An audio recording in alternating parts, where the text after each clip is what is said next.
Well, here we are once again. Floating somewhere between Earth and space. Just trying to figure it all out. Got a hell of a lot to talk about here tonight, Space Fam, so I guess we better get right to it. As always, do not forget to buckle up those seatbelts.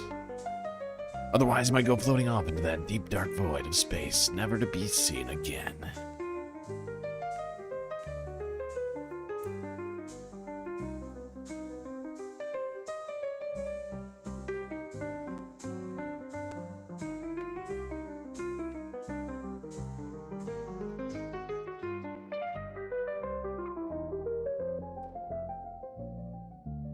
Well, Space Fams, good to see you here on this moon day. That's right.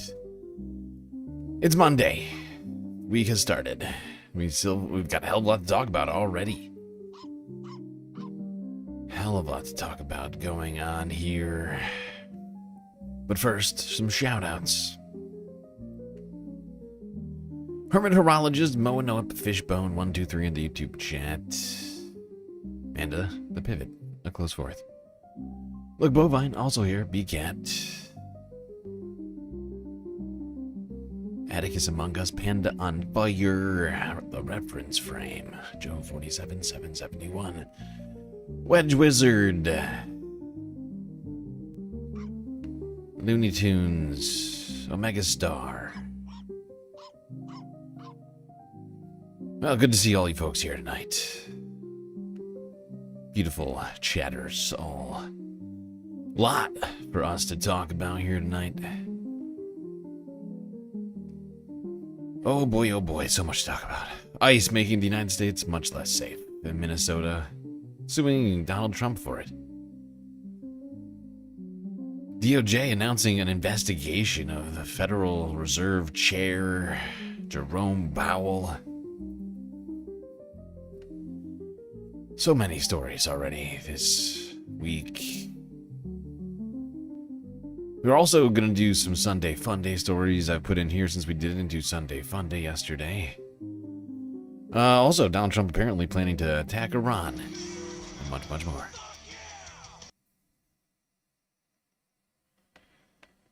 Let's start in the United States.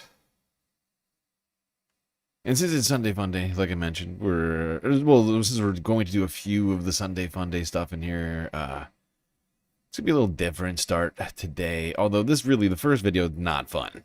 But after this, there'll be a couple of fun ones-ish. Slightly fun. This first one makes me sad. Very, very sad. Let's go here to PBS NewsHour from yesterday. PBS News Weekend. Signing off. Forever. And ever. And ever. And ever.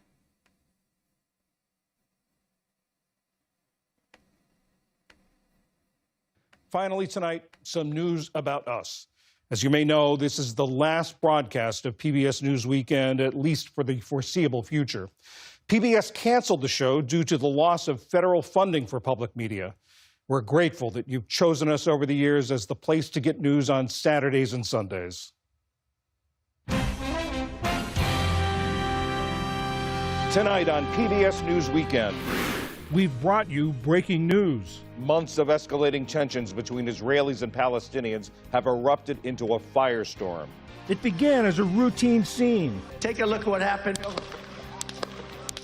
President Biden says he's dropping out of the presidential race and endorsing Vice President Kamala Harris to be his party's nominee.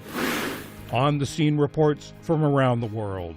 This series of strikes really was a new front in this war. Here in the capital, Damascus, Syrians are certainly happy that Bashar al-Assad is gone. The broadcast began in 2013 as PBS NewsHour Weekend. Good evening, and thanks for joining us. It was anchored by Hari Srinivasan and produced in New York. Good evening, I'm Jeff Bennett, and this is PBS News Weekend. In 2022, a new name, PBS News Weekend, a new anchor, Jeff Bennett, from a new city, Washington, D.C. About an hour outside of Salt Lake City, Ali Rogan was weekend correspondent. And 3 years ago, I moved behind the anchor desk. We reported from the West Coast. This light is going out 17 miles in this entire direction? Yes. To the East Coast and places in between. This vacant lot is all that's left of the Winston Weaver fertilizer plant. Residents of this neighborhood worry what hazardous chemicals may have been left behind. The Maha movement has largely been driven by moms. Yeah, I've been on a Maha journey for about the last 15 years. We went to the U.S. Mint to learn about quarters featuring late 19th and early 20th century investigative journalist Ida. Oh, maybe this isn't as upsetting to everybody as it is to me. But like, not only did I grow up watching PBS, these stories that they're going through right now, a lot of these stories we have covered on this channel. We have used these PBS resources in the past for these shows, including this one in particular. It's just insane. It's not all gone. PBS isn't completely done. But as you can see here, and as we've been watching, one after another, PBS broadcast is shutting down. It seems all but certain that it collapses at some point in the future. Without federal funding, how is public television supposed to survive exactly? Wells. It was part of our series highlighting often overlooked figures from America's past. New technology allowed us to speak with 3 Scottish brothers while Democracy Now! Is better. I'm not here to make the argument that PBS is better than Democracy Now! But what PBS is that's different than Democracy Now! Is that it's public television. It was funded by, American citizens and taxpayer dollars, and was essentially guaranteed programming for people across the country, regardless of really access to anything, really. And it's a loss. It's a real loss. They were in the middle of the Pacific Ocean. Ewan McLean, Jamie McLean, and Lachlan back there doing all the work. John, thank you so much for having us on. Really appreciate it. Our reach was further extended by stories from our PBS partner stations. For ranchers like the Nolans, grassland conservation is about survival. If we're not taking good care of the land, we're not going to be here anymore. At Rhode Island School for the Deaf, parents are learning American Sign Language, or ASL. Here, here, here. We shined our weekend spotlight on familiar faces. It's easy to travel when you know where your home is. PBS travel guru Rick Steves. It's a very, very old farmhouse, 1728. Children's book author Sandra Boynton. There were well-known musicians. I don't think of songs as, I'm going to write a hit. Occasionally I'll think, well, this could be a hit. Sinatra sang on the vowels. But I can tell. And a popular trio that can be hard to describe. People still ask me, like, hey, so, you're a man, what genre do you play? I don't know. There were also new, fresh faces like 14-year-old Heyman Bekele, who came up with a soap that fights skin cancer. My main goal here was not only to fight against skin cancer, but to find a more affordable and accessible approach to it. 9-year-old Molly Sampson, who found a prehistoric fossil that was the envy of experts. It would have been a 50-foot shark.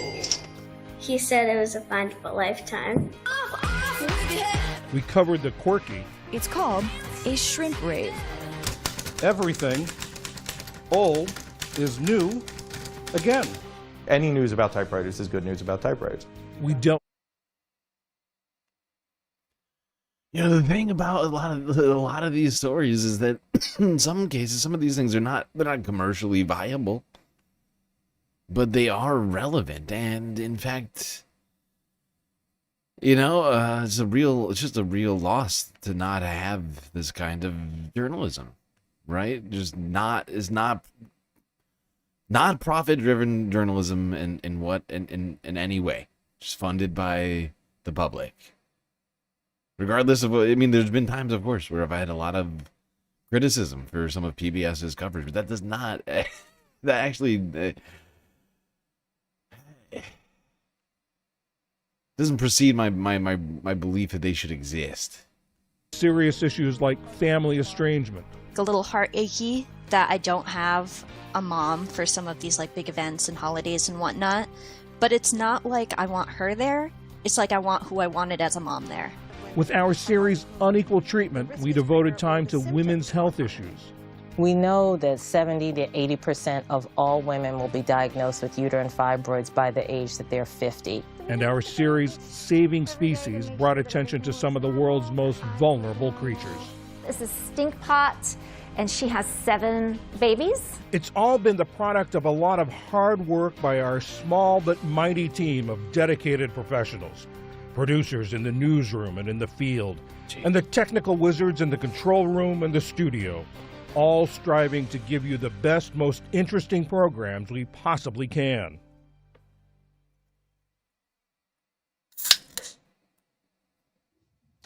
Starting next week, new programs will be in this time slot. Horizons from PBS News, hosted by William Brangham and focusing on science, health, and technology, and Compass Points from PBS News, hosted by Nick Schifrin with a focus on foreign affairs. But for now, I wanted you to meet all the folks who have worked so hard week in and week out to bring you PBS News Weekend. They're usually behind the scenes, and also I hope you can stick around to see all their names on the on-screen credits. And it has been a privilege to work with each and every one of you. And on behalf of all of them, thanks for joining us over the years, and good night. Major funding for PBS News Weekend has been provided by... That's so sad. The ongoing support of these individuals and institutions.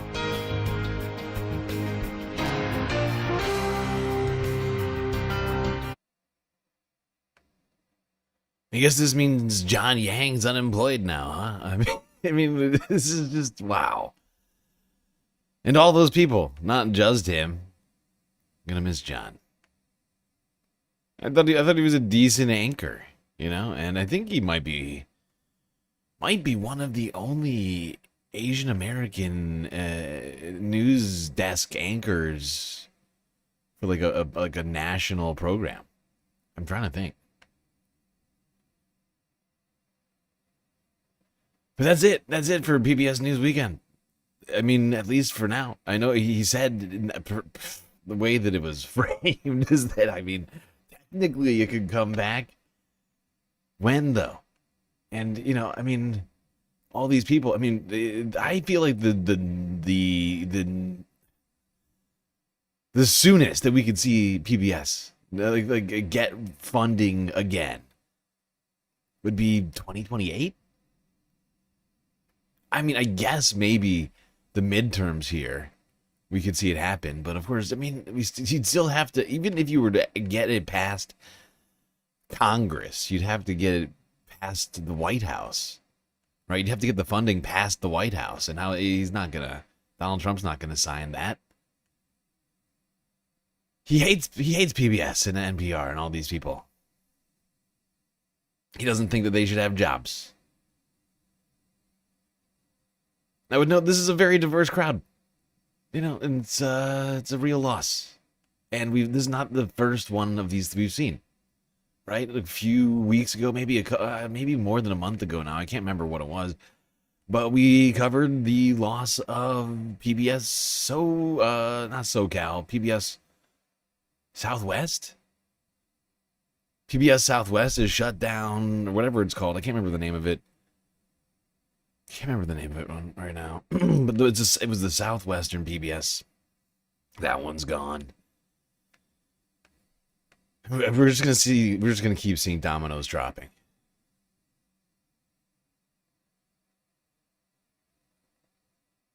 It is disappointing. But this sort of show, I mean, you think about it. I'm gonna go back once again. Think about what it takes to run a show like this.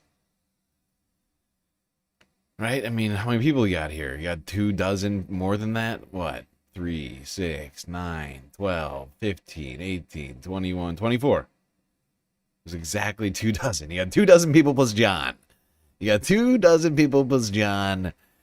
That's a lot. It's a lot of salaries. But you need all these people to make actual journalism happen. That's it. Now all these people got to go find new jobs. Hopefully some of them will be able to find new jobs within the PBS, ecosystem, whatever you want to call it. But I mean, good luck with that. Not a lot of fun sloshing around over at PBS right now.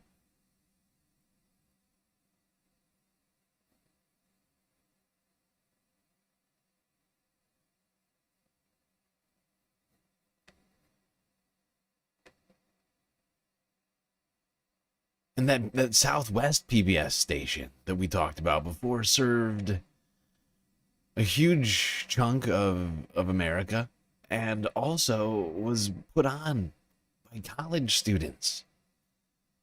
Right? In part, it was put on by, I think it was actually almost entirely put on by college students and or like professors. I can't remember exactly how many, what the ratio of that was. I think the station was actually on a college campus in Phoenix or something like that. And now a bunch of college students are not going to have experience in broadcasting, journalism.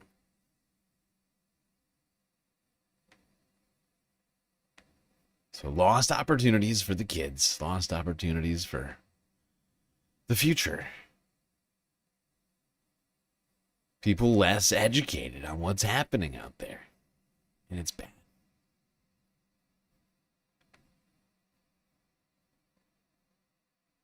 This is basically 1984. Yes, Wedge Witcher, I agree. I mean, the dissolution of,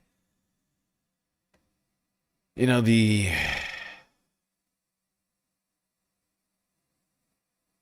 American journalistic complex, whatever you want to call it,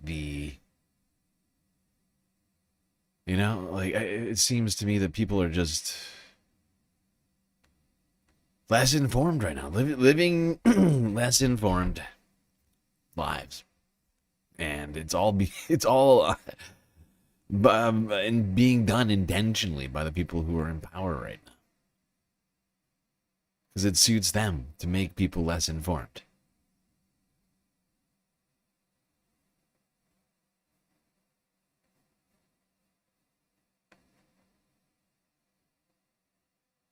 But I don't know if you know this, but this year is, of course, the 250th birthday of the United States. America! Fuck yeah!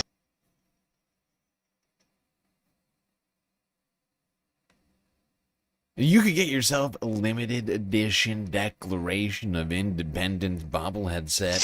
Oh. Very exciting. CBS Philadelphia. To mark not only National Bobblehead Day, which is today, in case you didn't know, but also to mark America's 250th birthday, a new bobblehead set with some of the founding fathers is now up for sale. Take a look. This is the first Declaration of Independence bobblehead. The National Bobblehead Hall of Fame and Museum is behind this collector's item. They tell CBS News Philadelphia each set will be numbered, and only 1776 will be made. They're now for sale online for $176. We want to do something really special.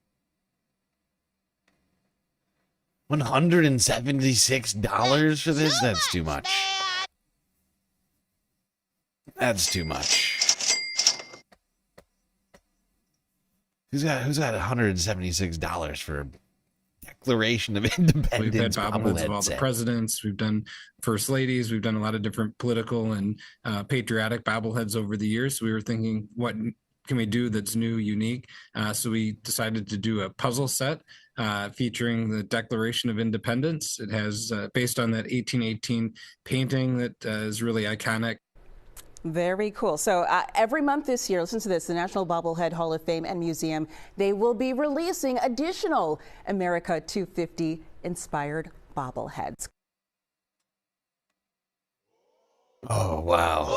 Very exciting. There's going to be even more. There's going to be even more patriotic bobbleheads. Good God.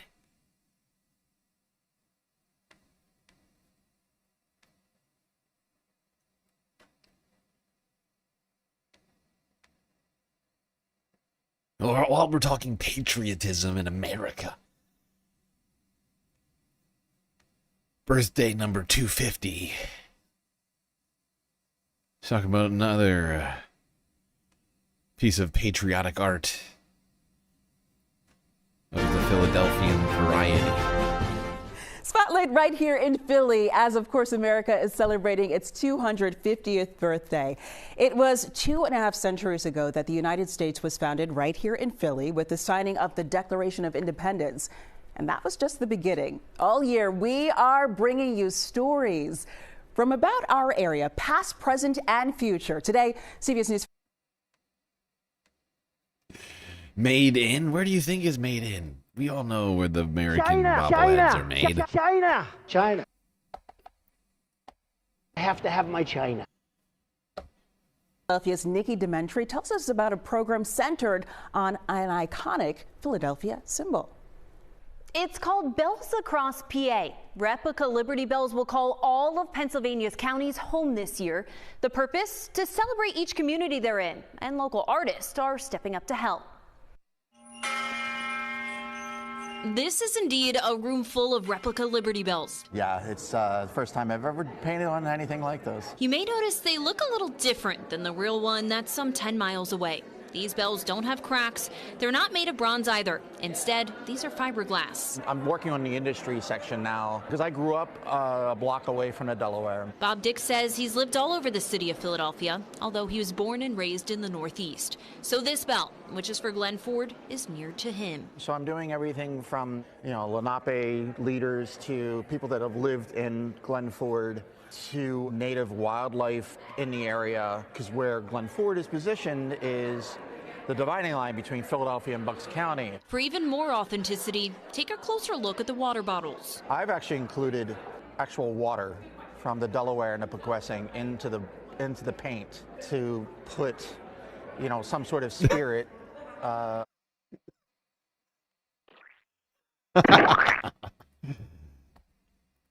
Wow. I'll give him this. That's creative. That is creative. Imbuing the spirit of the Delaware directly into the art. Fascinating. That's actually... Fuck yeah!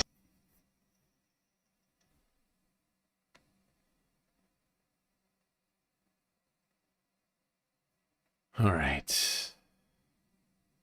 I'm trying to gauge how many of these I want to do right now. Like, I left in all of the Sunday Funday videos. I was planning on doing a show yesterday. I didn't. I feel bad. Sorry. I've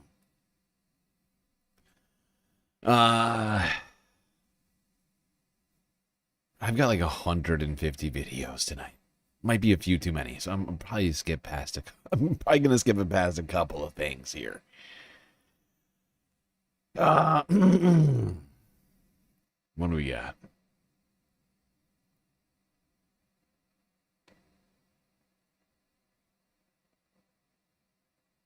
Let's talk. Yeah, let's start here. Let's go here. Let's talk the movies.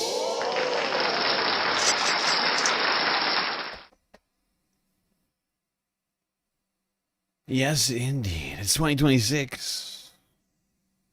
New year.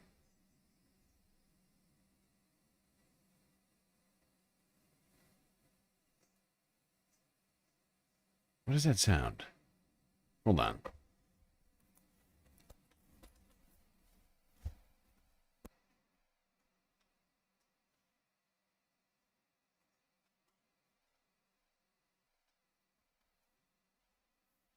Thought so. I thought so. All right.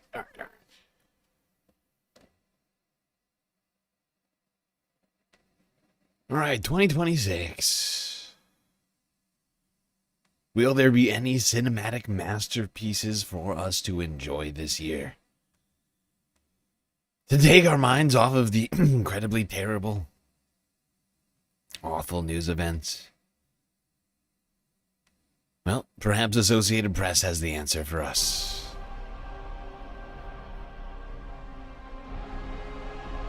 Well, there are some big movies on the way in 2026. I think 2025 has not been a great year for Hollywood. Ticket sales were about on par with the previous year, which was considered a disappointment.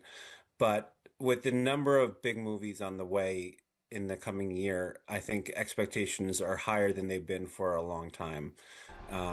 That's partially because of movies like Christopher Nolan's The Odyssey. We have a new Steven Spielberg movie that people are very excited for. There are a ton of blockbusters. There's Dune 3. There's Avengers Doomsday. There's, what else? Spider-Man Brand New Day.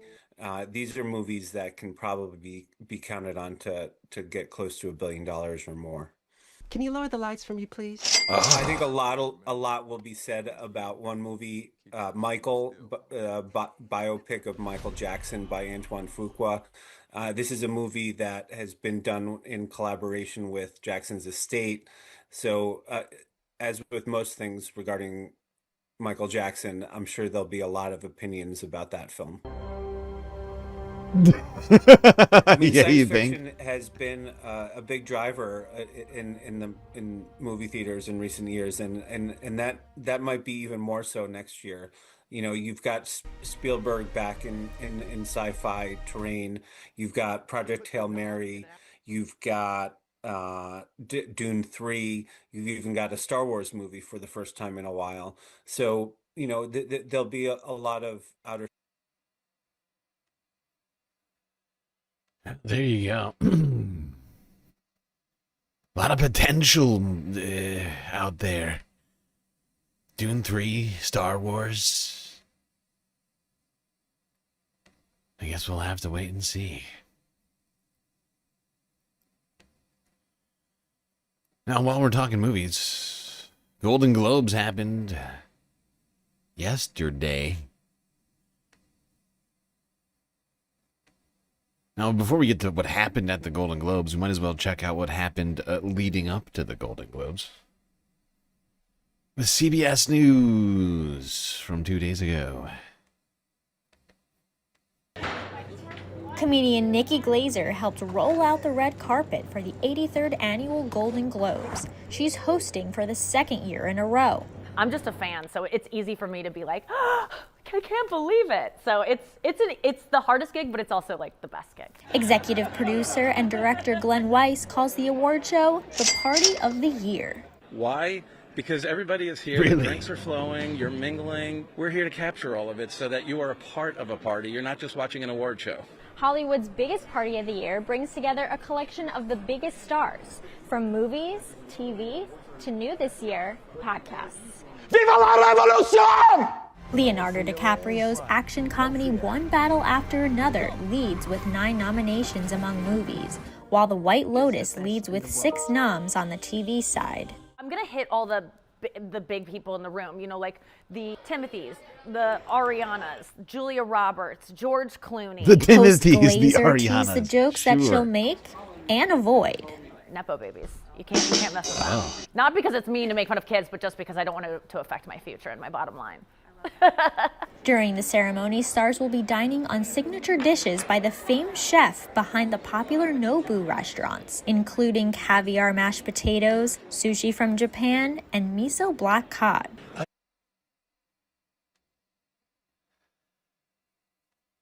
Oh, wow. Stars. The food. The glamour, the glitz. The Golden Globes. Some call it. Many people are calling it the party of the year. Now, one thing that took over the Golden Globes this year wasn't the party atmosphere, but it was, in fact, the political messaging. What? Yes, indeed. People had a lot of things to say at the Golden Globes this year, as well as things to wear. What you talking about? Well, I don't know. Why don't we go here to France 24 in English? Talk about it. Well, some celebrities donned anti-immigration and customs enforcement pins at the Golden Globes on Sunday in tribute to Renee Good. The black and white pins displayed slogans like "Be Good" and "Ice Out." Mark Ruffalo and Wanda Sykes donned the pins on the red carpet, while Jean Smart wore one as she accepted the award for Best Performance by a female actor in a musical or comedy series. Meanwhile, ragtag revolutionary saga One Battle After Another took top honors in the comedy category. Wasim Kone has more from Los Angeles. Pretty extraordinary night for Paul Thomas Anderson, which could have some big implications for the remainder of the awards season. His film, his revolutionary film, One Battle After Another, dominated the comedy categories, winning Best Picture, Best Director, Best Screenplay, and also won award for Best Supporting Actress for Tiana Taylor. Now, the Golden Globes typically likes to spread around the love, so the fact that one movie film won 4 awards on the same night is really quite extraordinary. The only time that has ever happened before is with Oliver Stone's Born on the 4th of July.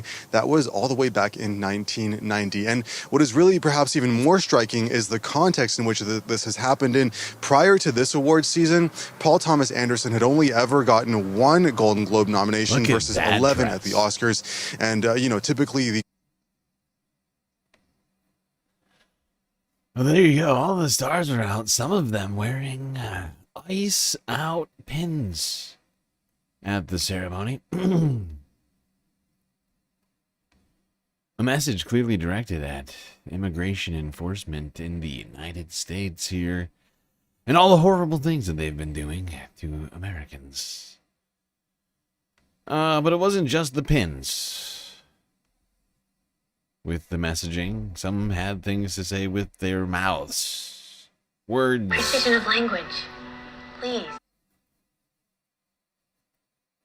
People like the Hulk.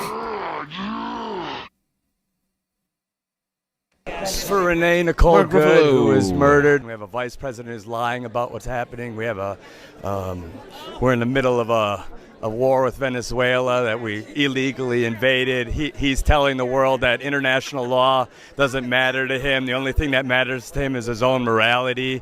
But the guy is a convicted felon or convicted rapist. He's a pedophile. He's the worst human being in the world. If we're relying on this guy's morality for the most powerful country in the world, then we're all in a lot of trouble.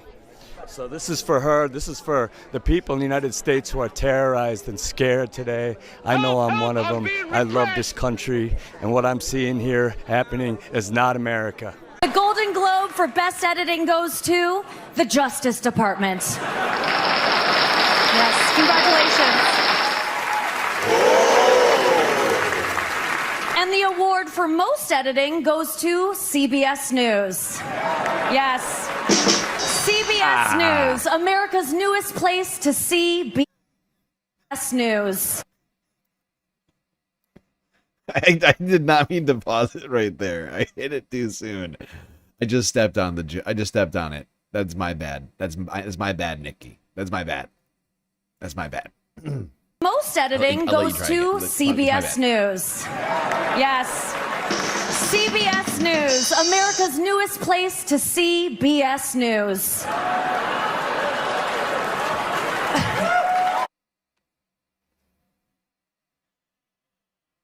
Damn, son.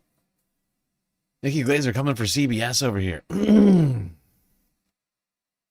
I love that. I'm going to use that later. CBS, the best place to find, to see BS News, to see BS News. Best place.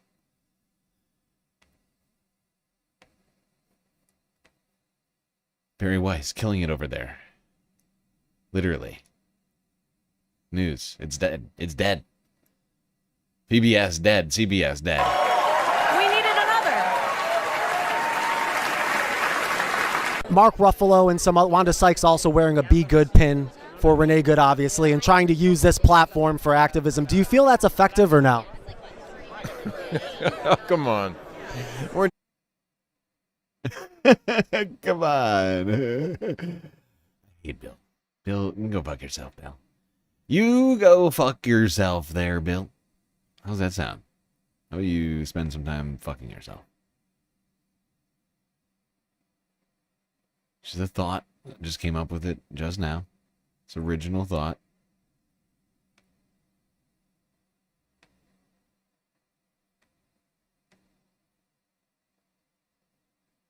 Why don't you have Much as dinner I with love Hitler all this, again?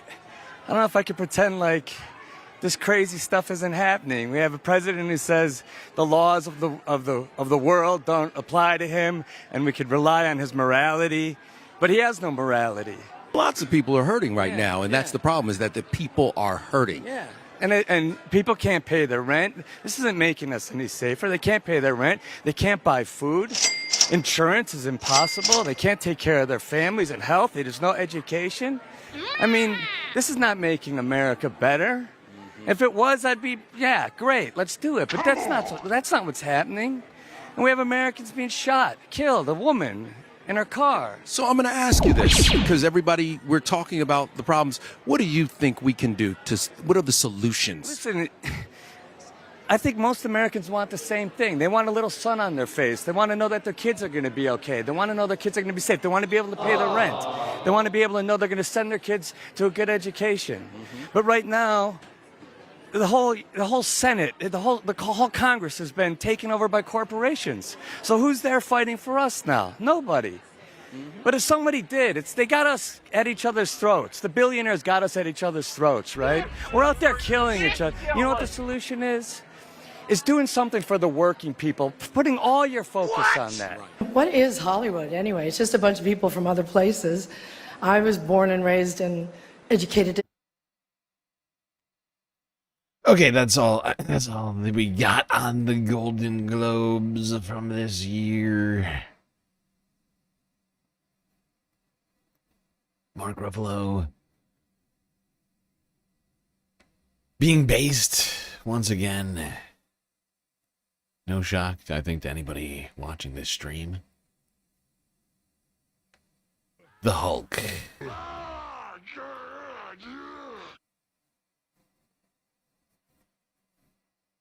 But it is honestly, I mean, it's good to see some amount of decent politics coming out of Hollywood from time to time.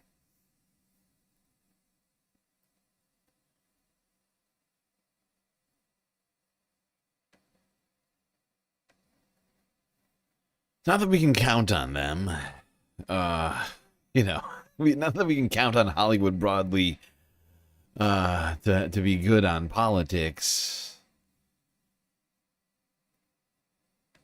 But you know who we can count on? We can count on our Lord and Savior Gary, of course. Our benevolent galactic God. You know, and ourselves, space fams like you, each other.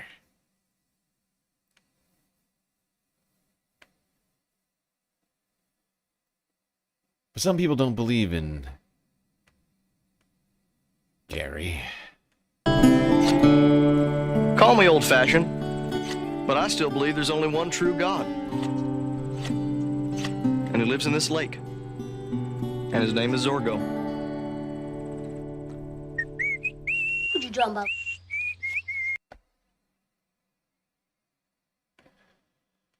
Yeah, some people don't believe in Gary. They believe in some weird lake god by the name of Zorgo. I've never heard of this Zorgo. Very suspicious. Very sus. Very sus, this Zorgo. But you know who we can count on for some mildly funny and also political humor, political-based humor, whatever you want to, didn't quite say that right. You get what I'm saying. Well, you don't know, actually, because you're thinking, well, who? Well, you haven't answered your own question. That's true. That's true. And it's, he posts, not very frequently, but when he does, he always amuses. Ben Palmer. Back with his ICE website once again. I made a website for reporting illegal immigrants, And people end up illegal. on the site thinking that it's real. And I talked to one lady who wanted to report every Uber driver that picked her up, claiming that they're all using fake driver's licenses to work for Uber. So if they work for Uber, they have to scan their driver's license to sign up to... So I'm not even sure Uber even knows what's going on. But I know out of 125 rides, and only 3 of them spoke enough English for me to understand. So Uber's, I believe, one of the biggest tech companies in the United States. Pretty sure their technology is up to par as far as scanning driver's license. So those those Uber drivers most likely are not illegal. Well, this guy, there's a blue button. Once you pick up a rider, it says There's a start button. ride, and the driver handed me his phone and said, "What now? What do I do now?" I said, "Hit the blue button." He said, "Hey," and I had to hit the start button for him. So because of this one incident where the gentleman asked you to press the button, you now want to forcefully remove people from the country. I don't know. I just thought out of 125 I don't know. only 3 of them. I'm not saying those 3 people were Americans, and if this makes me prejudiced, I'm sorry, but I thought that's what you was for. Did I respond to the wrong people? I didn't say anything about anybody being guilty of anything. I'm questioning why these people don't speak English. So that's what you're saying. I'm prejudiced. I got questions. Is that what this phone call's all contributing down to? Prejudiced. I mean, are you saying I'm? Are you saying I'm prejudiced? I'm contributing and doing all. It is this right here. Am I in the wrong? Have I called the wrong number or something? I thought this was the line to report the illegals. When everybody kicked off the platform because one guy couldn't take me where I needed to go. Were you not able to get to where you needed to go? Oh no, I got there, but barely. Oh, okay. Thank you. Barely. No more. Thank you. Okay, you have a wonderful day. You're the one prejudiced. One these people living in my fucking country. You're the one prejudiced.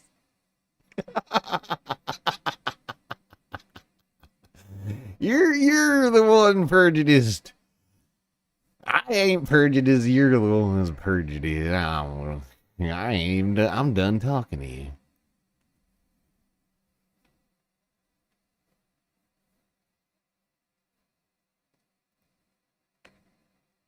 Burley, I'm Burley. Ain't got no time for them.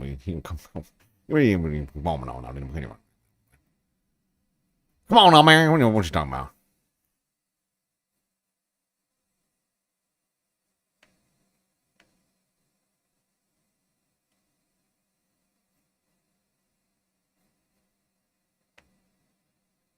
All right, I just figured we would start off the discussion of immigration with a little Ben Palmer, just to lighten things up. You know, sorry, it's been a little. I think it's been a little dark lately with the immigration enforcement. I felt like we could use a quick chuckle before getting into all of this horrific nonsense that has transpired over the last week.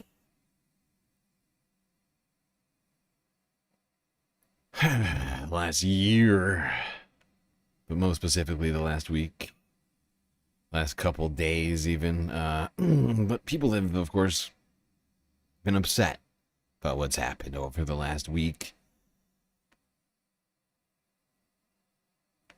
Taking to the streets, we saw protests over the weekend.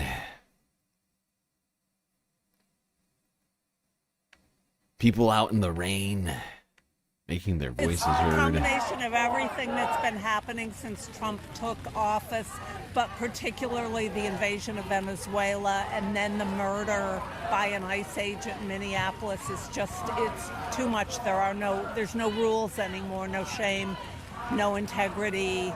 It's just a country I can't live in. I don't recognize.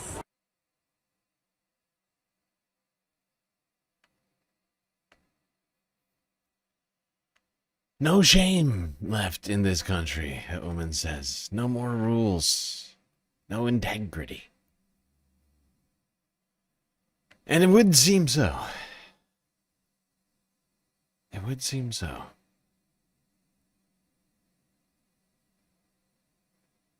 But those rain-soaked women weren't the only people out there protesting. In D.C. And down in North Carolina, excuse me, that last protest was in D.C. In North Carolina. There were more people out here. This is outside of what I would normally do. I don't really have any connections to the Democrats or the left, but what Trump is doing is psychotic. I feel like I'm taking crazy pills. You know, I gotta say, I spoke to somebody that I know IRL, who is a Trump supporter in my family recently. This is the This very happened definition over the weekend. of totalitarianism. And they're a slightly older person. And I found it interesting that even they were utterly horrified by what had transpired in Minneapolis. And I do think that this is galvanizing some group of people out there that were not that were checked out or were either checked out or were supportive of the president's actions. I think this is one of those moments where people are like, oh, that could have been my sister, my cousin, myself. Because killing people in the streets in intimidation tactics is horrifying, and we can't allow it. We have to stand up. The assumption is that this Justice Department is going to whitewash that case, absolve an officer of poor conduct at worst, at best. What can Yeah, they are absolutely going to whitewash it. And we, of course, saw over the weekend the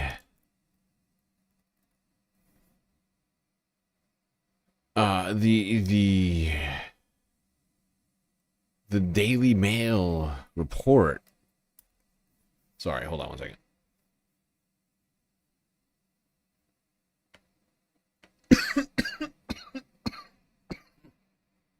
Oh, Jesus Christ. Oh, what the hell was I just saying?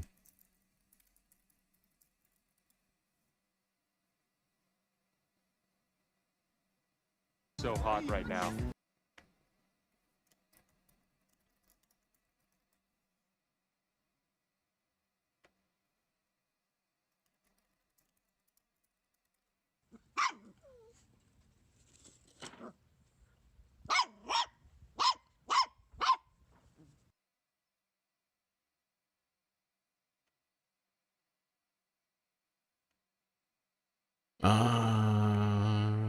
Puppy treats being bought over there on Twitch.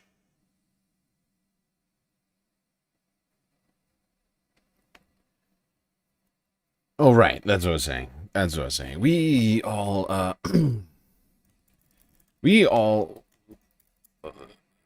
over the weekend saw that literally they are hiding this guy. The Trump administration is not only not going to try and prosecute this guy for this crime, they are hiding him. I'm trying to find the here it is. This was the Daily Mail report from over the weekend, January 10th. This was Saturday. Gun-toting feds in ski masks swarm the ICE agent shooter's home to retrieve belongings as the house sits empty amid claims he has gone into hiding. The pictures are taking forever to load. Gun-toting feds swarmed the home of the ICE agent who fatally shot protester Renee Good on Friday morning. The Daily Mail can exclusively reveal. Special response team arrived at the suburban Minneapolis home where John Ross, 33, lives with his wife and children early this morning. You can see the photos of the officers here carrying totes. They drove off with his car. Family photos. And now these, I mean, if this guy is essentially like on the run in witness protection, a literal murderer. They're protecting the the guy who just murdered an American citizen in broad daylight. They're protecting the Epstein files, folks. Jeffrey Epstein? Is anybody starting to see a pattern? Or is it just me?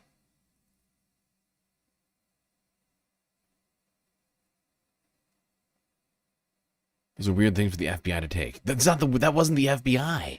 Sorry, I just closed that window. I wish I had it. I didn't see Maiko Taiko over there on Twitch. That was not the FBI. That was DHS. That was DHS and HSI. Going and picking up, doing errands for this guy, put him on so he can go on the lam. That was not the FBI doing an investigation. That was it was basically ICE. That was ICE. That was ICE, and it was probably that guy. They were all masked up. Nobody could be identified from the pictures. But I mean, they drove off with his car. You would assume one of the guy driving off in the car was probably him. He was probably there. That was not the FBI. That was Department of Homeland Security.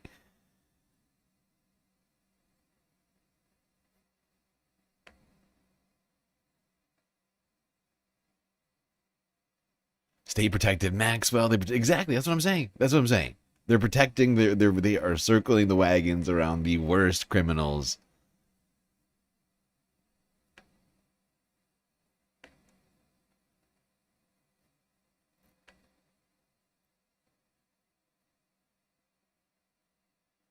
All right, let's go here to PBS NewsHour from 2 days ago. PBS News Weekend.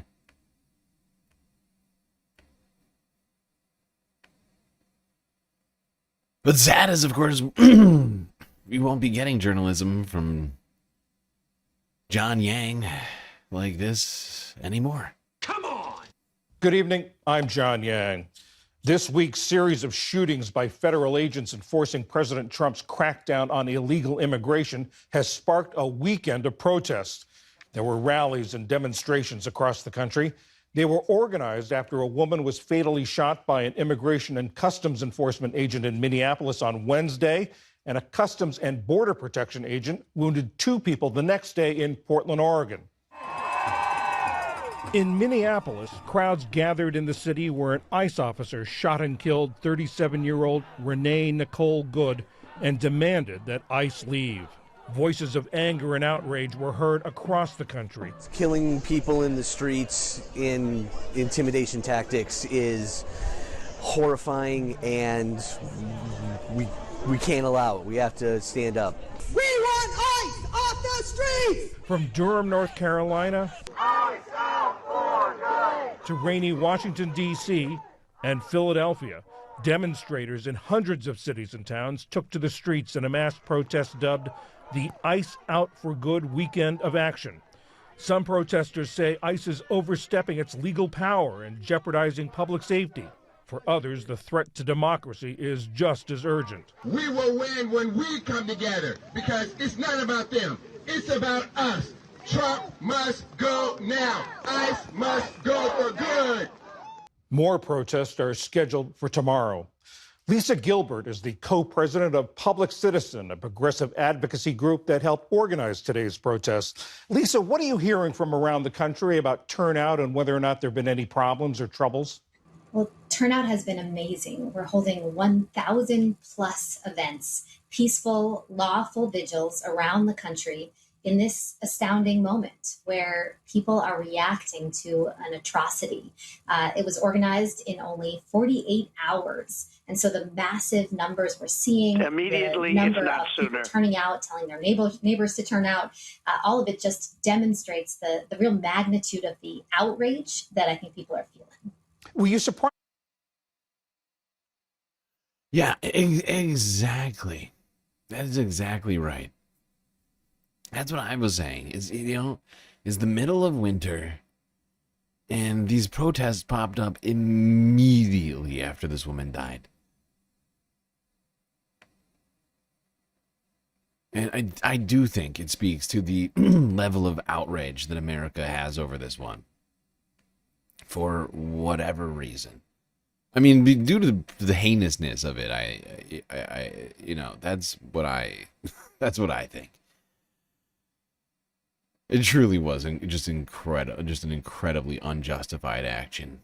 I think that anybody with any sense can say it shouldn't happen in America or anywhere else, for that matter. Nobody should be getting gunned down for no fucking reason, right? Shocking. I know it's probably very controversial, but somehow I think we can all agree on that. I think this issue really impacts us all. No one in America should walk the street fearful of masked agents, should be worrying that their businesses could be ransacked, or facing intimidation and violence, or even death just for being a good neighbor.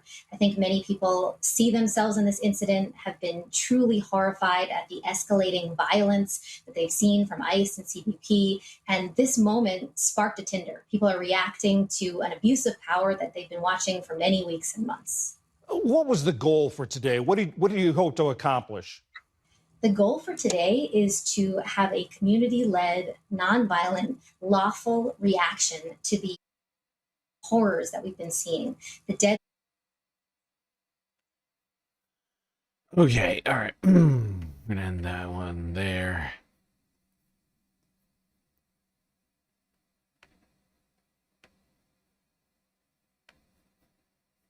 Mostly because we just got a shit ton still to talk about with all of this. A lot to talk about.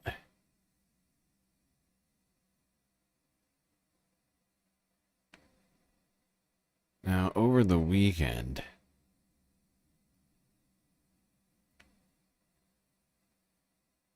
and continuing, I think, not just on Saturday, but continuing into Sunday, protests were being held. Peaceful, very, very peaceful and legal protests. Constitutionally protected anti-government speech. This is in San Antonio, Texas.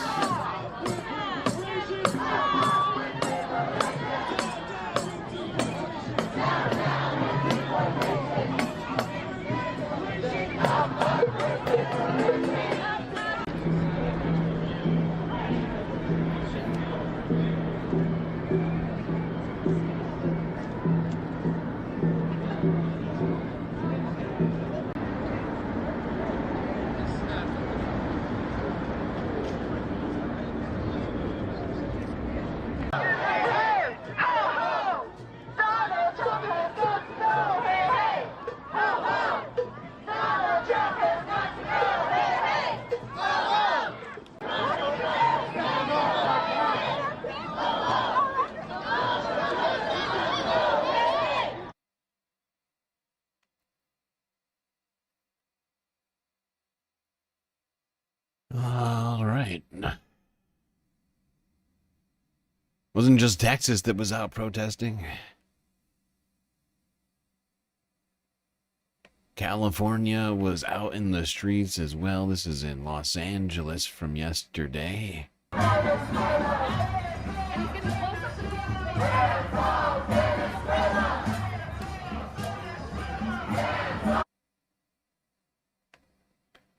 I'm just realizing this must be January. Yeah, this is January 10th. This was actually Saturday. Looks like the evening. Could be wrong.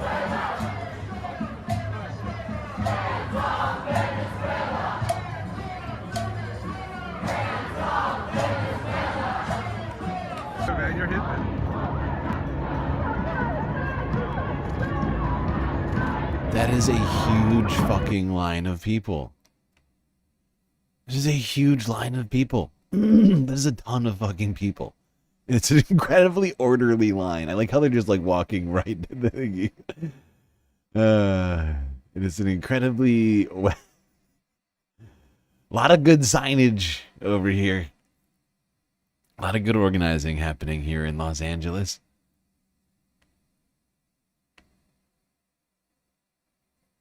More cowbell. Yes.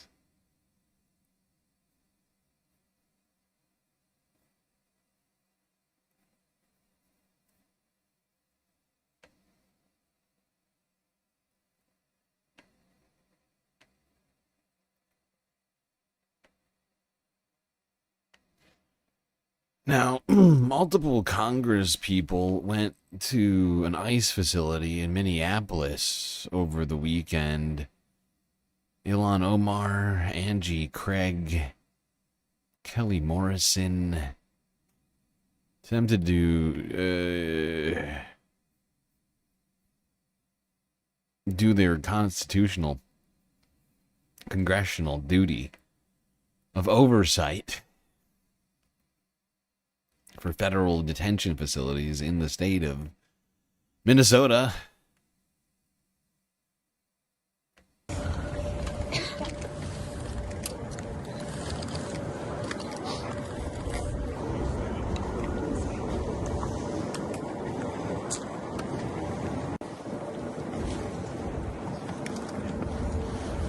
Go, guys.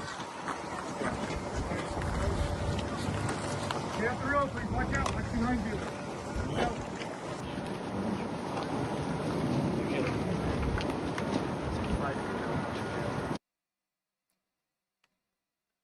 Now, for whatever reason, you need 30 guys in military gear to protect the ICE facility from Congress for some reason. It seems like a bad use of funds. That's just me, but I don't think spending whatever, like $2,000 an hour to prevent Congress from entering an ICE facility is a good use of tax dollars. Get off the road, please. Watch out. What's behind you?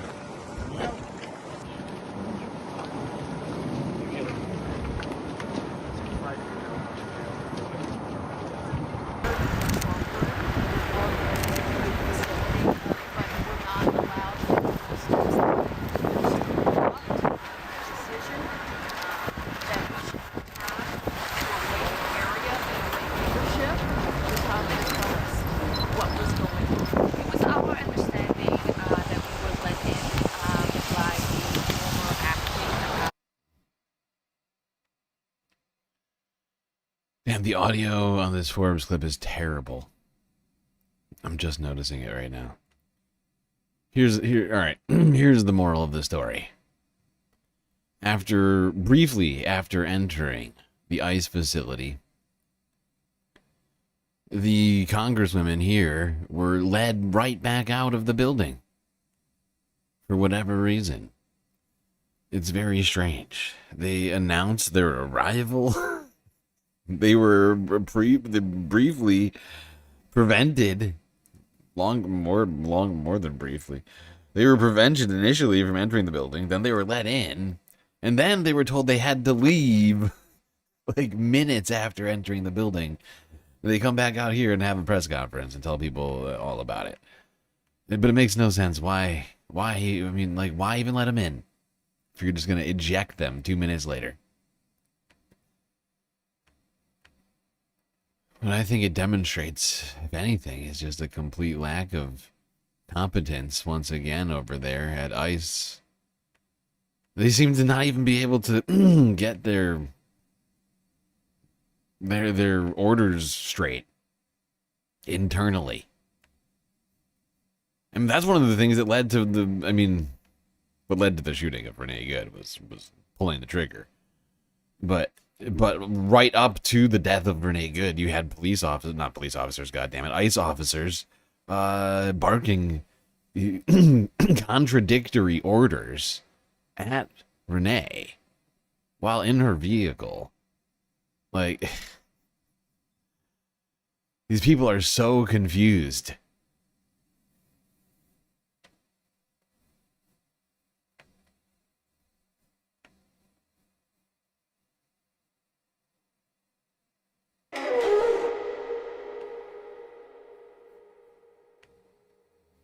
Glitchmaster, thank you for the follow on Twitch. We're only 10 away from 1,000, folks. Getting really close. Now, this is back in LA. More protests. This is from yesterday.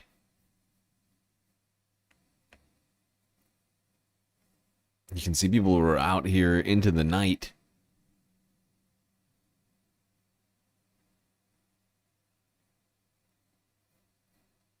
Facing off with law enforcement of some kind on the ground.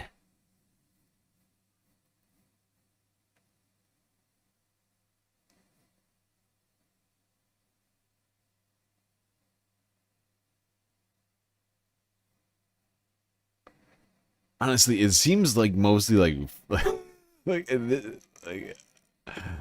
it seems like it's mostly photographers. Like, there's a few protesters out here, and then I see like a dozen people with cameras. So it's basically the police facing off with the press.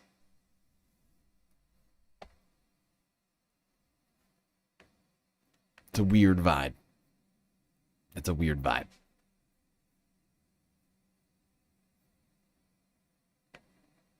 Honestly, though, we just need to stop spending so much money on police.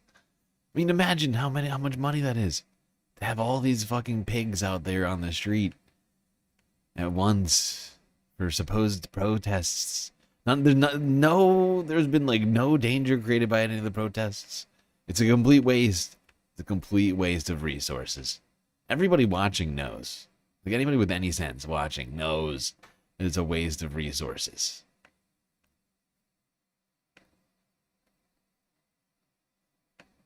So much, but we don't get health care, but we do get, 100 officers every time there's like 5 protesters on the street.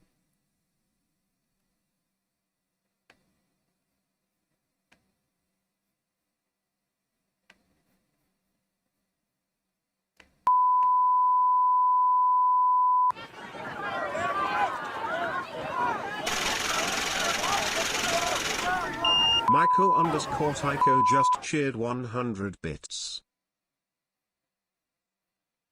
Myko Tycho, thank you for the bits over there on Twitch.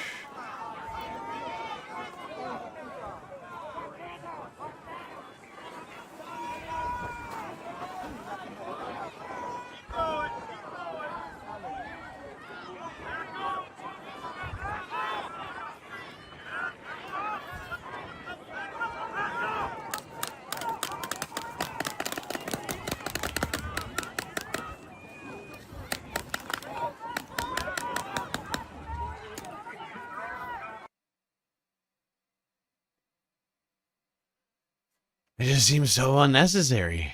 Once again, what is the point of this? Why are these idiots out here? They're just harassing Americans. They're just harassing Americans. They don't like that their job is unpopular. So they're just shooting pepper balls and pepper spray at anybody that comes near them. Some people are just getting literally shot.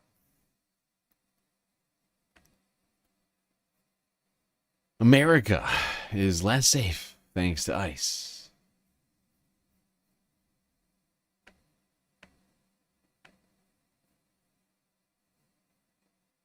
This was Haley Stevens, a Michigan congresswoman. Without objection, the gentlewoman is recognized for 1 minute. Mr. Speaker, PFAS are everywhere, and they are endangering Michiganders' lives. PFAS. Wait, this is in the wrong spot. I just remembered this. Why did I meant to move this. I meant to move this. How did I forget this? This is totally in the wrong spot. We're going to talk about PFAS later. Talk about PFAS later.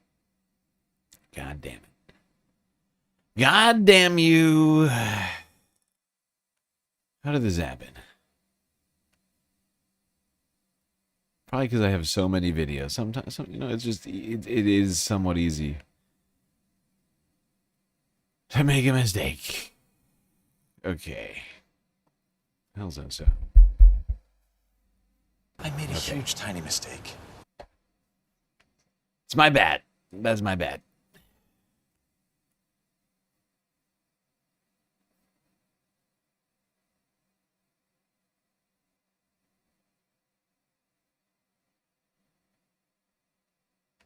All right. There we go. That's moved.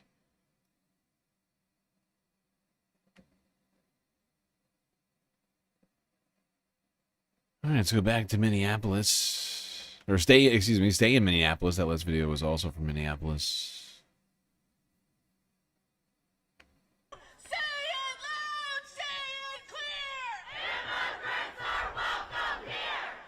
I'm here at a park in Minneapolis, Minnesota, where thousands of people have gathered. They are protesting the presence of immigration enforcement in their city and calling for ICE and the Border Patrol to leave.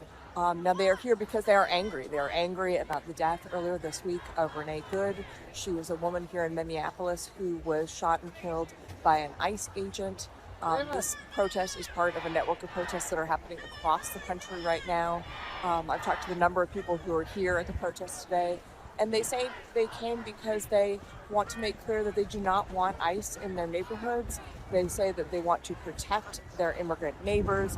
They want them to feel safe here, and so they're coming to make their voice heard.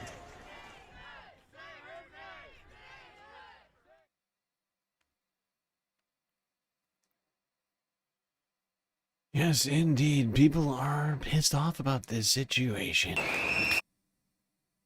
I think it's disturbing to anybody who actually likes democracy, who is an actual patriot, to see people just gunned down, to see an American citizen gunned down in the street by federal agents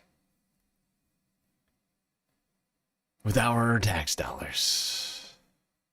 It's tax-funded murder, right? That's essentially what it is, what we're talking about here.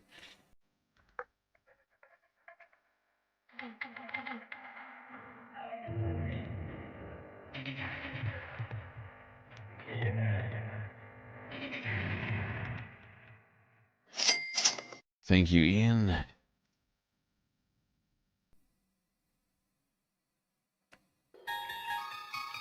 right, yeah. Oh, okay. All of the accessories engaged.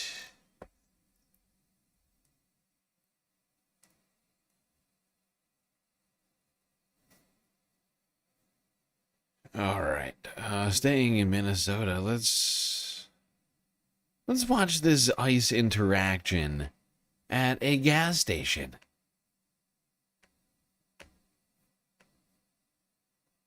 Which is, yes, let me check. Yes, that's a private business, not public property. Let me see your documents. We have the Border Patrol. What do you need? I don't have to show you. How do I know you're a U.S. citizen? It can go two ways. I can take you inside.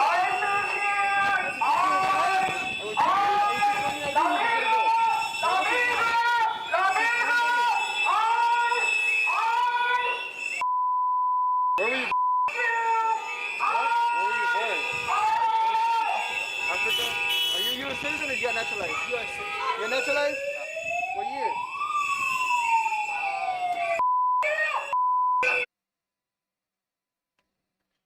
By the way, this guy does not have to give him identification, okay? Like, this is Gestapo shit right here. I'm not gonna lie, if I'm this guy right here, I take this guy comes at me. I take the nozzle. Sure, it's gonna cost you a few bucks, but I take the nozzle out of my car, and I'm gonna cover this guy in fucking gasoline.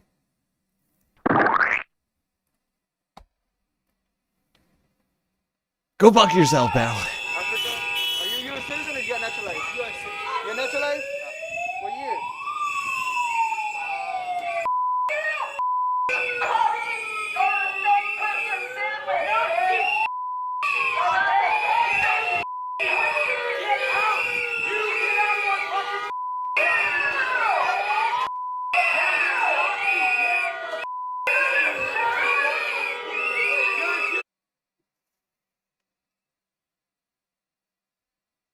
Bad idea, says Orb Rumor. You think? Honestly, you just gotta play it off. You gotta play it right. Because, oh, I'm so sorry. Oh, God, I didn't get you there. Oh, you put it back in the thing. Oh, jeez. You know? Put it back in the little receptacle there. Oh, that's my bad. Did I get you? Oh, God, that's terrible. Let me find you a towel. Out of our city! I'm not gonna get out of your city, number one. Yes, get the out! I'm not a Nazi. Yes, you clearly. Oh, what does that say? Border Patrol. Yeah, you're a Nazi. You work for the orange fascists in chief. Yeah. Get the out of our city, you Nazi piece of. Number one, I'm not gonna get out of your city because I live here. Oh, you want to make? You want to make? Okay, good for you. Good for you. You want to make lampshades out of people's skin? I love that answer from this Border Patrol guy. I'm not leaving. I live here. You know who else lives here? I'm assuming. This fucking guy. This fucking guy right here. This guy lives here. And it's this guy's job to try and harass other people that live in this area. I'm not leaving. I live here. Oh, how dare you say that to me? I live here. You Nazi piece of shades out of people's skin. Yeah, get the out. Get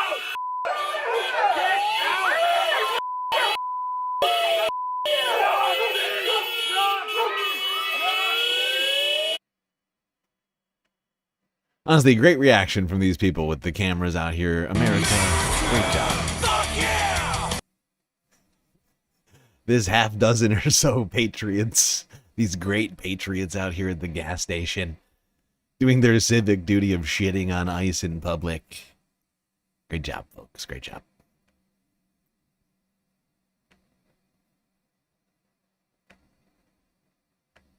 Great patriots, one and all.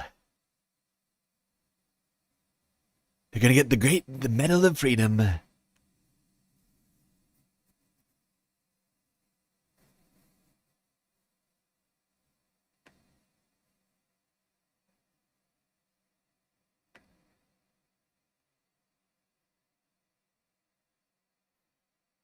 right, let's go back to California, Cron 4 Bay Area. 20 hours ago, hundreds gather in Oakland to protest against ICE. In the East Bay, a small but vocal crowd took to the streets today, blasting ICE, calling for change. Cron 4's Lindsay Ford has the story. Has to end. I love America, so we've got to fight. I'm not standing for it anymore, and nor are any of these people. From corner to corner in Oakland's Grand Lake neighborhood, anti-ICE protesters made their presence known. Many say they turned out Sunday in response to Wednesday's deadly shooting of Renee Good, a mother killed by an ICE agent in Minneapolis. Among them was Lynn, holding a sign that read, "ICE kills moms." I'm here to protest an absolute murder before our very eyes, and then to actually protest the lies that the government told in response to that murder. So we all watched it. We watched it over and over again. People aren't supposed to be watching murders. Michelle Watkins says she's here to stand for democracy. The reason that I'm carrying the American flag is that it represents all of the things that are going wrong right now with this administration. It doesn't limit it to a particular issue. Sakura Lee wearing a t-shirt reading "Immigrants Make America Great." We're all strangers from a different place, except for the Native Americans. Immigrants from around the world have made America great with their different contributions over time.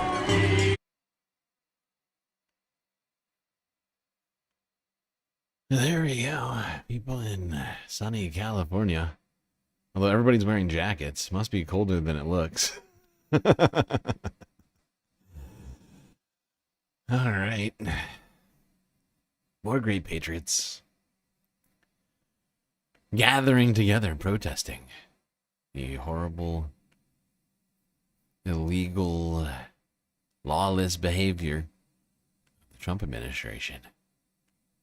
Now, the woman who is essentially in charge of all this, you know, whose job it is to oversee all of this nonsense, all this fascist garbage, that's going to be one Kristi Noem, of course, Secretary Puppy Killer. R.I.P. Cricket. And Kristi has been blasting through taxpayer money, lighting it on fire. Honestly, inviting all her friends, having taxpayer-funded bonfires, money bonfires. You know, spending it on herself, on her friends, private jets, photo shoots.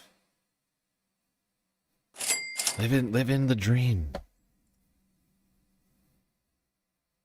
With ICE now having, of course, a budget the size of larger than many militaries across the planet. She's basically swimming in gold doubloons.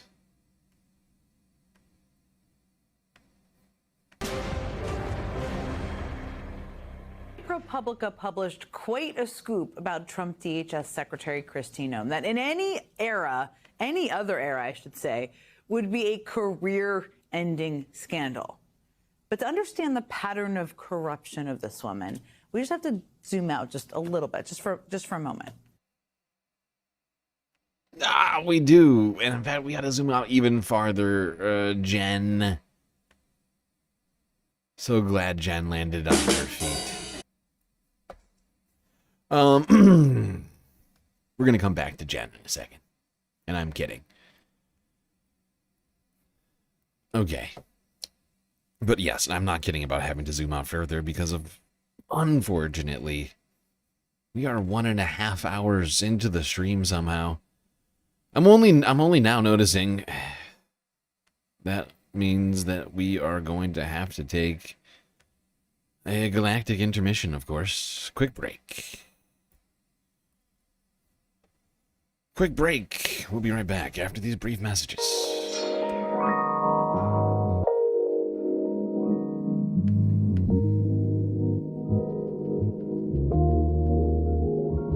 All right, I hope everybody's been enjoying the show so far. If you haven't already, hit the follow button on Twitch and the subscribe button on YouTube.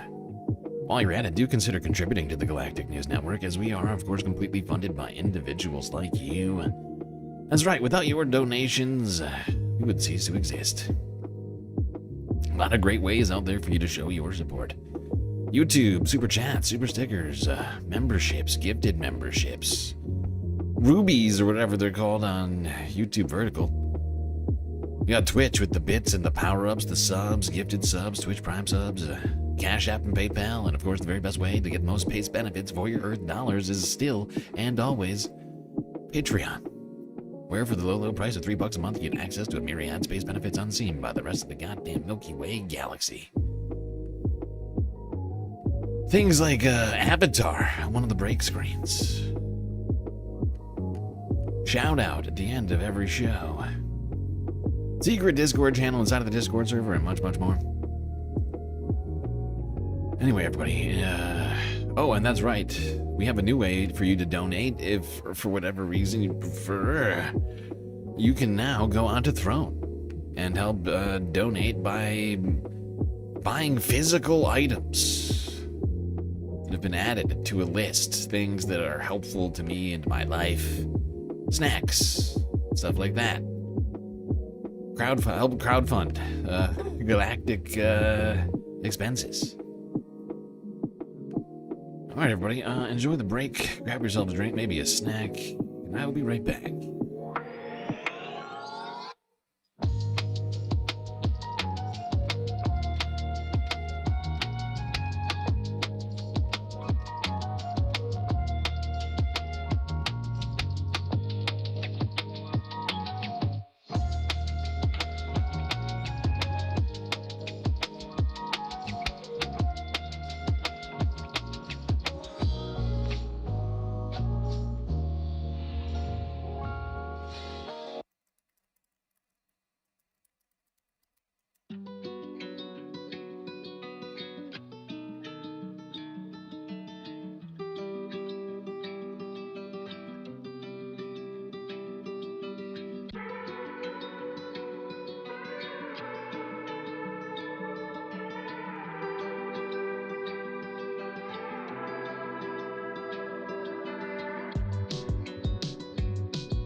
All right, everybody, we are back. That's right, it is time for the break to come to an end and for the second half to begin. So you had better get back in your seats, otherwise you're gonna miss it.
All right, everybody.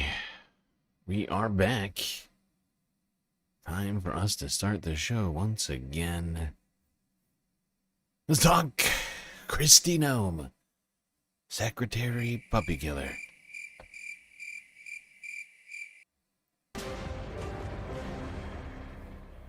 ProPublica published quite a scoop about Trump DHS Secretary Kristi Noem that in any era, any other era, I should say, would be a career-ending scandal. But to understand the pattern of corruption of this woman, we just have to zoom out just a little bit, just for a moment. Because since Noem took over DHS at the beginning of the year, she's become known for appearing to be more obsessed with putting on various costumes than doing her actual job. I mean, she donned a bulletproof vest just to talk to her own agents. She wore a Customs and Border Patrol uniform on Fox News. And of course, she is constantly... Fascist Barbie has so many outfits. And I mean out of control. Throwing on a cowboy hat and riding horses. Always with plenty of cameras around to capture the moment. But Noem's apparent obsession with image actually goes much further than just putting on costumes. Because she has directed more than 200 million taxpayer dollars into TV ads to promote her work at DHS. And just to put it in context, that is nearly twice what DHS spent on ads altogether in all of last year. And the content of those ads have already been a scandal kind of in and of themselves.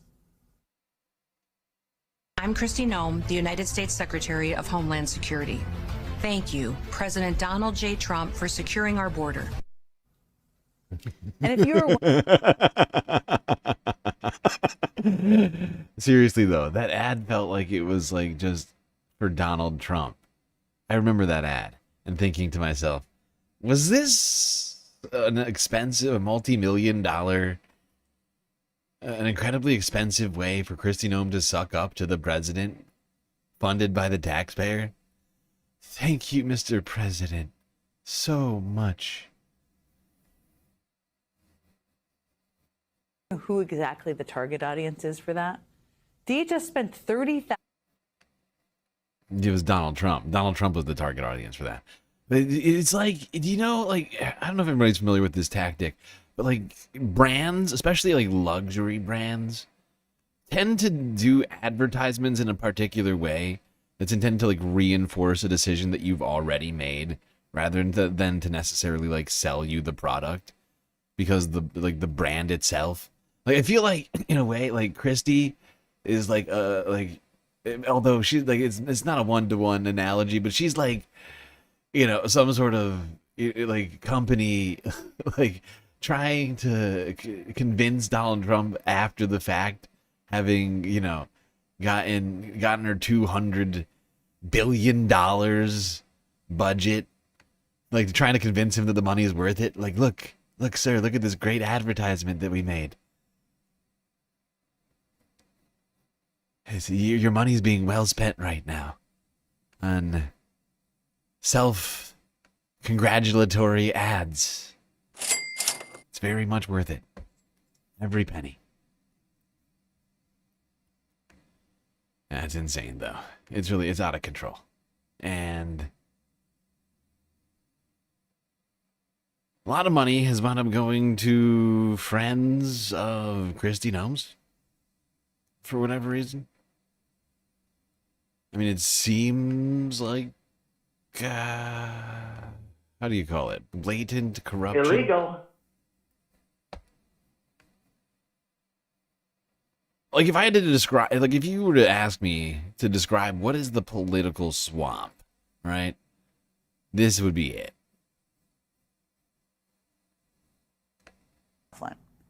And when she was asked about why DHS ended up using her husband's company, Strategy Group, to make that ad, she replied with this: "We don't have visibility into why they were chosen. I don't know who they're a subcontractor with, but I don't work with them because I have a conflict of interest and I fully recuse myself. My marriage is one thing and work is another. I don't combine them. Well, Trisha, they seem pretty freaking combined right now, don't they? I mean, her husband, the CEO of Strategy Group, Ben Yoho, did not respond to ProPublica's questions. So not only did DHS give a $143 million no-bid contract to an unknown LLC, but that unknown LLC then hired someone tied to Noem, someone literally married to the Noemade in charge of giving out DHS ad contracts. And believe it or not, this is not the very first definition of totalitarianism. It is so insane. This is the swamp, okay? All of you MAGA people out there, this is the swamp. This woman's just giving her husband $200 million. The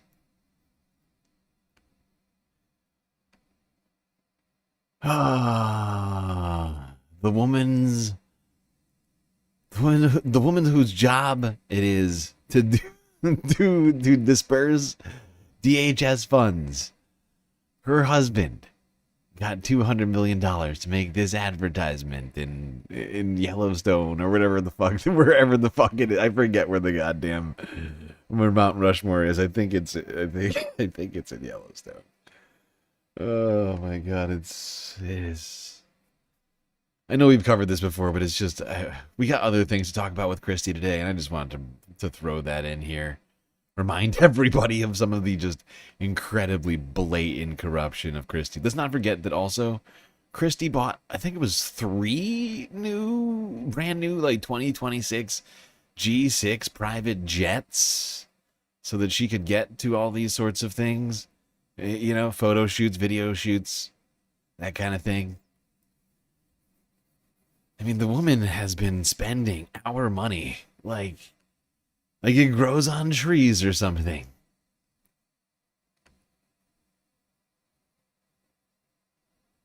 That's not all she's been up to.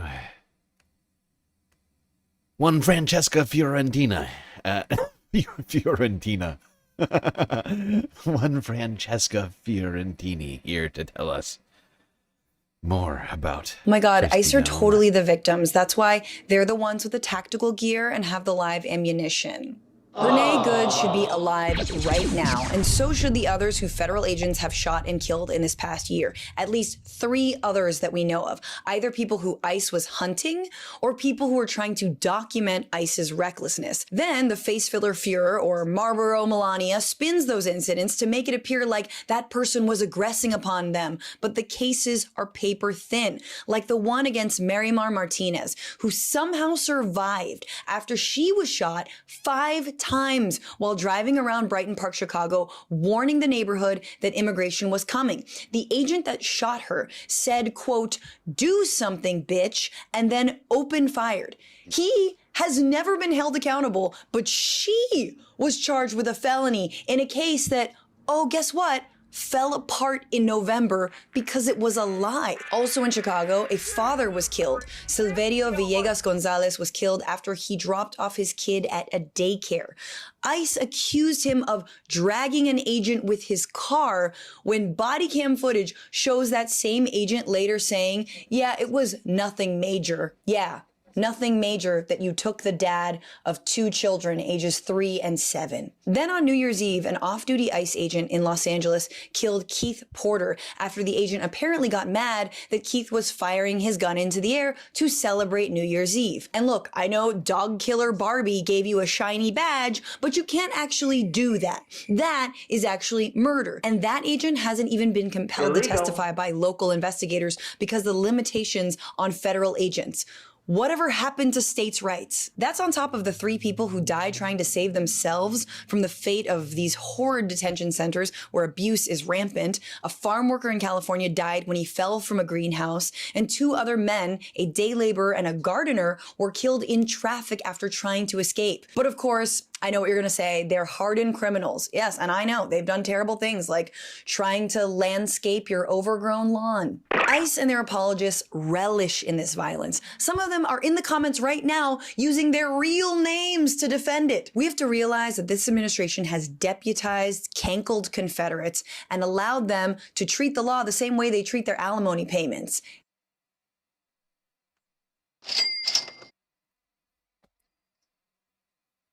Well, how do they treat their alimony payments? On time? Are they paid them on time without complaining? I assume because they're great fathers and they care about the children, right? They wouldn't intentionally ignore those sorts of things. Right?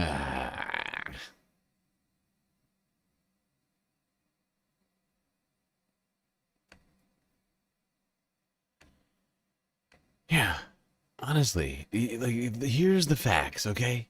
If people out there talking about law enforcement officers, this and that, law enforcement officers are here to enforce the law. In the case of immigration enforcement, it's one law, immigration, and nothing else. They have no purview over anything else. It's really not in their it's not their jurisdiction, right? They're not local or state law enforcement, or the FBI, or the DEA, or anybody else. They're immigration enforcement. That's the only thing they're there to do.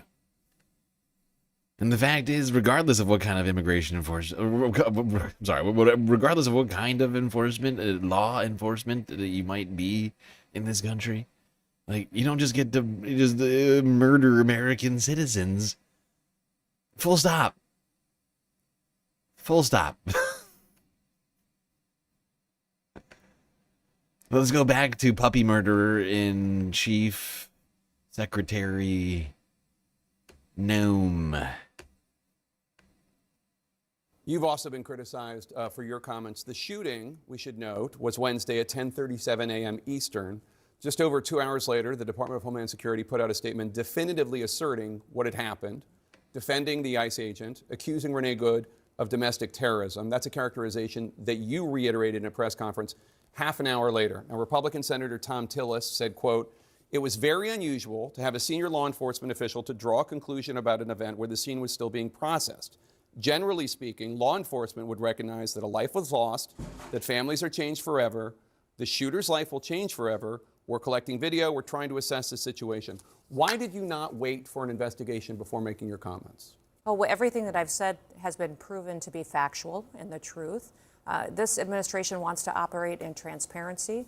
I have the responsibility as the Secretary of Homeland Security to know this information as soon as possible. Had just been in Minneapolis the day before, had already had conversations with officers on the ground and supervisors, and knew the facts, and decided that the department and the people of this country deserve to know the truth of the situation of what had unfolded in Minneapolis. Well, with all due respect, Secretary, the They first thing you said deserve to was, know the truth, she said.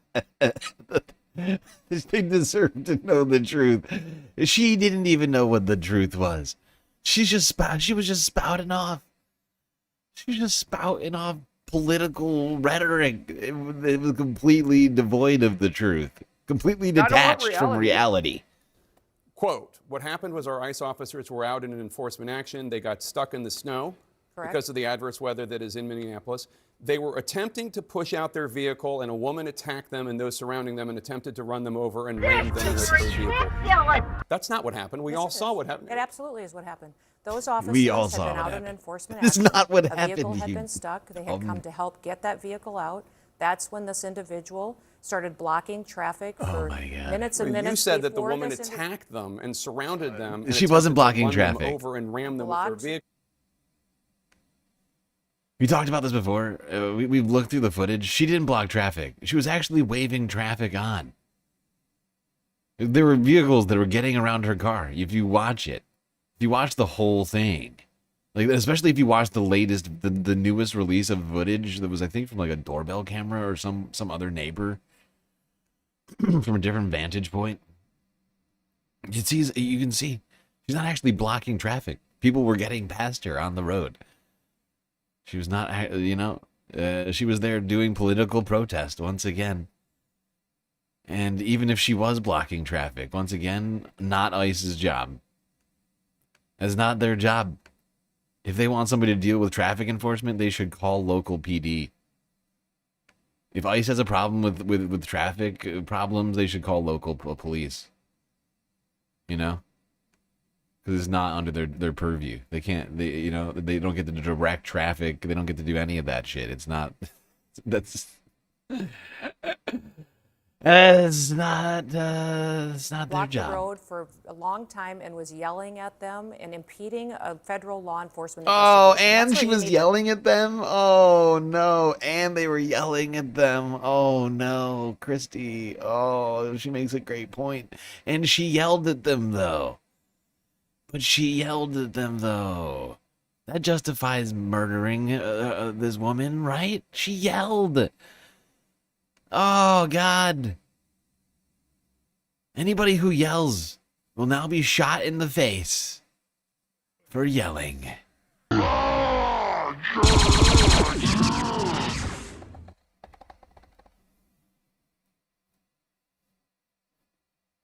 I didn't know that was is that how the law is written? Yelling gets the death penalty without like you just go right past I mean even if there was capital punishment for yelling, this would still be an extrajudicial killing, right? I'd just like to drive that one home for everybody. Even if there was capital punishment for yelling or blocking traffic, which no.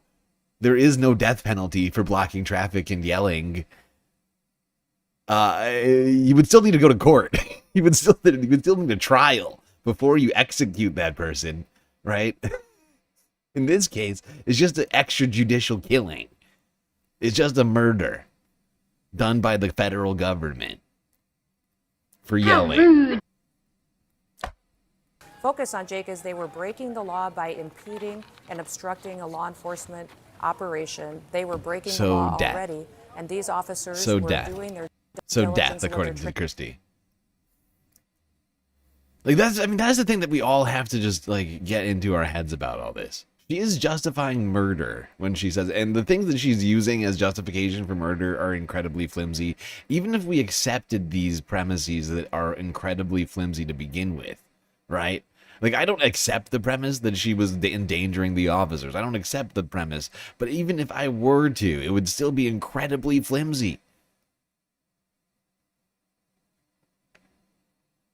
I mean, honestly, like, it would have, like, this, like, what she's saying is that the U.S. government, like, honestly, what she is saying is that the National Guard should have been called in on January 6th, and they should have murdered every single person at the Capitol, right? Drone strikes, like, do you get what I'm saying here? Like tanks, what she is justifying is at any protest, the federal government should be able to come in and just obliterate people for yelling.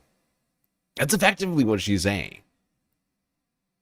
Like loudly criticizing the government and annoying the government, right? deserves death, immediate death. No trial, had prepared them just to do death. to make sure they were handling it appropriately. Death, You said death, within death, hours death. of her being killed, you said that she was a domestic terrorist. How do you define domestic terrorist? She weaponized her vehicle to conduct an act of violence against a law enforcement officer and the public. How so can as you they are doing that, How can you assert with certainty that she was trying to hurt the officer as opposed to she was trying to flee the scene? if you look at what the definition of domestic terrorism is, it completely fits the situation on the ground. This individual, Does as you not. saw in the video that we That released is just bullshit. 48 hours after That this is such incident, bullshit. showed that this officer was hit by her vehicle, she weaponized it, and he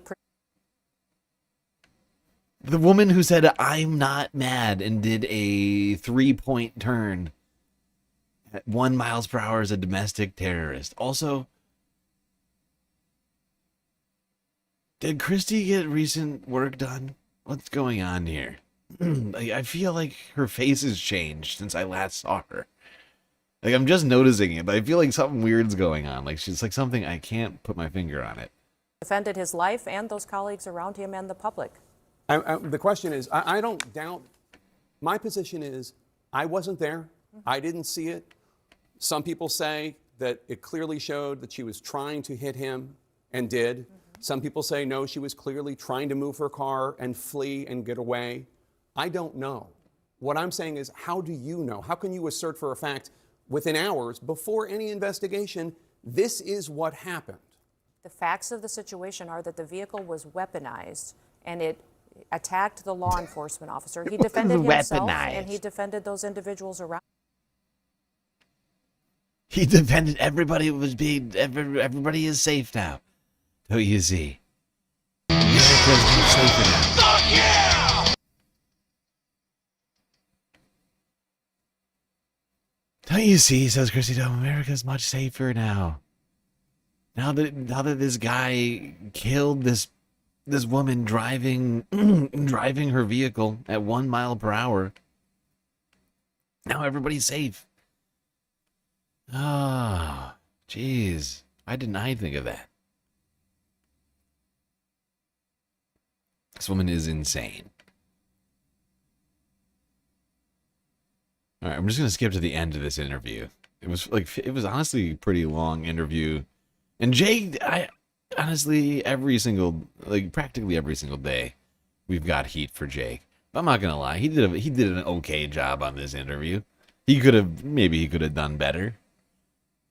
But for Jake, What evidence are you looking at that so many other people around the country look at and they say, it looked to me, her tires were turned to the right, she was moving her car, and they see a woman trying to flee.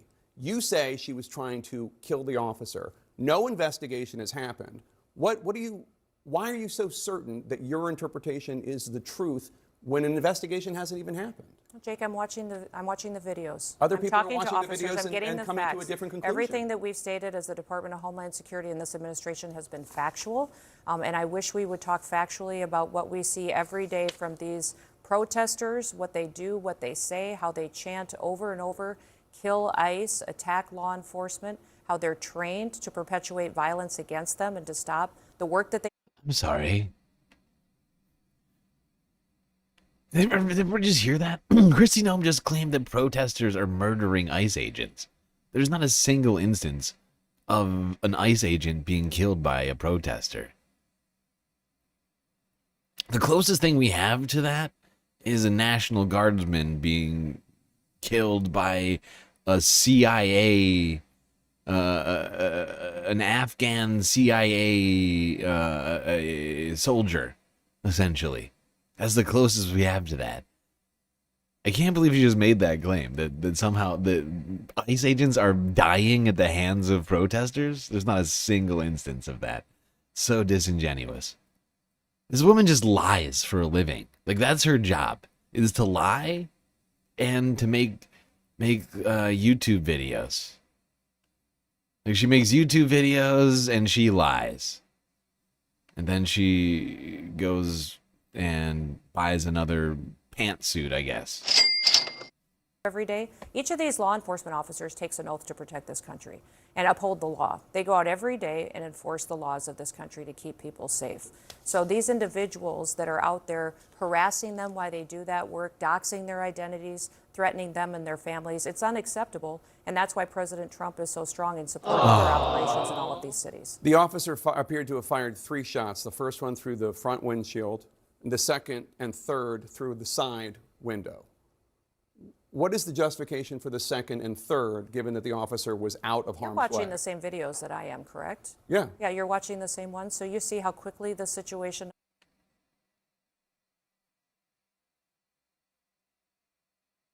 This guy's like 3 feet away from the car. He's still shooting. ...unfolded, how the officer was in front of the vehicle when she sped off, how she ran into him, and how he had to take quick action based on his training to defend himself and his colleagues around him. Once he's out of harm's way. That's very clear and factual from the videos that you can see. It's nobody's interpretation. We don't get to change it because we can see it with our eyes and we can build on the evidence that we have on the ground.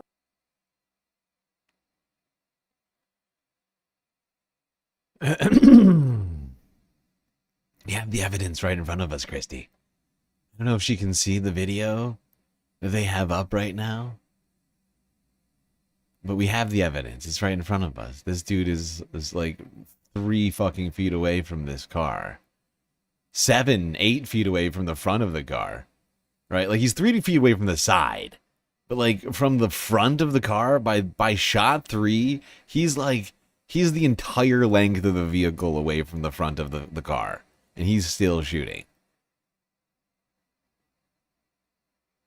You can see the back tire is right here, and it lines up with his foot, right? You can see this clearly. Like he is so far away from getting hit by this car. It's incredible. But he is still blasting.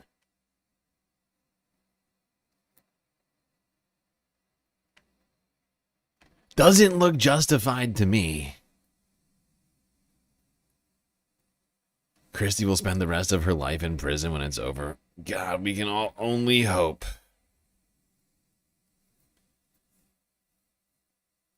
Honestly, we need internal Nuremberg trials for everything that's happened here in the United States.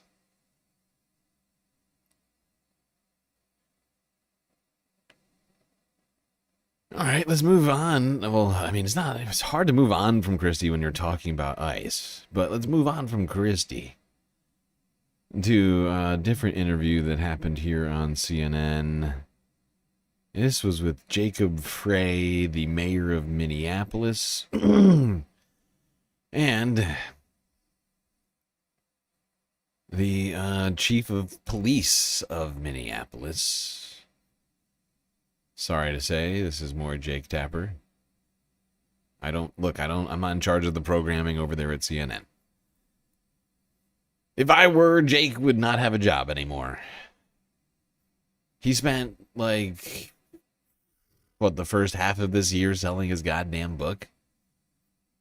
Every fucking time, turn on Jake Tapper. I don't know if you heard, I wrote a book. It's like, yeah, Jake, you and all your goddamn colleagues have been just hitting us over the head with this stupid fucking book over and over again, and nobody cares.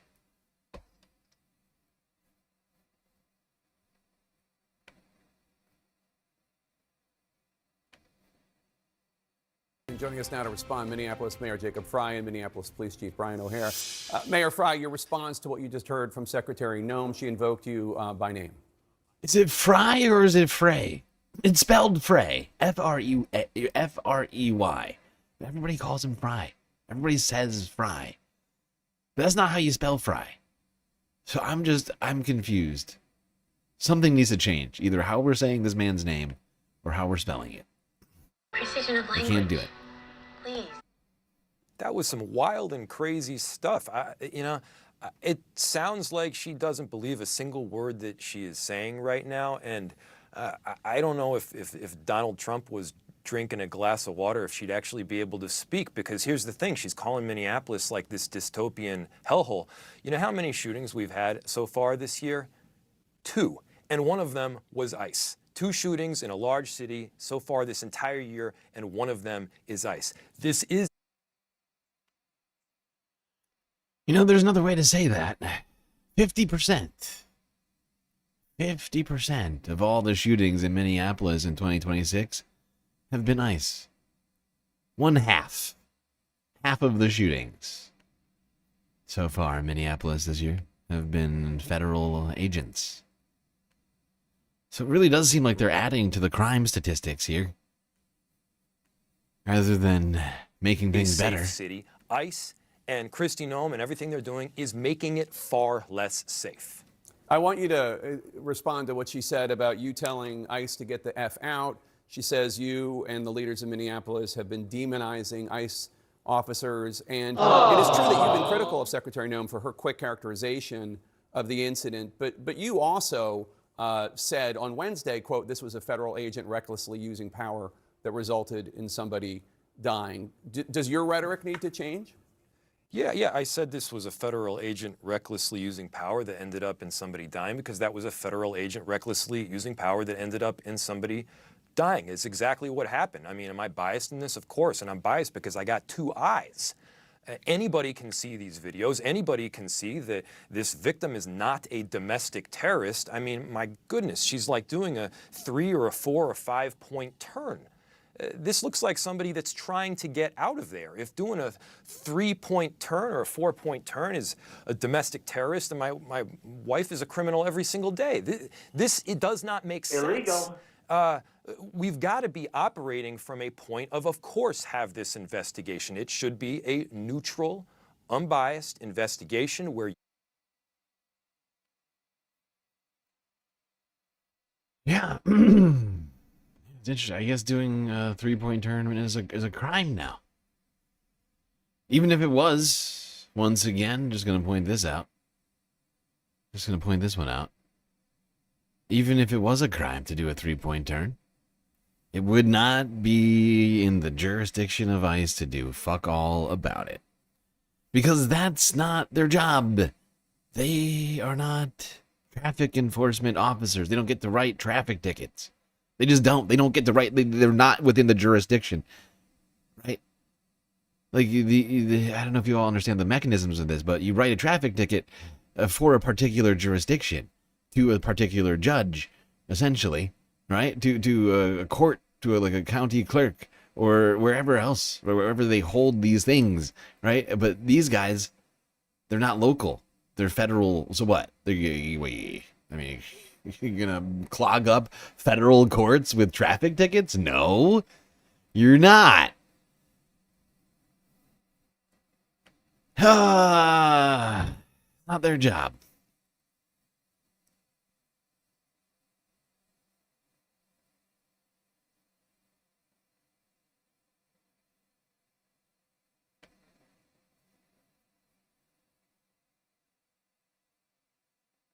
All right, let's go here, see what Donald Trump had to say in the wake of all of this about Renee Good.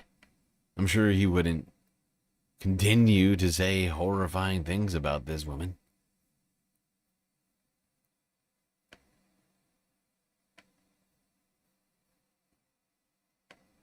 As they say in the real estate business. Jerome, Minneapolis, your administration has advocated for absolute immunity for the ICE officer who shot Renee Good. How do you define absolute immunity? What does that mean? Everyone's seen it. And a woman who's very violent. She's a very radical person. Very sad what happened. Her friend was very radical. Go and drive. So Donald Trump has asked a question about what the hell absolute immunity is, which is not a thing. It's basically just dictatorship, king shit. The king cannot be prosecuted. But they're trying to apply this concept to just lowly ICE agents. Like somehow these guys and gals can just they can commit any crime. Any crime. They can just run around just robbing people at gunpoint, stealing cars. They can murder a few people, light a house on fire, punch your baby in the face, Kick a dog.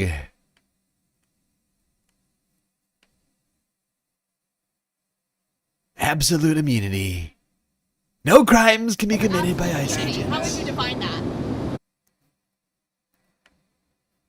But Donald Trump, like, yeah. I love how she comes back to it, because like Donald Trump's response to that isn't, is to completely ignore the question and just say, look, she's a radical, nasty, radical, leftist, Marxist, communist, extremist. Well, I'm going to let the people define it, but immunity, you know what immunity means as well as I do. So that officer should be back on the force? You can't be treating law enforcement that way, whether it's ICE or Border Patrol or our police and men and women. You can't do that.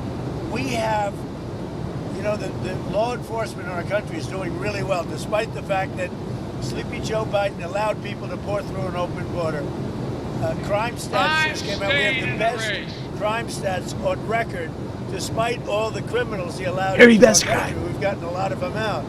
We have to respect our law enforcement. At a very minimum, that woman was very, very disrespectful to law enforcement. And you heard the same noises. You saw the same crunch that I saw. You can't do that with law enforcement, whether it's police or ICE or Border Patrol or anybody else. When it comes to ICE, Everybody saw it. Mr.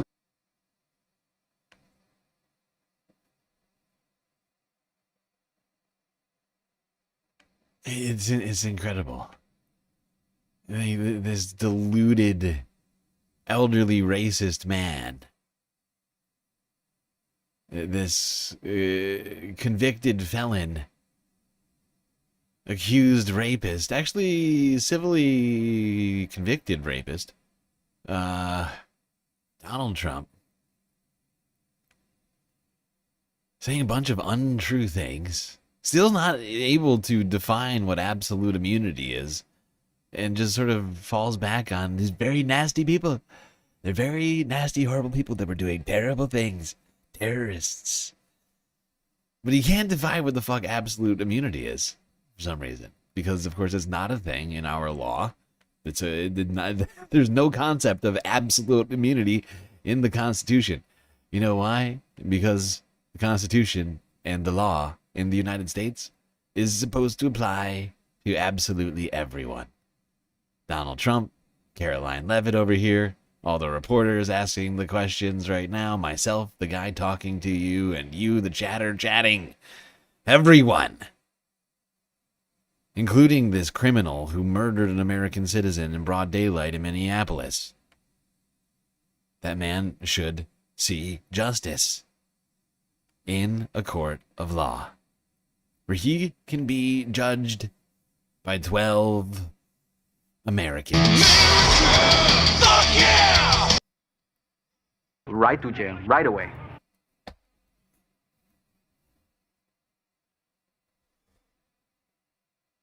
The fact is, all these people fear the law. That's why they're trying to dismantle it. Criminals, lifelong criminals like Donald Trump, that doesn't want the law to work. If the law works, he'd be in jail. And I'm not being hyperbolic here. I genuinely believe if the law worked, Donald Trump would be in jail right now. Prove me wrong. Guy should be in jail right now, but he's not. And if the law worked, he would be.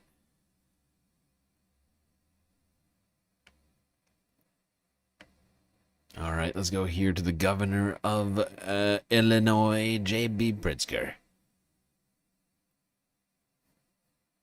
I'm not defending I'm not defending anyone or anything that's happened, but is it appropriate to call that a murder at a time that there are rising tensions between protesters and ICE agents if it has not actually been adjudicated and found to have been a murder? Okay, let's call it an alleged murder. So I agree with you. Let's call it an alleged murder. Let me just say, though, that when you have video, as you do in Minneapolis, when you have eyewitness testimony from people, it seems like there's a whole lot of evidence, and it should be adjudicated. You're 100% right. There should, in fact, be due process. That's not something that the Trump administration believes in. And indeed, they are throwing people out of the country. They're arresting U.S. citizens and people who are here legally without any due process. And in many cases, they're claiming that they're domestic terrorists, claiming that they're doing something wrong when there's zero evidence on their side. I want to play something that Michael Fanone, who was a police officer at the Capitol on January 6th and was attacked by rioters. He used to be a contributor to CNN, something that Michael Fanone said on Friday. It's time for the American people to organize and to utilize their Second Amendment right to protect themselves from what has clearly become an unaccountable and lawless agency that's killing Americans. What's your response? Because we're starting to hear, and again, I'm not defending ICE, I'm not defending anyone, but what is your response to that kind of rhetoric? Well, violence is inappropriate in all of these situations. And indeed, I've told the protesters, who are, in fact, a vast majority are peaceful protesters, keep the Now, me personally, I would say this much. I would maybe differ. I mean, well, I'm not differ necessarily, but the way in which JB responds to this, it's not clear entirely what he's saying. But I would say, it's not necessarily using the Second Amendment to defend the democracy isn't necessarily violence. Second Amendment is all is just bearing arms. You're not actually using them necessarily. Just having them, right? Bearing arms and within a regulated militia, I believe, is the text. Get rid of the Second in Amendment. The Second Amendment. So it's not clear to me that was what Michael Fanone was calling for violence, just for constitutionally protected action, I guess you might call it.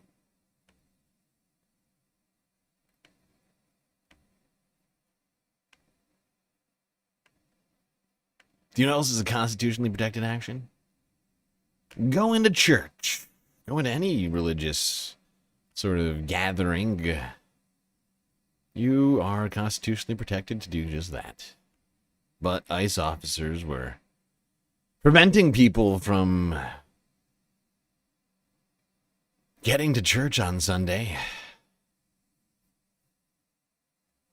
In response to an ICE agent firing at least 3 shots into someone's face, at least 2 of which I think indisputably, I would also argue the first. But even if you want to be someone who wants to try and find, the guy has absolutely no danger whatsoever. Like, it's physically impossible for the car to hit him when he fires shots 2 and 3. Killing a mother. And here are the way that ICE agents are reacting 2 days later in Minnesota.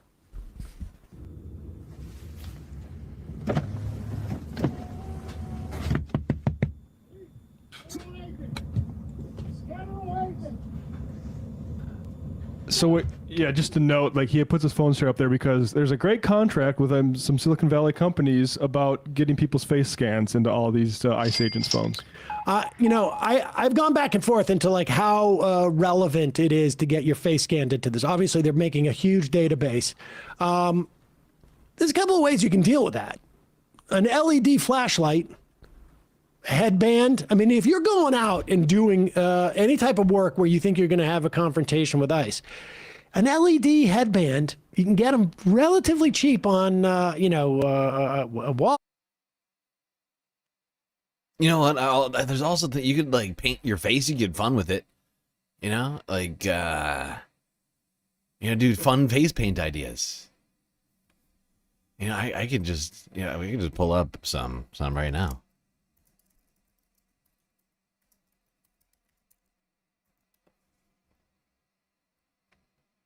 Look at all the options you have. I mean, you could really get creative with it. You could be a monkey. You could have a shark eating a fish on your face. Or you could be a leopard. I mean, come on. You could be a butterfly. You could be, I guess, Woody Allen. It's not clear. Am I wrong? Kind of looks like Woody Allen. You could be a pumpkin or something, or the Grinch. I mean, really, the options are sort of limitless. Is all just in your creative scope. Really, you pick a rainbow butterflies, 8 eyes, a snake. I mean, it's up to you, Space Fams. Just coming up with ideas. Groucho Marx, yes. I think you're right. You're probably right. Yeah. Or Target or Amazon, if that's your thing. You can get them a relatively cheap hardware store. And you just flick that baby on. It makes it very hard for the camera. Also, you can get like an IR flashlight. Not that I've looked into any of this stuff, but Groucho Marx glass nose mustache combo. I was looking honestly to see if like they have glasses where you could just put There's also, if you have baseball cap on, you can put those clip-on things. I would love a couple of pair that would be right on my glasses. But they're also recording because the Washington Post did this. I mean, here's an idea. I mean, people could take a page out of ICE's book. Everybody could just start wearing balaclavas everywhere. No longer identifiable. Sorry.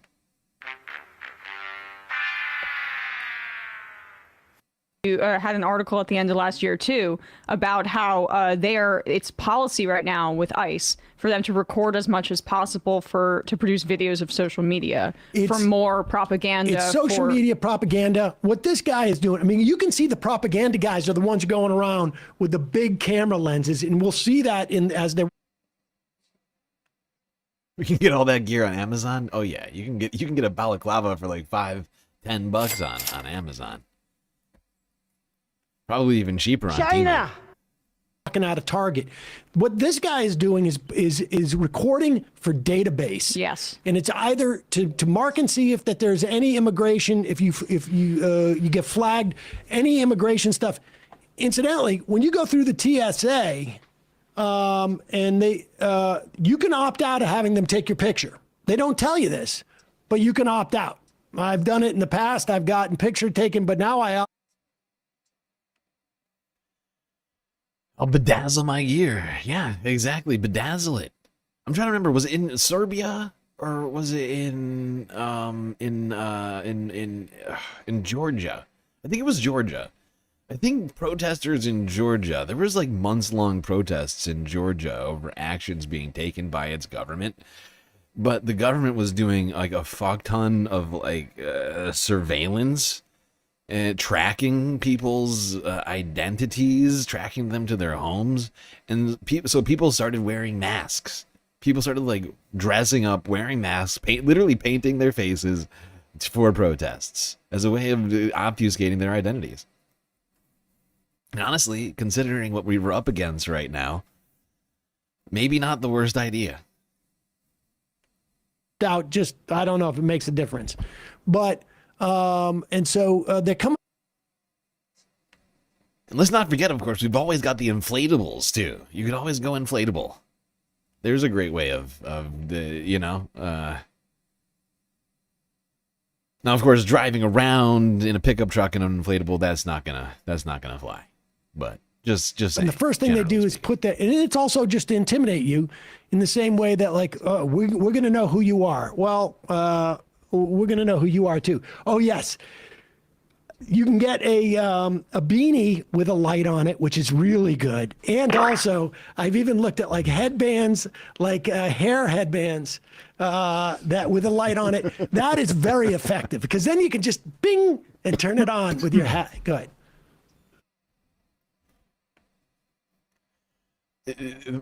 Sam should start selling Majority Report branded LED headlamps.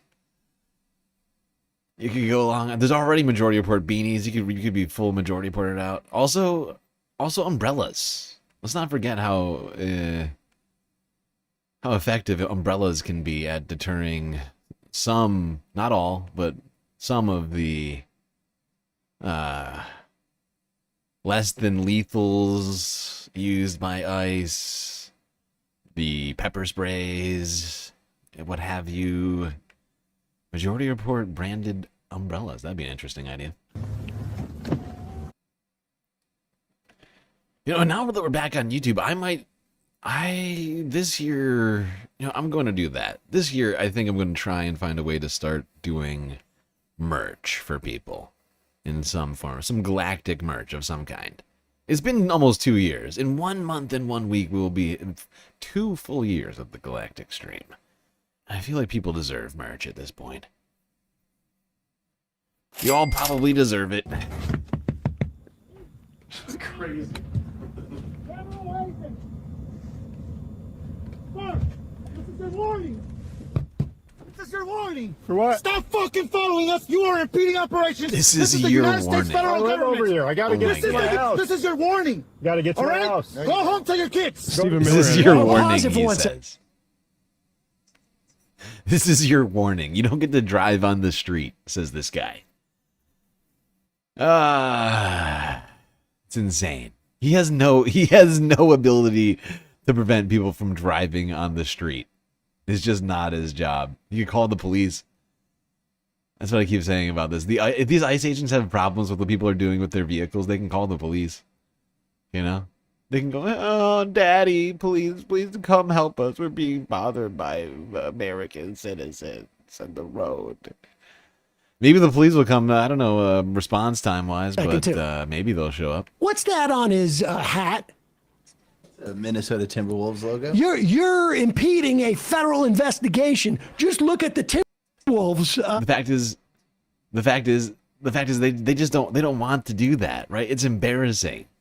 And all of them are on fucking power trips. None of them even know the law. And so they just, they just prefer, it's much easier to just like bark at people and threaten them than to actually follow the law. And, to admit that you don't have the jurisdiction to do the thing that you want to do. And, it's probably a little bit emasculating to these guys to have to go to somebody else. Because they're like having like some sort of emotional meltdown. They're like spiraling inside of their pickup trucks over American citizens being nearby. They're like snowflakes melting whenever they see an American citizen. The Minnesota Timberwolves logo. You're impeding a federal investigation. Just look at the Timberwolves logo on my hat. Yeah, I think. What a jackass this guy is. On the airport. I've noticed this guy. There's 2 guys who showed up in a bunch of videos. This guy has been in a couple. And it is just, you can tell by the way they speak too, and where they've just heard cops speak on TV. Like they have no real training, because we're learning more and more that these guys are just white supremacists, Proud Boy, knockoffs, whatever. According to Ross' story, can't even read. Patriot Front people who signed up for this kind of thing. So they're just like, they're acting like law enforcement they've seen before. Except for law enforcement doesn't come up and swear at you when in your first encounter. Like they are starting by trying to escalate. And they're doing this because they want to intimidate people. And, if you have a Facebook or a YouTube account or something like this, and you get approached, best thing to do, go live. Go live in that situation. I'd like to know what pharmaceutical stack this guy starts his morning with also. Alpha Brain. United States federal I live government. over here. I gotta get to my house. This is your warning. Gotta get to All my right? house. Go home to your kids. Go to church. Go to home to your kids. This is your last warning. I serve I the will Lord. arrest you.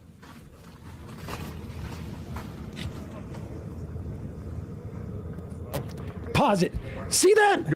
That dude has his gun drawn. Oh, yeah. That dude has his gun drawn. That is not his, he has his gun drawn. That is not his taser. His taser, I think, is on his right hand. And do you think that he is positioning himself so he thinks only the driver can see the gun as an intimidation tactic? It may very well be. That's what it looks like. Yeah. For sure. Yeah. Church. Look at that. You should be in church. bad decision, okay, sir? I'm not making any bad decision. I'm peaceful. I serve the Lord. Not a draft dodging You coward. made a bad decision, you fucking idiot. You too. God bless. Let these people go to church. Let these people serve the Lord and worship. Let people let I guarantee you that. I guarantee you're not gonna like the outcome. Go home to your children. It's Sunday. Yeah, go It is exactly. Sunday. Let people go to You did church. not learn from what just happened? Go home. Pause it for a second. Did you not learn? Is it just me? I hate to profile this guy, but is it just me? I mean, maybe it's the mask, but does this guy have an accent? I mean, can we check this guy's citizenship real quick? What's going on here?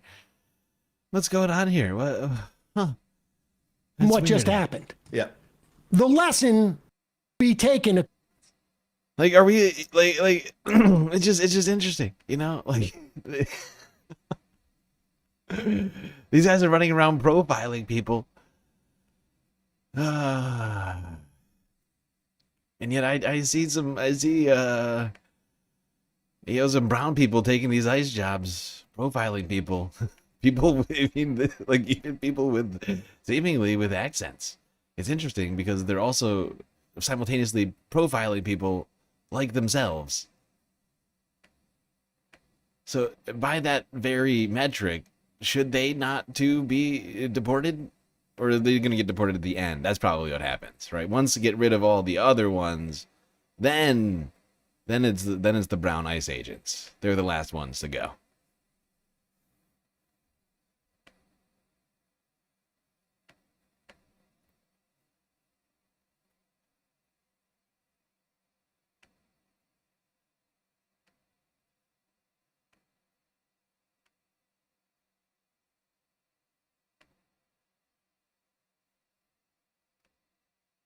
These guys and gals over at ICE are running around committing crimes. Being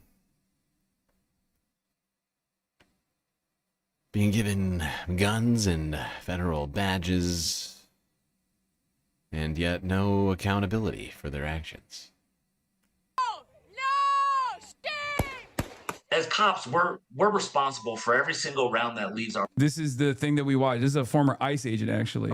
Eric Ballier is a 25-year career federal agent who most recently oversaw use of force investigations for Homeland Security Investigations, or HSI. We asked him what to make of the tactics used by They federal deleted it? We watched this. We watched this yesterday. They deleted it? It didn't air on the actual show tonight. CBS did post to the YouTube. It has nearly 800K views already. agents in the fatal Minnesota shooting. In my 25 years, I've done hundreds of vehicle stops. If someone is fleeing, that is not a justification for the use of deadly force. In this moment, the officer crosses in front of the vehicle. He opens fire on the driver, 37-year-old Renee Good. The government says the officer shot the driver in self-defense. She then proceeded to weaponize her vehicle, and she attempted to run a law enforcement officer over. But the footage tells a different story. In this clip, we see Good waving cars by, and one car drives past her stopped vehicle. Like they're Yeah, and like I said, I pointed out that it's a legal gray area. Here's a sheriff calling it straight up, made up law enforcement. I'm Rochelle Bilal, the sheriff for the city and county of Philadelphia. And I say her name, Renee Good.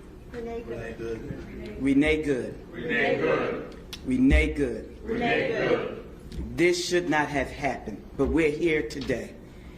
Let know that law enforcement professionals, real ones, not the fake made up ICE, probably Trump's new army to attack citizens of the United States. Did you hear what I said? No law enforcement professional wears a mask. None. Oh. None. Those that come into our communities wearing a mask to commit crime, thank God for our district attorney, Larry Kraftner, who say We're gonna have cops using ICE as a reputation builder for the rest of the admin, huh? I mean, low key, yes. Because as the situation worsens on one side, the other side is not as bad, comes across as better. You know what I mean? That's just how it works. ICE is so bad and so illegal in their conduct that unironically they make cops look better in comparison. It's also entirely dependent on where or how police officers conduct themselves on the streets going forward. Like,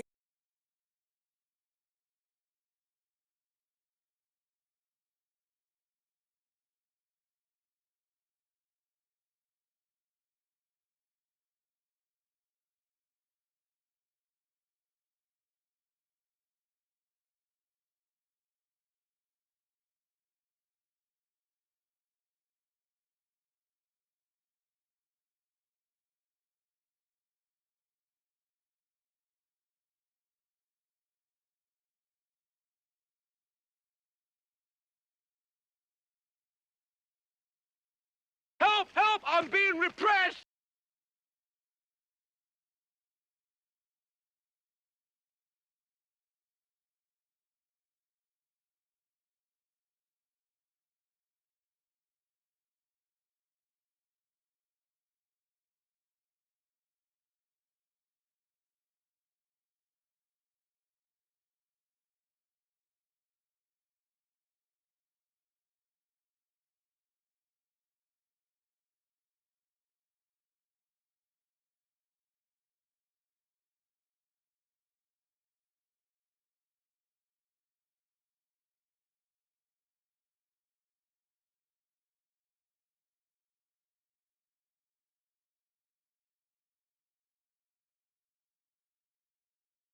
Possible.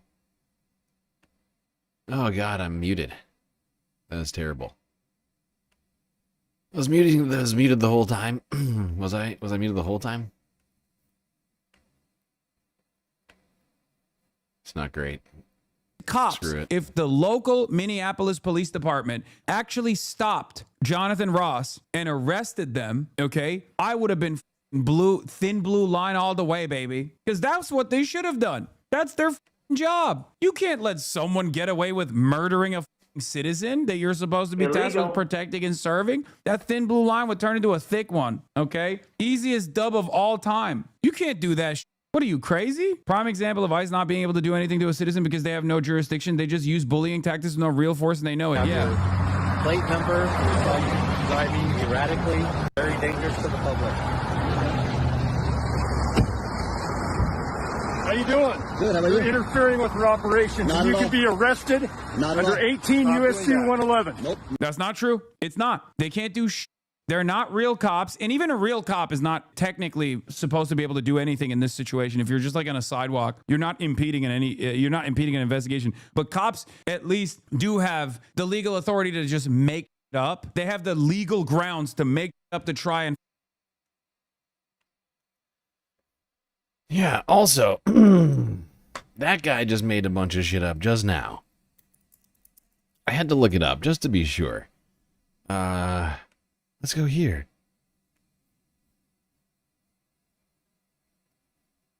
This is Cornell Law student. It's Cornell Law School's Legal Information Institute. 18 U.S. Code 111. Assaulting, resisting, or impeding certain officers or employees. Forcibly assaults, resists, opposes, impedes, intimidates, or interferes with any person designated in this title while engaged in or on account of the performance of official duties. He's doing none of these things right now in this list. Under 18 U.S. Code 111. He's not forcibly doing anything. Right? The first word is forcibly. Right? Forcibly assault, resist, oppose, impede, intimidate. Right? He's not forcibly doing anything. He's standing on the sidewalk. He's standing on the sidewalk. He's not forcing anybody in any way to do jack shit. Actually, he's minding his own constitutional fucking business.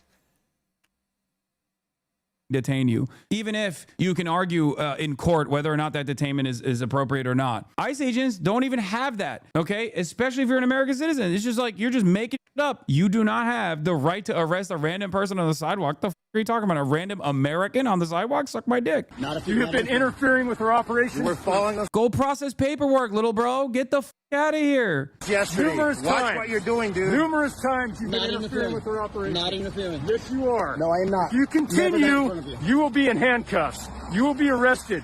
You will be 18 prosecuted. U.S. Code 111. Get that through your head, dude. That's a lot of numbers you just remember. Yep. Good job. I'm not breaking the law, and you fucking know it. Yes, you are. Not breaking the law, and you fucking know it. Never got in front of everyone. Never. One more time, and I will put you in handcuffs. I need you guys to understand something. Annoying a cop is not illegal. Annoying an ICE agent is not illegal. And anytime dumb, whether they be Asmongold or any number of different right-wingers, try to make it seem like it's actually not only illegal, but criminality that reaches the point of like state-sponsored execution, they're bootlicking and they're wrong and they're... Yeah, and it's tyranny. Okay, that's what it is. Okay, there's a old-fashioned word from American history. It's fucking tyranny. It is in fact, it's not just your right, it's like your civic duty to annoy the government. Okay? Every time the government does something that annoys you, you should be annoying them back. If you think of yourself as a patriot, you should, every time the government annoys you, you should be raising a stink over it. Okay? That's how I feel. See something, say something. Creating a permission structure for this administration to continue murking people, okay? There are rules. These guys are actually lying in this moment. Cops lie all the time, and so do ICE agents, okay? Your feelings getting hurt, sorry, sucks to suck, is not going to give you a opportunity to kill someone or arrest them. You can't do that. One more time. Keep it up. One more time, dude. A fucking loser. These guys are like disturbed. I think most of these guys need to be in like mental institutions.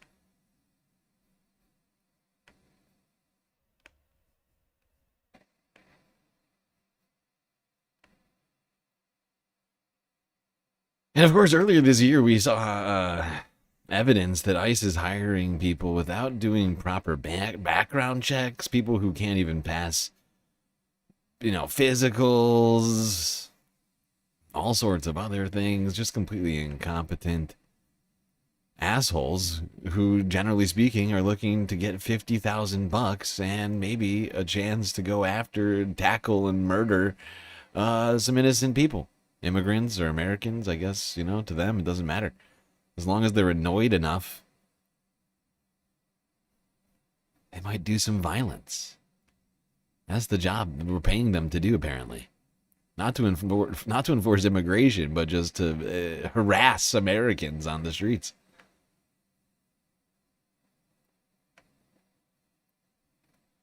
And apparently we're going to be paying another 1,000 ICE officers to go to Minnesota.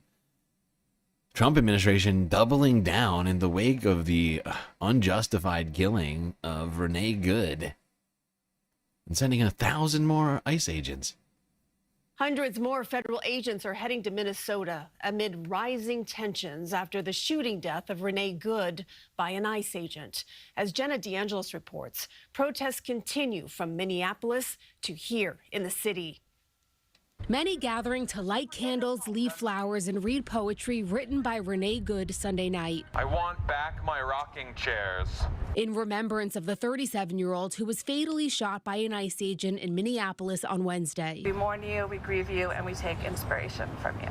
The vigil at Brooklyn's Grand Army Plaza also included reading names of those who died in ICE custody. Genry Ruiz Julian, 29, born in Honduras.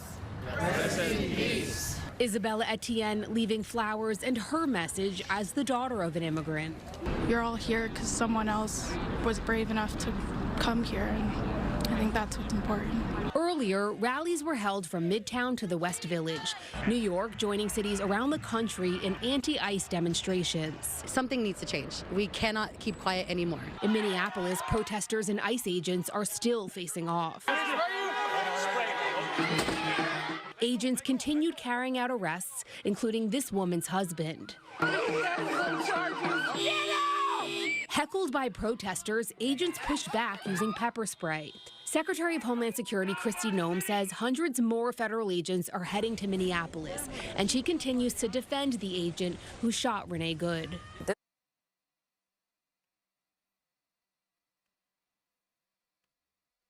You know, one question I've been asking myself, and I'm fairly certain I know the answer to this question. I wonder what the law is if you're being assaulted by an ICE agent. You know, they've been using a lot of less than lethal weapons on people. I wonder what they would do if they got pelted by paintballs and bear spray.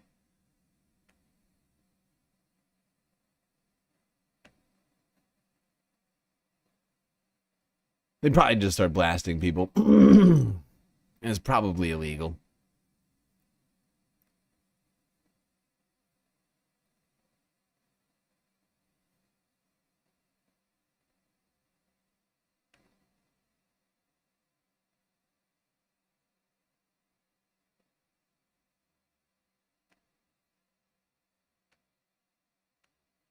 All right, let's keep talking about this ICE surge. It's a secondary surge, really. I mean, the first surge was last month. At the beginning of December, Donald Trump decided to go after Somalis in Minneapolis, and after figuring out that most Somalis are U.S. citizens, they decided to just broaden that to any brown people. Back it up! Tensions reach boiling point in Minnesota as ICE immigration enforcement agents continue to patrol the streets in the face of a growing backlash. On Sunday, officers forced entry to this home, arresting a man.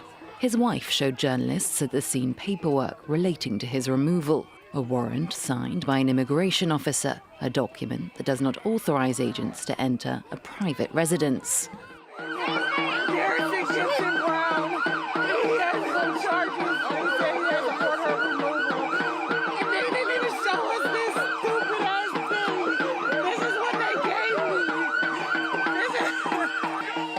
Protesters banged drums and blew whistles. Some were met with chemical spray. More than 2,000 immigration arrests have been made since the Department of Homeland Security began its operation in December. These latest raids come in the wake of the fatal shooting of Renee Good in Minneapolis by an ICE officer last Wednesday. Many residents are anxious about the situation. Public schools in their area are offering remote learning. I'm a teacher, and I think that the fact that ICE has been targeting schools around here, making it difficult for children to just get a public education, terrorizing parents, the fact that I have to worry about my kids being outside because of this sort of terrorism happening out front is ridiculous. Minnesota is the latest. This is ridiculous!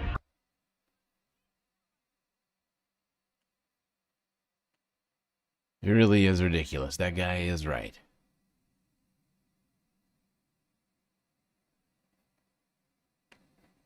Just in, CNN has learned that about 1,000 additional Customs and Border Protection agents are set to deploy to Minneapolis. That is according to two federal law enforcement sources. An ICE agent there shot and killed Renee Good just last week.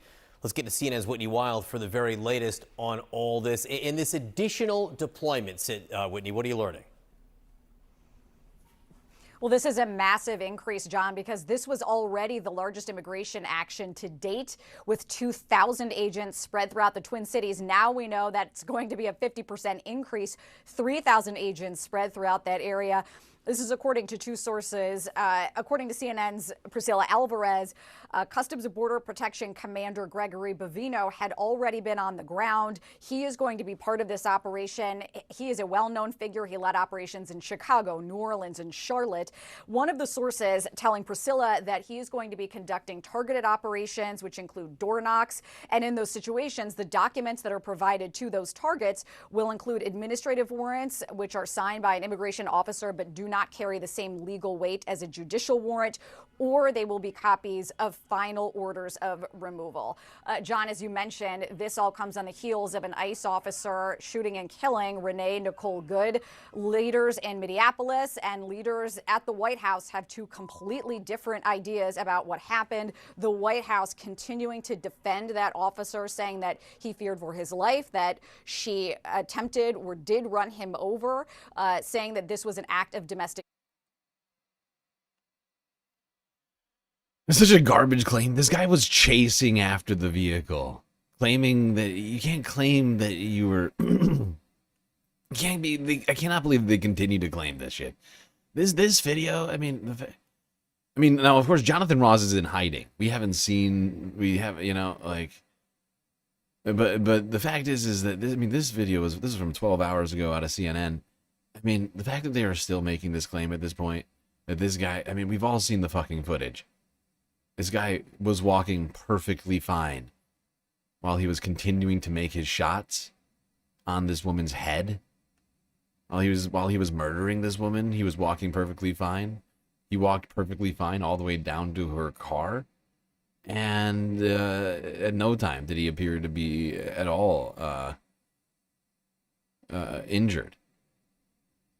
Either significantly or even just slightly. He seemed, I mean, he was bumped by a car moving at 1 mile per hour. The car that he put himself in front of. He was perfectly fine. Kristi Noem doubled down on those comments in an interview with Jake Tapper on Sunday. Minneapolis leaders say that could not be further from the truth. She posed no risk to that officer, that this was a completely unjustified shooting, and they are calling for more local involvement in a federal investigation, which at this point is being led exclusively by the FBI and the U.S. Attorney's Office in Minneapolis. New over the weekend, John, Democratic lawmakers attempted to enter an ICE facility. They were inside briefly before being escorted out. On Thursday of last week, DHS Secretary Kristi Noem had changed the policy about allowing unannounced visits by lawmakers. Now, it doesn't matter what the policy is. It is Congress's duty to oversee the things happening in their states. And it doesn't fucking matter what Kristi Noem wants or does not want, what the policy is over there, what they want to write down on paper, because constitutionally, this facility is in the state of Minnesota and the city of Minneapolis, and these congresswomen have 100% have the right to go in to inspect it. It's on Minnesota state land. This is not just their right, but is their obligation to ensure that these facilities are operating in a professional manner, that they are following state laws. So I don't give a fuck what Kristi thinks or what ICE thinks about that. And neither should you. What you should care about is Congress doing their jobs.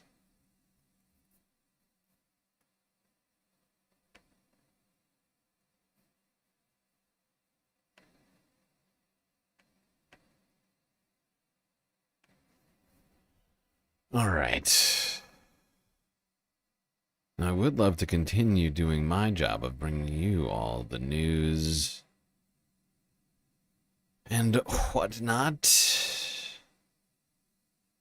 But to ensure that we get all of the content tonight, all the clips that I have planned for us, we got to make sure that we complete the galactic content goal. And unfortunately, we have not made much progress on that tonight. Very quiet in the way of donos. We still have time to complete it. However, we do have to take a quick galactic intermission as we are 3 hours into the stream. Do not worry, though. We will be right back after these brief messages.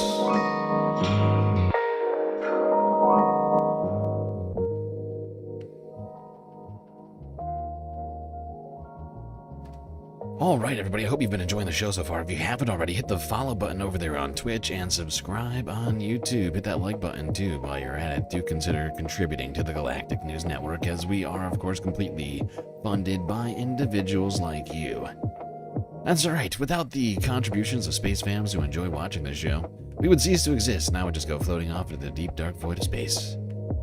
Thankfully, there's a whole bunch of great ways for you to show your support, help keep the Galactic News Network alive. Things like YouTube, Super Chat, Super Stickers, memberships, gifted memberships. Twitch with the bits and the power-ups, the subs, gifted subs, Prime subs. Got Cash App and PayPal if you prefer your money go directly to funding the stream rather than the bottom line of Amazon and or Google. But of course, the very best way to get the most space benefits for your Earth dollars. So go on to Patreon and become a Galactic Patron, where for the low price of $3 a month, you can get access to a myriad space benefits unseen by the rest of the goddamn Milky Way galaxy. Things like an avatar on one of the break screens. Shout out at the end of every show. Secret Discord channel inside of the Discord server, and much, much more. Anyway, everybody, enjoy the break. Grab yourselves a drink, maybe a snack, and I will be right back.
All right, everybody.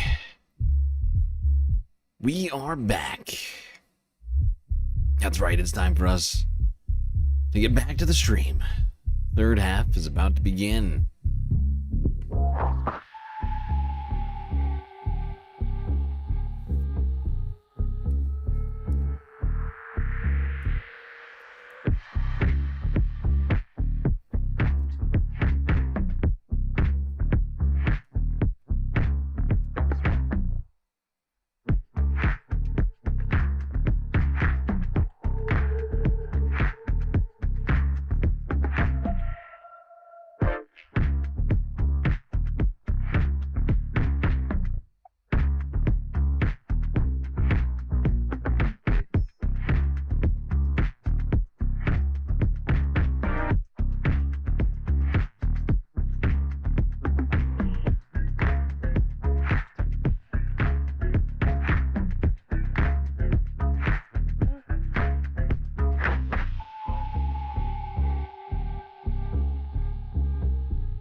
All right, people, break is over. Hopefully you are back in your seats already. Snacks, drinks in hand. As we are back. Show is beginning once again. Almost done talking about ICE. But we've been hearing a lot from Republicans. Kristi Noem, for instance. Donald Trump. Caroline Leavitt.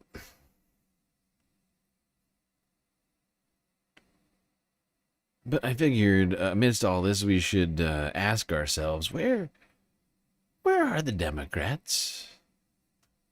What is the message from leadership in the Democratic Party right now, exactly? Where's Chuck Schumer? Where's Hakeem Jeffries? Where are they?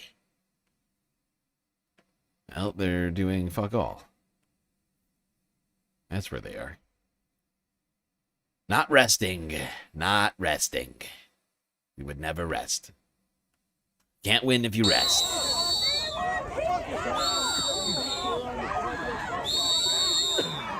What do you think of liberals who use instances such as this to demonstrate why leftists should have voted for Kamala Harris? I have no respect for them because in this moment, if they are not out in the streets protesting against the Trump administration and using this as an instance to left bash when the left was objectively correct, when their criticisms were on Kamala Harris dropping the ball because they knew that this would happen, or at least in my circumstance, this is exactly what I said was going to happen. I'm saying it, dude. I think Democrats don't hate Republicans as much as I do.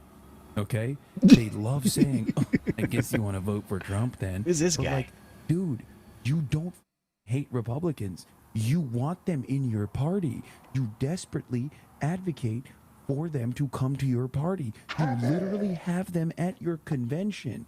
You have them at your convention. You have them come and speak at your convention. You literally have their loyal soldiers come speak at your convention. The border guards, the cops. Like, you love them. You want to the Republicans. You want to hug the Republicans. You want to kiss the Republicans. You want to be Republican. You want to be Republican. You're just a fucking Republican. I hate Republicans. You don't. You want to suck them. Okay? So stop with this bullshit. Which is why I said Kamala Harris needed to be better at actually advocating for how this was going to happen, and she never did.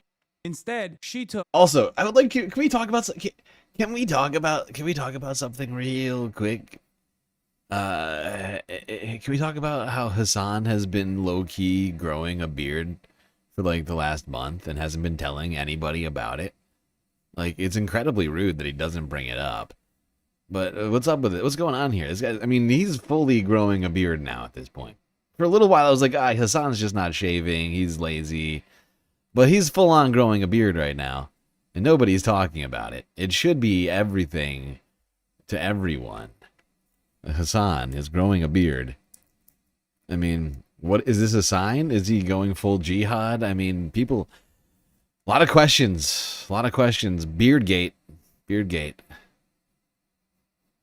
A pro-border control stance, a pro-lethal military stance for some reason, and ended up losing because she was dancing around with Cheney and Dick Cheney. This was my point. And liberals who just did not recognize this reality for some weird reason are now, instead of having a moment of self-reflection, having a moment of honesty, and realizing that the far graver threat is the fascism that is coming down right now, that is happening right now, are still trying to left bash for some reason. They're trying to yell at the people that are getting arrested. Your ego doesn't matter. Stop trying to protect your goddamn ego. Lock in. This is the exact same reason why the left was also correct when we criticized a bunch of Democrats, 75 of them, I believe, that voted for the Lake and Riley Act in the Congress, in both the Senate and the House of Representatives, or even a larger number, I believe. This is it. Democrats actually are basically funding the bullets that are being used on people like Renee Good when they don't stand in opposition to this. It's ridiculous. Yeah, and the 70-odd Democrats who went on the record to thank ICE for their service, like, what are we doing?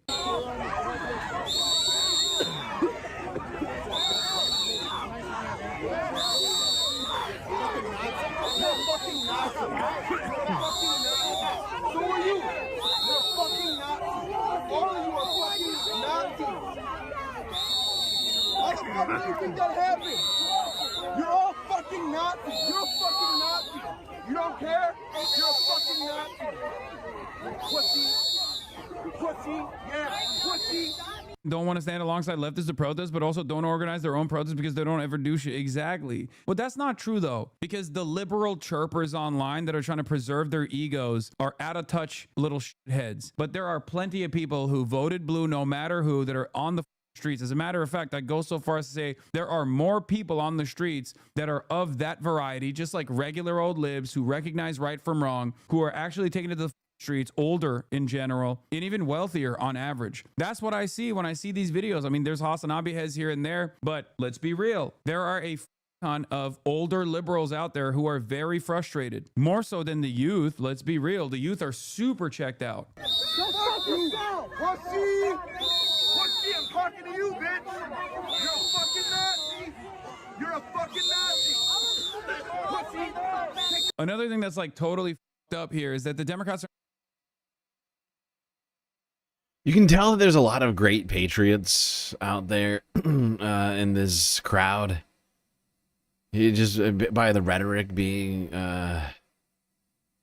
going around here. I'm hearing a lot of great rhetoric from these protesters. Yeah, it's beautiful. Great patriotism all over the place.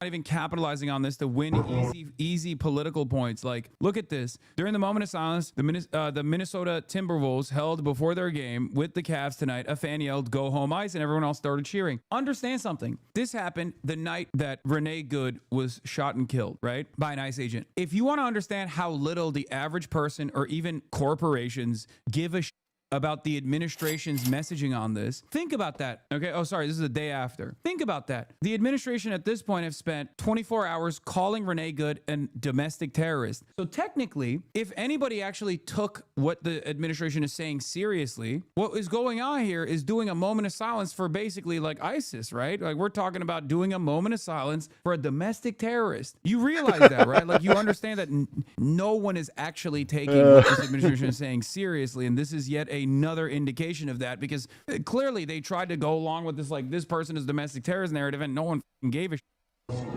Even corporations Can we have don't give a quick shit. moment The of people silence for clearly Boko don't give a Haram, shit. please, everyone? Moment of silence. Little respect. Like, this is like doing a moment of silence for Hamas. If we could just all take a moment of silence for Al-Qaeda and all those guys.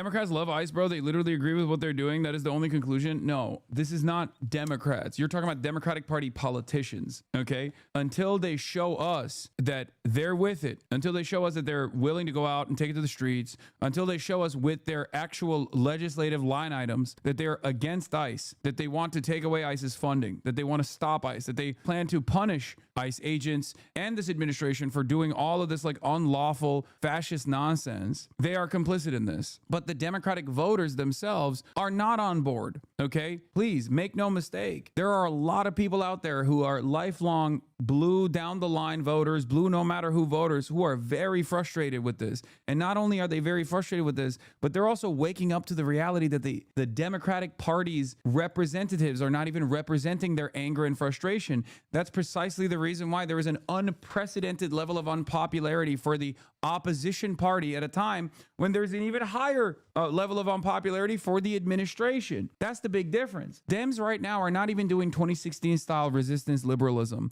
I do not know where they go from here, but it's crazy to me that they're not even trying to get ahead of the momentum that is building. I said this earlier. Look, I said, I'm going to say it one more time. The liberals are waking up while the Dems are being weirdly timid here. No organizing, no party funds. It's the terms too. I know I shit on the Dems a lot. Yeah, and here are the facts. I mean, Democrats essentially going through the 2024 election pushed the Overton window to the right. Like they effectively pushed the Overton window to the right on things like immigration. The very thing that we are talking about right now. The Lacken Riley Act and all this other fucking shit. Are you kidding me? Like they have been stop that. They have been helping along Republican talking points by basically signing on to it over and over again, including through 2025. They're feckless, useless idiots. Completely, opposed to democracy at this point. They proved that in 2024. When they refused to listen to the poll numbers on a little issue called Gaza. This is a totally new level of incompetence, not even 2016 resistance liberalism. It's crazy. And I low-key, I think AOC is also not doing enough. And the only people that are aesthetically doing things is like Gavin Newsom, for example. Gavin Newsom knows what time it is. He obviously is not going to be the change, right? He is going to be just as ridiculous, just as ineffective as a Kamala Harris presidency would. He's basically just going to be the guy who siphons all of those voters who want some sort of change. Right? He's going to siphon all of that angst and animosity that people feel towards the current administration. And his job is to just like mog people, right? That's basically. Honestly, though, like we should be getting.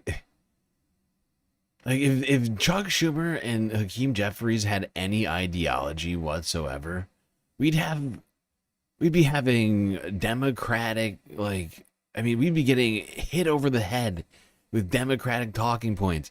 But it's crickets over there. They have no. The problem is they have no immigration policy. It's just we will fund ICE the same way Republicans are doing it, but we'll say we're going to do it in a nice way, and we'll keep ICE funded, and we'll do immigration. We won't make it easier for people to get in the country, and we'll do a lot of deportations. But maybe we'll follow the law like 60 to 70% more. How does that sound? And it's a terrible. It's not an alternative. They're garbage. They have no idea how to actually stand up for anything, and that is a problem.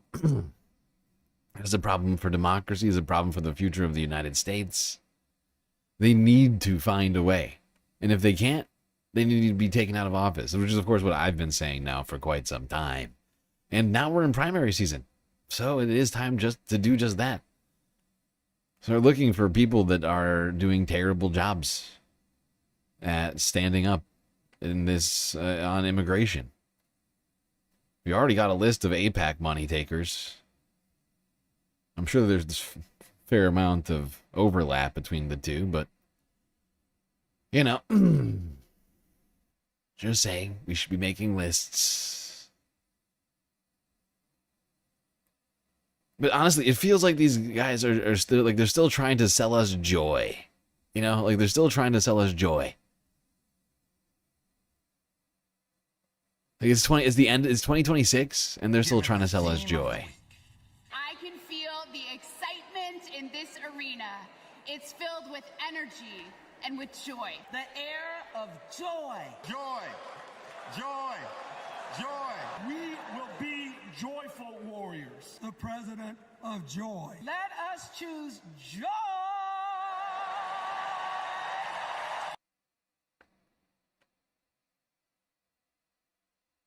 Like, they're still, you know, like, they're still trying to convince us that they're doing like they're doing a great job when everybody can see for themselves that things are not great.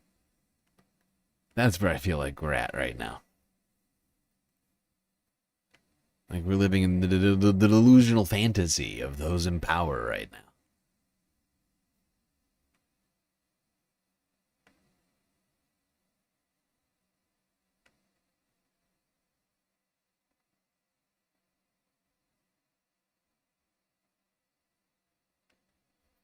Like, it just, like, you know, that I feel like they're still living in the past. They're still embracing a politics of the past. One with reasonable Republicans, you know, and bipartisanship and all this other stuff. Not in an incredibly polarized political environment, where we're living under a fascist authoritarian regime, where the other side of Congress, the other side of the aisle, is actively emboldening and enabling that, and they're just still acting like it's 2012.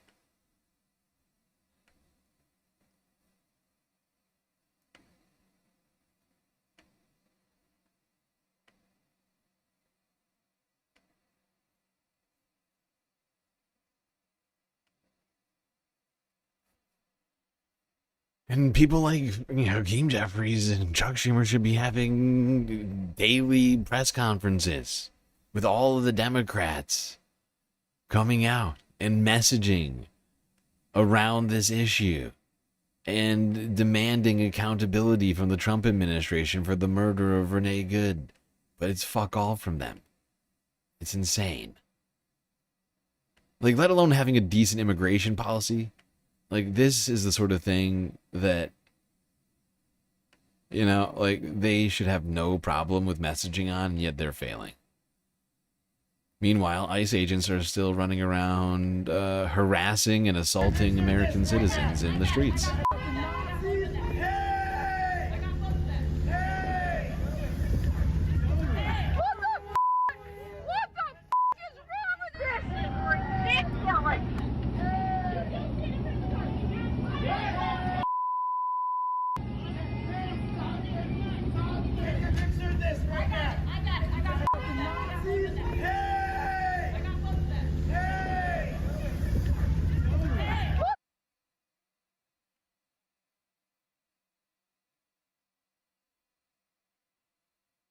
Well, there we go.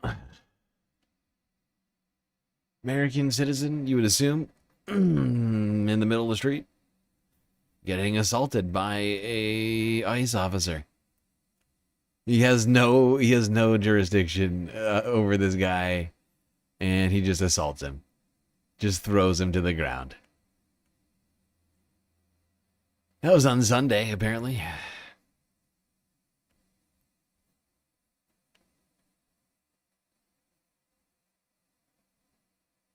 The guy had I don't care whether or not he's upset by that guy standing in the road. He has no right to assault him like that. In any way, shape, or form.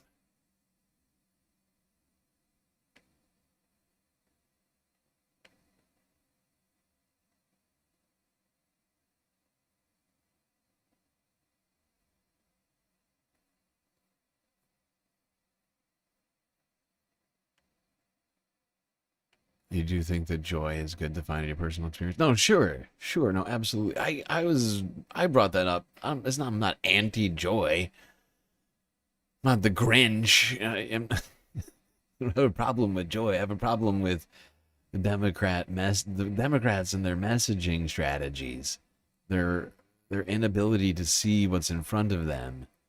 Their inability to actually have an ideology, and they're just more focused on convincing everybody that they're doing a great job rather than actually doing the job, right? The reason that they did the whole joy thing was because they didn't want to address, they didn't want to address the economy. They didn't want to address Gaza. They didn't want to address all these other sorts of things. So they were just like, you should all be super stoked right now.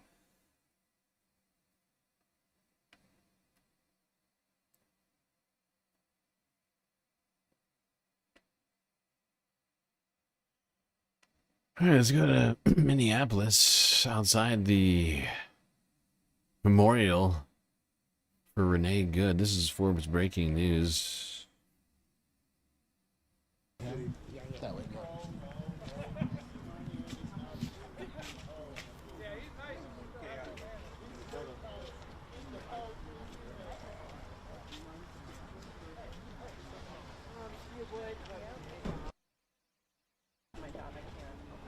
I would love to, because it means so much to me to be able to stand here in solidarity, but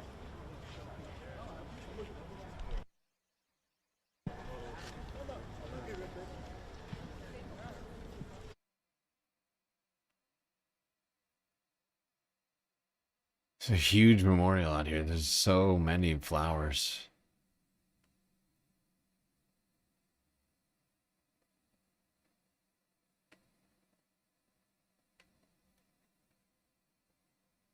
Brasmo said hi. Hi, Brasmo. Good to see you.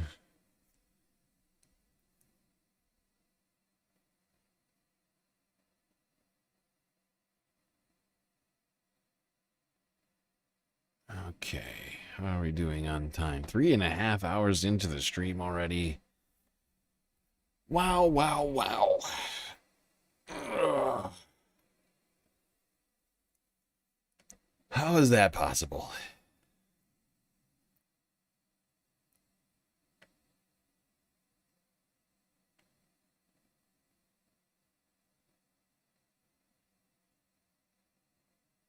All right, let's go here now. Talk about this development happening right before the stream started.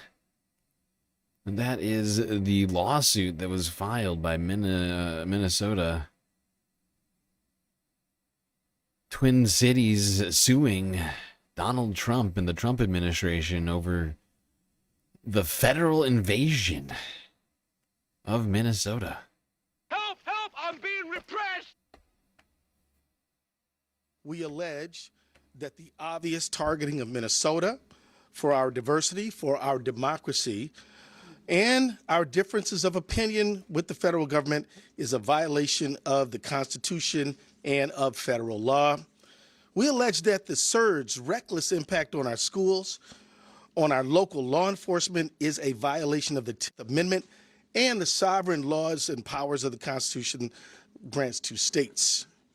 We allege that DHS's use of excessive and lethal force, their warrantless, racist arrests, their targeting of our courts, our churches, houses of worship, and schools are a violation of the Administrative Procedures Act on arbitrary and capricious federal actions. And we ask that the courts will end the surge of thousands of DHS agents into Minnesota. We ask the courts to end the DHS unlawful behavior in our state, the intimidation, the threats, the violence. We ask the courts to end the tactics on our places of worship, our schools, our courts, our marketplaces, our hospitals, and even funeral homes. The deployment of thousands of armed, masked DHS agents to Minnesota has done our state serious harm. This is, in essence, a federal invasion of the Twin Cities and Minnesota, and it must stop. DHS agents have sown chaos and terror across the metropolitan area and in cities across the state of Minnesota. Schools have gone onto lockdown. Entire districts have had to cancel school for tens of thousands of students to ensure safety and offer online education because of the students and the parents' fear of coming into the school. Local businesses are struggling. Revenues are down. And some retail stores, daycares, and restaurants have actually closed because people are afraid to go out and to do their shopping, whether they're immigrants or whether they are citizens of many generations.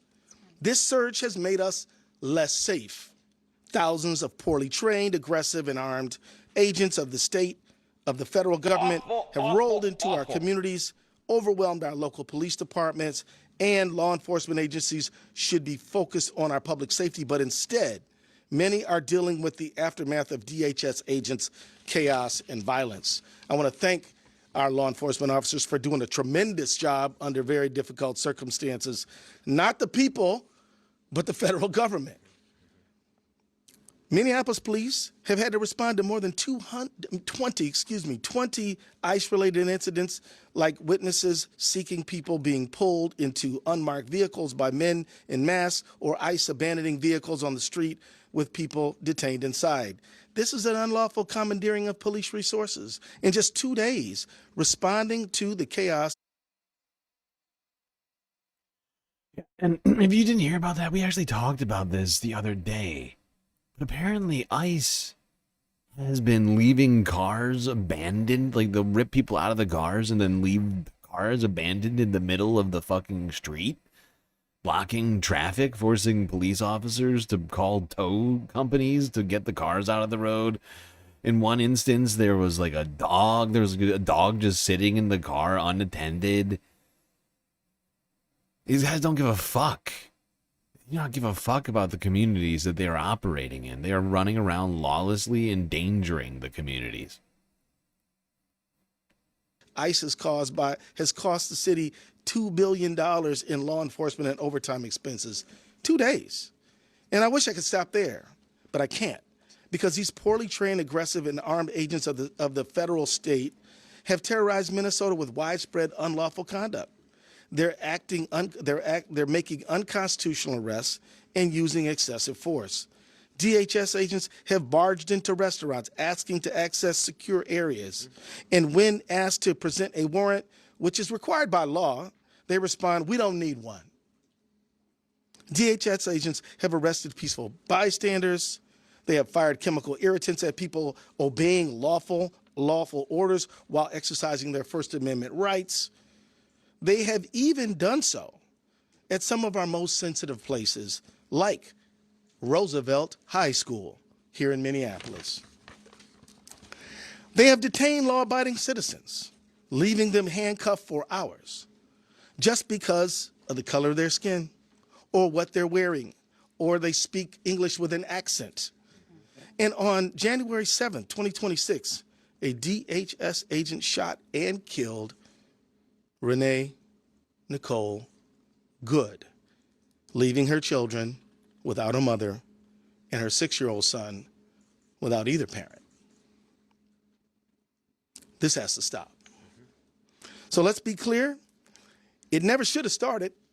These agents have no good reason to be here. Minnesota's non-citizen immigrant population is just 1.5%, which is half the national average. Our state's percentage is lower than Utah, Texas, and Florida's, but none of those states have thousands of federal agents swarming their streets or harming their people. The administration says that they're focused on finding criminals. Worst of the worst, they say. But many of the people the DHS is arresting in Minnesota have no criminal history. That fits a pattern. In 2025, 93% of the people arrested by ICE had no violent criminal history, 65% had no criminal convictions at all, and randomly stopping people in the street because their skin color isn't the one that they expect or want isn't doing a thing to help public safety. And you've been listening to authorities in Minnesota launching a lawsuit. Well, there you go. All right. Yes, indeed. Authorities in Minnesota launching a lawsuit against the Trump administration for their illegal use of immigration enforcement. Using them as an invading force. Honestly, not just in the state of Minnesota, but they're the ones who are suing right now. I feel like other states should join in, make it a, class action lawsuit.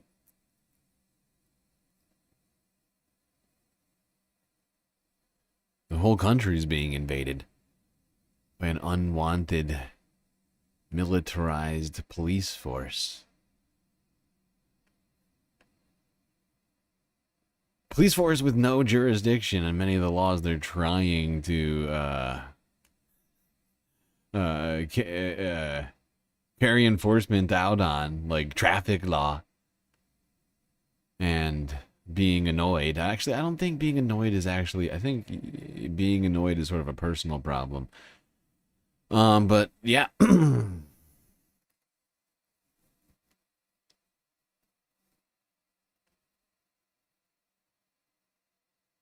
Hopefully that lawsuit will stick. However, I think it will wind up at some point, I think, in the Supreme Court, knowing the Trump administration. That would be my guess. Now, just a reminder to everybody, we've got 69 likes on the horizontal chat.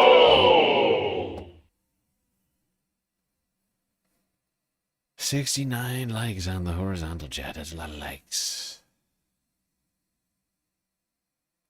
All right, let me know when we hit 69,420. But what I did actually want to remind everybody about is the fact that we are running out of time on the galactic content goal. 54 minutes and 57 seconds to be exact. We do have a lot of great ways, of course, for you to contribute to the galactic content goal. You could be... Omega Star gifted 10 subscriptions to the community. You could be like Omega Star. You could donate over on Twitch. 10 gifted subs, Omega Star? Oh my god.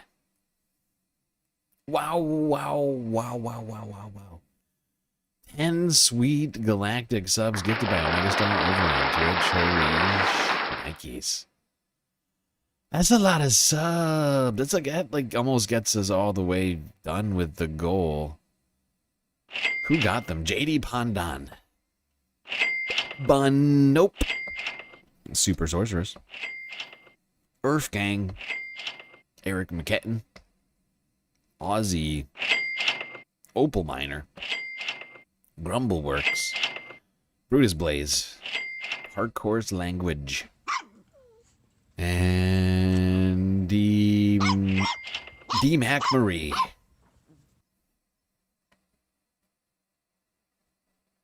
Uh-oh, Hype Train incoming. One more dono. Bun Nope, welcome to the Galactic Stream Nation. Thank you for the follow. You just got gifted a sub by Omega Star.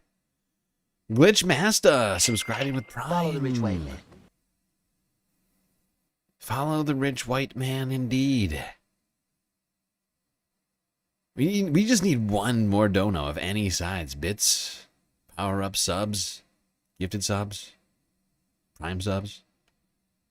That's all we would need to start a goddamn hype train over there on Twitch. And really, practically any donation of any size will probably... I'm trying to do the math now. We're almost completed on the galactic content goal now. How many donos do we have on YouTube? It was just the one, right? I think it was just the one dono. I think it was one super chat. And a bunch of people using their membership messages over there. But we are super close. Super close, everyone. All right. Let's get back to the content here. We still got 2.5 minutes to get a hype train going. Anybody but Omegastar or Glitchmaster could get that hype train started.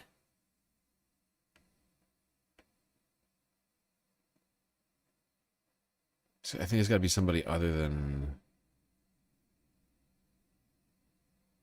Yeah, right, okay. Let's go here now to KTLA 5. Oh, this is a very sad story. Actually, you know what? No, you know what? Hold on. I'm gonna do this in a different order. Let me go. Let's go to this. We'll go to that one after this.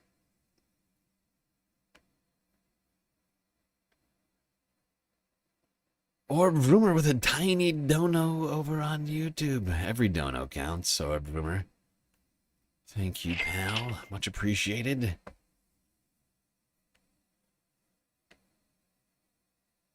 So half a chat. I think one more half chat will do it. I'm going to call it there. One more half chat.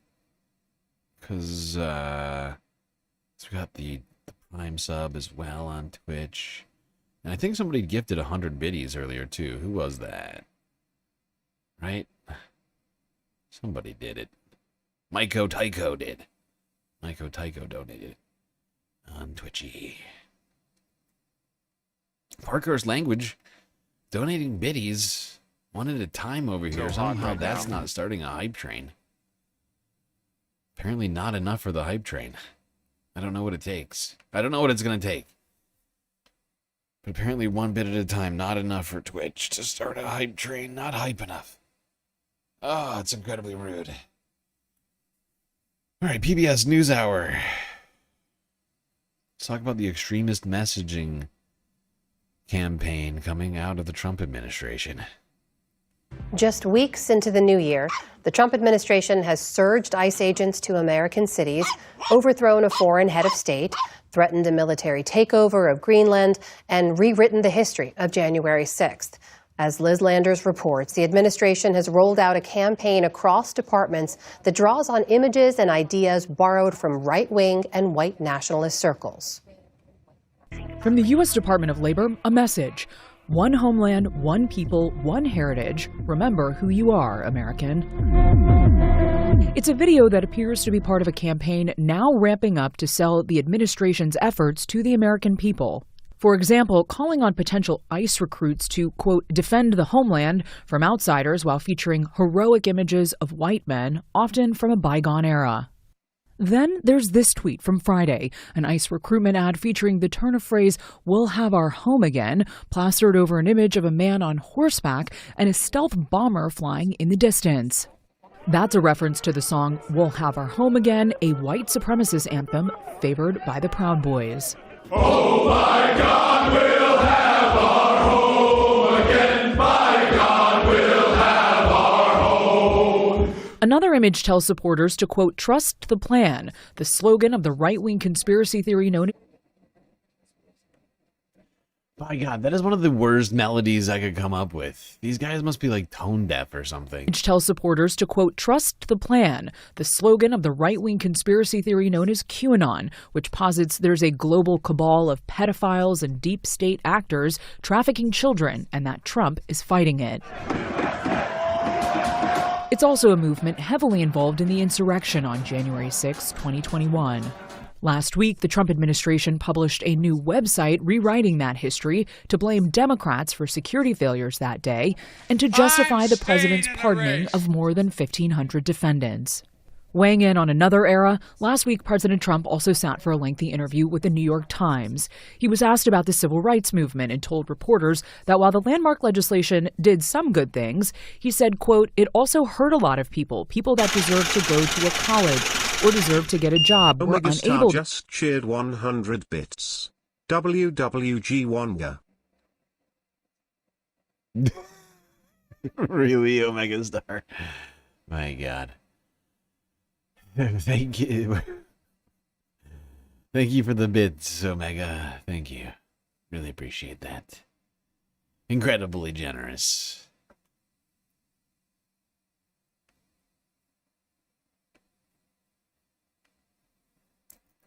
By the way, I'm sorry. I was actually pausing this as you as you sent that message. Donald Trump saying that the Civil Rights Act hurt a lot of people is like, who did that hurt exactly? Who did the Civil Rights Act hurt? White men, white landowning men, or something? Really hurt a lot of good people. A lot of good people hurt by the Civil Rights Act, specifically white men, who lost a lot of power on that day.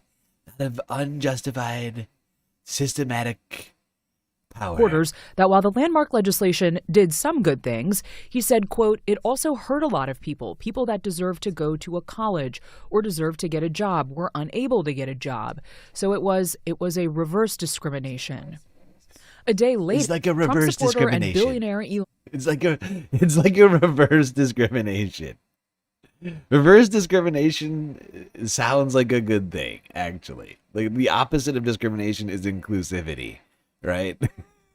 It's like a reverse. It was like an inclusion. It's very nasty.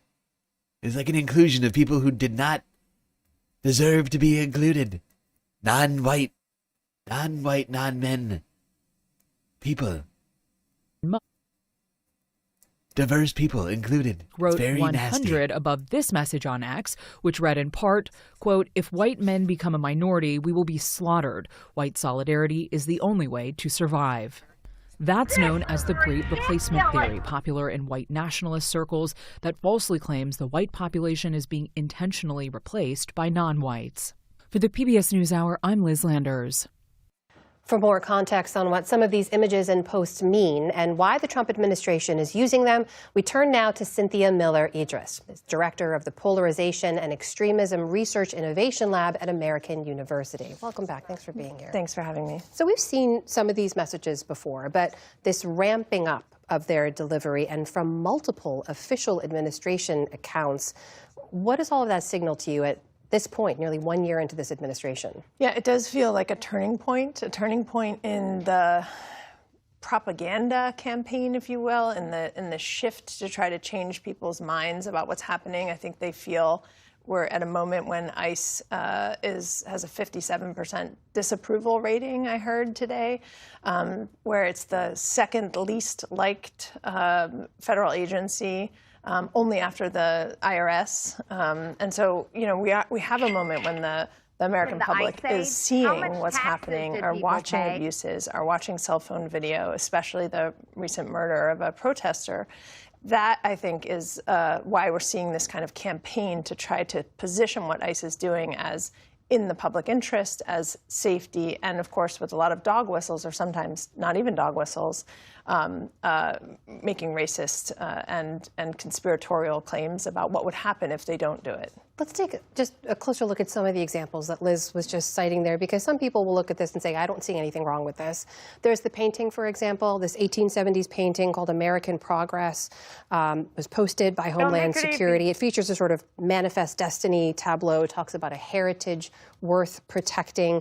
Why is that significant? Why this reliance on this sort of old imagery and this messaging, this language? Yeah, so, well, propaganda messaging relies on people's memories of other images that they might associate with positive things even. So we'll see even terrorist groups use things like civil rights iconographic messaging or women's rights iconography to sort of position themselves as a liberating force from oppressors.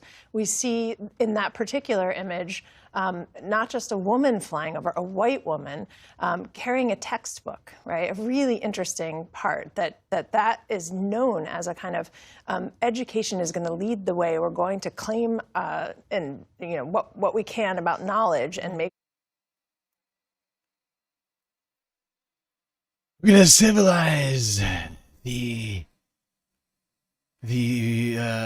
savage world with Western ideas. Now, of course, all of those civilizers can't read anymore because we've completely dismantled the education system in this country.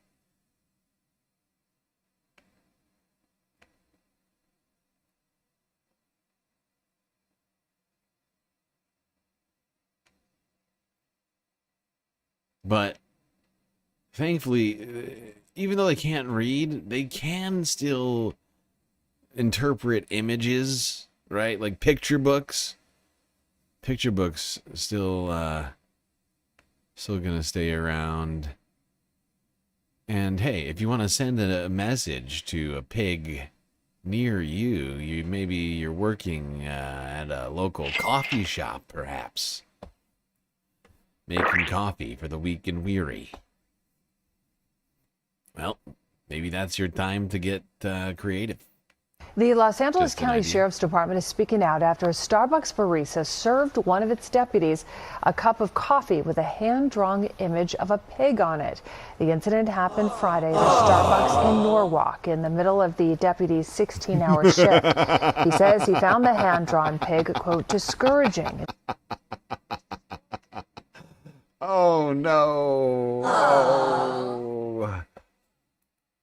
Oh, it was discouraging. Gosh darn it. That is so sad. Oh, God. He's a snowflake. He's just a little snowflake. Little snowflake melting in the warm winter breeze over here. Oh, it's a picture of a pig, and I saw it, and I cried. I went home, I posted it on Instagram. I told my wife I can't do it anymore. I'm gonna put this on social media. It's big. I can't. My weak, fragile ego can't handle this image.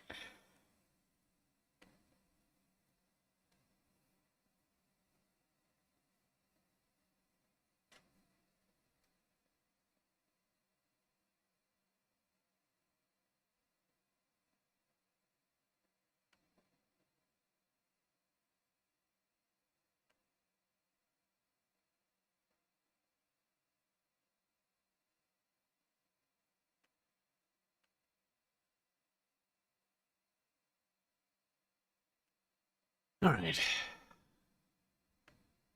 I think I'm going to skip this next video. I think this is probably better for another day.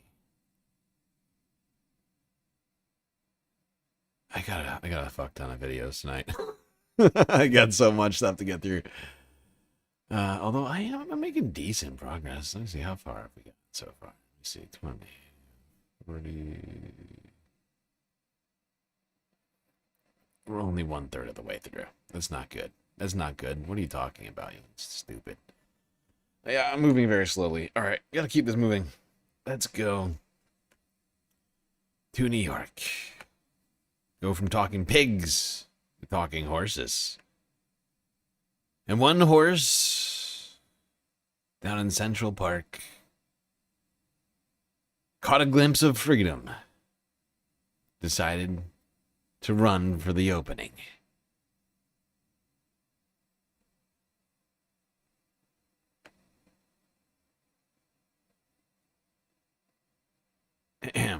Eyewitness News, ABC 7, 10 hours ago. Here we go.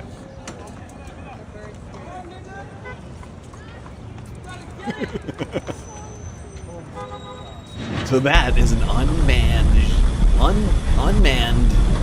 carriage cart, whatever you call them.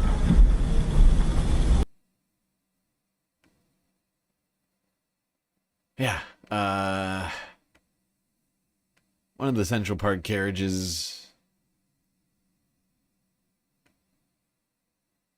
well, went down for, just a tour of, a completely unmanned tour. Freedom. Freedom for one horse.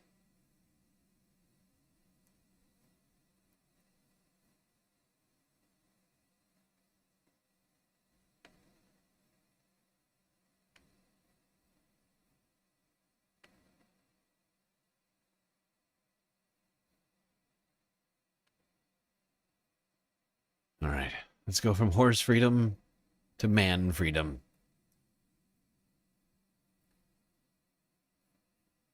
Yes, indeed. Freedom for all New Yorkers, in fact. a better life, a better 2026, perhaps. And at the very bare minimum, a freedom to pee. That's right, Zoran Mamdani and crew making an announcement here.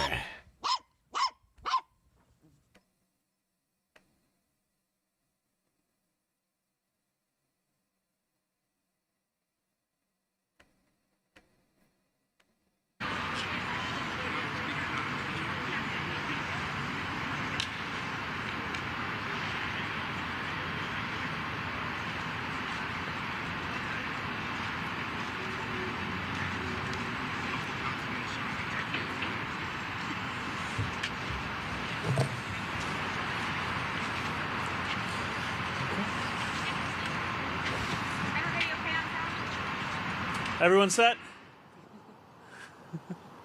Want to make sure. Okay. Good morning, everyone. Good morning.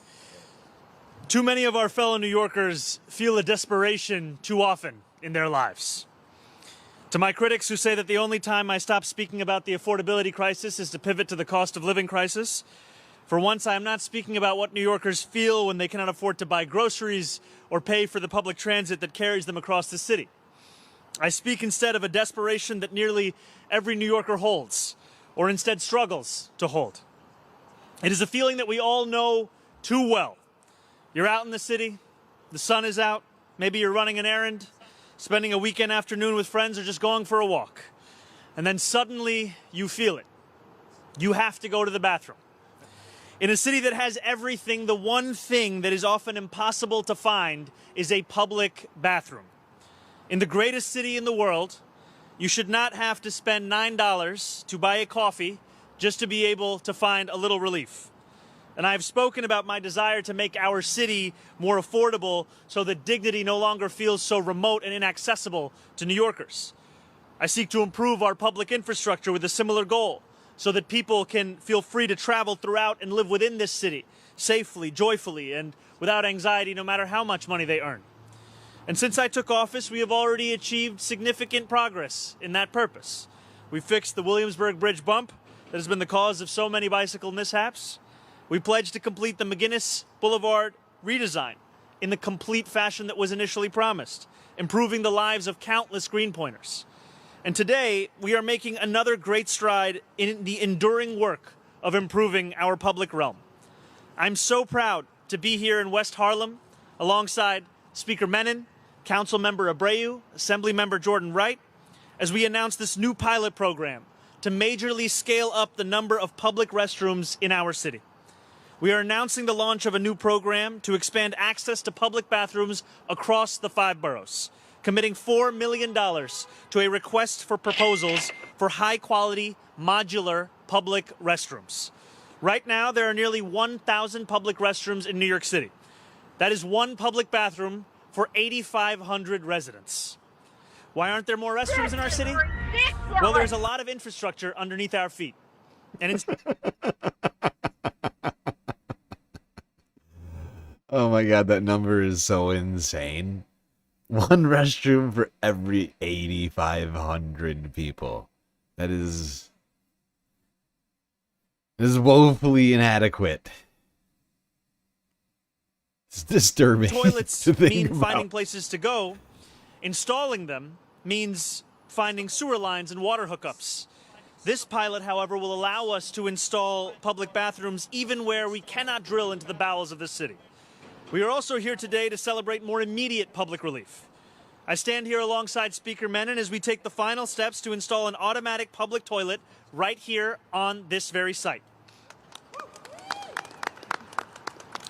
I'm delighted to be here to sign a public letter of support for this project, and I hope it will be the first of many. This is not just an announcement, because today, my friends, we are actually doing our civic duty.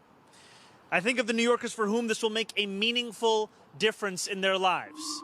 I think of the deliveristas who work across the city without having an office to go back to. I think about the parents whose child is on the verge of having an immediate emergency, and they are frantically looking for anywhere that they can go. I think about New Yorkers for whom This is just something that they feel in the moment that they're crossing 125th Street and 12th Avenue. And I want to say thank you to everyone, our speaker, council member, assembly member, our DOT commissioner, the public servants who are all here with us today, and the people of the city who have worked tirelessly to get to this point. And I also include within that council member Sandy Nurse, for whom the issue of public bathrooms has long been a focus. Okay, well, there you go. A public service announcement for everybody in New York. Zohran Mamdani. Mobilizing public funds to solve the serious bathroom deficiency in the city. Speaking from West Harlem, I think by the water. I think I know where that is. All right, let's go now to another thing happening in New York. Another public project, if you will. This one, though, not started by Zohran or the government.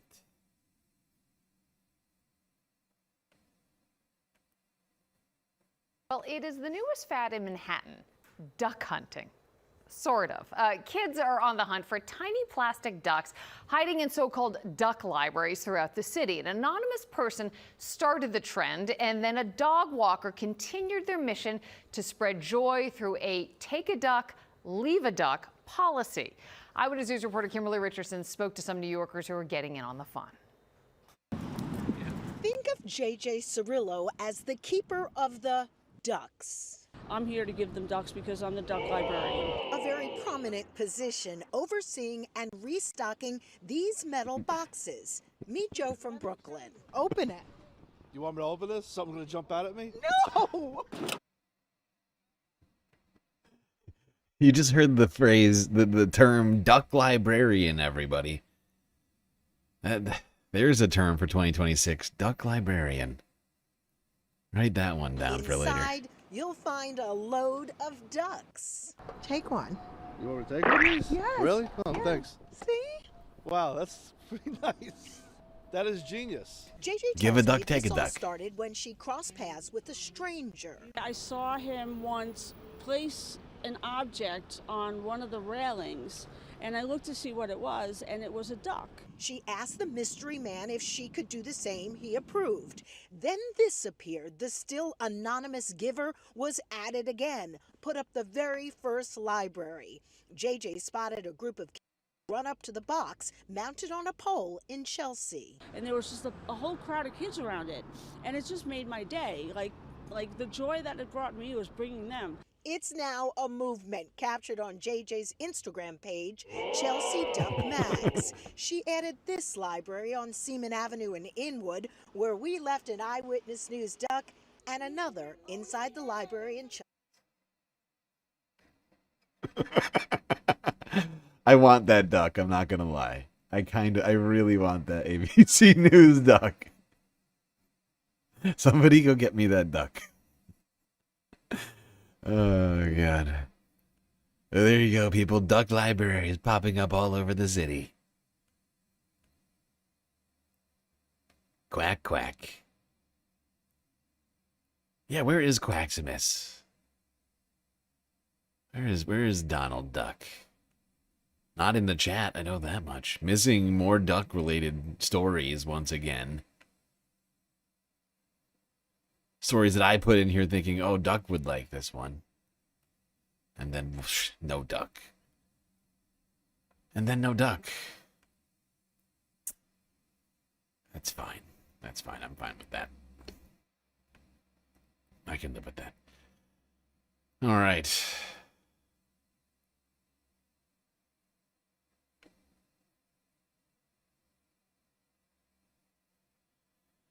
Let's go from duck libraries to moms in politics.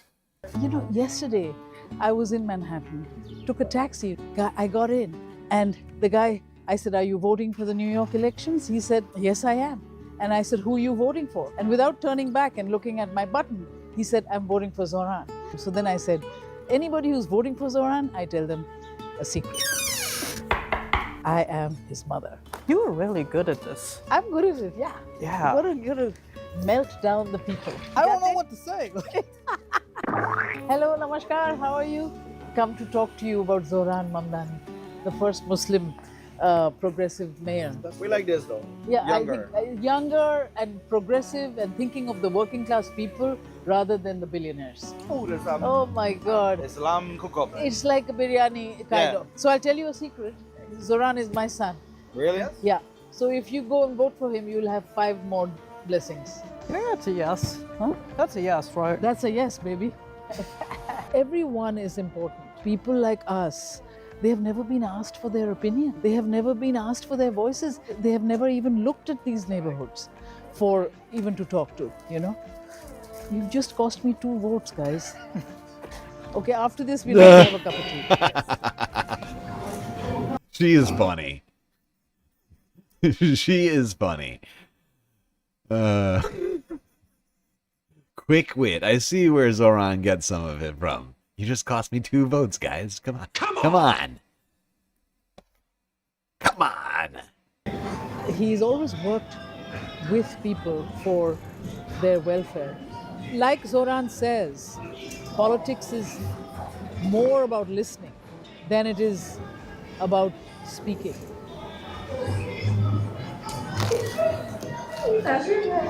Zoran listens beautifully to what the world needs, what people need, what this city needs. What he has ignited in terms of a people's movement is extraordinary because we owe the people to give them the dignity they deserve and we all deserve. I'm seeing some voters. No, are you ready to vote? Mayor election में vote दे रहे हैं आप? देंगे?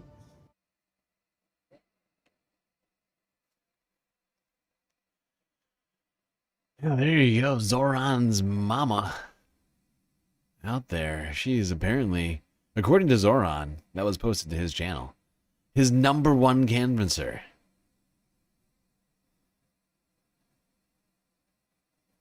Now, of course, he's probably got to say that since it's his mom.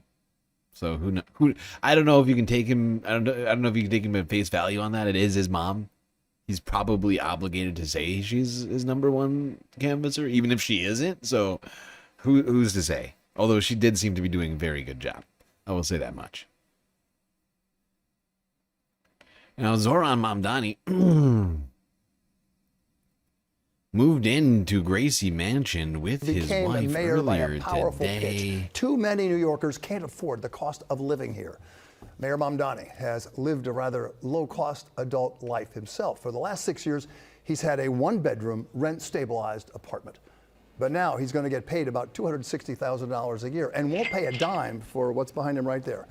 11,000 square foot Gracie Mansion, the official home of a mayor of New York. His house may change, but the mayor insists he will not. The mansion he will call the People's House. With the latest, here's NJ Burkett. Mayor Mamdani and his wife Rama stood on the porch of their new home, overwhelmed perhaps by the moment. On behalf of the First Lady and I, welcome to Gracie Mansion. The mayor sounded both confident and awestruck, speaking both to reporters and maybe to himself. While I may be changing where I rest my head at the end of every evening, I will not be changing anything about how I interact with the incredible New Yorkers who call this city home. I will remain in the streets surrounded by the people I have the great privilege of serving.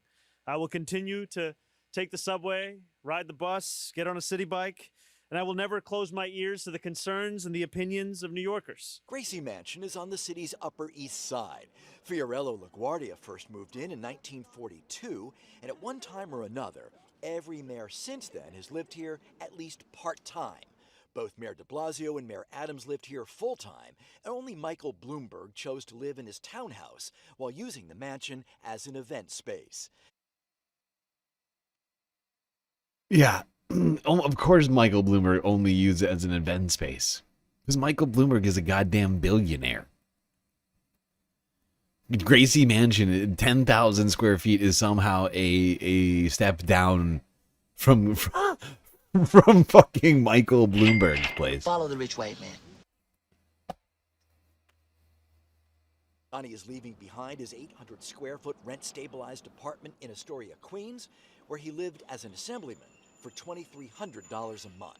Today is moving day. So tonight will be the first night that I sleep in Gracie Mansion. Gracie Mansion was built in 1799, and ghost sightings are part of Gracie's legend. Mayor Mamdani says he's heard the tales, but has yet to see a ghost. A lot of people keep talking about the ghost. I haven't yet met the ghost or heard from the ghost. Mark and Ilsa Lowe are among his new neighbors. I wish him well. I do. Because if he succeeds, we all succeed. When he's talking about change, the things that I hear, I agree with. The decision to live here couldn't have been much of a choice for Mayor Mamdani. Gracie Mansion is 10 times the size of his apartment in Queens, with a really nice view of Astoria from across the river.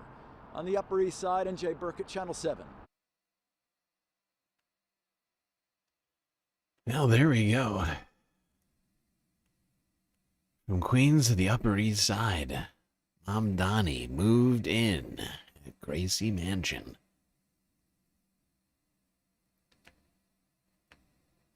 It is official. As official as it could be, it seems.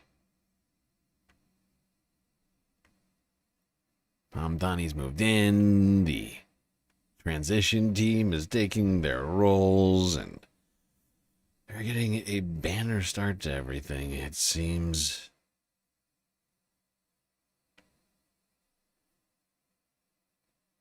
All right, let's move from local government to national government. Number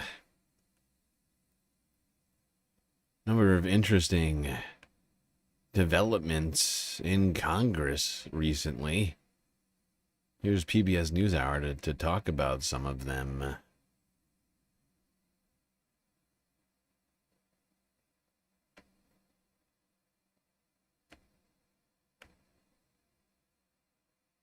Oh God, what happened? We have no sound. That's not what we want. Here we go.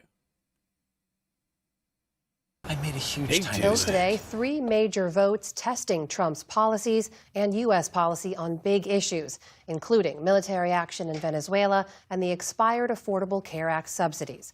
Congressional correspondent Lisa Desjardins has been covering it all from chamber to chamber at the Capitol, where she joins me now. So, Lisa, let's begin in the Senate, where we saw a rare rebuke there of the president on the issue of Venezuela. What happened?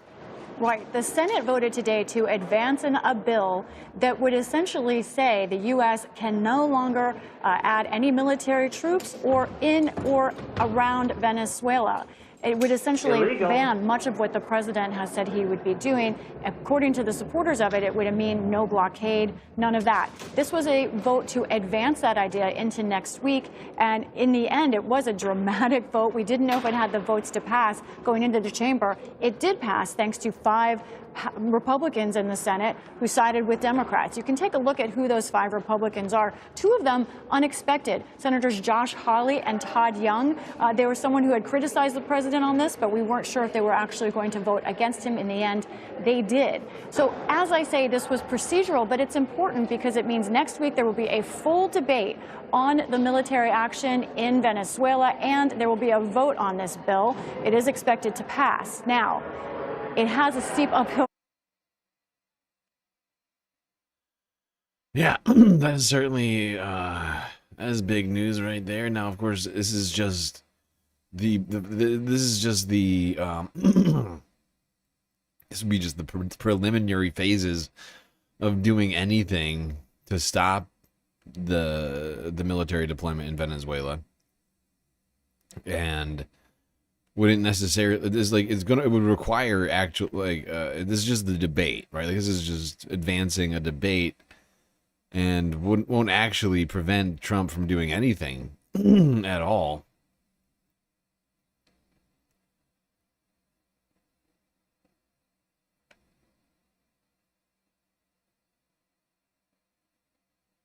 You're still going to have to vote on it, from my understanding.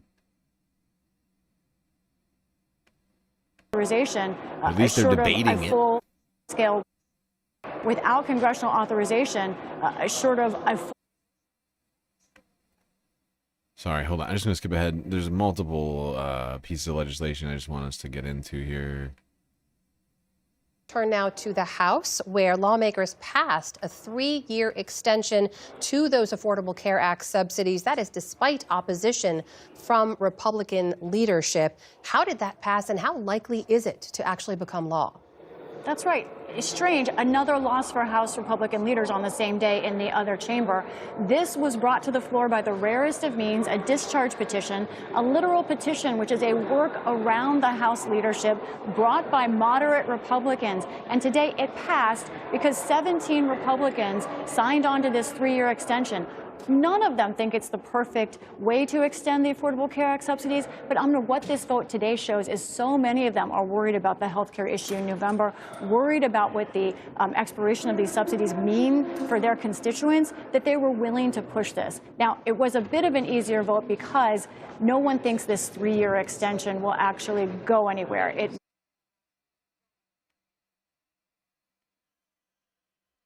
Yeah.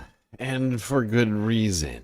Even if it passes the Senate, were it to go to a vote in the Senate and somehow pass, even then, somehow, that might not be enough. You might be asking yourself, how's that possible? Congress makes it a law. What could possibly stop it?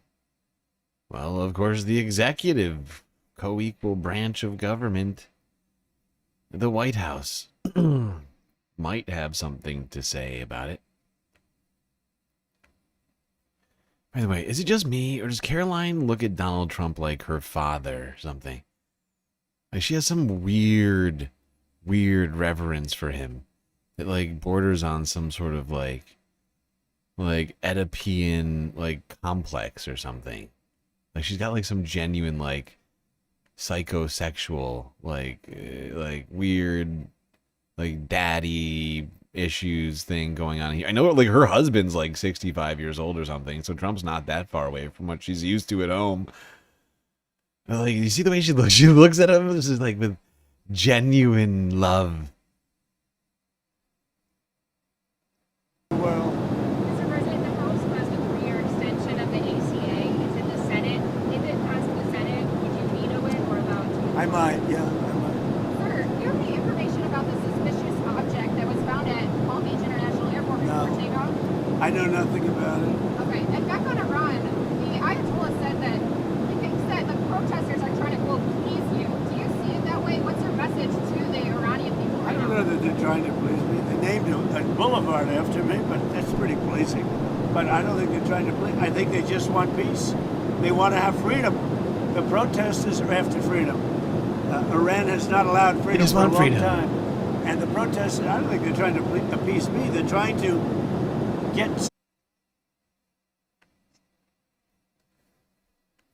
Okay. So he switched the topics there pretty quickly. But Donald Trump suggesting that he would veto a healthcare bill. It was a healthcare subsidies bill passed by Congress, which would be, I think, the death knell, like the last nail in the coffin for Trump's administration. Like if he vetoes that, he will be the only one to be blamed for it, and he will not be able to live it down. Like the Trump, like if he thinks the numbers are bad now, he thinks the ratings are bad right now. Oh, believe me, he ain't seen nothing yet. Because if he's the only one that can be blamed for people's healthcare costs going up 200, 300%, you're going to have MAGA rats jumping off of the ship faster than you can say Jan 6th.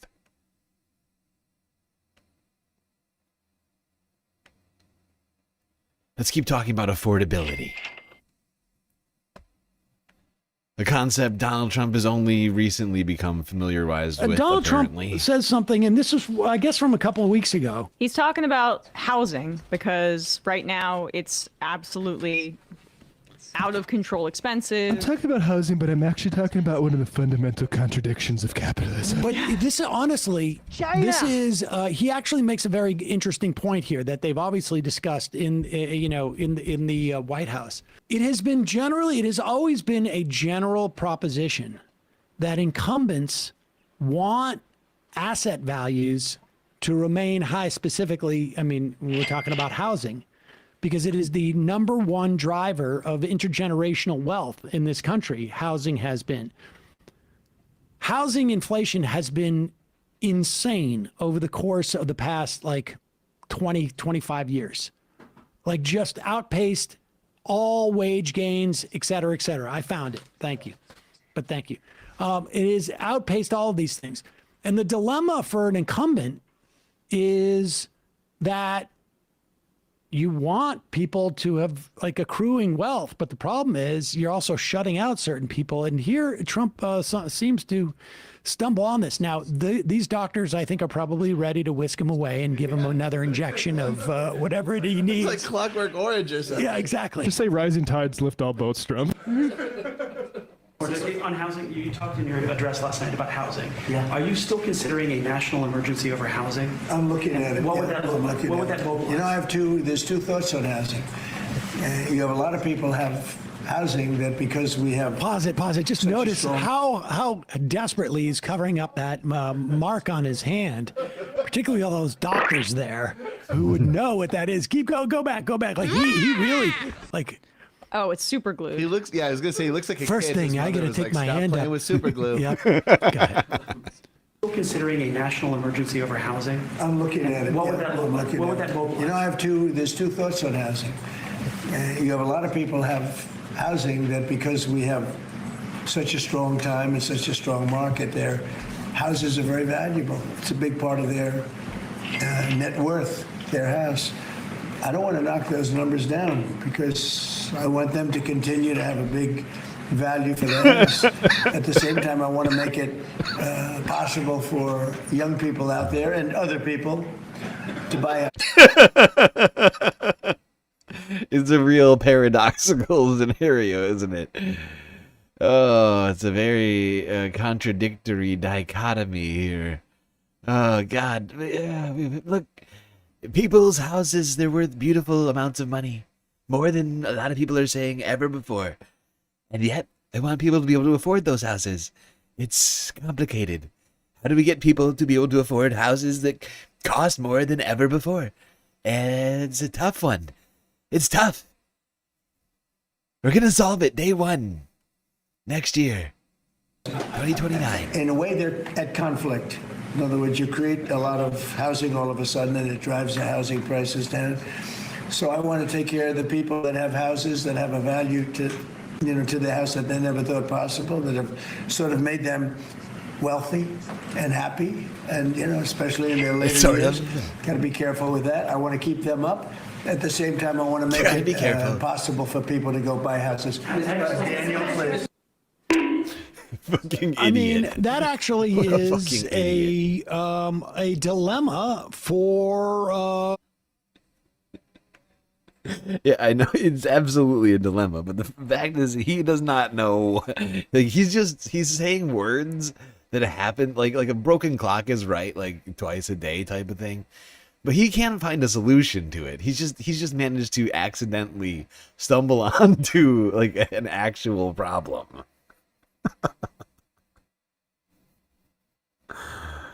He just got lucky. He stumbled onto an actual issue here. He's like, a real problem. Some people are counting on their homes for generational wealth. Other people, they don't even have a home. They're living on the streets and they can't afford a home. It's nasty. It's like, you want everybody to be happy, but it's like, how do you make both people happy? It's almost impossible. How do you do it? There's no way to say, no way to know. A politician in that respect. I mean, this is Marx Capital Volume 1, exchange value versus use value. There's two thoughts on housing. One is the exchange value of it, and one is the use value of it. Yeah, exactly.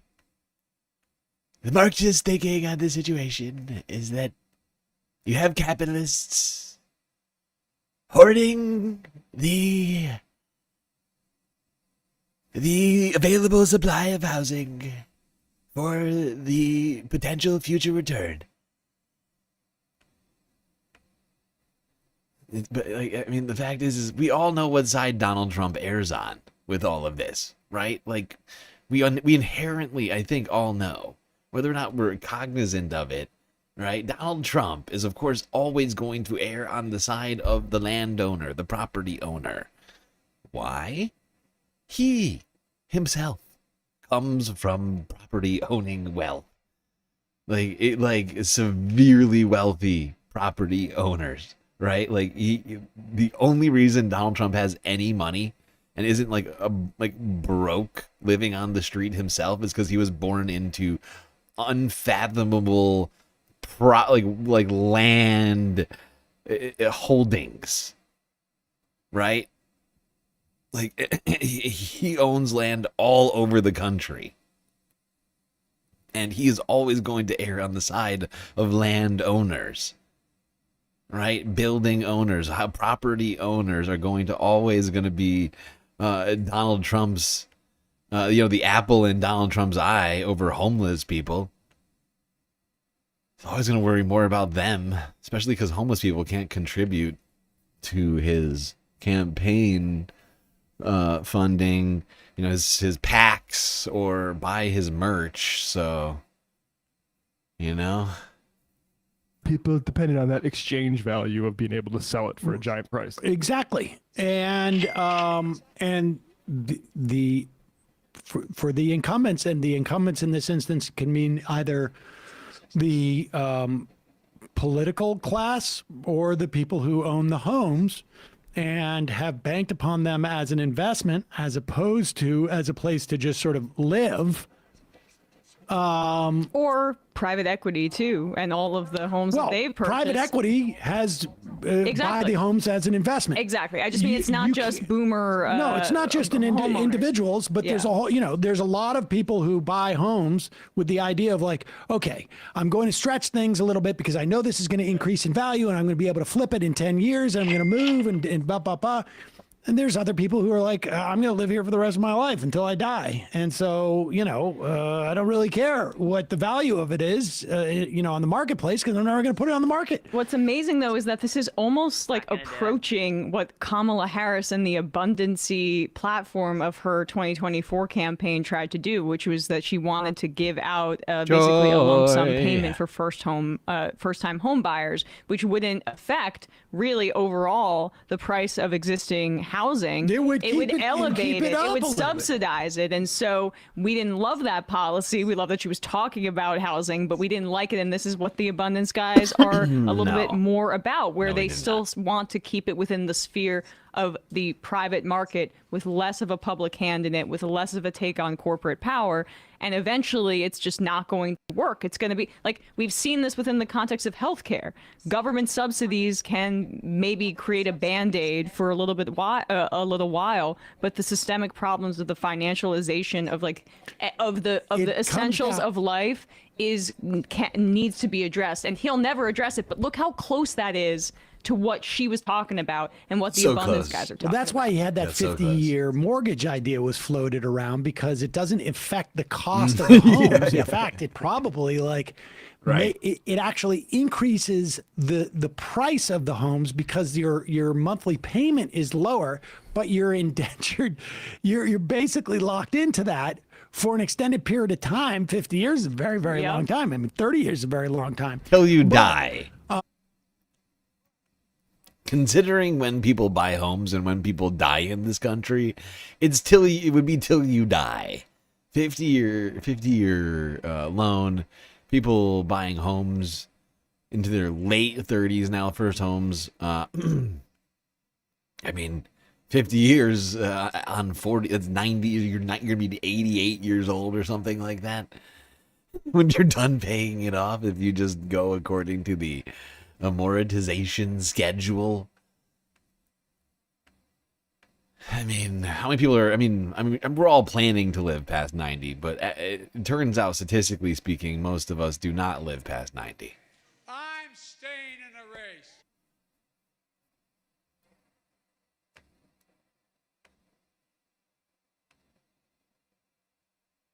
The unhoused don't buy golden sneakers.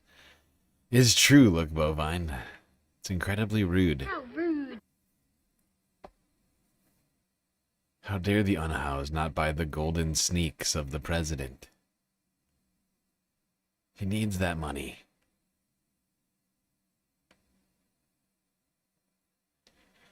I'm realizing we're only 9 followers away from 1,000 followers on Twitch.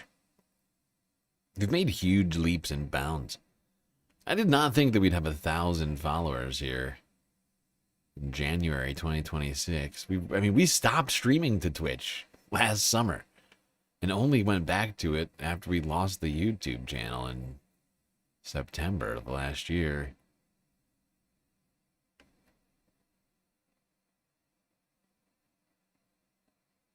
While we're talking affordability, we should probably talk about the jobs market. And things are not good, as it turns out. Latest numbers coming in last week. Friday jobs numbers were very bad. All right, breaking just... Yeah, new jobs numbers came in. Job numbers revisions came in for October and November. The December numbers came in very weak, painting a picture in 2025 of a very weak job market, one of the weakest job markets in the 21st century, as it turns out. All right, breaking just a few minutes ago, brand new data on jobs. The economy added just 50,000 jobs in December. You can see that right there. And jobs growth was revised lower in both October and November. You can see what a bad month October was right there. 2025, now the weakest year of jobs growth since the pandemic. Now, on the other hand, the unemployment rate dipped to 4.4% in December. A lot more on this coming up. These Look at that huge dip. Look at that huge dip. Look at that huge dip that John's talking about over here. Look at that huge dip right there from here to here. Ooh, wow. Beep, boop, beep, boop, boop, beep, boop, boop, boop, boop, boop. He's a huge, look at the gulf. Oh my God.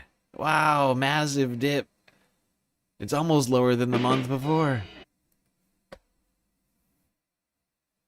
Interesting picture of the economy. People digging into it right now. The final jobs report for 2025 shows the economy added just 50,000 jobs in December. CNN senior reporter Matt Egan joining us now. Is this what folks were expecting here? Because this is a lot lower than what we have been seeing, I think, even in November. Yeah, Sarah, look, this is a mixed end to what was a pretty weak year for the job market. I think the good news here is the unemployment rate. It did unexpectedly fall more than...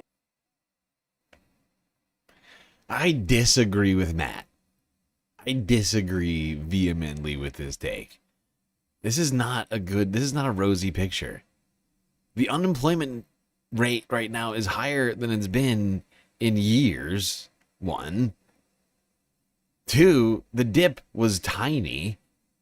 3, the dip happened during the holidays, when it's supposed to be, oh, that's right, a hot jobs market, right? During the holidays, there's supposed to be more jobs because of holiday spending. But that holiday uptick in hiring did not happen, it would seem. Only 50,000 jobs added in December. Employment rate still 4.4%. Higher, once again, than it's been in years. And then you look at this number, Donald Trump took office right here, right? This year's January 2025. But, he wasn't even president until, the 3rd week of January? So, he doesn't really get to take credit for anything here. So these first 3 numbers right here, these were decent, right? 100,000, 120,000, 150,000. And then 10,000, negative 10,000. 60,000, negative 20,000. He's only had one number that's been above 100,000 since April, right? And then the very next, the very next tick in October after the revision is bigger than all of the jobs gained in the last 6 months. Counting April, I think, if I'm doing the math, if you count the negative numbers from August and June, it is a horrific picture of the labor market in the United States. It's bad. Visions, Very bad. Is a pattern that we've seen. So November, you can see it was positive, but it was revised actually a little bit lower. And look how negative October is. So October was revised sharply lower by 68,000. It went from negative 105,000 to negative 173,000. That's the worst month for the job market since late 2020 during COVID-19. Wow. Yeah, and we just got these numbers. Omega Star just cheered 100 bits. He took our gerbs. He took our gerbs, it's true. The gerbs are all gone. We've given them to the AI.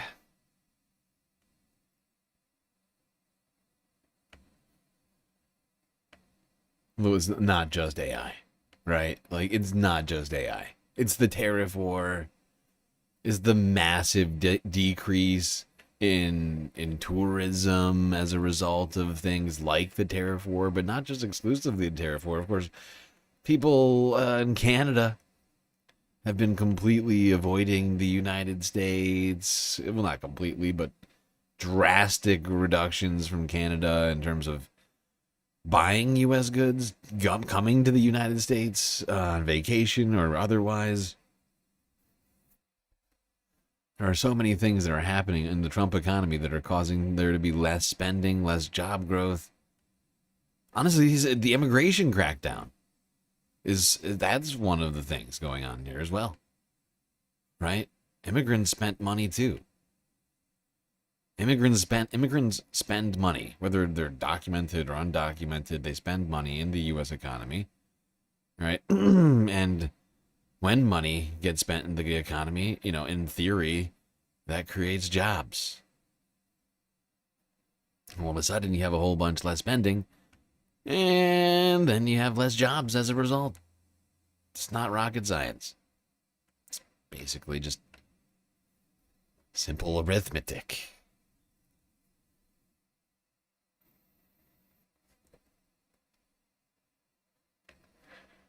Okay, with that donation from Megastar, I think I'm just gonna call it on the galactic content goal. We're close enough, in my opinion, I think. I think we were like a couple bucks off of it, technically, if I'm doing the math right, although I might not be doing the math right. I'm having to deal with both. Platforms simultaneously to try to figure out, and the part of the problem is the way that I do it is based upon how much money gets taken out by YouTube and or Twitch, but they have different cuts. YouTube takes 30, Twitch takes different amounts depending on what's donated. But I think we're close enough that I'm just going to call it on the galactic content goal.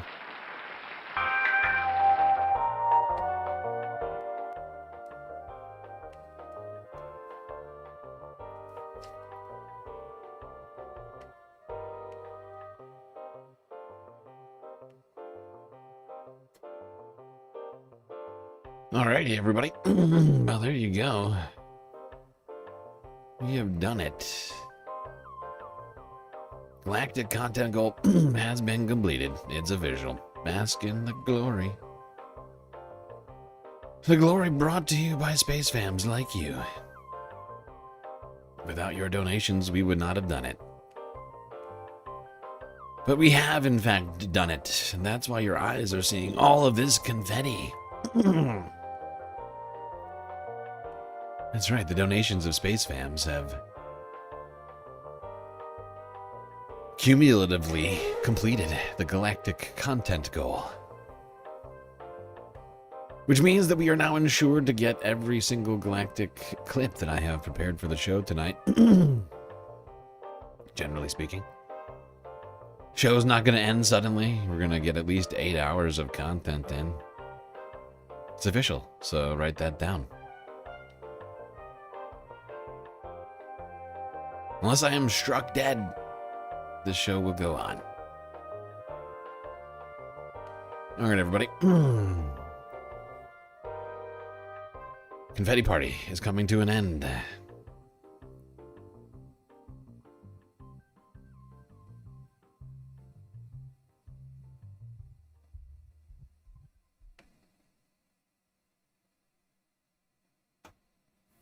All right, people, back to the show.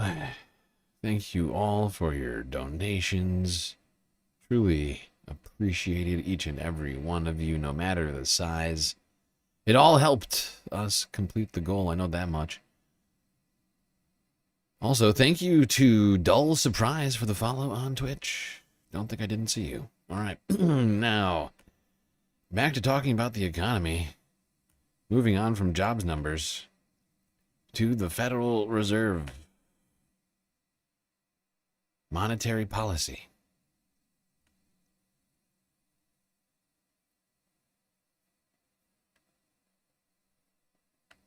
But monetary policy is actually not what we're really going to talk about right now so much. It's going to be more about what the Trump administration is doing with regards to the Federal Reserve. And their insane weaponization of the DOJ once again.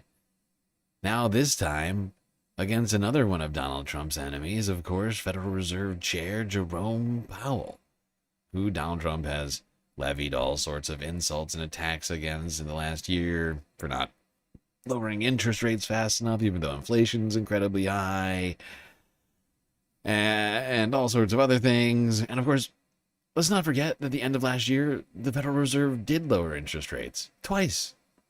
3 times? Twice or 3 times. At least twice, though.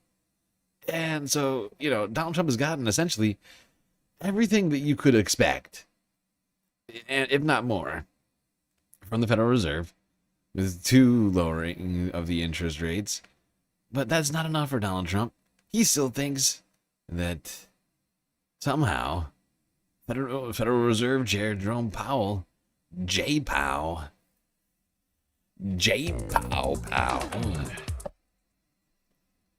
somehow J-Pow has committed some sort of federal crime. Illegal. If you know Jerome Powell, or if you've heard him talk before, you know he's a relatively mild-mannered guy, keeps his head down and does his job. He's now firing back after learning that federal prosecutors have opened an investigation into him over the central bank's renovation of its Washington, D.C. headquarters and whether he allegedly lied to Congress about the scope of that project. Take a listen. This new threat is not about my testimony last June or about the renovation of the Federal Reserve buildings. It is not about Congress's oversight role. The Fed, through testimony and other public disclosures, made every effort to keep Congress informed about the renovation project. Those are pretexts. The threat of criminal charges is a consequence of the Federal Reserve setting interest rates based on our best assessment of what will serve the public, rather than following the preferences of the president. Joining us now to discuss is Democratic Congresswoman Pramila Jayapal. She sits on the House Judiciary Committee. Congresswoman, thank you so much for joining us. I know this has just broken, but I just wanted to get your reaction to this. Now, before Pramila Jayapal jumps in here, I would just like to point out something that I think is obvious to everyone, but in case it's not, the Federal Reserve is supposed to be a completely independent organization, agency, if you will, institution of government, in at least the sense that they cannot be fired. They cannot be like, they can't just be like fired unilaterally by anyone in government.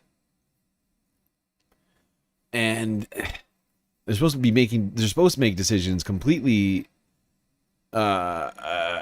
independently, once again, from the rest of the government based upon their own technical expertise in monetary policy.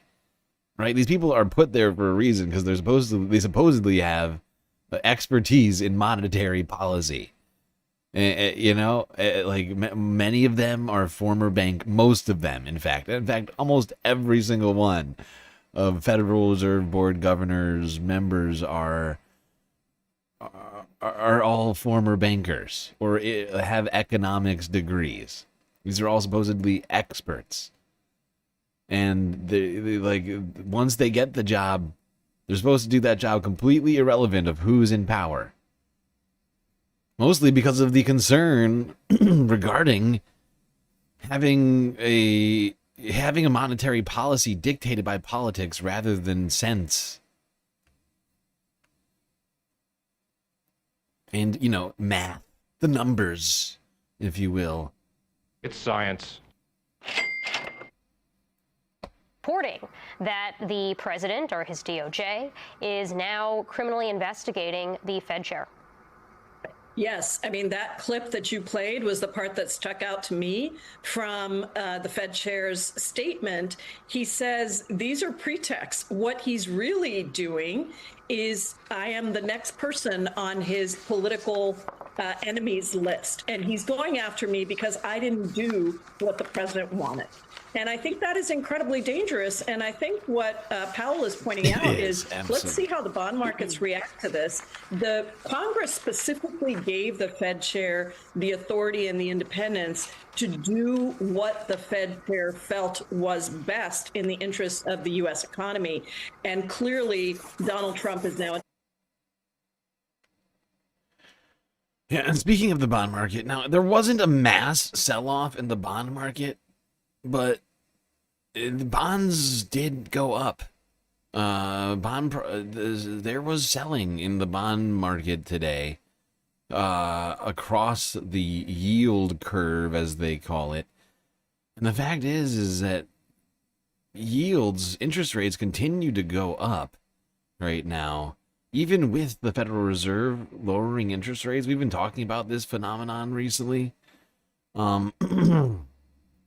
But if you don't understand how this works, when we talk about the Federal Reserve lowering interest rates, the only thing that they have control over without monetary manipulation is to lower the rate at which the Federal Reserve loans money to banks and other financial institutions. They do not lower the rates of your loans. They do not lower the rates of U.S. treasuries. The only way for them to do such a thing is through monetary manipulation. Right? Quantitative easing. You might be all familiar with this.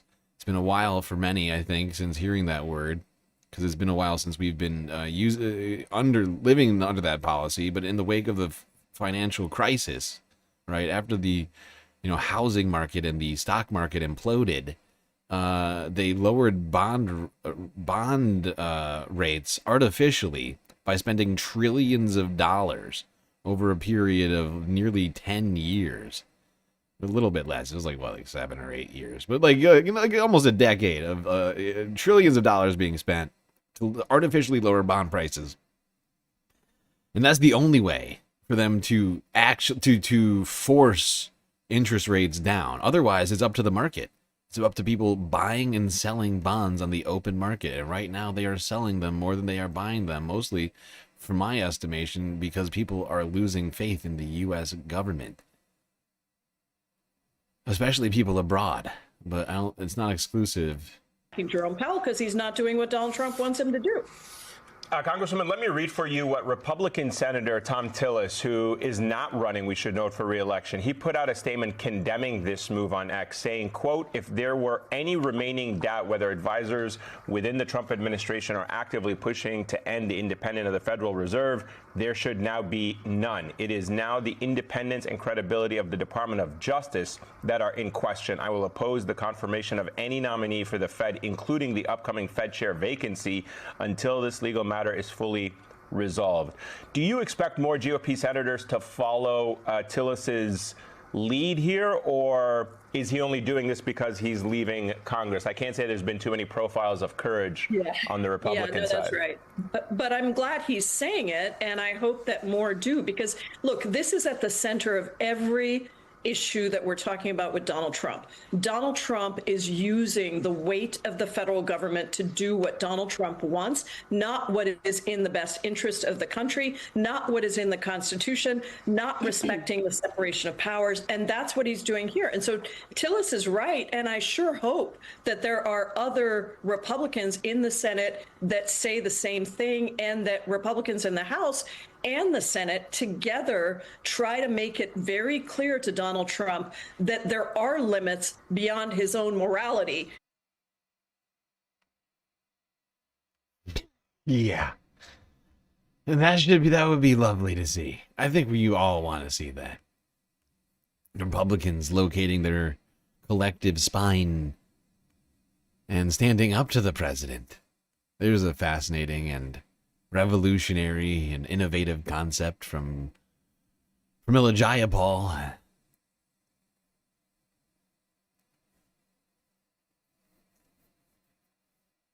We're not done talking about this situation with the Federal Reserve quite yet. Let's go here to Forbes breaking news from 9 hours ago next. And read the statement Jerome Powell made about the criminal investigation into the Federal Reserve.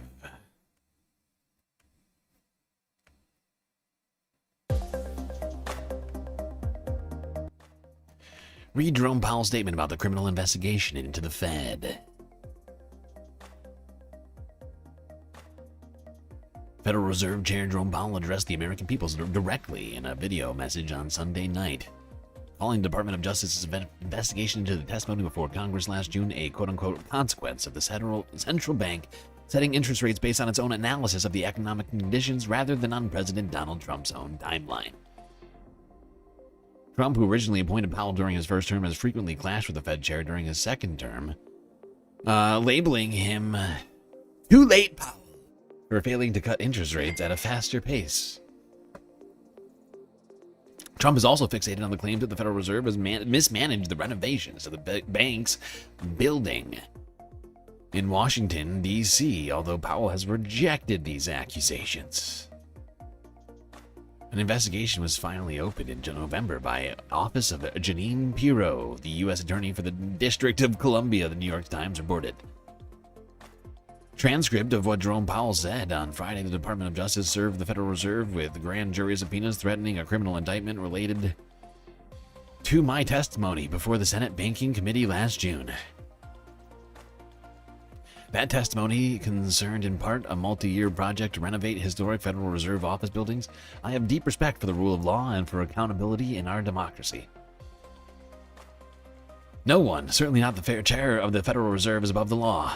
But this unprecedented action should be seen in the broader context of the administration's threats and ongoing pressure. This new threat is not about my testimony last June or about the renovation of the Federal Reserve building. It's not about Congress's oversight role. The Fed, through testimony and other public disclosures, made every effort to keep Congress informed about the renovation project.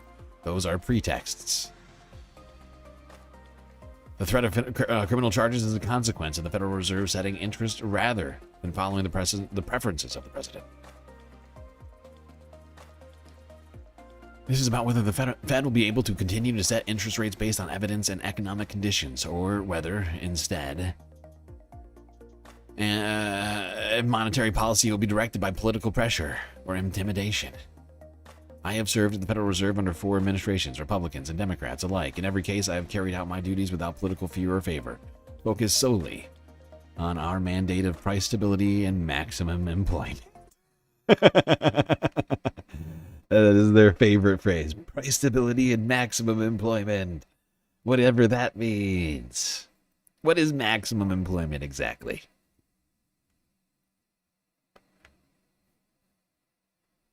I mean, I know what they mean by maximum employment. I just think it's a ridiculous term. Because it suggests that right now we're at maximum employment. Like, maximum employment is constantly shifting. It's like this goalpost that's ever shifting. they can't actually clearly define. It's like, it's not a number. It's like, it's just a vibe. It's like, we think this is as good as we can do. We're good here. Like, that's basically what it is. It's like, we think that this is as good as it gets.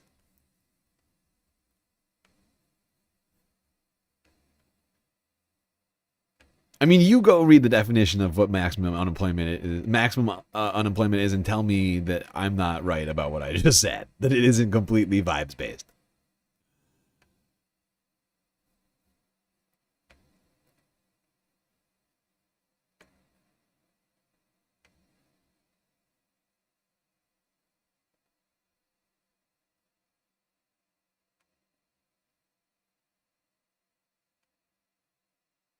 All right. Now let's go here to the man with the numbers, the one, the only, the very great, some say the very best, the great Harry Hamden at CNN. The political earthquake from 10 hours ago. Night, with word that the Department of Justice is investigating, has launched a criminal investigation into Federal Reserve Chair Jerome Powell and the Federal Reserve. They say it's over potential testimony he gave over renovations to the Federal Reserve building. But Powell, in this extraordinary video statement, says it's something about completely different. He says this is about the Fed's independence and the Federal Reserve's ability to raise and lower interest rates independently from political winds. Here with us now is CNN Chief Data Analyst Harry Enton. So Fed Chair Jerome Powell talks about Fed independence, right? How important do the American people think that is? Very. And I'll just say, to quote the movie Tootsie, this is one nutty hospital, this back and forth. My goodness gracious. They think it's incredibly important that the Fed acts independently of Donald Trump, and they think it's best for the economy. We're talking about more than 2/3 of adults, 68%, 91% of Democrats, 75% of independents, and even 41%, 2/5 of Trump's base thinks it's important that the Fed acts independently of Trump for the best of the economy. So when you get 41% of Republicans and 91% of Democrats agreeing on something with 75% of independents, you know it is a popular... It's basically as close to unanimous, as close to actual like unanimous consent, like, or whatever you want to call it, like in the country. Like, this is as close to agreement as we get in this country. 91% of Democrats and 75% of independents and 41% of the GOP all agreeing on something. Oh boy.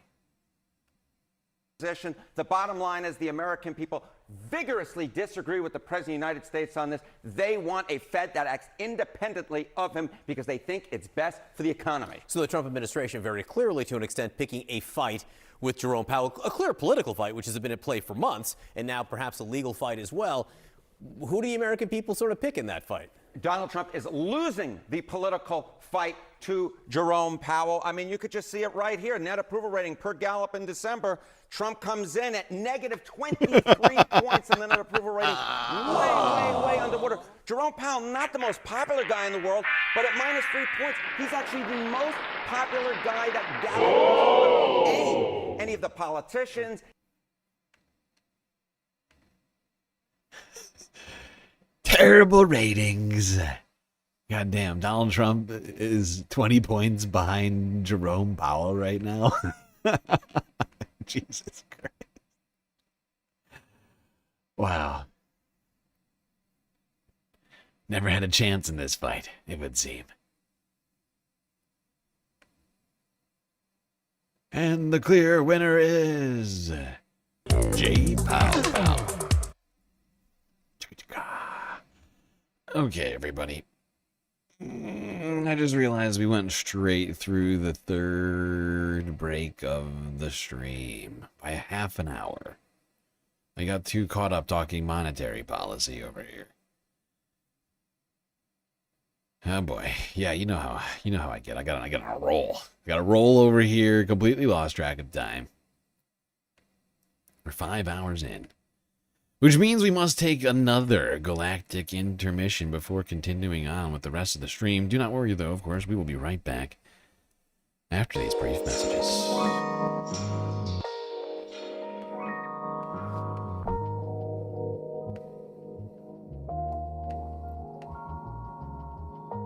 Alright, everybody, I hope you've been enjoying the show so far. If you haven't already, hit the follow button on Twitch and the subscribe and like buttons on YouTube while you're at it.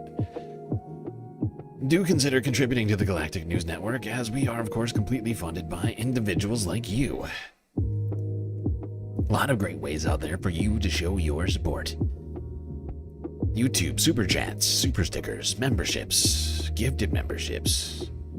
You got bits and power-ups and subs and gifted subs, prime subs over on Twitch. You got Cash App and PayPal. If you prefer your money go directly to funding the stream rather than the bottom lines of Amazon and or Google. But of course, the very best way to get the most space benefits for your earned dollars is to go on to Patreon. Become a Galactic patron, where for the low, low price of $3 a month, you get access to a cornucopia space benefits unseen by the rest of the goddamn Milky Way galaxy. Things like an avatar, one of the break screens, shout out the end of every show. So many things. I'm just going to encourage you all to click the link in my bios on either YouTube and or Twitch to find out what else lies in store for you. Anyway, everybody, enjoy the break, grab yourselves a drink, maybe a snack. I'll be right back.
All right, everybody.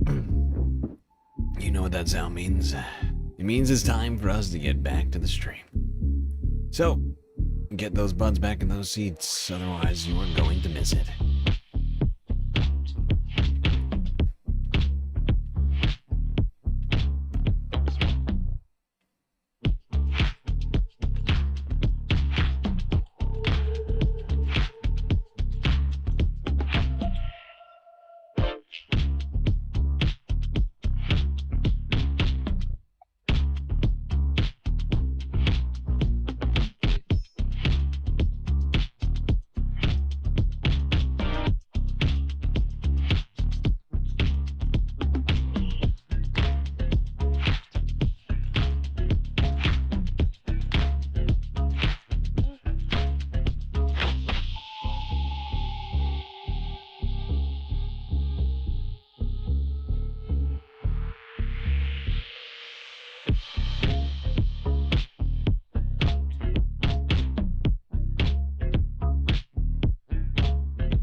Alrighty then, people, we are back.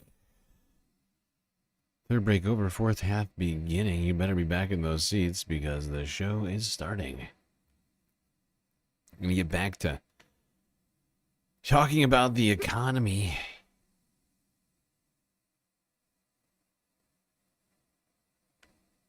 Real quick here, to start off the fourth half, and then we're gonna move on to other topics. Still got a hell of a lot for us to talk about here, Space Fams. I am overloaded with clips. It's crazy. It's out of control. 150 freaking clips I put on my list today. I don't know what I was thinking. I haven't even gotten through half of them yet, which is bad. Probably bad. Because that means this thing's probably going to keep going on until the wee hours of the morning. Oh. Man to the pivot. Trying to make sure Leica gets puppy treats over here. Sadly, people on shorts cannot see her.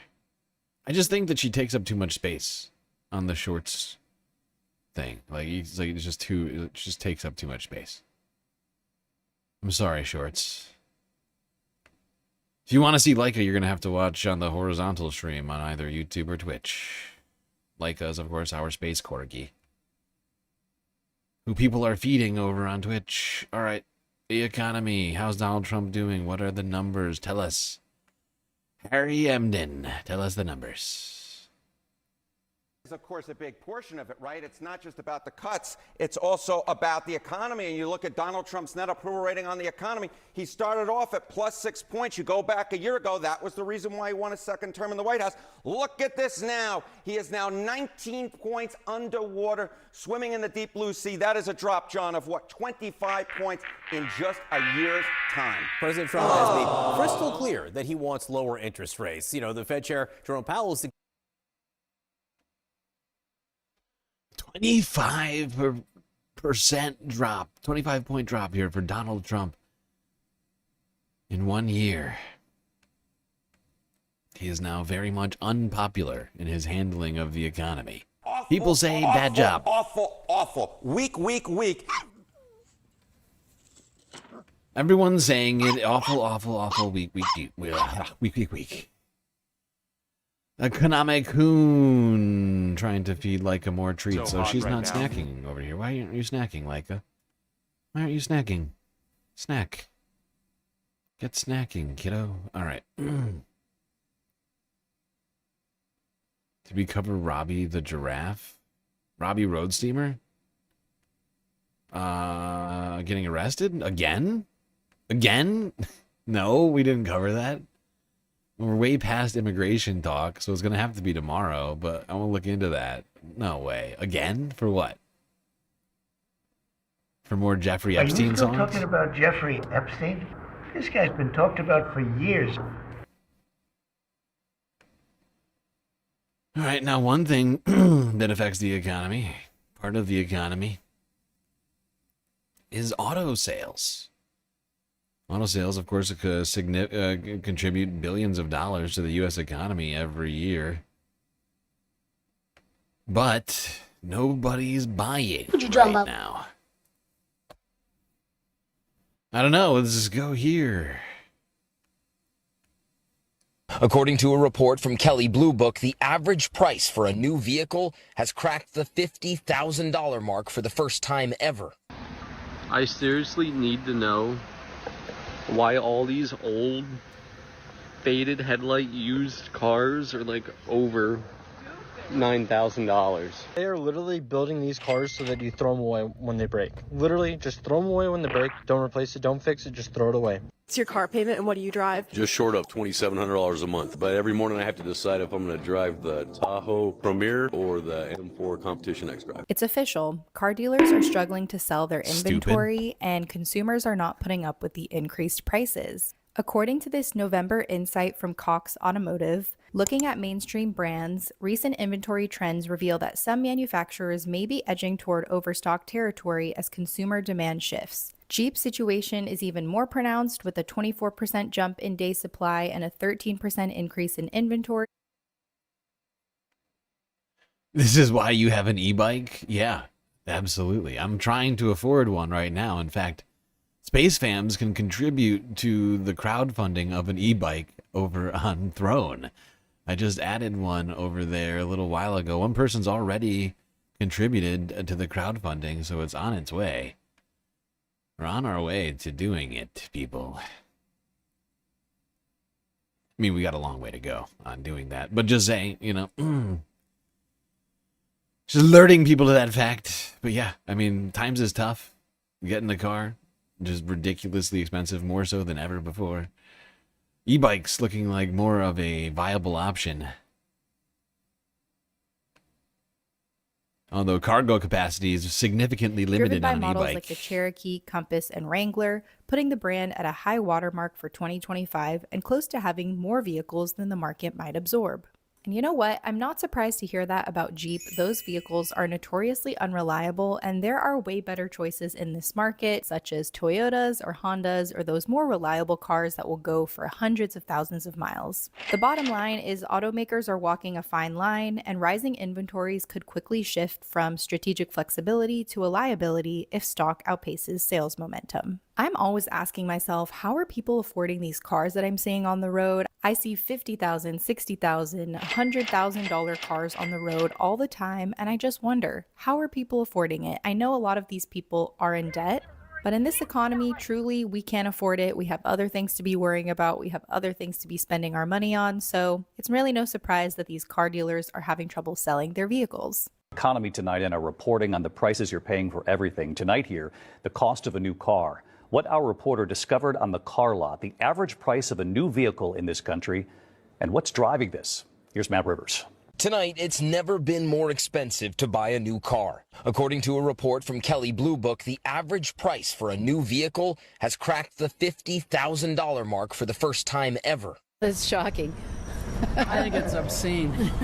And that's just what people paid. The average asking price, the MSRP for 2026 models, is even higher, more than $52,000. Talk about sticker shock. The study's authors writing, it was only a matter of time, especially when you consider the best-selling vehicle in America is a pickup truck from Ford that routinely costs north of $65,000. The report says the average price for a new Tesla is $54,138. Tonight, economists say tariffs on autos and key auto parts are a factor. Also factors. Hold on, I'm making food right now. I'll be right back. I gotta stir something over here in the space kitchen. Burb. Rush to buy electric vehicles before tax breaks expire in September because of President Trump's big, beautiful bill that eliminates them. And lastly, experts say the families that can afford new cars are often the ones who can afford expensive cars, driving that average cost higher. Just the fact that sales are being shifted towards more luxury and higher end vehicles is similar to this situation we're seeing just about everywhere in the economy. And experts say consumers looking to used cars to save money are also out of luck. When I looked up the cost of a 2021 Nissan Sentra versus a brand new one, the cost difference is roughly $1,000. So what is the better value? And David, it's really interesting that electric vehicle sales are also driving some of this, driving up the average price of a car. There was a real race to go out and get them before those tax credits expired, many families rushing out to get theirs. I'm still in shock that the average cost of a new vehicle is $50,000. That is mind-boggling to me, especially considering the fact that the median salary in the US is $65,000. So you go to work just to pay for the car that you drive to work in, and then you still have to pay repairs, insurance, gas on top of all of that. That $50,000 is just the price. Exactly. And if you're getting a loan on that, you're paying tens of thousands of dollars more, most likely. So you're working like 2 years just to pay for the car that you're taking to work. It's a terrible system that we're living in right now. That's basically your e-bike on my throne. Oh, the e-bike that I added onto the throne is the one that you have? Nice. Well, hopefully it's a good one. I try to do some research on the things things like that. It looked, according to the specs, it looked decent for what I was able to get sent to my area. Because there are some restrictions, technically, my locality.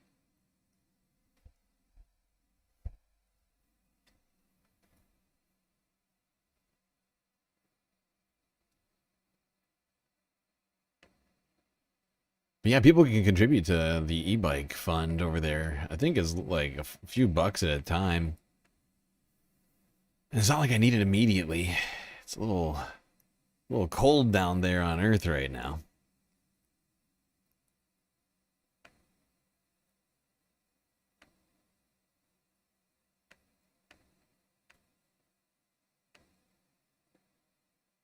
Of course, they talk about all the bells and whistles, the lift, the hardtop, the rims, the tires, the color, but no mention of the price. And this salesman can't think of one reason why this hasn't sold yet. It always is the price. It's too expensive. You're asking too much money, and nobody can afford it. This is a 99 Toyota Corolla. This thing only has 112,000 miles on it. I stopped because I saw it. Because I saw the window sticker right there. I thought that said $595. I thought it was back in the year 2005. This is $5,000. Oh wait, that's $6,000. $6,000. Huh? Why are we charging $6,000? The headliner's falling down. The hood's been repainted. Like, really not good. Got a little rust going on over there. Since when are the $500 cars $6,000? I'm sorry, I was being confused. That was the on-sale price. That's the retail price. This is a 1999 Toyota Corolla.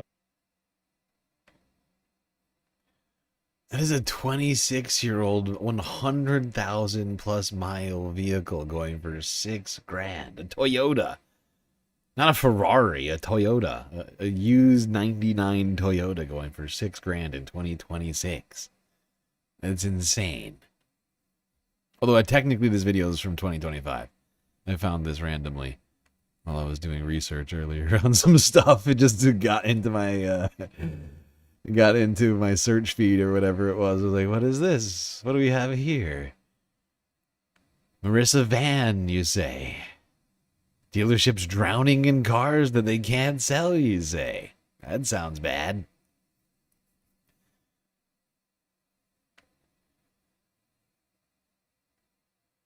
All right, I'm going to let Marissa, I'm going to let Marissa wrap this up here. By the way, she's done pretty good research. I found this video quite informative. And it does suggest that the new car market in general is in a state of perilousness right now. It's the absolute scam these dealerships are. They love to give you the runaround. They want you to go in there so they can manipulate you. It's just such a headache, and I would never want to deal with that. What's your car payment and what do you drive? Just short of $2,700 a month. But every morning I have to decide if I'm going to drive the Tahoe Premier or the M4 Competition X Drive. What's your car payment and what do you drive? $1,342 and I drive a Silverado 3500 HD. Got a question for you. What's your car payment and what do you drive? $700 a month. I drive a Chevy Silverado half-ton 2022 RST with a 3-liter diesel. What's your car payment and what do you drive? I drive a 2024 Chevy Silverado 1500 Black Widow and my car payment's $610 a month. What's your car payment and what do you drive? Oh God! My car payment's $420 a month, and I drive a 2021 Chevy Bolt. What's your car payment and what do you drive? I drive a 2025 Equinox Active, and my car payment is $293 a month. This first comment is the first thing that ran through my head when I saw this video. All these guys driving trucks to commute to a sales job. It is just comical to me that these people going to a sales job or even a white collar job are driving these giant pickup trucks. Let me drive this giant pickup truck that gets 4 miles to the gallon so I can get to the dealership where I'm gonna sit behind a desk, drink coffee, and chat with the boys, and do fuck all with that truck. It's gonna sit out there next to all the other trucks that are also eventually going to do absolutely nothing to do with working on a job site, and it makes me feel like a man, knowing that I'm wasting that much gas just to get to my stupid, superfluous, and unnecessary job.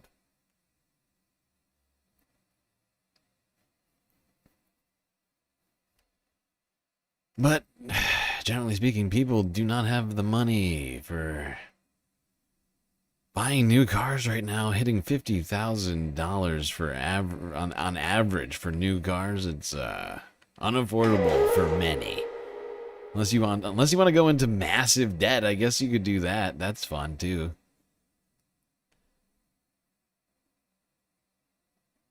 Follow over on Twitch, Jeremy62570. Thank you. 993. We are 7 followers away from 1,000. We're getting super close over there.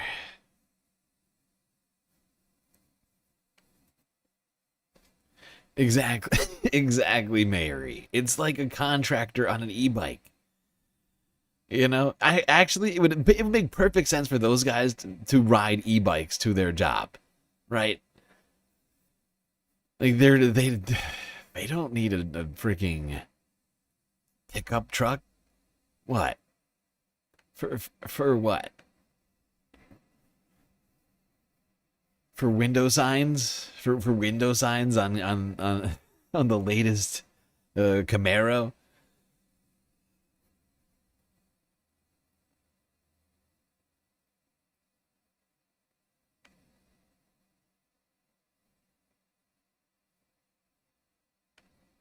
All right. Now, one thing, of course, that has been affecting the U.S. economy has been Donald Trump's war on Canada. Whether it's the tariffs or the 51st state comments, Canadians have not been very happy with America ever since Donald Trump got back into office.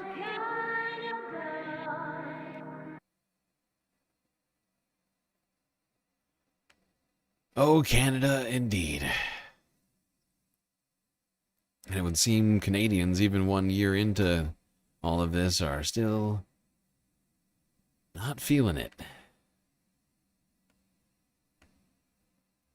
With a business built on Canada-themed products, Joe Nicoluk is used to ebbs and flows. Things come and go with different events and military events and sporting events and Canada Day, of course. But over the past year, the O Canada Gear owner says those cycles have been thrown off. It's been a big push for pro-Canada. We've had the different referendums going on. So yeah, it's been a big boost for Canada pride. One of the biggest drivers is U.S. President Donald Trump's comments about Canada. Last winter, Trump started calling Canada the 51st state during early tariff talk. That launched a national push to buy Canadian and drove people looking to rep the maple leaf into Nicoluk's store. A year ago, it was just crazy when things were going on. New data from Ipsos shows those shopping trends have changed over the past year. At first, it was a bit of shock and anger at what had happened in the U.S. and some emotional reaction. And then that developed slowly into more of a pragmatic approach. Ipsos finds people are now prioritizing cost at the cash register, not where a product is from.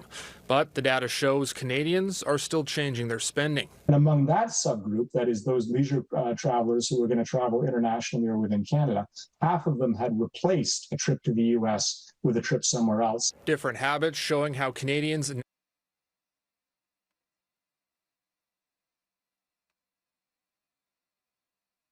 Okay. Well, Canada's still upset at the United States, avoiding buying goods from the U.S., avoiding traveling to the U.S. And that, too, is, of course, affecting the United States economy. All right. Not a ton of Canada news for us to talk about today.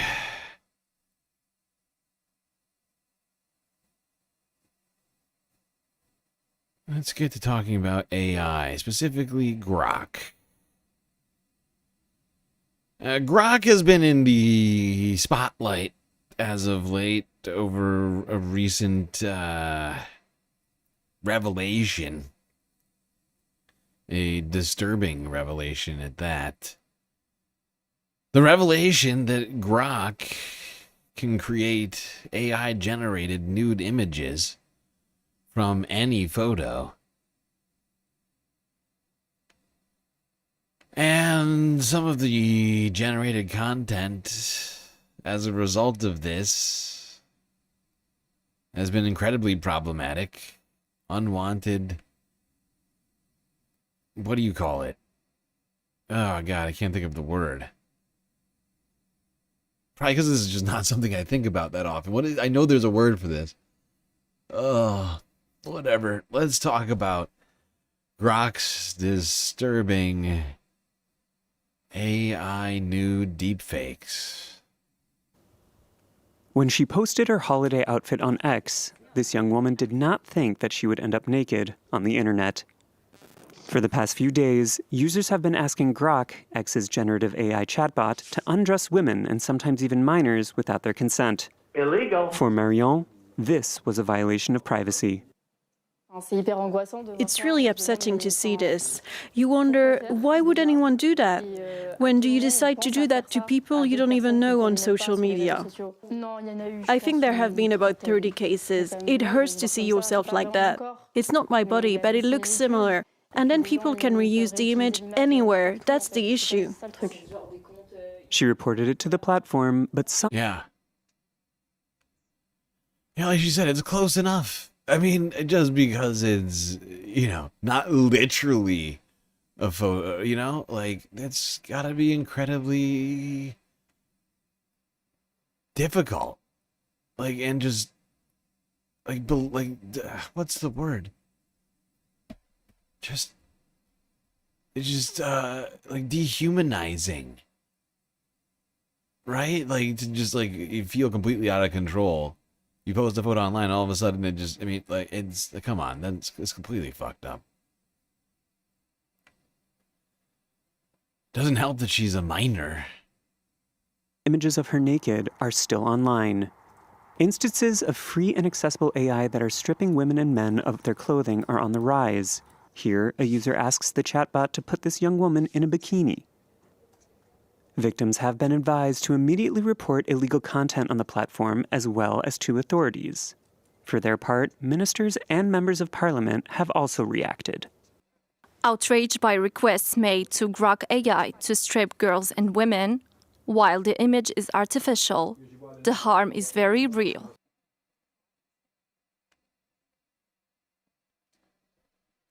Yes, indeed. Utterly disturbing. All right, that was from last week. More developments on this have come out throughout this recent days. Here's NBC from the weekend. We've been talking a lot about Elon Musk's AI chatbot Grok and the hot water they've been in over the flood of these non-consensual, sexualized deep fakes that it's been generating. Well, now it looks like X is taking some steps to try to restrict Grok. If you look on X right now, it says you must be a paying customer to get the image generation reply bot. But if you go to Grok's standalone app or website or maybe even like the X tab, it seems like people can still use AI to do the same type of stuff. So joining us now is NBC News tech and cybersecurity reporter Kevin Collier, who has been all over this. Kevin, I did what I do anytime we cover AI. I like turn to the AI that is in question and I ask it some questions. And just a little bit ago, I asked Grok what was different about how it was generating these non-consensual images. And ironically, it cites your report, NBCnews.com, and it's talking about the controversy. It says that it's restricted the capabilities, but it also admitted, yeah, like problematic generations persist, according to Grok. Are they close to fixing it here? No. Nope, they're not. They're not.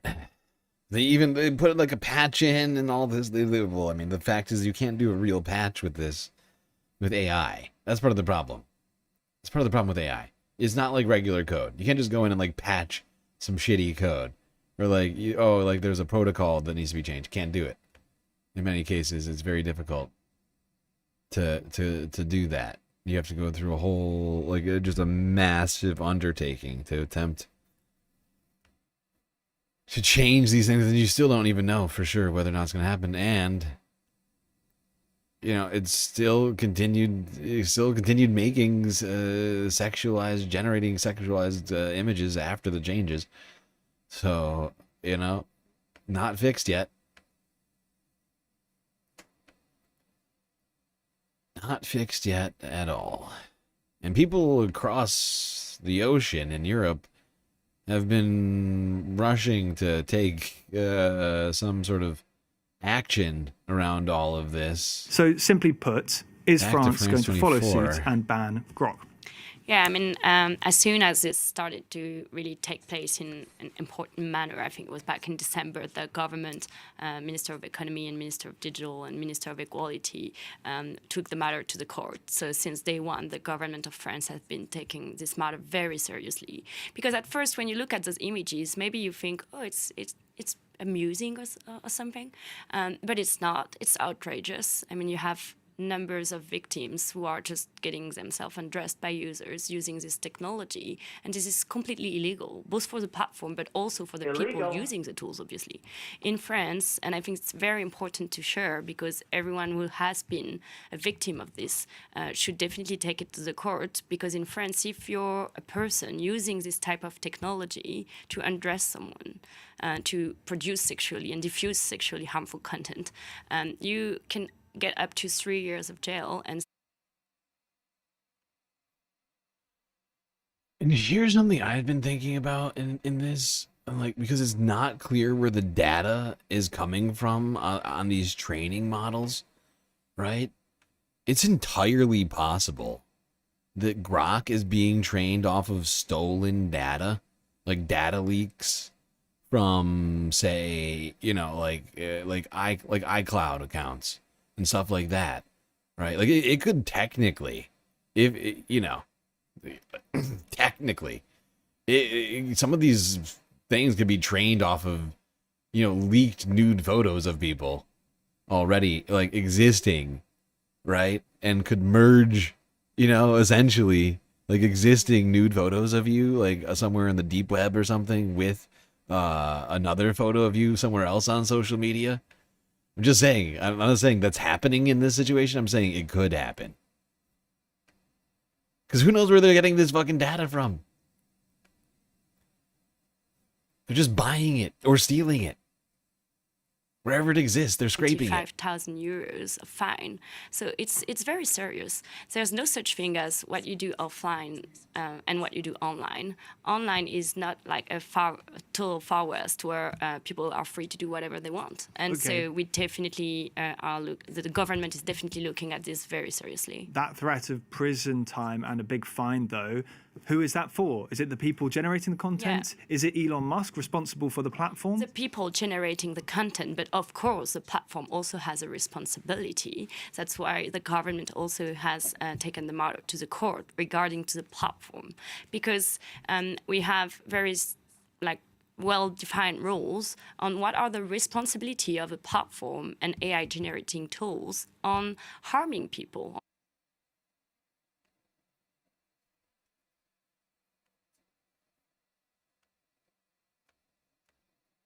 Yes, indeed. It is quite disturbing.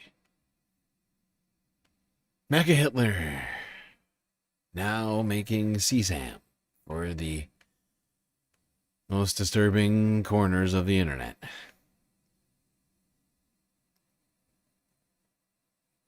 The United Kingdom has decided to criminalize sexual deepfakes in the wake of all of this. Here's Reuters from 10 hours ago.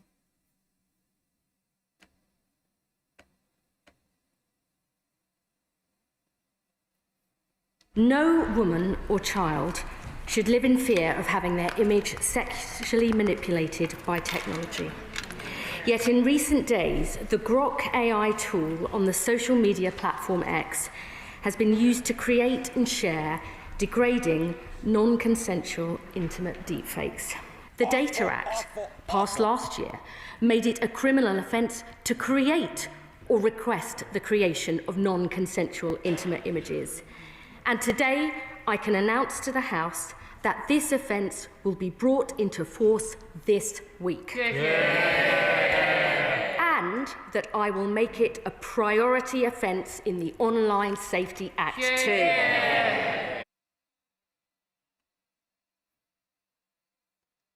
Yeah, unfortunately, the UK's Online Safety Act is super problematic, and what it's going to do is disenfranchise people from accessing the internet. Unfortunately, if this gets looped in, if this is getting bundled into that bill, and that bill is a goddamn travesty, in the same way that the Kids Online Safety Act here in the United States is. And the recent legislation in Australia, all of these, while they sound good, who doesn't want online safety? Unfortunately, all of these supposed online safety bills, as we've talked about in the past, are going to cause a number of different issues.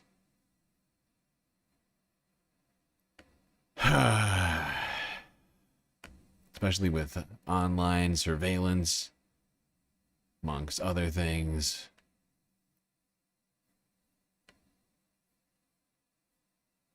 Sad but true.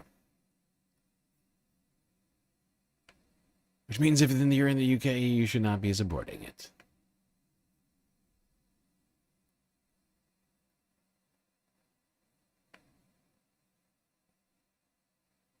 This is a much simpler thing they've had at Pornhub. I mean, I assume they've had at Pornhub and everything else. That's my point. That's my point. It's like these AI large language models, right? These AI programs are just huge troves of data. They are feeding them as much data is king in the AI game, and they are feeding them as much data as they can get their hands on. They're feeding them information from Pornhub, like you said, from YouTube, from every video site that they can find. You know, like every single website that they can find, every single, podcast, they are not asking permission. They're just going and scraping it, right? That includes, I assume that includes the dark web. Reddit has been scraped by many of these AI, like many of these are using people, places like Reddit.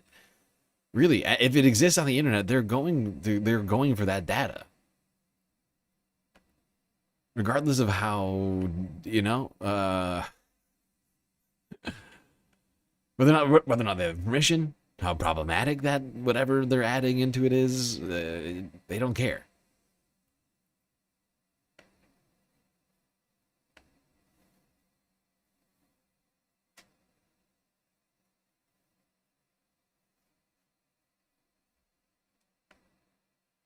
There's also a ton of unity on Twitter. Yeah, I get what you're all saying. I think to some degree you're missing my point. The reason that I brought up the existence potentially of like nude photos of people like existing on places like the dark web or wherever else, on like revenge porn sites, whatever else, like they could technically, because AI is being used for facial recognition and whatever else, right? Like, and they're being fed so much data. It is my belief that technically, while it's not clear that that's what's happened in any of these instances, it's my belief that technically, because of all the data they have access to, if they had access to, say, like an iCloud, like a massive iCloud leak, right? Something like that, they could link it up. Like, they could link up identities, you know, from one account to the next account and say, oh, this is what this person looks like nude, and then merge the images of that with the, do you see what I'm saying? Like, and that could already be happening technically in this. We just have no idea because AI is a black box and there's no way of saying for sure what happened without asking them, hey, did you train on any of this particular data? And then hoping that they give you an honest answer because they're a private company and they have effectively no responsibility to tell the truth.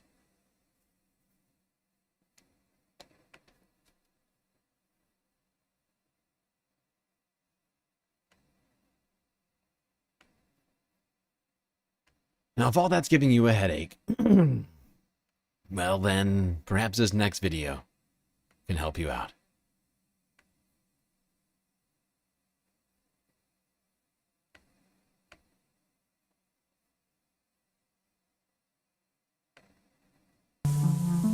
We call this tape video aspirin, and you'll see that you'll be able to stop the pain and tension associated with headaches in most cases, and you'll do it the natural way, without drugs. Have you ever thought about how a baby breathes? Think about it. A baby's belly rises and falls naturally. Imagine a velvety black screen before you. Allow a number 1 to appear in the center of the screen. Number 1. Now, let a number 2 take its place in the center of the screen. Doesn't that feel great? Don't be surprised if you feel the urge to yawn. Remember, you're supposed to relax. Press moderately and hold. Tell yourself, I am calm. I am calm. I am calm. I am calm. Am calm. I am calm. Now close your right nostril with your So ring calm. finger and inhale through your left. Raise your eyebrows as if you were surprised. Open your eyes wide and hold. 1, 2, 3, 4. 1, 2, 3, 4. 1, 2, 3, 4. 1, 2, 3, 4. So there you have it, the video aspirin. Take one and call us in the morning. Enjoy feeling calm. Enjoy, everybody. Enjoy. Are you calm? Are you calm, space fans? There you go. Little video aspirin for you. I feel calm. I know that much. So calm. So calm that I might be able to get through this next video.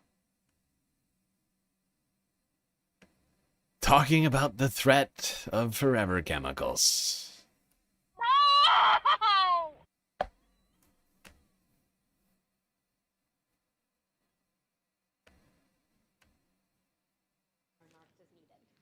Without objection, the gentlewoman is recognized for 1 minute. Mr. Speaker, PFAS are everywhere, and they are endangering Michiganders' lives. PFAS, as we know, are toxic forever chemicals that persist in the environment, contaminate the water we drink, and accumulate in the body.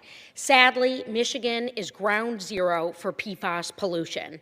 I am proud to have worked across the aisle to deliver results for Metro Detroit and Michigan in this regard, but we must do more. And that is why today, I'm introducing the PROTECT Act, bipartisan legislation that takes urgently needed steps to remove PFAS from our environment and prevent future contaminations in the air we breathe. By listing PFAS as hazardous air pollutants, the bill sets the foundation for strong, science-based standards that will reduce emissions. The PROTECT Act also holds major polluters responsible for the cleanup of these poisons, delivering real transparency and accountability. Now, unfortunately, all of America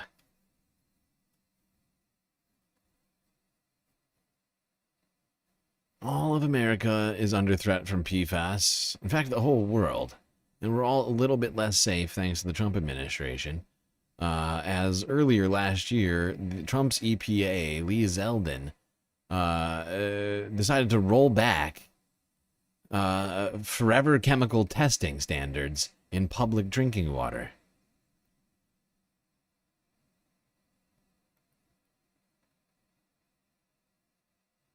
Let me read this for you. This is from ProPublica. This was in last year in July 2025. Trump's first EPA promised to crack down on forever chemicals. His second EPA is bringing them back. EPA Administrator Lee Zeldin claims to prioritize combating long-lasting chemicals called PFAS. Despite this, the agency has delayed enforcement of standards and terminated over $15 million in funding for forever chemicals research. One summer day in 2017, a front-page story in the Star News of Wilmington, North Carolina, shook up the lives of hundreds of thousands of people.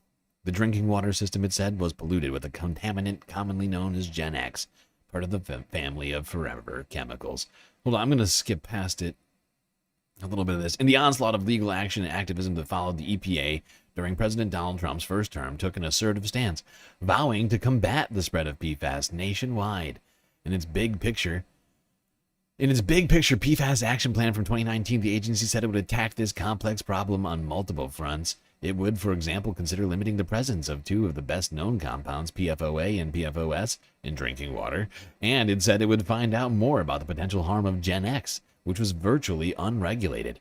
By the time Trump was sworn in for his second term, many of the plan's suggestions had been put in place. After his first administration said PFOA and PFOS in drinking water should be regulated, standards were finalized under President Joe Biden. Staying in the race. 4 other types of PFAS, including Gen X, were also tagged with limits. But now, the second Trump administration is Immediately, pulling back. if not sooner. The EPA said in May that it will delay enforcement on the drinking water limits. The drinking water limits, the water we put in our bodies. For PFOA and PFOS until 2031. Right, yeah, might as well wait 7 years. And it will rescind and consider the limits on the other 4. Among those who challenged the standards in court is Chemours, which has argued that the EPA under Biden used flawed science and didn't follow proper rulemaking procedures. Oh, poor Chemours, chemical maker. Oh, that's rough. These EPA decisions under Trump are part of a slew of delays and course changes to PFAS policies that had been supported in his first term. Even though his earlier EPAs pursued a measure that would help hold polluters accountable for cleaning up PFAS, the EPA of his second term has not yet committed to it. The agency also slowed down a process for finding out how industries have used the chemicals, a step prompted by a law signed by Donald Trump in his first term. There you go, Donald Trump going against everything his administration did again to stop forever chemicals harming Americans now in his second term. embracing forever chemicals. We might as well just drink straight forever chemicals. What do you think, America? We'll just drink and bathe forever chemicals. No need for the water part. We'll just have forever. It doesn't matter how much of them you drink or swim in or bathe in. According to the US EPA, you're fine. Stop crying about forever chemicals and all of the cancers that they create. Okay? You are a crybaby. Thanks, Trump. Fuck yeah! No fluoride, only PFAS. Beautiful, strong PFAS flowing through every tap in America. And don't worry, we'll have pure PFAS to drink in the future. We won't have to deal with any more of that nasty renewable energies, thanks to Donald Trump once again. Shooting too. With your glasses, sir, go ahead, please. Hold it. Next to you. Yes, glasses. The gentleman with the glasses. All right, thank you, Mr. President. With those very big glasses, actually. Yeah, Ferrari, actually. Mr. President, I have two questions.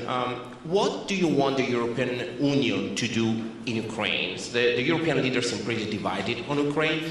And then, if you can reiterate this straight message that you have to the Iranian leader, to Khomeini, the message that you have. You're talking about Iran? Oh, Iran, yeah. What the do first you one want is on Iran Europe. to do? I'm sorry? Where are you from? Italy. Oh, nice place. Yeah. Okay. The first question. So what is are you Europe. asking about Iran for? Well, if you can answer about Europe and what you think the Europeans should do on Ukraine, and then a message.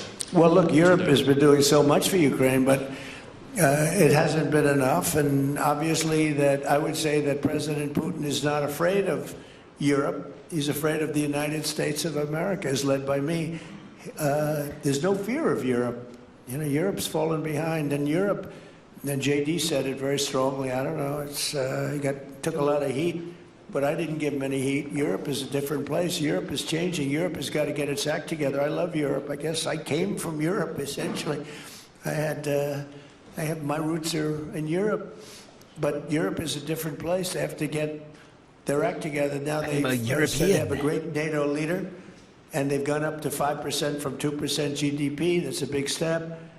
But they have to be very careful with their immigration policy, and they have to be very, because, you know, I will just say, to be nice, that there are certain places in Europe that are very important that are no longer recognizable.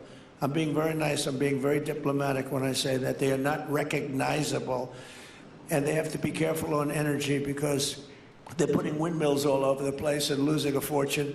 They're destroying their country. They're just destroying the beautiful landscapes, the beautiful everything. They're doing, and by the way, in case you people don't know, I'm not much of a windmill person. I can proudly say, Doug, that we have not approved one windmill since I've been in office, and we're going to keep it that way. My goal is to not let any windmill be built. They're losers. They lose money. They destroy your landscape. They kill your birds. They're all made in China. And all you have to do is, you know, just about all of the windmills are made in China, the structures. All you have to do is say to China, how many windmill areas do you have in China? How many windmill areas? Tell me.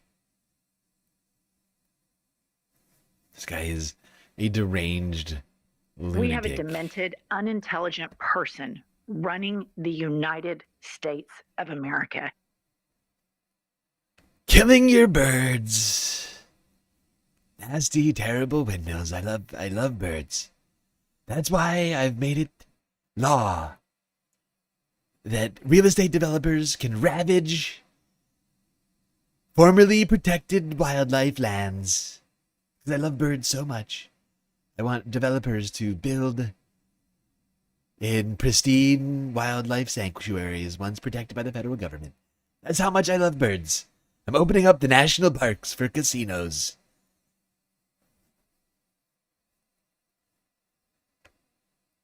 Donald Trump, the great savior of birds. For some reason. Now, of course, windmills do not pose any greater a threat. In fact, they pose much less of a threat than fossil fuels do. But, science. you know, that's just science. Yeah, who cares about science? It's stupid. Stupid science. Well, let's talk about climate change and progress and the future. And if we'll ever 6G see it. internet, supercomputers the size of our palms, endless highways, self-driving cars, all the information we could ever need at our fingertips, diet pills to make us slimmer, and AI to tell us we're always right. In the world of Peter Thiel, Bill Gates, and Elon Musk, this is only natural. This is progress. The thinking goes that since the Industrial Revolution, we've been on a linear or perhaps even exponential path upwards towards a better world. Life expectancy is better, education numbers are up, people are living more comfortable lives, and environmental issues like pesky deforestation or climate change will get solved soon thanks to new technologies like nuclear fusion or the genius of AI. Thought leaders and elites have told us time. These large companies with their great resources and their innovation power, if we get them to apply that more significantly for those with the most need, that we can reduce impoverishment far faster than simply relying on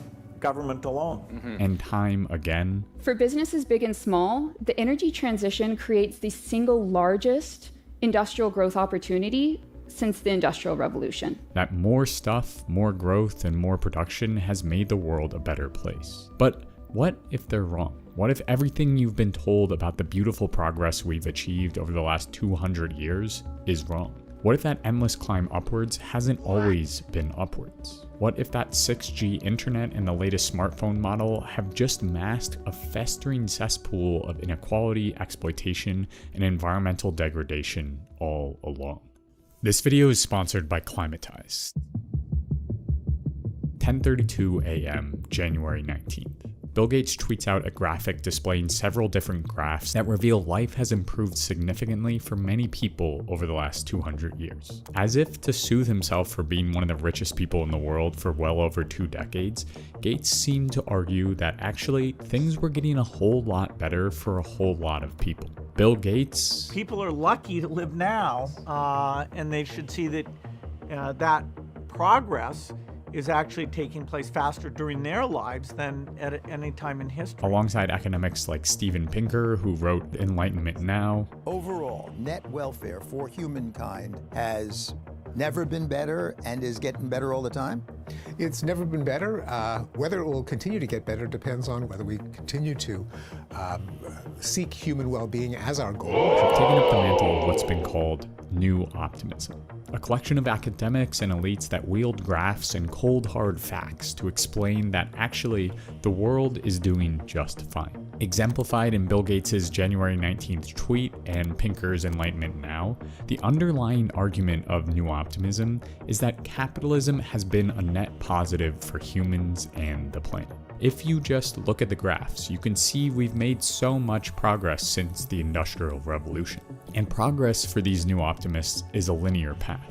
The more production there is, the more wealth there is in the world, the more capital accumulated, and ultimately the better life is for people around the world. A rising tide lifts all boats. But let's be clear here, progress in their minds really means capitalist progress. The unspoken message of all these graphs, of books like Enlightenment Now, is that we've advanced socially and technologically because of capitalism. As Professor Jason Hickel explains, there's this strange narrative out there that says that social progress, improvements in social outcomes, are sort of the spontaneous gift of capital accumulation. Social progress, such as life expectancy or poverty reduction, in the minds of capitalists, is tightly tied to growth. The economy continuously needs to grow if the cycle of capital accumulation, which involves investing money into labor and materials to produce goods that then sell for even more money, is to continue. And that accumulation of capital, the narrative goes,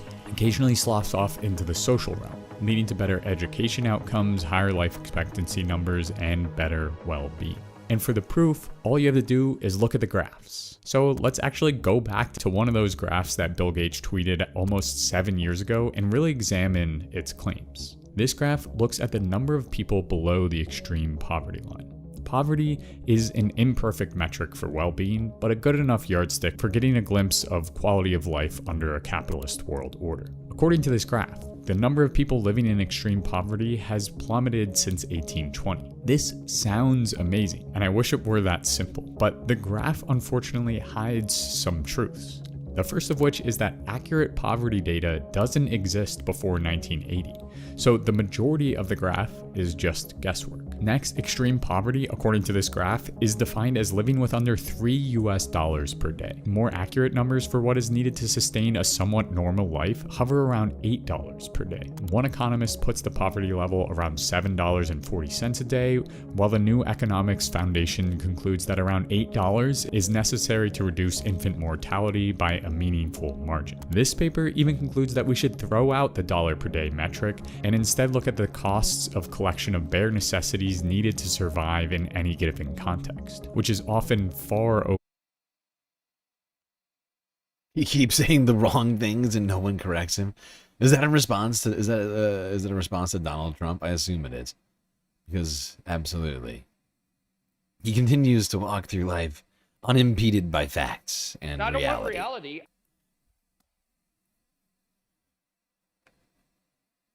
$3 per day. Creating a new graph based on the lower end of poverty metrics, $7.40, Jason Hickel found that the number of people in poverty hasn't declined at all. Rather, it has grown dramatically since 1981, going from 3.2 billion to 4.2 billion, according to the World Bank data. And when he took the population of China, whose country straddles the line between socialism and capitalism, and has been one of the main reasons why we saw those plummeting numbers in Bill Gates' graph, out of the picture, Hickel notes that the proportion of people in poverty today is almost exactly the same as it was in 1981, with no net progress at all. And finally, there's an assumption in Bill Gates' graph that poverty rates will continue. So for 50 years, we've made actually no progress on poverty? Yet we're told that we're living in the greatest time ever. Weird. Super weird. It's almost like the billionaires who keep telling us that everything is great are living in a different world than we all are. And that the world is great for them. And for the rest of us, it still sucks. Just as much as it did 50 years ago.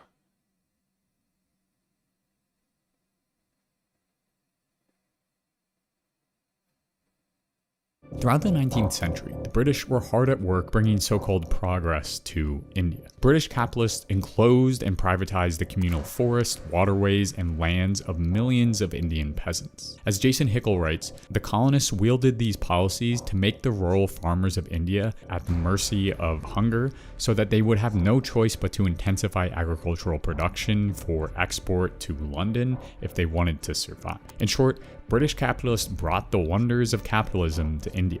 Markets, privatization, and global trade weaseled their way into India, and an estimated 12.2 to 29.3 million people died from famine. With capitalist growth, with capitalist progress, comes capitalist destruction. Capitalism has historically been constructive in developing methods of production. We cannot deny this. But with that progress and growth has come ruination. With the cotton gin came the increased exploitation of enslaved people, with the power loom came the brutal factory system, and with the internal combustion engine came the climate crisis. Capitalism develops the productive forces of our society as a means to exploit and extract even harder. As Karl Marx notes, on the one hand, there have started into life industrial and scientific forces which no epoch of former human history had ever suspected. On the other hand, there exist symptoms of decay far surpassing the horrors recorded of the latter times of the Roman Empire. The newfangled sources of wealth, by some strange, weird spell, are turned into sources of want. We live in a world where the vast amount of wealth created is funneled into the coffers of just a few people. The top 10% of the richest people on Earth own 76% of global wealth. Meanwhile, the bottom 50% account for just 2% of that wealth. How can we call this progress? Indeed, you cannot talk about social or technological progress without also recognizing the ways in which capitalist production builds and sustains that so-called progress. It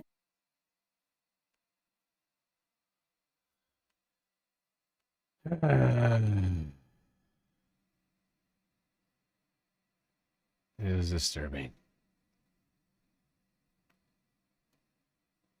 Here, honestly, the cost of all of this progress is the utter decimation of our environment, the destruction of our sense of privacy, the obliteration of competition, of public spaces, like all of this stuff is a result of the supposed progress. The privatization of everything.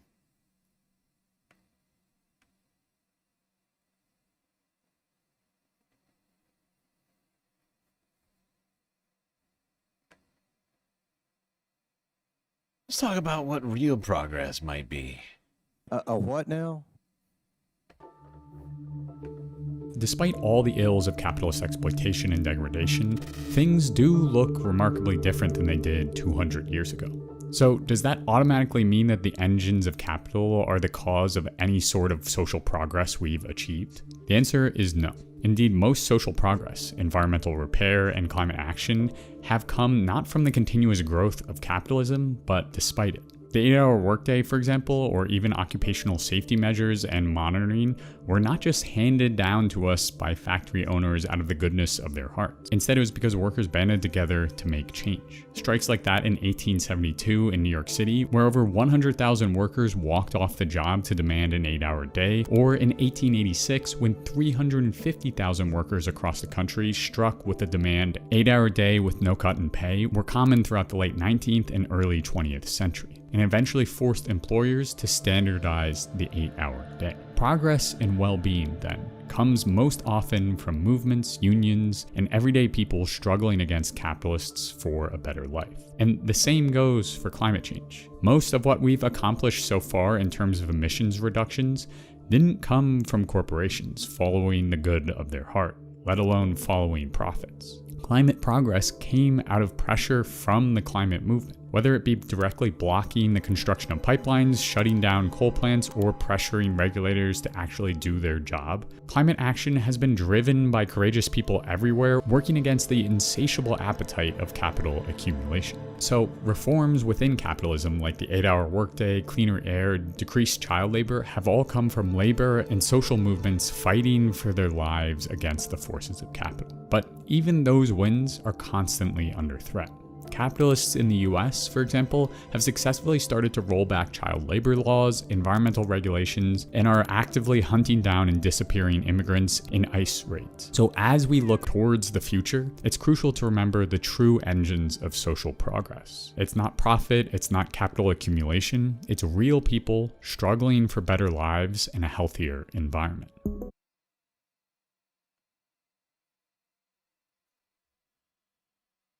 That's right, people. Real change. About real people. Fighting for everyday necessities. For a better today and a better tomorrow.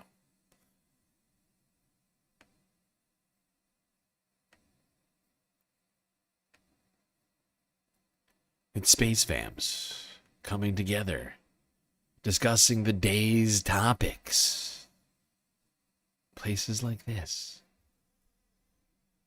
And we're going to continue discussing the day's topics here, but we're going to take another break. I know it feels early, but that's because we took the last break late by over a half an hour.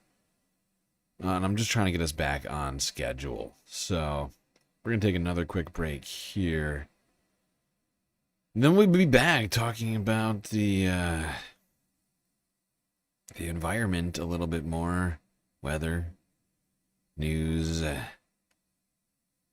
wildlife stuff.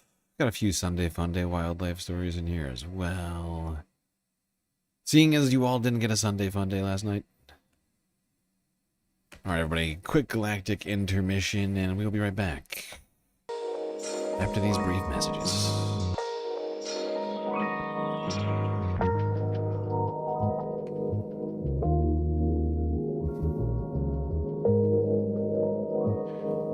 Alright, everybody, I hope you've been enjoying the show so far. If you haven't already, hit the follow button on Twitch and the subscribe button on YouTube. And while you're at it, do consider contributing to the Galactic News Network, as we are, of course, completely funded by individuals like you. A lot of great ways out there for you to show your support. The newest edition, Throne, of course, if you would like to donate in ways non-monetary, physical items, perhaps your preferred method of donation. Well, we now have a way for you to do just that on Throne. I'm going to be trying to add items as frequently as possible to the Throne list for people to send me in real life. We got all sorts of other ways, though, of course. YouTube, Super Chats, Super Stickers, memberships, gifted memberships, bits, power-ups, subs, gifted subs, Twitch Prime subs, over on Twitch, Cash App, and PayPal, and, of course, the very best way to get the most base benefits for your Earth dollars. Patreon. All right, everybody. Enjoy the break, grab yourselves a drink, maybe a snack, and I will be right back.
Okay, everybody.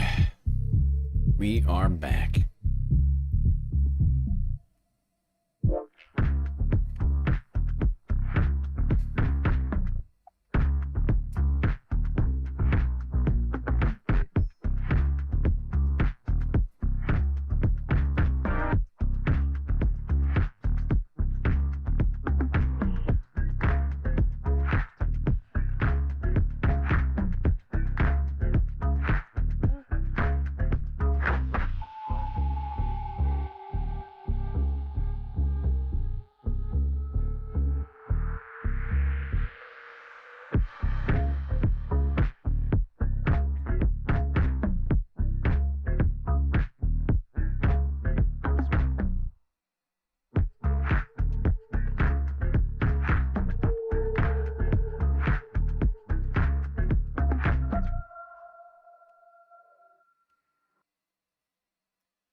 Okie dokie.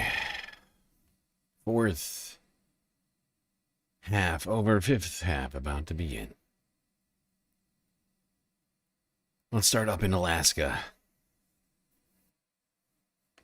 where the city of Juneau was struck by flooding and heavy snow recently.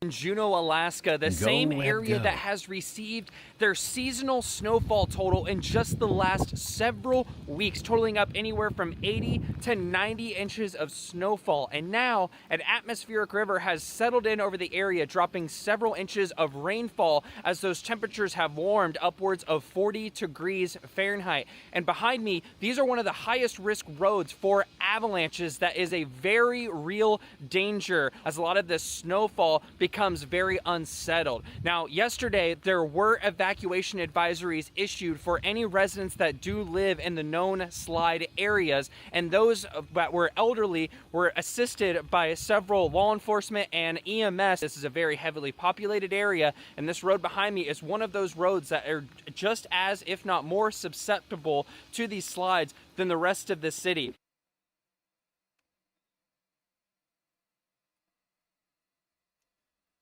Horrifying. That's not what you want. You want to wake up under 10 feet of snow. But in these conditions, I mean, people are in great danger because of how much snow came down in such a short period of time. And then in the middle of winter to have it in basically the Arctic to be 42 degrees Fahrenheit. Raining makes everything incredibly unstable.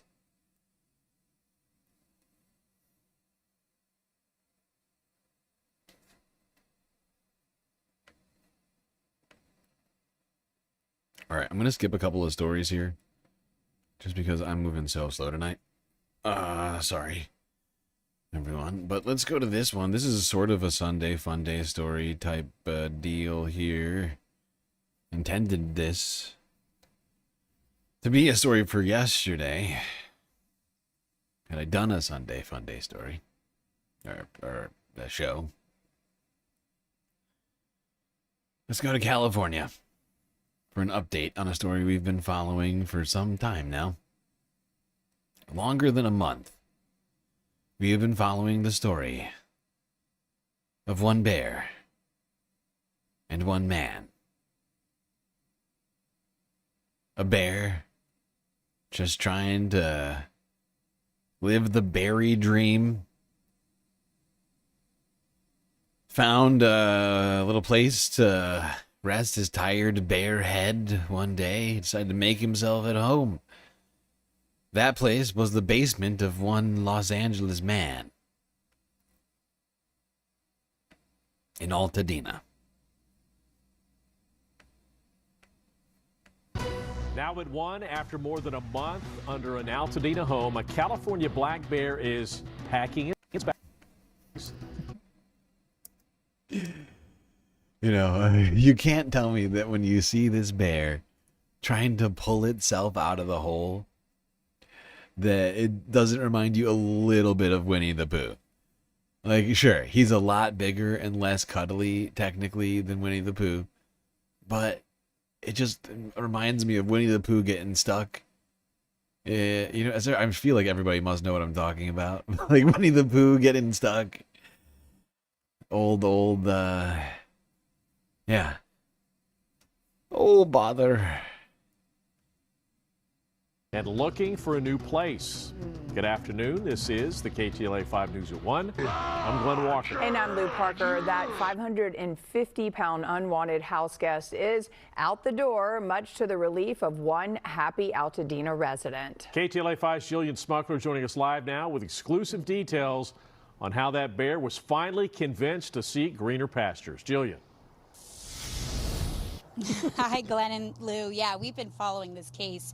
It is a case. I mean, there's been so many different agencies involved. This has been happening for over a month. You just mentioned it. That 550 black bear just, you know, under the house, living its best life. But not for Ken Johnson. It's been a struggle for him. We've showed you all the different ways he tried to get it out. The state even came and tried to get it out several times and were unsuccessful. But I can happily report we were waiting for this day to come for a while now. That bear no longer under the house. So here to explain what happened to the bear, why did it finally leave? Ken Johnson, the man of the hour. This is like your late Christmas gift, isn't it? Boo. That's good news. Are you relieved, first and foremost? Yes, I'm relieved. No more banging under the house and smelling him and wondering what's going on under there. I mean, it was over a month of him living under there. It's not like it was a short time. Tell the viewers, I know everyone's probably itching to know, how did you finally get him out of here? Well, there was an organization called the Bear League from Lake Tahoe that contacted me and said, we can get the bear out for you, and it won't cost you anything. So they flew down here, and they got him out. And how did they get him out exactly?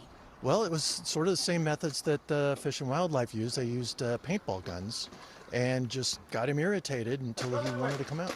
Now, it's baffling to me because, you know, we were here when the state agency came and they did their tactics. They were here for a while. They weren't able to do it. And then, of course... Well, this is horrible. These are horrible eviction tactics being used. This bear's just minding his own business, trying to hibernate for the winter. And you're just pelting him with paintballs. Just trying to rest. He's trying to rest and you're rudely shooting him with paintballs. Could have at least waited till the spring. I mean, my God, at this point. You can barely get him out of there. Doing more damage to the foundation than anything.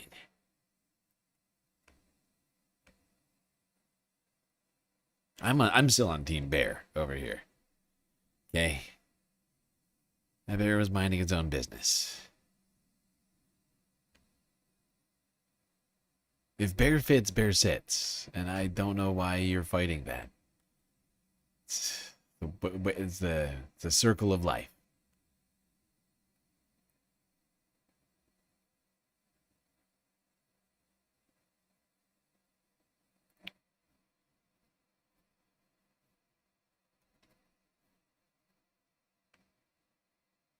All right, now let's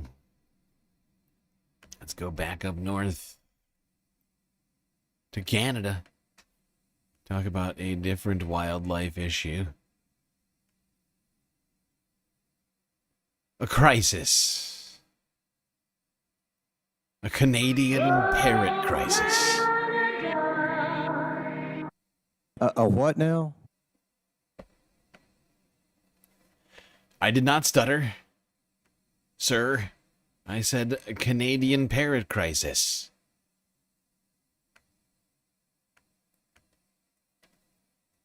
Hi, Sammy.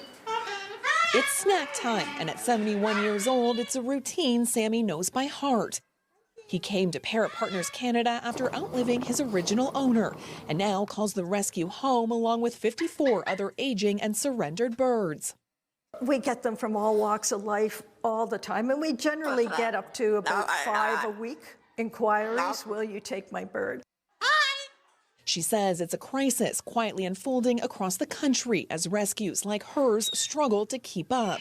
The care system is this patchwork of individual people, mostly doing it out of their homes. And they're doing it because they see that there's nobody there for them. The issue? Parrots can live a long time, some up to 80 years. But as caregivers age out, rescues are shrinking, compounded by a shortage of avian veterinarians. And unlike cats and dogs, there's no safety net when owners can no longer care for them. My God, a Canadian parrot crisis. Who knew that parrots could live almost 80 years long? That's wild. Parrot lifespans. Keeping up with the human lifespans, apparently. As a result, there is in fact a crisis looming, it would seem. When will it come? What will be done? Who will pick up the parrot-shaped pieces? Hard to say.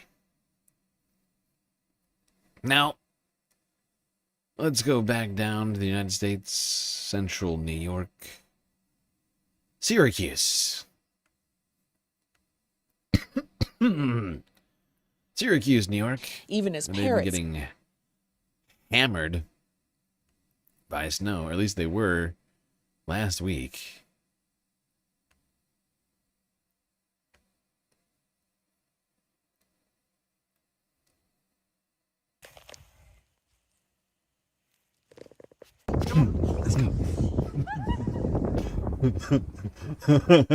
Oh. I don't know why that image, this image of this cold ass chicken walking through the snow with the snow higher than its head is so funny to me. But it really is hilarious. So I think it's because it makes it almost look like people is like walking down a little path. It's hilarious. Look at it go. Look at this. Look at this chicken. Come on, let's go. Oh my God.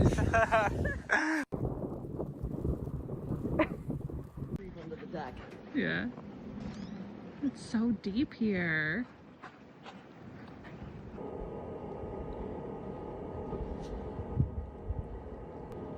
Oh, look at the little guy. Barely gets his head out of this now. Oh my God. Look at this cat. Has great courage going into the depths over here.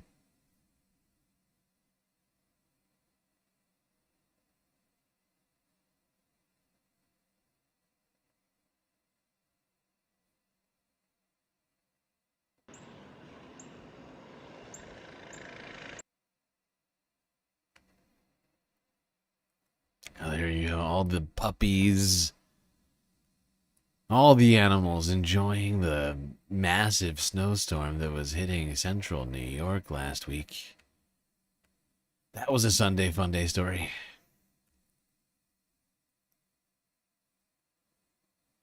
Intended to warm our hearts during this winter wonderland we're all living through. All right, from New York to Philadelphia. CBS Philadelphia from last week. Oh boy. Here is a situation. A wildlife mystery, if you will. Well, there is a wallaby on the loose in South Jersey right now. The wayward animal has been spotted by some folks, but so far it hasn't been captured. It's still out there on the run. Our Ross DeMattei is trying to track it down too. He's joining us live from Williamstown with more on the search. Any idea what's going on with the wallaby, Ross? Not really, Natasha. We're on the case, but harder to catch a wallaby than you might imagine. It's now been more than 18 hours since this wallaby escaped from his enclosure. We're on the case, he says. This is where he was last seen, though, hopping around the park. I love that he was able to say that with a straight face. We're on the case, he says. Yes. The Wallaby case. Lot here at this Walmart off of the Black Horse Pike. That was last night, though, and since then, the case has gone cold, if you will. Let me show you some video from social media. It was posted this morning by Lots of Love Farm. It says, quote, Rex, our wallaby, got out of his enclosure last night. He is friendly, but on the run. If you see him or happen to catch him in a fenced area, call the farm, end quote. Well, we just went to the farm where the owner showed us the pen inside of a barn where Rex was staying. He says someone must have accidentally left it open. He took accountability for it, and Rex I made a huge, tiny mistake. 5 in the evening yesterday.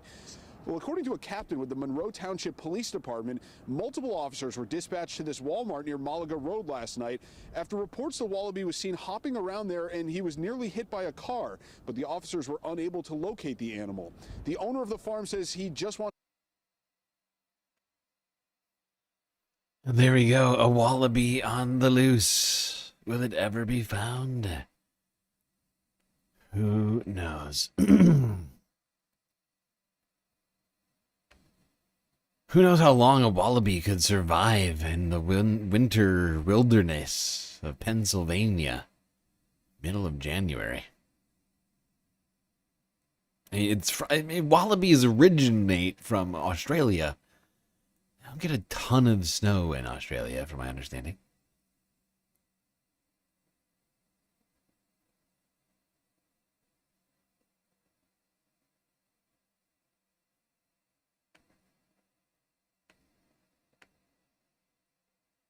All right, I'm gonna skip a few things here. I'm just trying to catch up, people. I'm just moving too slow tonight. We're gonna go way over 8 hours, and it's too much for me tonight. It's too much. Thankfully, the things I'm skipping over were just Sunday fun day things, generally speaking. And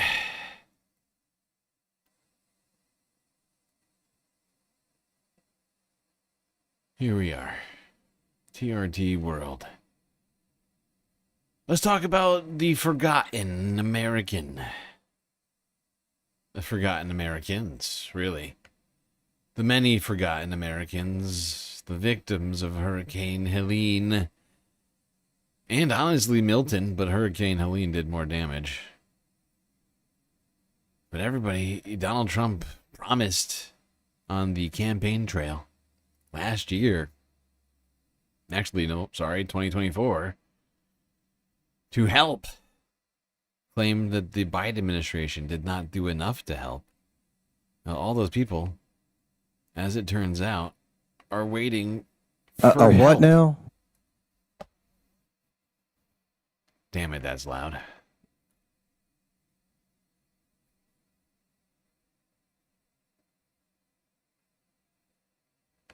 It's because the volume on that last vid was super quiet. A region in the eye of the storm. Homes gone, lives destroyed. Do you know how many homes here, like what percentage of the homes here were damaged in Hurricane Helene? So I would say like probably about 50%. 1 year later, and who is coming to help? Officials from the Trump administration have been here to Western North Carolina, to Swannanoa in my district, which was ground zero, and we're still not seeing the movement. As President Trump threatens to cut federal disaster relief, people in North Carolina say they have been forgotten and that they are caught in a political battle. We want to wean off of FEMA, and we want to bring it down to the state level. The system's not just fundamentally broken, it is dead, it's devastated.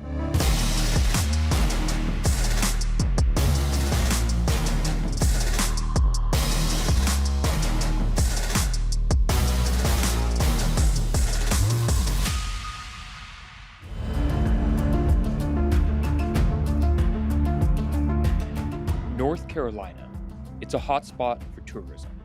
There's natural beauty, forests, mountains, and waterways. But it's also highly vulnerable to America's increasingly frequent extreme weather events.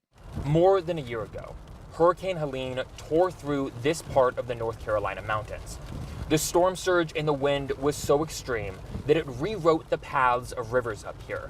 It tore trees out of the ground, and it destroyed countless homes. Right now, I'm on my way to meet with some people who were directly affected in that storm, whose homes and livelihoods were lost. I want to talk to them about the federal response, the cleanup in the days and months after the storm. I want to find out if they felt they got enough support. This storm comes at a time when the Trump administration is planning to rework the entire way the government does emergency management. I want to find out if they think that's a good idea.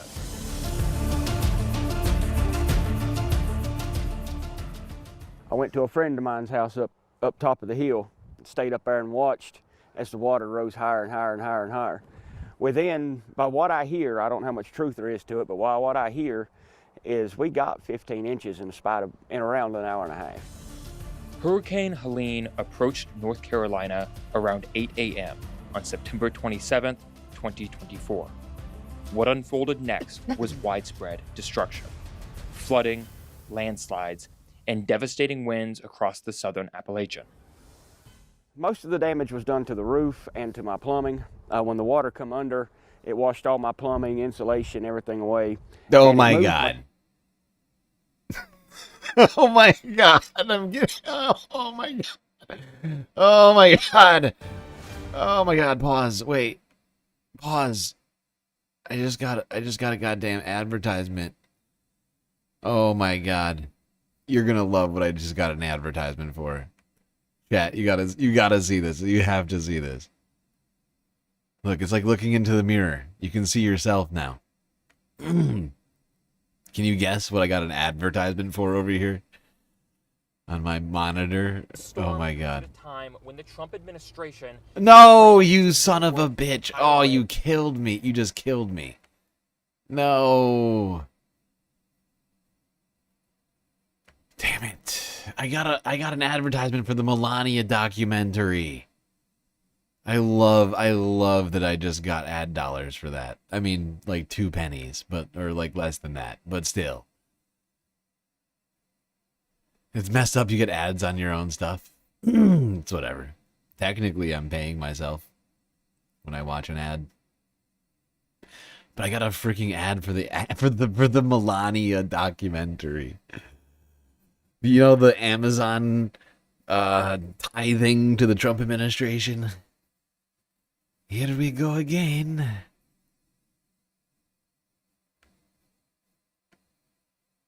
Everybody be based.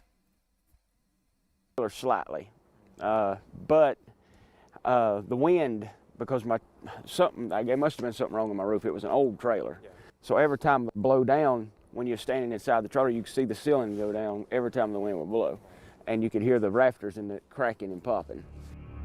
At least 250 people were killed. Helene was the deadliest Atlantic hurricane since Hurricane Maria in 2017, and the deadliest to strike the U.S. mainland since Hurricane Katrina in 2005. I got the 750 from FEMA, which just about everybody else did. But other than that, there wasn't no government help. We got Corps help and we got National Guard help, but we didn't get no government help. I mean, the National Guard is part of the government, but yeah. Yeah, unfortunately, Donald Trump took office and then dismantled FEMA. It made it so that every expenditure over $50,000 has to be okayed by Kristi Noem. She has to sign off on every single thing. They made it so that FEMA is completely and utterly powerless to do anything on its own, and needs the direct say-so of DHS Director Kristi Noem. And so, you know, if a Category 5 hurricane is barreling down, they got to ask Kristi if it's okay for them to mobilize to, you know, prevent some of the worst effects of the storm on the populace. Rather than just mobilizing, we got to ask Kristi for permission. or expected her, whatever. I mean, any number of events that FEMA would potentially deal with. Forest fire. Gotta ask Christy. She needs all that money for Trisha McLaughlin's husband, and for new G6 jets, and fancy outfits for her photo shoots. Can't forget that. She does need that money for other things.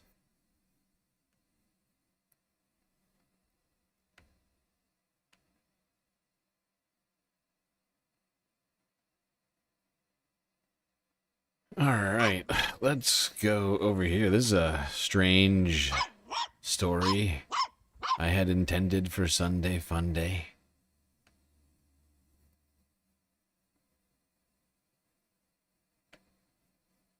Let's talk about the formation of a new ocean. A what now?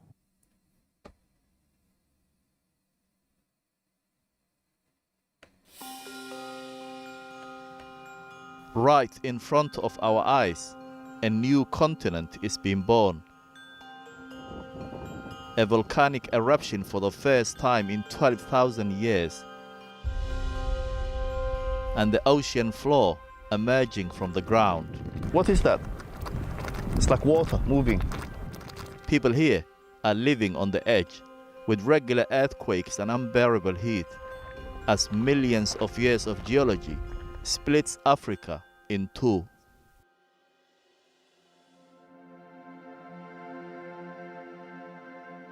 In the Afar region of northern Ethiopia, the earth is reshaping itself.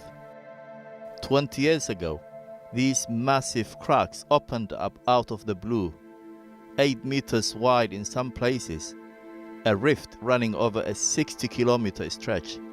This is a very large crack that formed during the 2005, a big volcanic episode. Ali Musa, a geologist from the nearby Samara University, has spent years studying this place. Since 2005, he's seen more and more cracks appearing. Like this one, which opened just a few weeks ago. These types of fractures and craters are happening due to the movement of the earth during the earthquake time. So this was the result of the earthquake, or it was just the earth pulling apart? The earthquake is the result of the pulling apart of the plates. The movement comes from the mantle to the surface. The Afar region of northern Ethiopia sits at a triple junction between 3 tectonic plates: the Arabian plate, the Nubian plate, and the Somali plate. All 3 are pulling away, making Afar a volcanic and seismic hotbed. It's the start of a process that might take hundreds of millions of years. Eventually, Eastern Africa will split from the rest of the continent, and a new ocean will tear Ethiopia and its neighbors in two. Wild. That is wild to think about. That Ethiopia and Somalia, and I think there's a bunch of countries in here. Let me think. What, Mauritania? Is Zimbabwe on the other side? I can't think right now. My brain is broken. Oh my god. That would be this is insane. It's insane to think about, but it's clearly, I mean, it's going to happen at some point. Not for a long time, thankfully. According to this TRT documentary, most likely millions of years. Still, though, something to think about.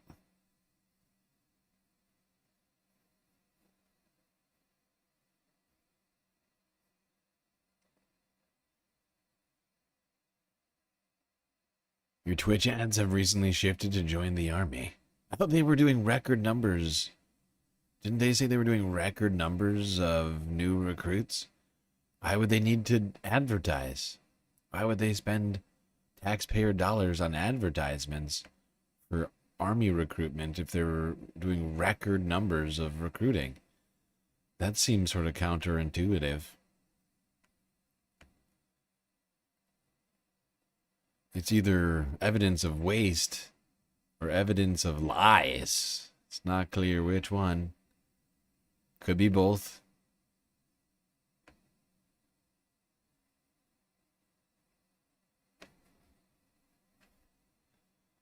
No Zimbabwe. Thank you, Donut.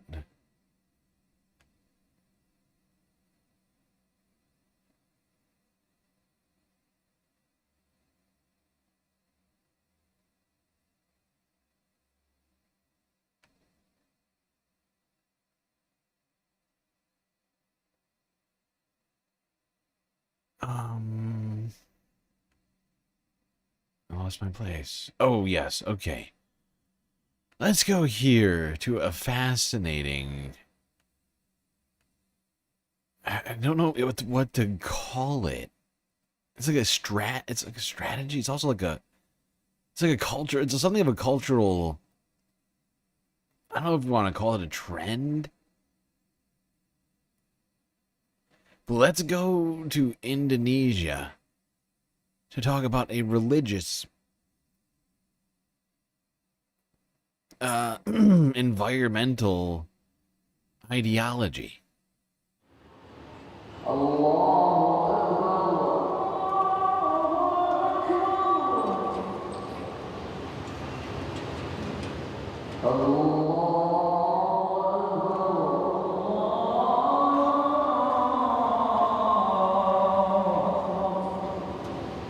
Kaum muslimin jamaah rahimakumullah. Alhamdulillah, puji dan syukur kehadirat Allah Subhanahu wa taala. At the Istiqlal Mosque in the heart of Indonesia's capital, Jakarta, prayers are offered in defense of the environment. Berihsanlah, berbuat baiklah, sebagaimana Allah berbuat baik pada kalian. Wala tabghil fasada fil ard.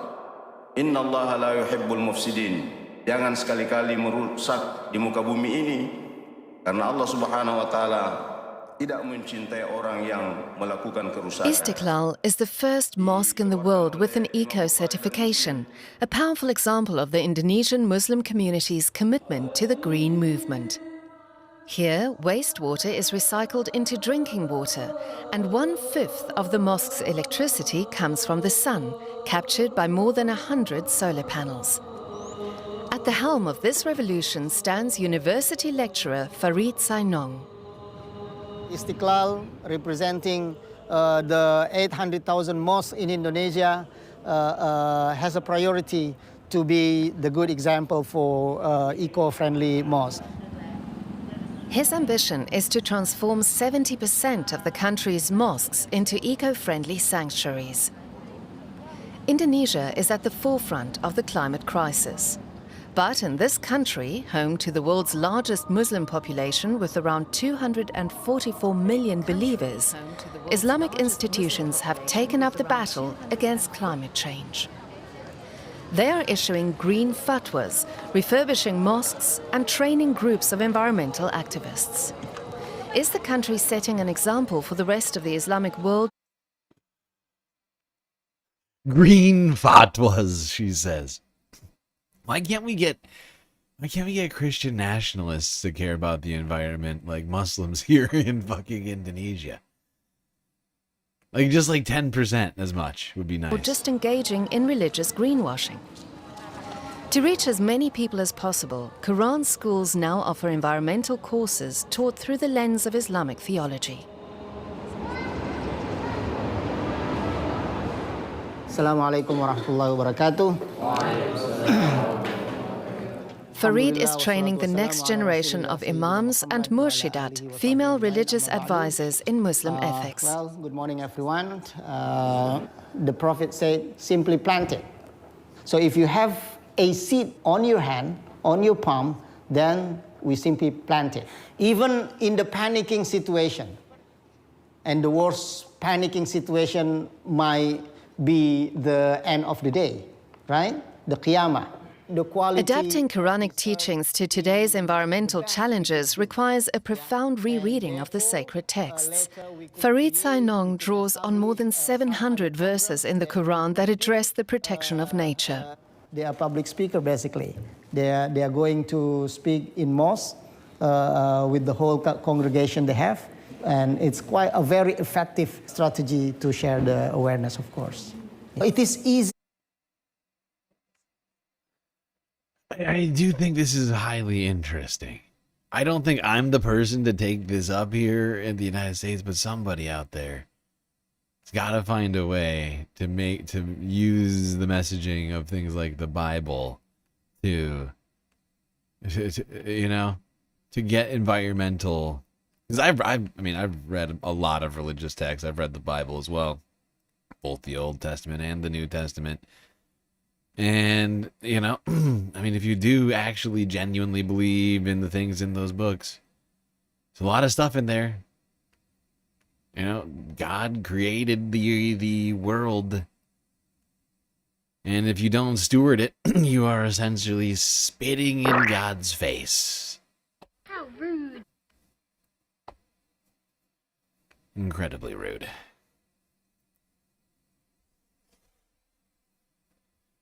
I've wondered to myself, time and time again, smash my head against a wall, trying to figure out what it's going to take to get people to care about environmental issues and climate change.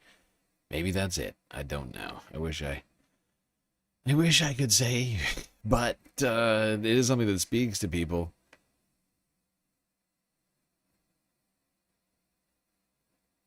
You've read the Book of Mormon? That sounds fun. I don't think I've actually read that one.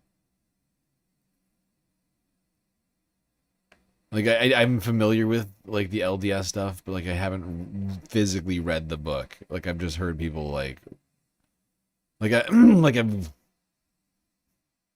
people talk about the book. Or, like, read excerpts from the book, never actually, like, read the book itself.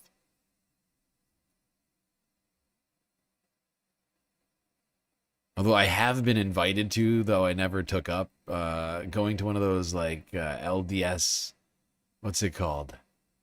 I forget what they call it.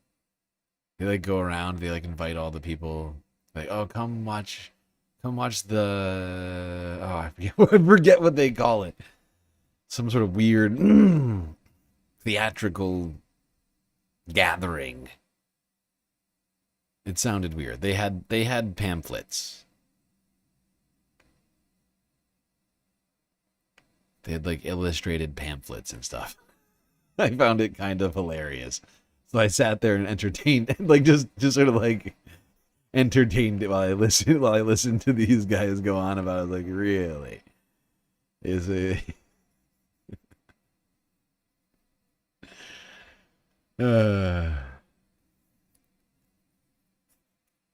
Fireside, maybe? I don't know. I can't remember.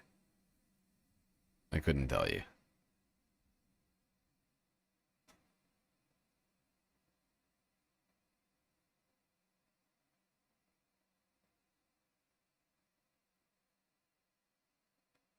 Okay.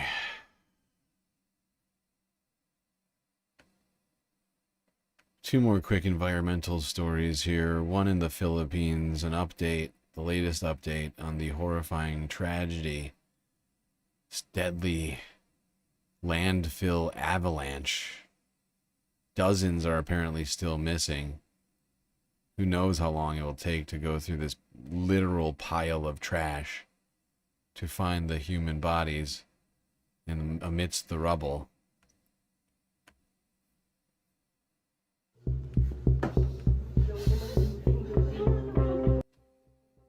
Bienvenido Ranito lost his wife to a deadly landfill collapse in the central Philippines. It's extremely difficult till you lose your partner, your loved one. You lose the one who is with you in times of hardships and comfort.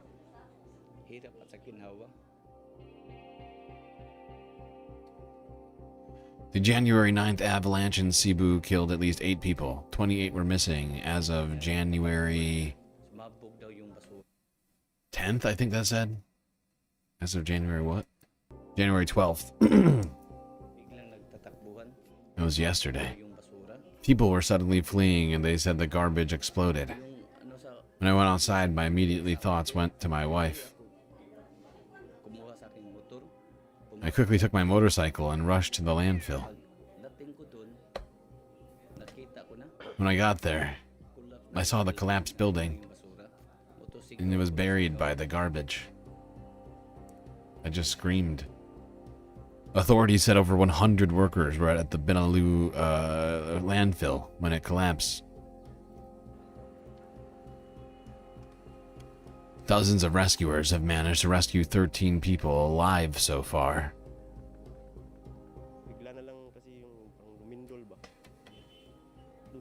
It felt like a sudden earthquake, and in a few seconds there was a loud impact that caught us by surprise.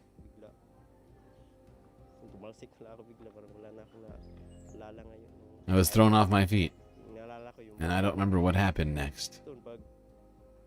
I feared for my life. When things settled down, I saw one of my colleagues lying near me, but still alive. I wanted to help, but I couldn't, so I tried to climb out. I called for help and told them I have someone who was trapped and needed to be rescued. It was the first thing I had come face to face with death. The first time I had ever come to face to face with death. It's a miracle to have survived. Yeah, it is a miracle. It's actually a miracle that anybody survived this, let alone 13 people so far. Somewhat it's shocking to me, considering what we witnessed. I can't imagine being able to survive underneath a pile of garbage, a giant pile of garbage. We talked about this the other day. I didn't think anybody was going to come out of there alive, if you remember. I was very pessimistic about the outlook of that. And honestly, somewhat relieved to find out that anybody survived. Well, it must have been horrifying to just be trapped under a gigantic pile of garbage for however long. Better, I guess better alive than dead, though. Better alive than dead. That's what I always say.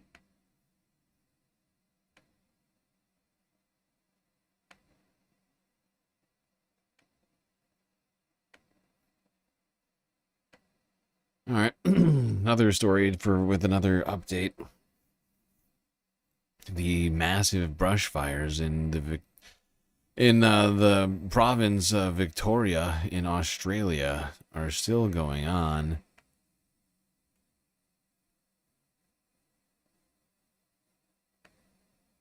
Let's go to Victoria now. Here's 9 News Australia.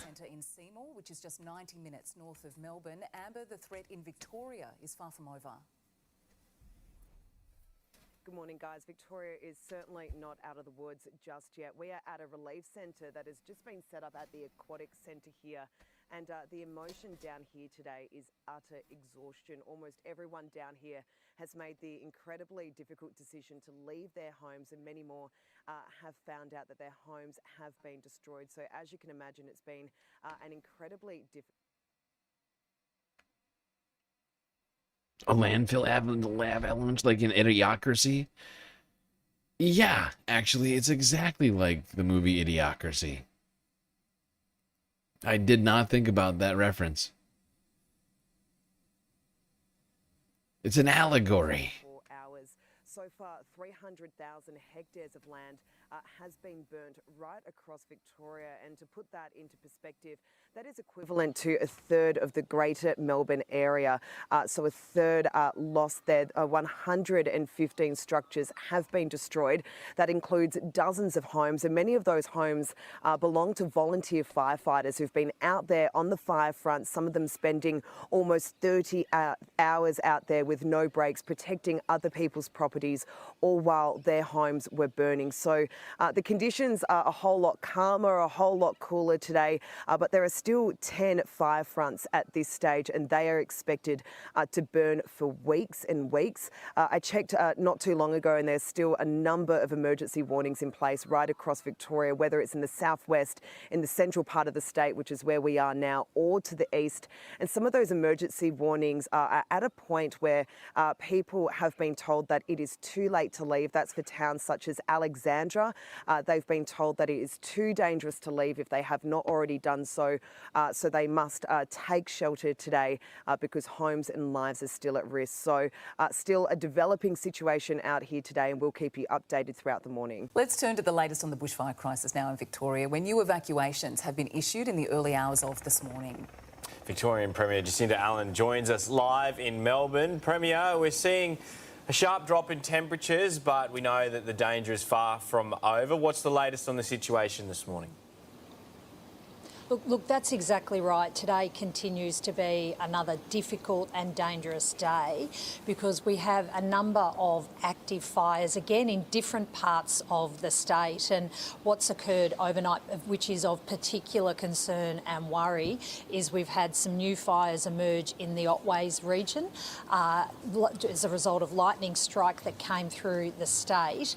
And those fires have increased in size, which is why there's a number of emergency alert warnings out for those communities. And again, if I can use this as an opportunity to ask Victorians to please follow the advice. We have seen day after day.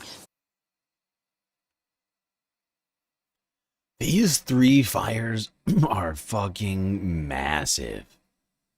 Seeing them on the map makes it just so much clearer. I mean, we already knew, and this was as of like, when did we last talk about this? Is it Sunday? Is that Saturday?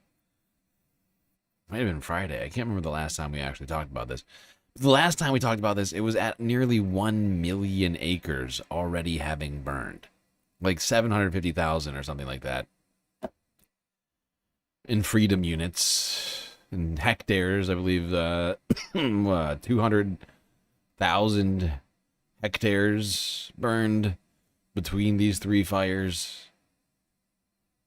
Utterly massive size. Have taken that advice. They've left, and it has helped to save lives and protect lives. But the danger is not over yet. We've got the fires in the southwest around the Otways area that are of grave concern, and also two large fires in the northeast. The Longwood fire continues to be a really challenging fire. It's grown in size, and it is continuing to be a challenge. And you mentioned the cooler temperatures. Well, in the northeast of the state, it's going to continue to be a lot warmer, and the wind speeds are continuing to be variable. And we've also got the big fire up around Corryong, the Walwa Mount Lawson fire. So it's another tough day here in Victoria for our firefighters, and the way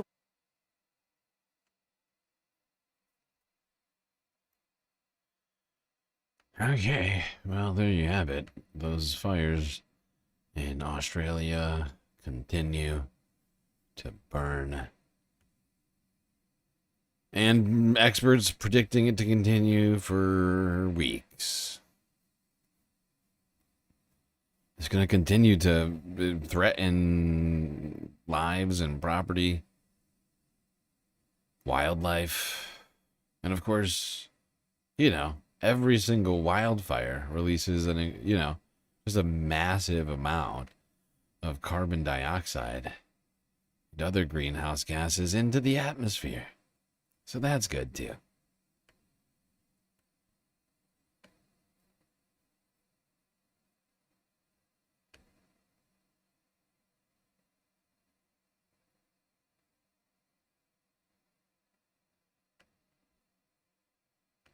All right, let's go to another update on another story.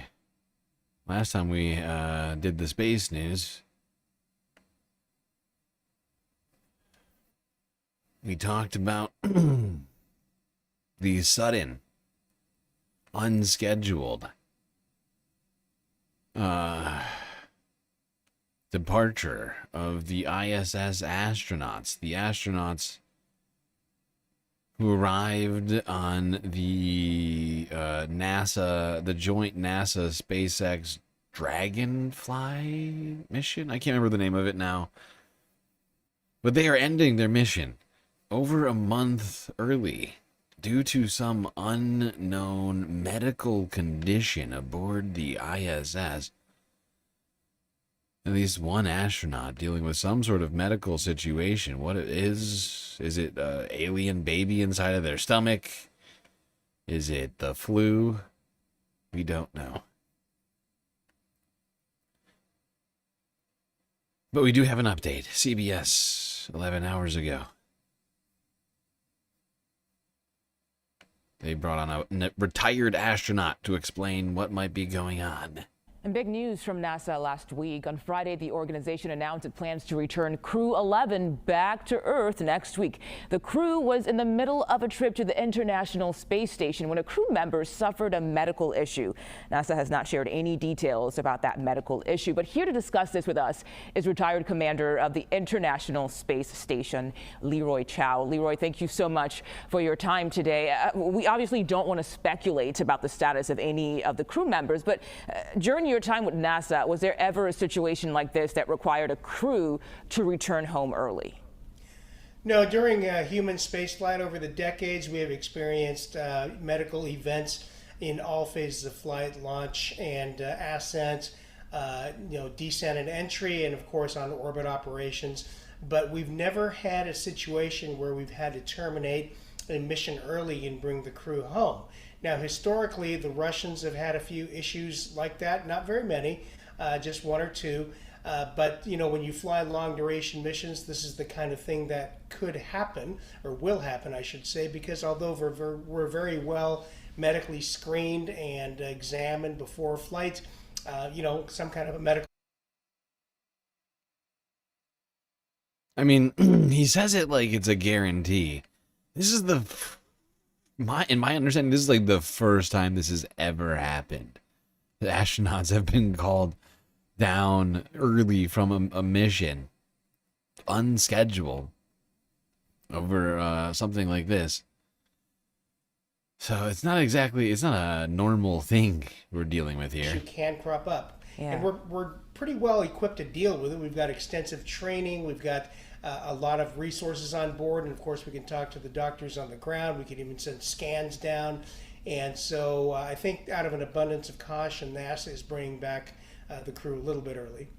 Could you tell us what goes into a decision like this to bring a crew home early? What kind of logistical issues is NASA facing right now? Well, sure. There's a traffic model of all vehicles going up and down from the station, and this throws a little bit of a wrench into that. But really, it's not too bad. Looks like they'll be coming home just a month or two early, and some operations will be disrupted, but the planning team is excellent, and they'll be able to compensate for that. Yeah, once again, I feel like this guy is kind of downplaying this, but of course, everybody, who is up there right now on the ISS, on this mission, who's now being forced to come back early, spent years of their life preparing for this day. Well, not this day, but the trip to and the subsequent projects on and research and whatever else being done on the ISS. They basically, they spent their whole lives working towards this moment, and now they got to come back to Earth suddenly. I don't think any of them are excited about it. I can say that much.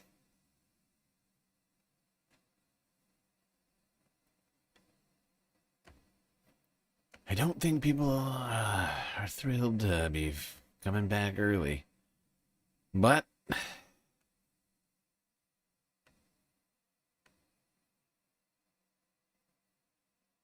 I'm sure that they've thought this through. One thing that I'm thinking is possible, but who knows what it is? Like, it literally could be anything. But like, one thing I've been thinking is maybe somebody they found out like somebody is pregnant or something. I'm trying to think of how long they've been up there.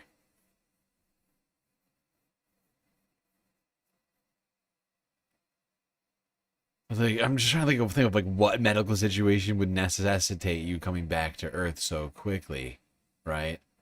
But like a baby can't properly gestate in low Earth orbit, and or really in anywhere in space. It's really the low gravity. What do you call it? Evolutionarily, human beings, they're supposed to gestate down on Earth with 1 Earth gravity.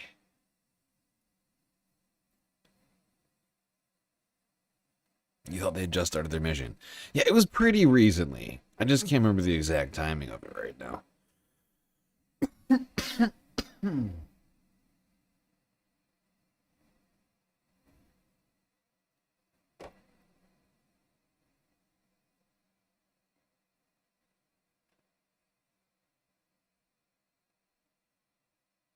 Alrighty. Let's see. How are we doing on time?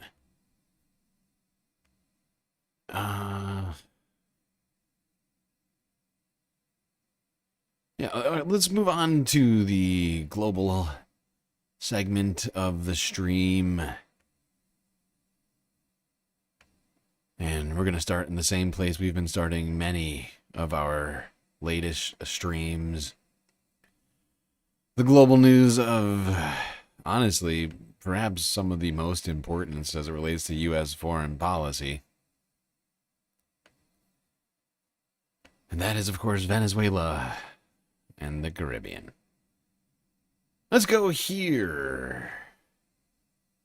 Talk about some of the takes. Seemingly the same take, from what I can tell. Same take repeated over and over again by right-wing talking heads on the interwebs.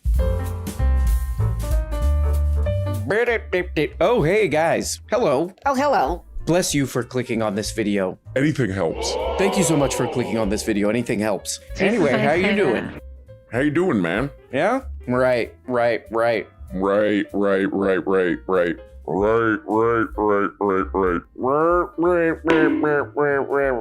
We'll be right back. Look, it's an unbelievably successful operation as of right now. Okay. And so that's, well, maybe I got that wrong. I said last week. I guess it was a couple weeks ago. Get it right. On the evening of December 16th, Theo, shut up. Tucker Let Carlson Dave talk. set off a firestorm when he claimed Theo, that President let Donald Dave Trump talk, man. was poised to announce. Look, I mean, I guess first and foremost, this really was an incredible success just in terms of a military operation. Like, I was shocked. They got it done. And Jesus, Theo, is Dave allowed to the talk? King and Queen? Dude, there's God damn it, that's Theo. right. I mean, and okay, so Are you this out of your picture mind, now, Theo? and now it looks like he Okay, man. Hey, this is a clip that came up for me. Theo. YouTube is always like, look at Theo. Hey, look at Theo. Okay, YouTube, I'll look at Theo. God damn it. Jesus, goddamn Christ. It's always showing me Theo clips. And here he's got Dave Smith. That's another, kind of Joe Rogan guy. And he says some stuff I agree with on this clip. It's like 25 minutes long. He says a lot of stuff I agree with. It's fine. But it's kind of weird. He's a little all over the place with this. You know, and I've seen this all over the media where they're like, look, I don't know about this. I don't know, man. I don't know about this one. Seems illegal or something. I don't know. But one thing I can say was amazing. The might of the mighty honorable military. The majestic, and I'm going to say handsome might of the military you cannot deny, man. It's sort of weird because he also says in this video, he's like, that's a crime. So I've been seeing so much of this in the media where it's the might of the mighty, gorgeous U.S. military, whatever. I think if you're going to say this, you have to describe every other crime this way. You know, you're like, that child abduction that happened, I don't know about that. I don't know how that's going to pan out. But you got to admit, it was a very well carried out mission. When that kid was playing on that playground and they kidnapped him, look, I don't know about it, but you got to admit that they were in there and out of there. Lickety split, man. Wait a second. What are you saying? You like that or something? What? I didn't say that. All right. I was just saying the way that they carried out was majestic and mighty. I mean, ran in there, got that kid. No problem. It sounds like you like it. You're insane. Trump genuinely hates that they're bringing drugs into this country. Is there other things involved too? I don't know. No, I mean, there's not. I'm sure some of it has to do perhaps with politics. That's a lie. I think that's a reasonable assumption. But Jamie, I just You're saw lying something. again, Joe. Here's what's interesting. One of the things that Trump was saying is they're poisoning our kids, and that 100,000 people are dying every year from drug overdoses. We have to put a stop to this. Okay. From the time Trump's been in office, deaths by overdose have dropped off a cliff. Look at that. Okay. Look at 2024. Take a look at that. Oh my god. I love how the chart stops during Joe Biden's presidency. Like it basically stops at the election. And he wants to look at let's see how great Trump is doing. It proceeds to look at how under Joe Biden drug overdose plummeted. I'm spinning adult baby. But seriously, all the right-wing talking heads have been coming out to make the same very stupid conclusion that while they don't know how they feel, they're all very confused about their feelings. Feelings are tough for these guys. They do know that this was an incredible success. However they are measuring that, it's not clear the metrics that are being used, but great success. Great success, very nice. Leading into 2025. Just look going at down. These are all deaths. That would be before from overdoses. I mean, that's kind of crazy. Joe, that would be before the guy who was president. Okay, that's okay. Like, look at that. From all drugs, I am looking. which is the top one. Don't yell at me. Look at that drop. It's taking a huge. sharp downturn. Precipitous. And why is that? Well, part of it is because they're Before he blowing was up president. these fucking boats that are bringing in all the drugs. Okay. Everybody laugh at Joe. I look down in the comments.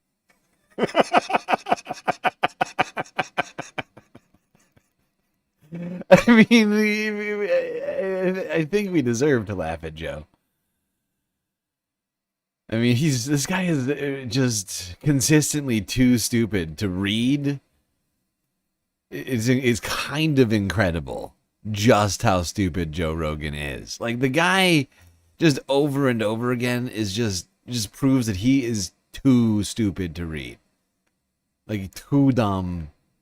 Like there is a reason this guy did not go to college. Like things would not have gone well for old Joe here. He's not what they call in the academic world a genius.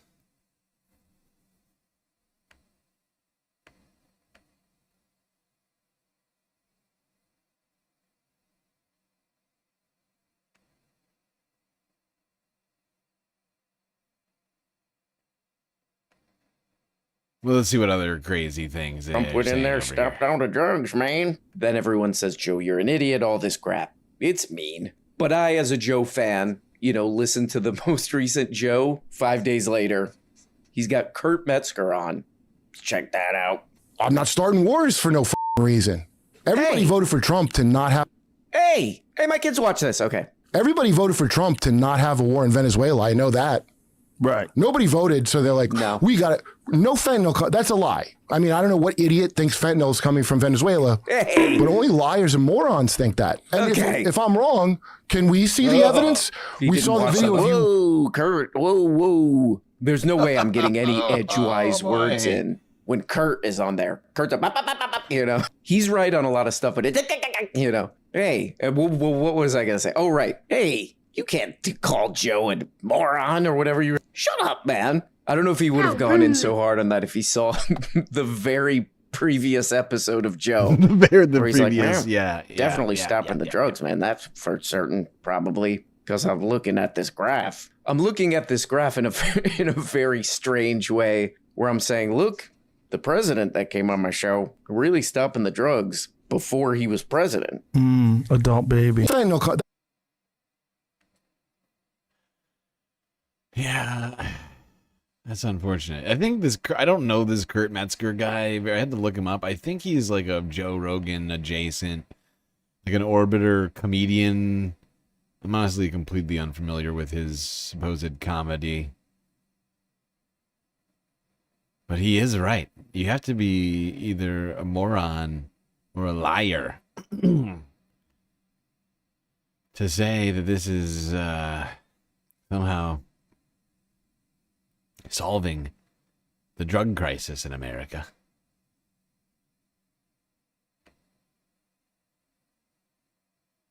All right, let's go to a much more serious place. For serious people. A very serious place. Whoa! Hey, what the hell was that? Jesus. Okay, let's take a look at this program. What is this? 500,000 views in one day. Where can I watch that? That's on YouTube. Oh, that's that guy. You're terrible. This is this guy. You're terrible. Tucker Carlson. You're a moron. Check out this opening. Whoa. What is that? That thing caught on fire? Thank you, Mike, for that doing intro. this. Whoa. I think your intro caught on fire. Okay, I'm not gonna get all caught up in this. Thank you, Mike, Go for ahead. doing this. I like the way this guy responds to Tucker. Watch this. Caught on fire. Thank you, Mike, for doing this. So, what do you think? Thanks so much for doing this. I'm gonna start doing that. I'm gonna steal that. We've got a new partner. It's a company called Cowboy Colostrum. It's a brand What's that that? is serious about actual health. And Okay. the product is designed to work with your body, not against your body. That son of a bitch. The product is designed to work with your body, not against your body. It better not. Don't do You take a jokes. scoop of it every morning in your beverage, coffee, or a smoothie, and you will it's a feel powder. the difference every time. I'll check For it a out. limited time, people. I can already feel the difference. That's kind of my idea of utopia. That's not anywhere near what we have. We live in a continent-sized country with 350 million other people. Too and many we'll probably people. have 500 million by the time we're old. Okay? That's the real problem. Too many so, people. and we run the at least half of the world. Okay. So maybe what we're seeing is people just embracing what was already true and not like fighting against. Like I hate the idea of having an empire, but we do. Right. So maybe that is Hey, what's let happening. Tucker talk. I don't know. I'm trying to figure it out. No, I mean, you're born into the world. Oh, this is interesting, man. I always check in on my boy. My boy Tuck. My boy Tuck. You're terrible. What is he doing? He's eating cow powder or something? Take a scoop of it every morning in your beverage, coffee, or a smoothie, and you will it's a feel powder. the difference every time. I don't know what that was. At some point, he gave some little speech where he's like, I used to be ill. And now I'm healthy because I eat cow powder. What is that? It was an ad. Okay, sorry. But, Tucker, he's a wacky guy. He gets a bazillion views on... That's on YouTube. And he's been doing this thing where he's like, look, he said this in like multiple videos where he's like, look, I got a lot of things wrong, man. I used to be on TV. I used to be on that goddamn TV, which, by the way, side note, I would get rid of in my Christian agrarian society. In my white picket fence society, that thing is all picket. It's just nothing but fences everywhere. That's where I want to live. I'll be getting rid of those TVs. I was on those things, those TVs. I was saying all this crap. War is good. Let's do it. I was all messed up on cow. I was all effed up on cow powder, He's been saying this a lot where he's like, look, I was wrong. People can change and grow. People can learn and grow. You're a little baby. Not anymore. So he's been doing this thing where he's like, that's the old me. I was on TV. Sucks. I'm different now. And now he's talking to this guy who's like, yeah, this is awesome. Going in there, kidnapping the Venezuelan president, doing all this crap, openly saying it's for, stealing their natural resources, all this stuff. You say you're like that. I don't know. Maybe you're onto something. Okay.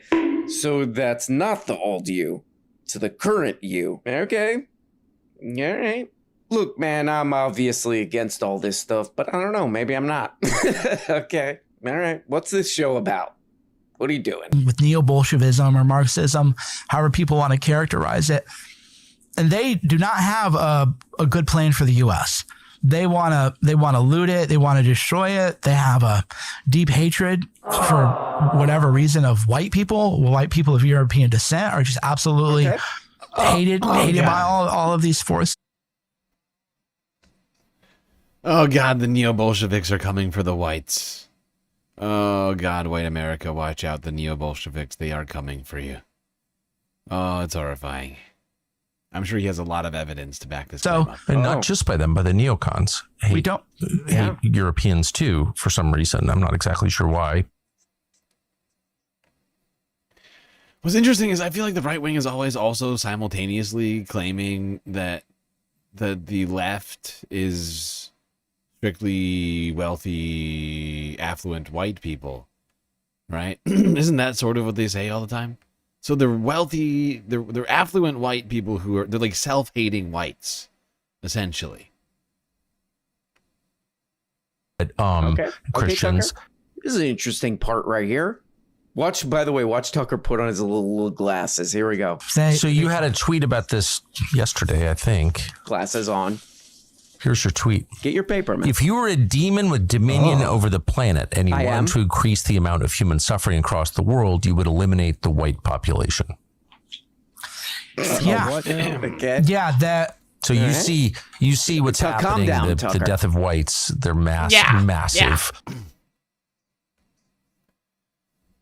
Yeah, I love how he just 100%. That's a genius statement he just said. He just said something very smart. Anyways, it wasn't just Tucker Carlson getting in on this discussion. Other weirdos over here had some Venezuela takes. Ay, caramba. What a weekend. If you put your phone down for an hour and a half over the weekend, you might have missed the war in Venezuela, in which President Trump and the US Whoa. We got to address the elephant in the room here. What's with the candle? Weirdo. LeBron James. Okay, yeah, LeBron James. Military invaded the country, arrested the communist president, and put him on a ship to be tried in New York City, which itself is currently being run by a communist mayor. Now, everyone... Very good, man.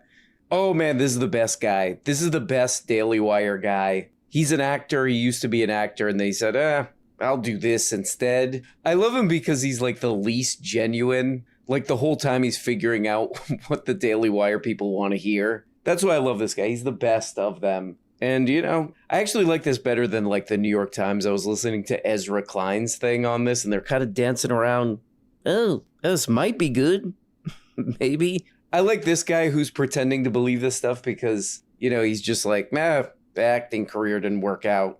I'll just say what like is stupid.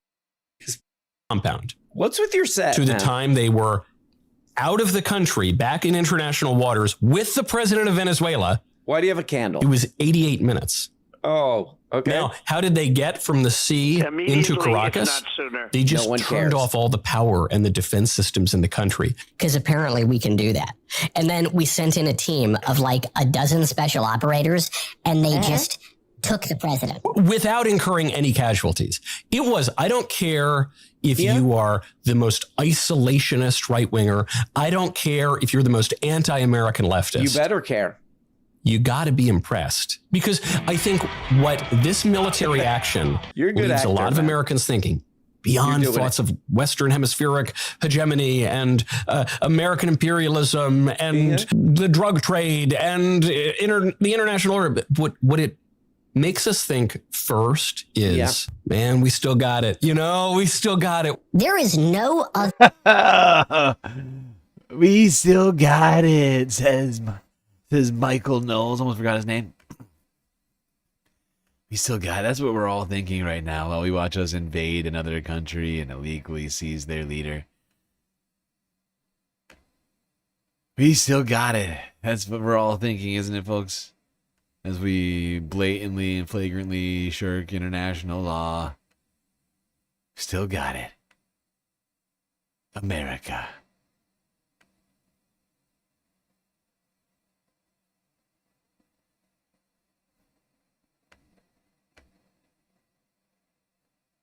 Even the neo remembered as a peacemaker. What are we lied about that? doing? We are going Calm to run down, the country Ezra. until such time as we can do a safe, proper, and judicious transition.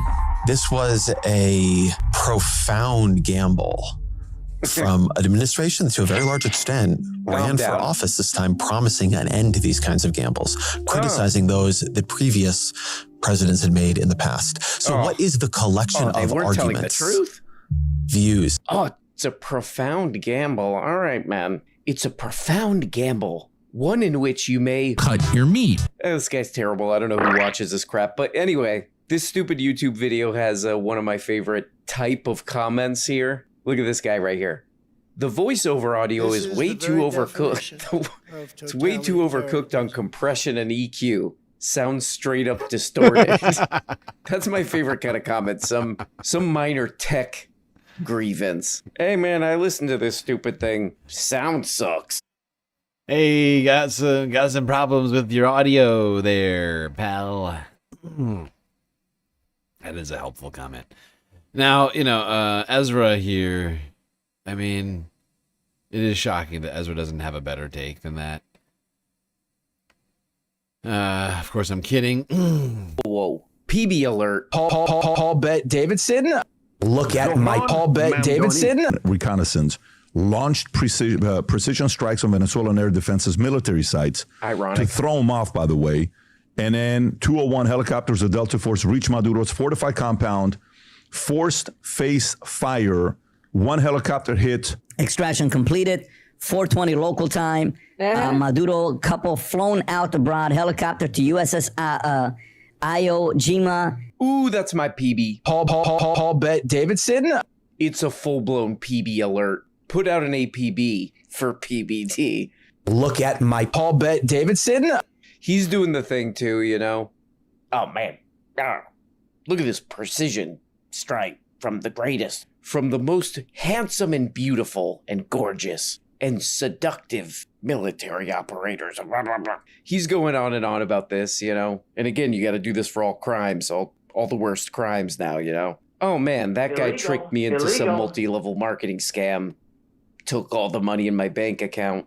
But he did do it very efficiently. He really tricked me into that. It was impressive. But this is funny. How many views? 250,000 one day. But again, it's kind of like, wait, the guy you like, this guy. It's weird. The president you love, he was kind of telling one story about this. Then they It is weird. He's right. It's very weird. But just suffice to say, PBD, also same take. Perfect precision strike. Incredibly impressive. Who knows how I'm supposed to feel about it? But I am in awe of our military might. And maybe that's all we need.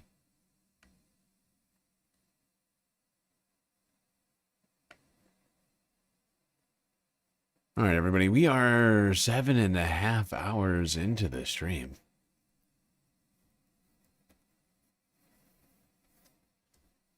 Looking kind of quiet over on YouTube. YouTube is getting beaten by Twitch right now, viewers. Shocking situation.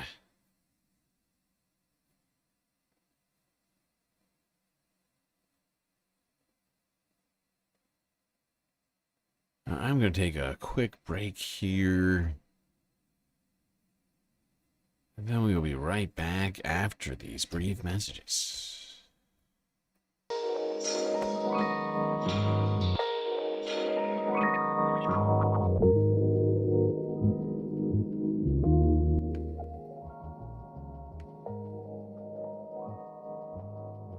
Alrighty, everybody. Hope you've been enjoying the show so far. If you haven't already, hit the follow button on Twitch and the subscribe button on YouTube.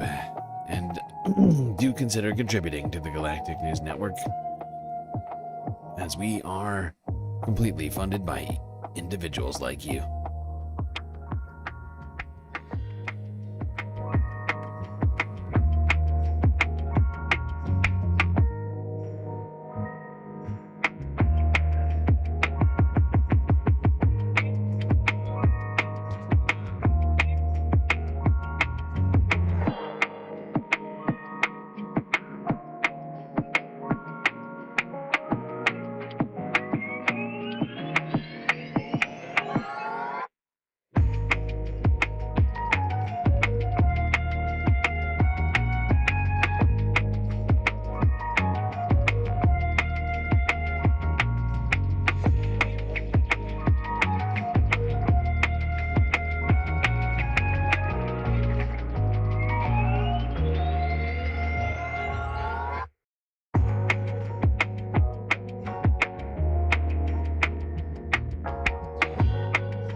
All right, everybody.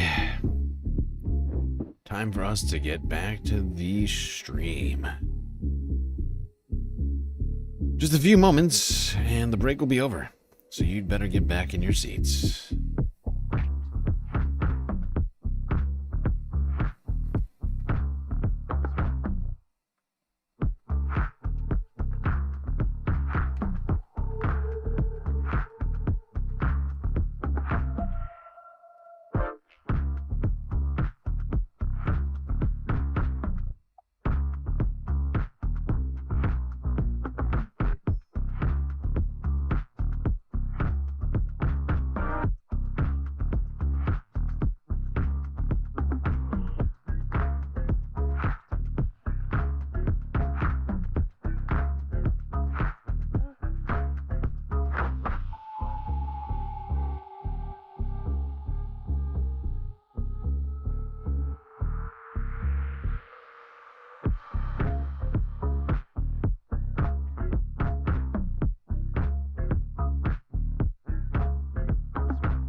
Okay, everybody, we're back.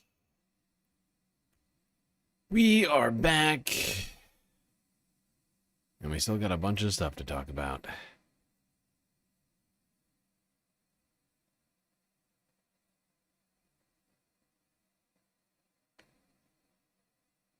All right, staying on the topic of Venezuela.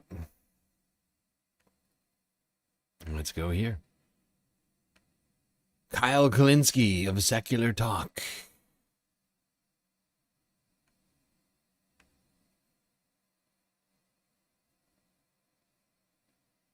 All right, guys. So, Asmund Gold, one of the top slop tubers who has become very political in recent times, he, on his live stream, apparently, casually said that he supports the U.S. military killing innocent people in other countries in order to steal their resources. This is what he said. By the way, this is the guy who, it wasn't that long ago, wasn't he pretending to have turned on Trump over the Epstein files? I believe I may have covered that. That he was like, oh no, I've always been critical of him. I don't know what you're talking about. His own chat was coming after him, and he's like, oh, I don't know what you guys are talking about. I've always been critical of him. You're not paying attention. I've been against this for a long time. I didn't even vote for him. He did this whole thing about how, oh, of course, no, of course. All it took to win him back was for Trump to launch an illegal and offensive war against a country that didn't attack us and wasn't going to attack us, and kidnap the sovereign independent leader and drag them to our country to try them. Now, I wonder what his reaction would be if China kidnapped Trump and tried to try him. Would he support that? Well, he supports it in principle, apparently. So would he support that? My guess is he'd be singing a different tune, of course. But here we go. Here's what he said. Let's watch. Cuba's days are numbered. Colombia isn't going to be doing this anymore. Okay, yeah, I could see there's definitely a trend here. You specifically said you'd be against foreign intervention and nation building. Why have you switched positions? Well, I'm generally against it, but there are some instances where I'd be okay with it. I'm generally against it, but the most naked, brazen, disgusting, corrupt, immoral, illegal, worst way of doing it, I love that because it makes me feel like a tough guy. And it makes me feel like Trump is like superhuman. So I'm against it unless he does it in the most brazen way possible, then I love it. How does anybody watch this? How does anybody watch this, bro? I actually don't understand. I genuinely don't get it. Like, I think it's something that's generally a bad idea, but if we can get enough money out of the place that we're intervening in, and we can effectively make it worthwhile for us, then I'd be okay with it. So I'm generally against it, but if we're willing to do very open thievery, if we're willing to do robbery and theft and jack their natural resources for our corporations, well, in that case, I'm in favor of it. Asmund Gold, that's an argument to overthrow like literally every country on Earth. Everybody's got something of value, some places more than other, of course. But you just laid the groundwork and the argument for, no, yeah, I would do this to anybody, anywhere, as long as I feel like our corporations are getting off scot-free and stealing a lot of shit. Yeah, no, it's a completely baby brain take from him. With that sort of thinking, you could justify basically any sort of military aggression. But these people have no actual ideologies, right? That's part of the problem, right? They have no ideologies. They spent no time actually, like, assessing their ideologies, assessing what anything they say actually even means for society, broadly speaking, or in the specifics of the things that they say. But, like, the fact that they just, people like Asmund Gold just come out here and run their mouth, don't have any grasp on the issues, don't even care to have any real grasp on the issues, and, speak to a massive audience on a regular basis, to some degree informing the opinions and worldviews of some untold number of people. It is disturbing.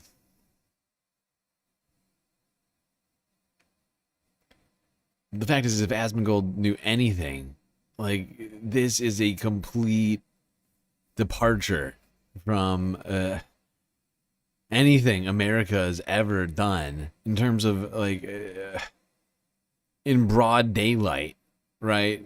Like, never has America ever said directly that like a military operation of this nature in, like, the 21st century gone and just seized land, seized territory, whatever, like, done any sort of military action with the expressed intention for like economic benefit, right? Like, because it's like the least justifiable thing you can do, because it's just pure imperialism. We're supposed to live in the 21st century where we're done with imperialism, and, people like the United States pretend it's for other things like democracy or whatever else. But the fact that he's coming out with the, really, when you think about it, because United States, other countries, Russia, who, engaged in imperialist actions, are always trying to come up with some other justification than just seizing land, seizing territory, seizing resources. It's always, it's something. A democracy, a threat, a Nazi threat, or dispute over, like international waters or something like that, or like a terrorist attack in the case of Israel or whatever else, right? But like a blatantly imperialist objective is just on its face impossible to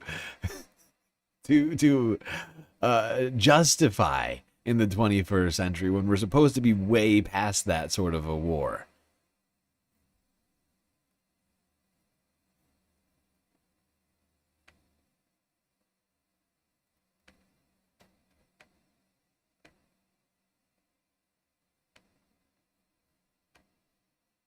These idiots are just so unaware of that. They're just rushing to just try and justify this completely unjustifiable action and reasoning from the Trump administration. They don't even realize just how upside down all of this is, I don't think. Like, some people do, right? Like, clearly Asmongold is too much of a dumb shit to know. But, like, you can see it kind of in the murky responses of some of the people we were just listening to over on R.M. Brown's show. Like, there are some people who clearly understand the paradox of this situation, and so they're trying to be like, I don't love this situation, but man, the military strike, wow, that was impressive. But Asmongold comes out, he's like, actually, imperialism, blatant imperialism in the 21st century is based. Fucking moron. It's crazy to watch people see something unhinged, and you watch. I love now in this, especially this in Trump too, the gear turn moment where someone has to figure out why they like this. Watching someone who was like, I don't know, eggs are expensive, be like, yeah, man, I fucking hate Denmark and love conquering Greenland, and just the gear spin of figuring out how do I get behind this nakedly insane thing. Eggs are gay. Eggs are gay.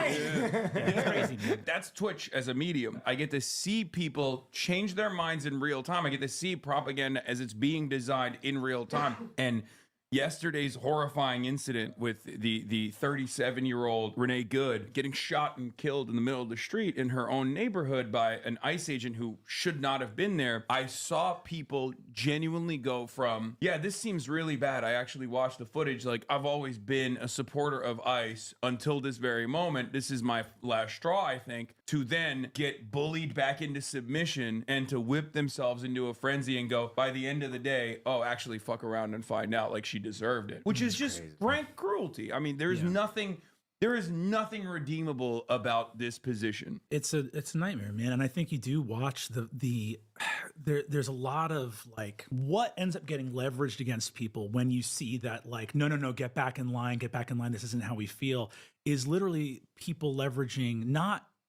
believing the testimony of your own eyes and ears as you watch something nakedly evil happen, but also it's like, well, what if you lost your community over it? What if you didn't get to keep your identity? What if changing your opinion on this meant that you lost the people that you go to these rallies with, and you lost that sense? And it's so obvious that it's hollow, because if that's the last thing that you're resorting to is, hey, don't change your opinion to be moral, you might lose everything that you hold dear. Yeah, that's fucking right.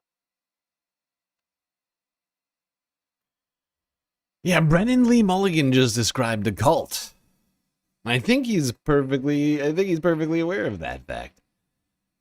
Love Brennan. You did not know that I was live? How did you not know? Why would you not know? You get notified in like 3 places: YouTube and Twitch and Discord.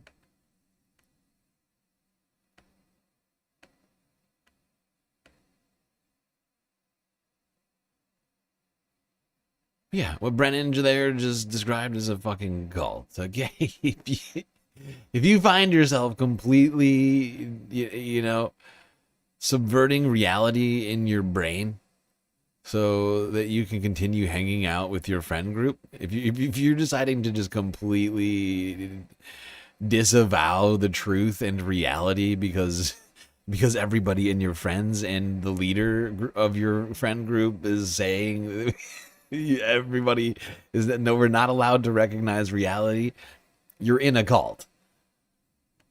You're officially in a cult. There is no other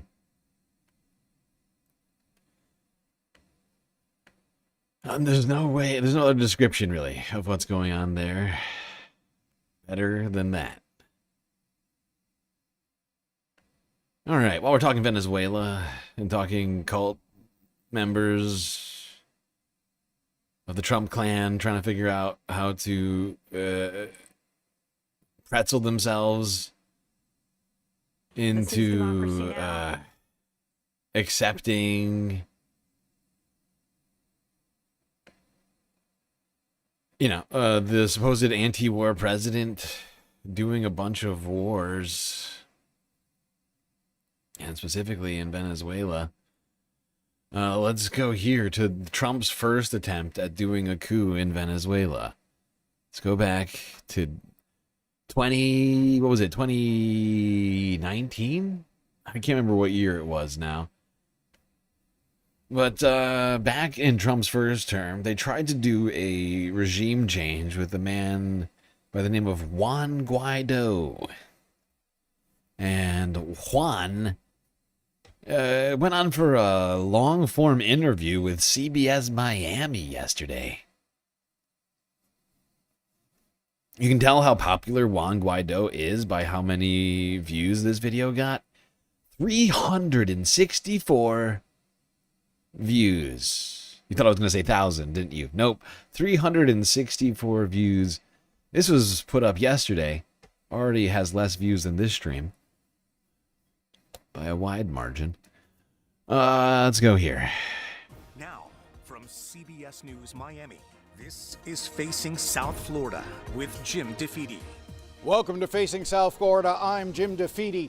Days after the capture of Nicolas Maduro, President Trump told the New York Times he envisions the United States controlling Venezuela and vast oil reserves for years to come. It's also clear that at least for now, while the dictator is gone, the dictatorship remains.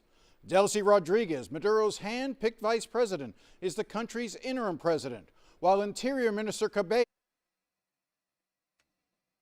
Hey, hold on. I'm skipping ahead to this fucking interview. I don't care about all this. We already know about the details of this, generally speaking. He has been living in Miami for the past few years, and when I spoke to him, I started by asking for his reaction to Maduro's capture.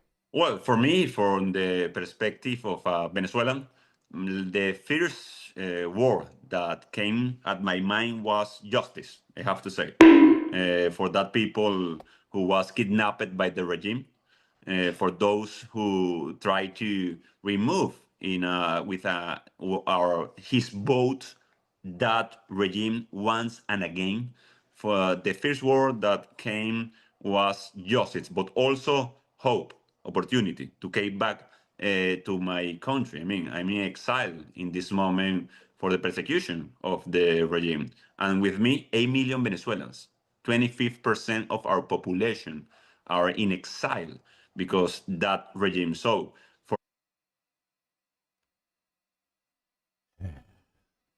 Well, they brought on old Guaido here on CBS Miami. He spoke to this guy for like 20 minutes about how actually the Trump administration should do democracy by installing the Nobel Prize winner Machado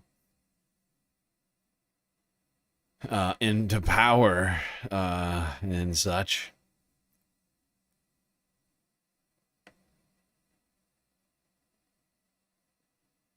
I just want to go back in time. 6 years ago. 2019, I think it was.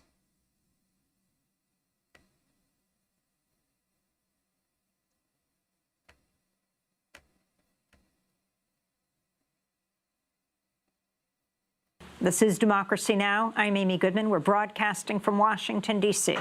In breaking news, Venezuelan opposition leader Juan Guaido says a coup is underway in Caracas. Guaido appeared this morning in a video posted online standing among heavily armed soldiers, proclaiming he is, quote, starting the final phase of Operation Liberty, unquote. Guaido appeared alongside formerly jailed opposition leader Leopoldo Lopez, who said he'd been freed by military officers loyal to the opposition. Lopez called on Venezuelans to rise up against the government of Nicolás Maduro. What is happening in the capital today? All Venezuelans who want freedom should come here, disrupt order, join and encourage our soldiers, join our people. Good morning, Venezuela. Let's do this together. Reuters reports a witness later saw Venezuelan security forces fire tear gas directly at Juan Guaido and around 70 armed men in military uniform where they'd gathered near an Air Force base in Caracas.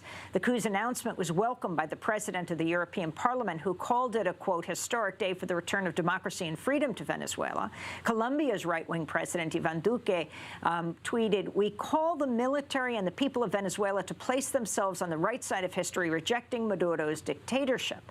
The coup also has apparent backing of the Trump administration and many lawmakers, including Republican Senator Marco Rubio of Florida, who tweeted, "After years of suffering, freedom is waiting for people of Venezuela. Do not let them take this opportunity from you. Now is the moment to take to the streets in support of your legitimate constitutional government. Do not allow this moment to slip away. It may not come again." I found this to be fascinating. I decided to watch this one, go back in time a little bit, and here pops up none other. Don't worry about it, little Marco. Little Marco pops out of the firmament. Suddenly, shockingly, unexpectedly. This guy, supporting the original coup. Back in well, not the original coup, but the original Trump admin-backed coup back in 2019. Although Marco wasn't in the Trump administration back then, if I recall correctly. He was still a senator. And now here he is in the Trump administration, facilitating a second coup. Recurring characters. This government of ours.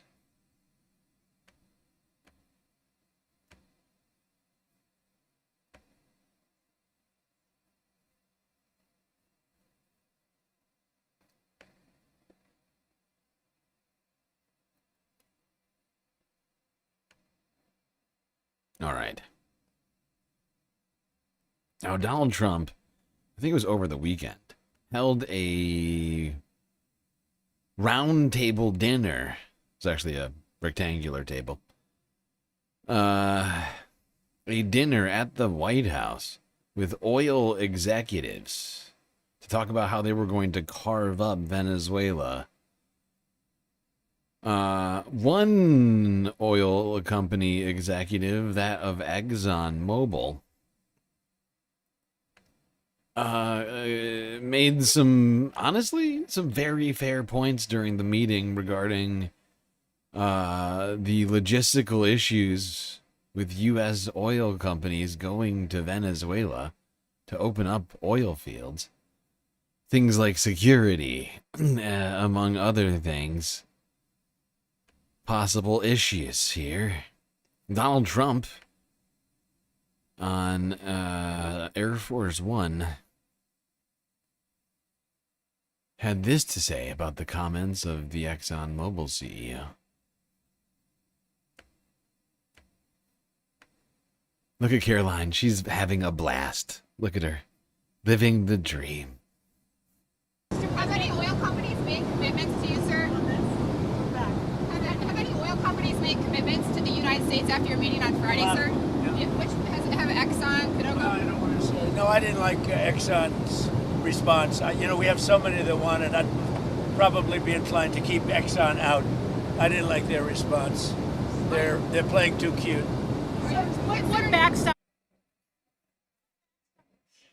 No, he said some very true things that made me sad in my pants region. And so no ExxonMobil. Probably going to keep them out. What a child. What a petulant little fucking child Donald Trump is. He said some stuff I don't like, so I guess we're going to exclude ExxonMobil.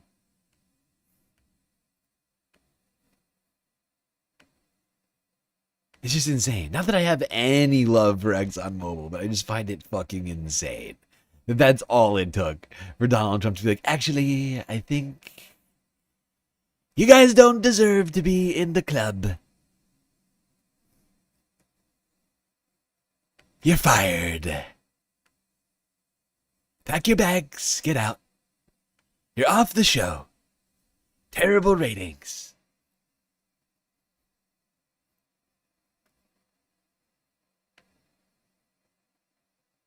Now, apparently, Nobel Peace Prize winner and the woman who was cheering on U.S. sanctions, the same U.S. sanctions that were preventing from her countrymen in Venezuela from eating properly, Maria Corina Machado, will be visiting with Donald Trump at the White House, which should be a fascinating situation. I wonder how low she can get to lick the grime off of Trump's boot.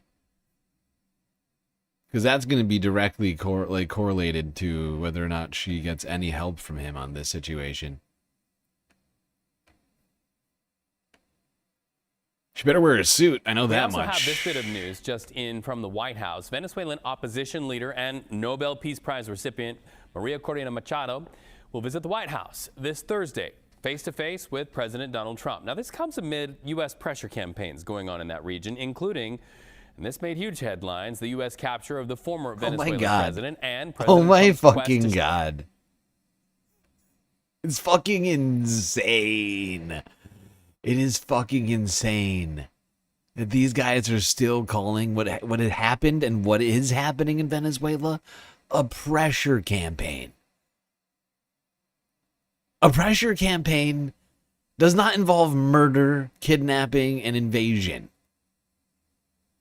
Okay, pressure campaign is like a diplomatic device, you know, like using rhetoric, words, right? Words is what a pressure campaign is, or perhaps like economic sanctions, like the U.S. has been doing for decades, right? Murder and airstrikes, invasion, kidnapping of a president, that is not a fucking pressure campaign. It's not just disingenuous. It's a flat out lie of framing by CBS when they call it this. Pressure campaign. Fuck off. If I shoot you in the head, that's a murder, not a pressure campaign. If I kidnap you, that's a crime, not a pressure campaign. If I break into your house, right? Do you see where I'm going with this? Like, that's not a pressure campaign. A pressure campaign would be writing, strongly worded letters to you. The future of the oil industry in Venezuela. Live now to Pasat Madavi, Director of Energy Governance at Studies at UC Santa Barbara. Good to talk to you. So President Trump hasn't signaled that he thinks Machado should lead in Venezuela. So what are you looking for to be accomplished in this meeting? Well, thanks for having me on. I think the president may be talking to her about her vision for the country.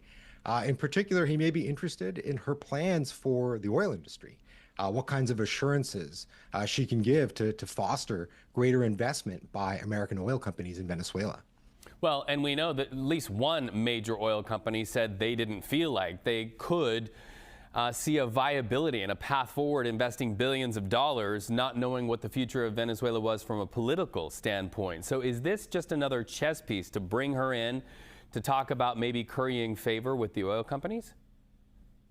It may indeed be, and as you pointed out, I mean, there are companies that are interested in investing.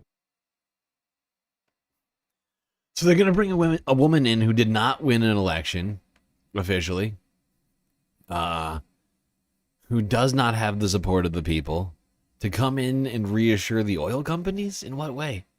In my opinion, I don't. In my opinion, I disagree. They are completely fishing here. They are speculating, so I'm gonna speculate. I think it's got fuck all to do with that.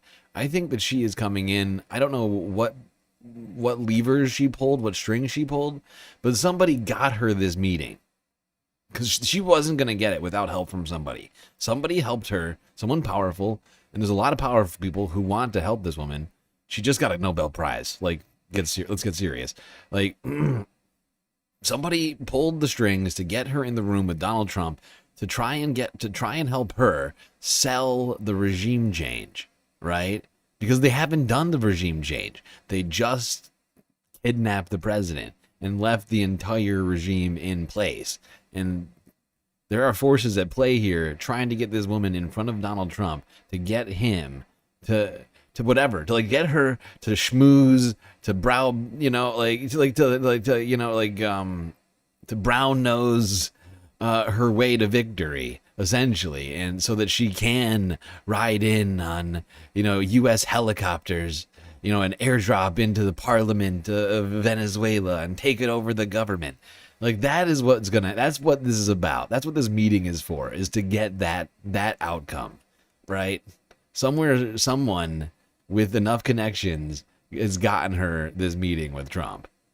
It's got fuck all to do with convincing the oil companies. Donald Trump thinks that he is giving a gift to the oil companies.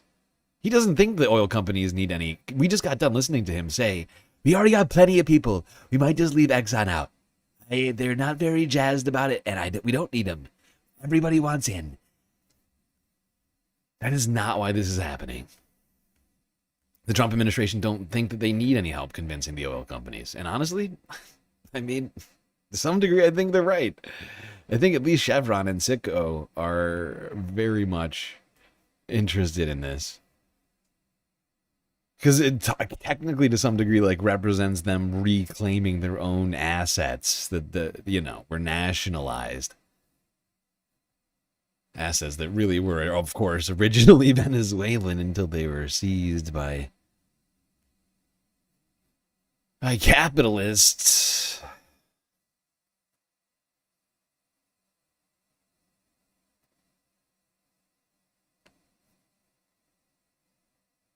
All right, so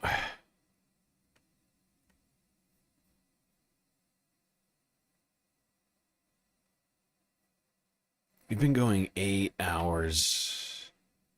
I'm kind of exhausted right now, so I'm gonna skip ahead. I made a super long list today. I knew there was a likelihood I wouldn't be able to complete it at all. I've had to skip a few videos already. But for the sake of time, I'm going to skip ahead and past a few stories here. By the way, Quaximus, you missed a bunch of avian-related stories, including a duck-specific story.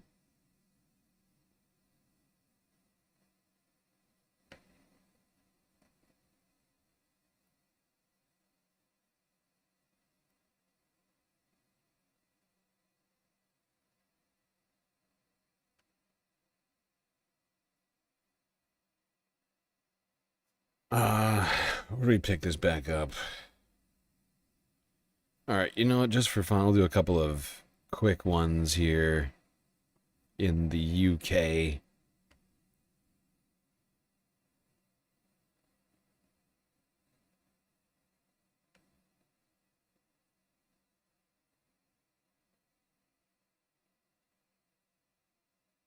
Actually, I kind of want to keep these together.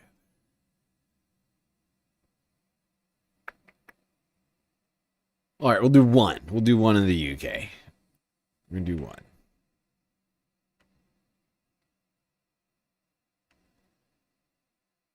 And it's one that was originally for the Sunday Funday stream that didn't happen.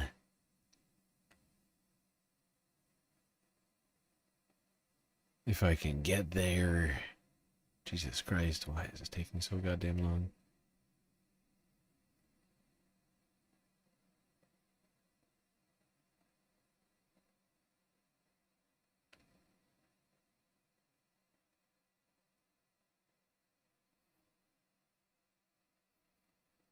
South Park depicted Pam Bondi with shit on her face.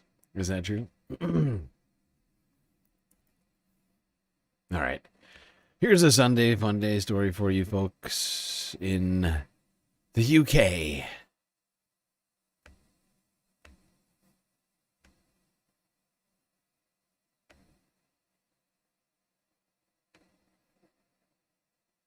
This was just kind of building a bit of a play area for my 3-year-old daughter, really. But it's kind of taken off from then. She loves it. She's been playing in here. It was my mother-in-law that gave me the idea. I've tried to add some boards here to reflect the heat back in, and some bricks in the fire there as well, just to contain the immediate heat from melting the snow directly. I've not slept in here yet, but I think I'll have my toes pointing out the doorway if I did, for like a good stretch, but maybe I'll give that one a go at some point. Well, there you go. One British man making a fully functional igloo with fireplace included. One lucky girl getting getting the winter wonderland of every child's dreams.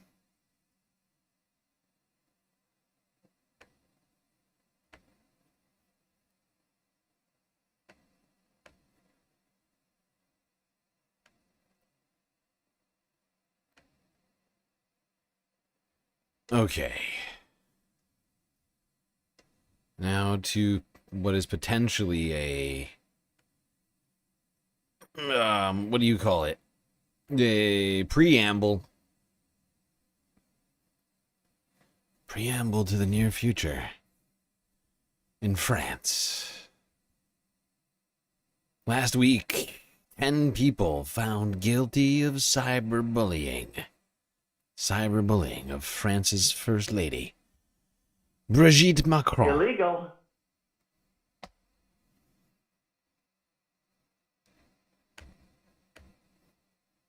It is a victory for Brigitte Macron. 8 men and 2 women were handed down a range of sentences from 4 months to 8 months for posting online rumors about the French First Lady's gender and sexuality. All but 1 were suspended sentences, so only 1 individual will actually do time.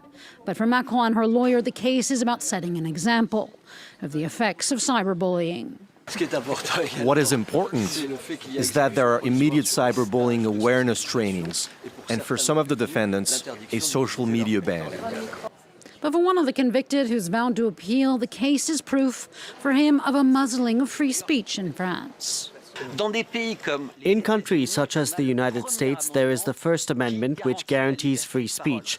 That doesn't exist anymore in France today. For years, the presidential couple has been fighting the false claims that Brigitte Macron was born a man and that their relationship, with its 24-year age gap, began as pedophilia.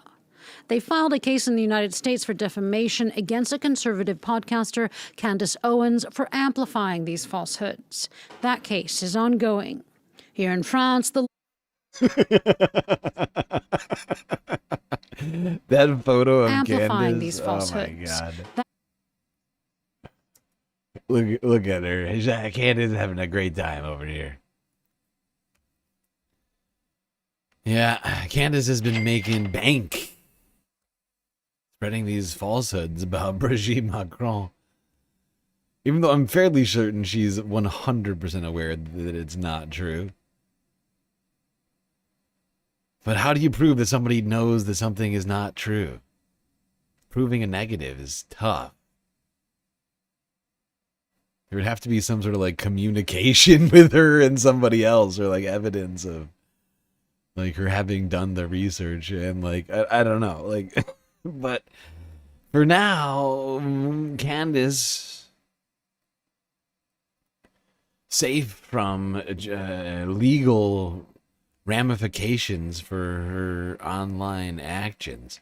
But this year we can expect the lawsuit against Candace Owens, which is being filed by the Macrons in the United States, to play out.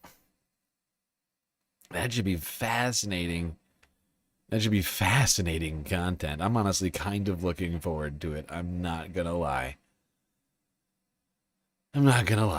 Candace is endlessly entertaining, even if she's a terrible, This terrible woman is dangerous, ladies and gentlemen.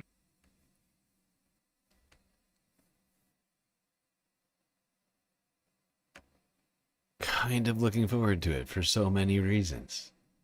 I just want to see Candace like try and fucking like navigate the situation. What's she gonna say next? I mean, she says so many crazy things. There's no way to know. There's no way to know what this unhinged maniac will say from one day to the next. I've watched enough Candace Owens at this point that like I truly have no idea, because she is all over the place. All I know is that she will get the views. Candace will be out there being the #1 YouTube views getter on the right, putting to shame people like Dave Rubin and Tim Pool, making them cry into their pillows over how many more views she's getting than they are. And it's got to be tough. Even Alex Jones seems to be struggling with his ousting by Candace. But look, Candace just, she's just better than these guys. And they just got to come to terms with the fact that a woman is better than them. It's tough. I'm sure it's tough for them, but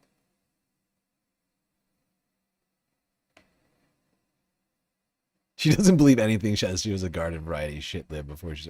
Yeah, exactly. I mean, Candace is insane.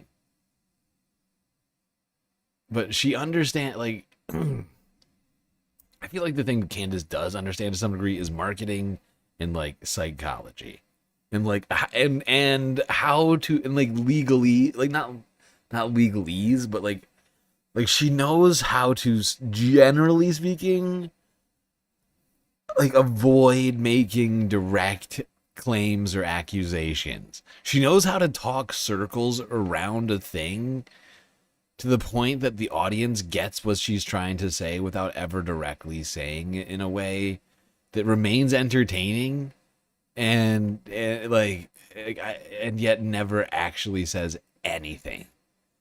Sometimes, although there are times where she falls off, and in particular, this France, the Emmanuel Macron, Brigitte Macron situation, I think, is a situation in which she did try to nail down too many specifics, and that's where she got into hot water.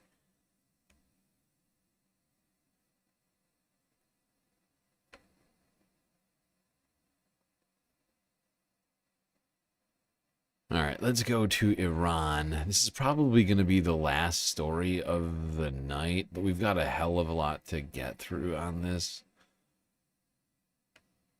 But over the last week or so, we have been talking about Iran, especially in the context of protests that have been happening in the country as a result of a number of different factors. And Donald Trump, of course, you may recall, has, in the wake of these protests, allegedly turning deadly early on, threatening Iran with military action over the deaths of protesters, something that I pointed out was just an incredible hypocrisy, which has only become even more of a hypocrisy in the wake of the death of Renee Good.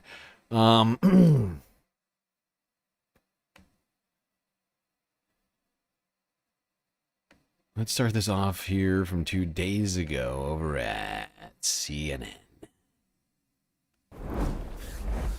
Welcome back. Iran is in a near total internet blackout amid widespread anti-government protests. Authorities cut off communication more than 36 hours ago, raising fears of a brutal crackdown to suppress dissent. The demonstrations have raged for nearly 2 weeks in more than 100 cities.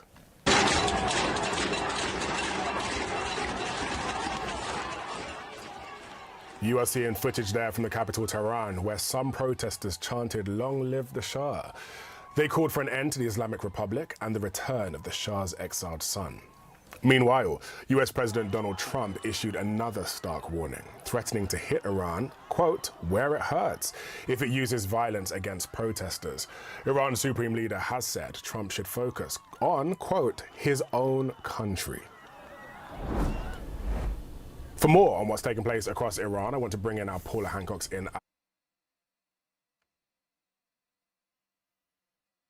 Okay, now, just a reminder to everybody, every country, like the United States, has a bifurcation of politics. There's never 100% agreement on any issue, on any political party. And not everybody wants regime change in Iran. Not everybody wants the Shah's son to be in charge of the country. Also, not everybody wants the Ayatollah in charge. And in my opinion, I think what would be best for Iran, not that they should do what I say, but I think what would be best for Iran would be actual democracy, right? Rather than some sort of like monarchical system, like a quasi-democracy, like where really it's still a top-down dictatorship to some degree. But, you know, that dude's dad got taken out because of what he did in the past. You know, I find it weird that, you know, people like CNN are continuing with this sort of justification of these like imperialist goals of the Trump administration right now, like with Venezuela. They're doing the same thing with Iran, framing it all as if the whole country wants regime change. Using these protests as proof that Iran actually wants like US involvement. I think generally speaking, no, they do not. You think they use the term theocracy? Yeah, well, true, but we were also talking about the Shah. The Shah wasn't a theocracy. That was just a monarchy, right? And so since I was talking about two dictatorships, but I get what you're saying, and yes, the current system is a theocratic one.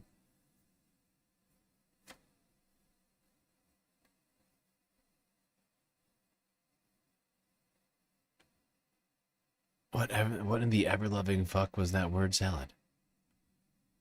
Are you referring to what I just said? That's hurtful. That's hurtful, Jen.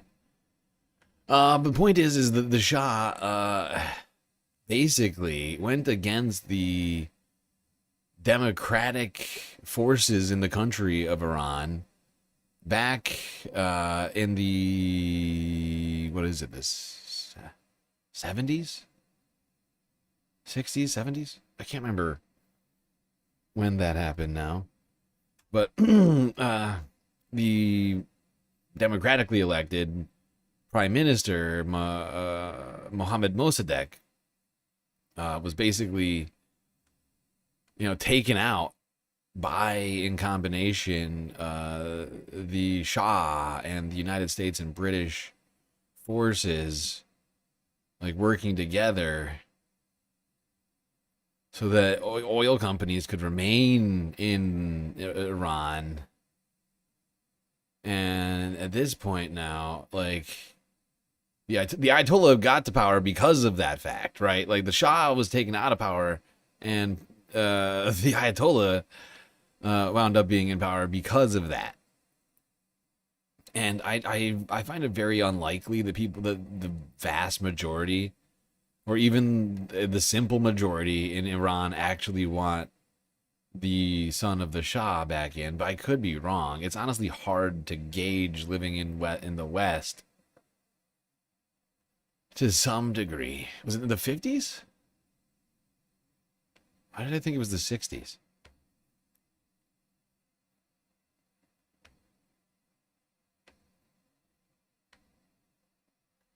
Look, I'm just reciting from memory, okay? I made a huge, tiny mistake. I make mistakes. I make mistakes, people. And when we get to the global half, it doesn't help that usually I've been doing the stream for like 6 hours already. You weren't referring to me. Okay. No, I appreciate that. I saw that. No, I was just trying to continue talking about this in case there's anybody listening to the stream who doesn't know any of this history. And who knows the history less than I do.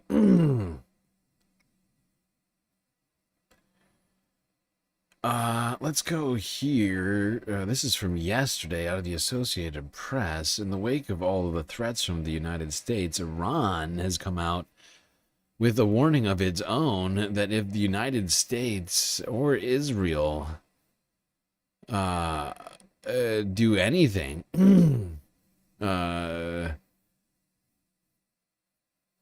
actually, I'm sorry, I'm saying this wrong. If the United States takes any action as a result of the protests and the response of the regime in Iran, they will strike back on both U.S. and Israeli targets. The Speaker of Iran's parliament has directly threatened both the United States and Israel over America's warning that it could intervene militarily in the ongoing demonstrations that are shaking the Islamic Republic.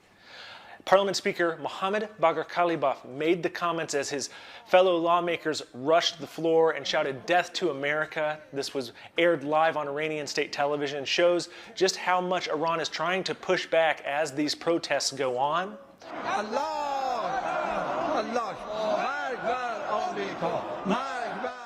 Now, activists say that at least 116 people have been killed so far, and far more than 2,000 have been detained by authorities.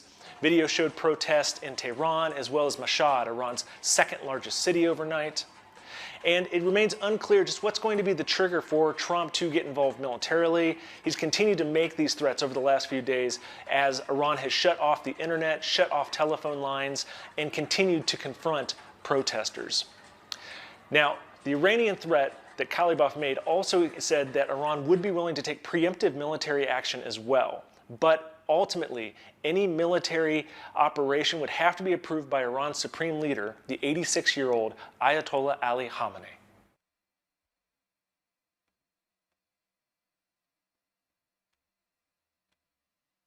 Yeah, but honestly, I think in this moment, this was like if the United States did a strike on Iran, like I feel like Iran would be like, unlike the original U.S. strike last year, I feel like they would absolutely be forced to respond, and in a much more serious way than the last time. Because to some degree, these protests, I mean, they're being fueled by all sorts of stuff, right? People, to some degree, there's some portion of people who dislike the regime and the, you know, the policies and the repression, whatever else, right? There's also a currency crisis going on in Iran, right? As well as a water crisis been going on for months. And the fact that the United States did a fucking a military, like an airstrike on Iran last year, and Iran didn't really respond to the United States. The United States basically got out of that situation completely unscathed, and meanwhile, you know, Iran's nuclear infrastructure was certainly set back by some unknown amount. And that's not popular either.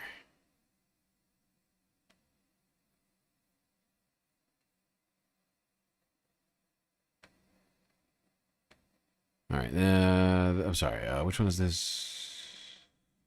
Channel 4. Channel 4 news yesterday. Regime crackdown as U.S. considers military response. Fuck yeah!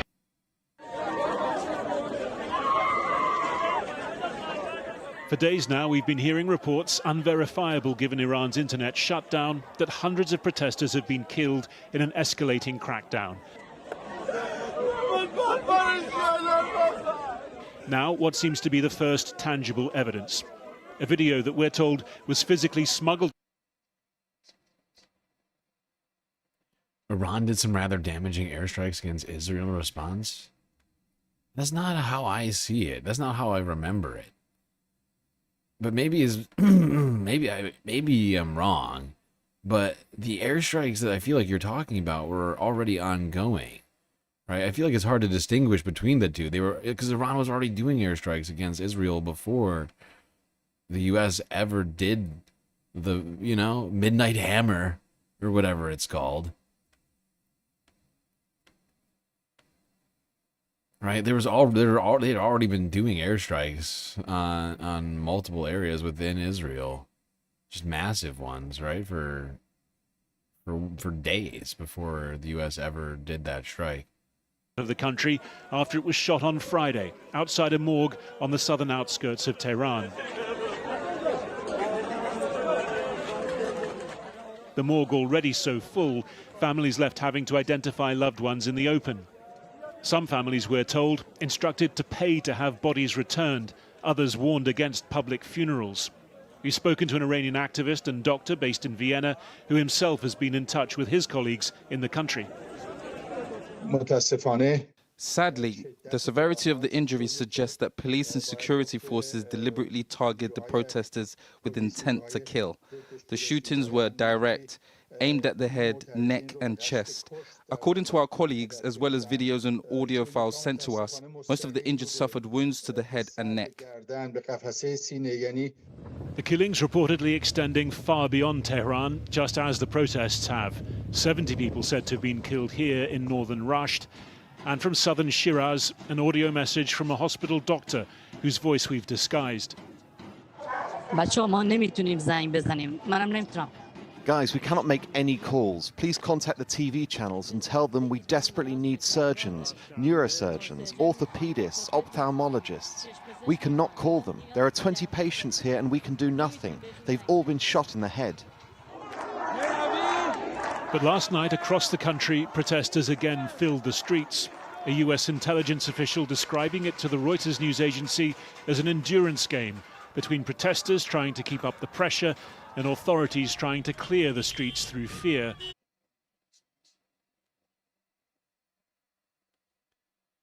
Yep, and I'm not here to say that these aren't massive crowds out here, but that the way it's being framed, that it's all sort of anti-regime in like the Western sort of liberal, what do you ever want to call it, sense. Like, does not feel like what's actually going on here at all. It's people who are dissatisfied with the regime, no doubt. But to me, it has way more to do with economics than it does to do with sort of like oppression.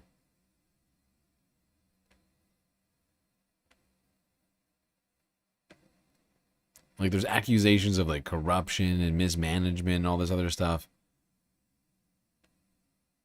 That really seems to be the impetus on all of this. But the the mainstream media, like in the United States, just makes it seem like everybody just wants full-on regime change and they want like U.S. airstrikes or whatever. And I'm not seeing that, and I could be wrong.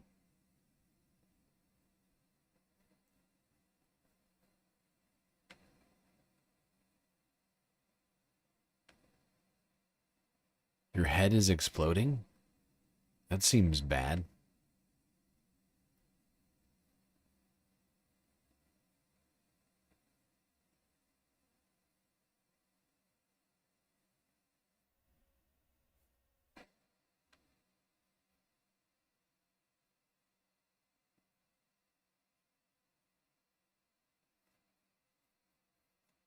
All right, let's go here. This is from yesterday.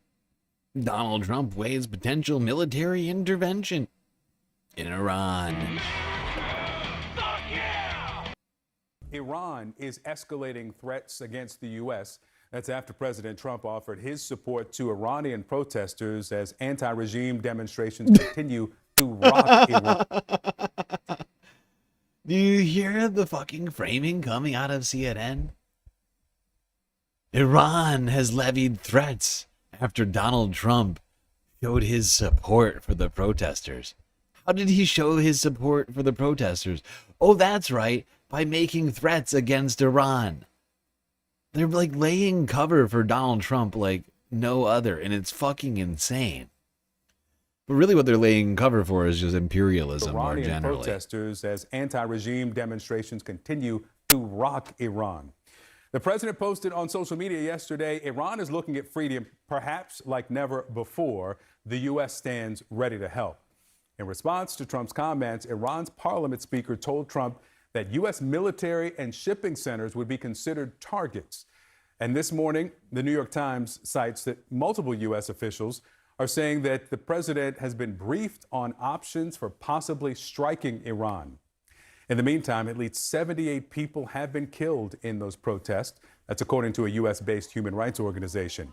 We turn now to CNN's Paula Hancock. Paula, good morning to you. Communication blackout there continues. How is that, if at all, affecting these protesters? Well, Victor, it's certainly affecting the way that they can communicate with each other, although we don't see that that is impacting them on the ground at this point as the numbers appear to be growing. It is also impacting how they can talk to those outside the country. And as we talked about yesterday as well, there is this fear that the crackdown from the security forces will become more brutal. We have had a number. That's enough from Corporate News Network, CNN.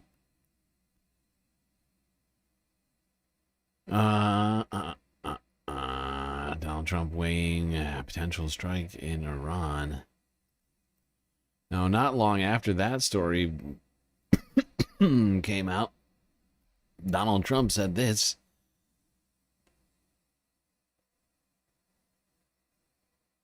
A shocking supposed turn of events. There's looking at it, and we're looking at some very strong options. We'll make a determination. Well, if they do that, we'll consider things targets that they wouldn't believe. If they do that, we will hit them at levels that they've never been hit before. They won't even believe it. I have options that are so strong. So, I mean, if they did that, it'll be met with a very, very powerful force. They called yesterday. Iran called to negotiate. Yesterday. The leaders of Iran called. They want to negotiate. I think they're tired of being beat up by the United States. Iran wants to negotiate. There you go. There's Donald Trump aboard Air Force One with his Ministress of Truth, Caroline Leavitt, in tow, saying that Iran wants to negotiate. They called. They're sick of getting beat up. And they called.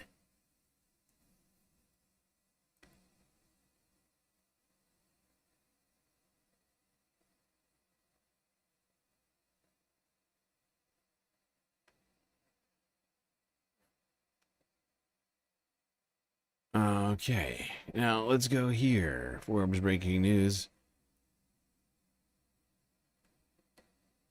From middle of Wednesday here. Sorry, middle of Monday. What am I talking about? It's Tuesday right now. I thought it was Thursday for a second.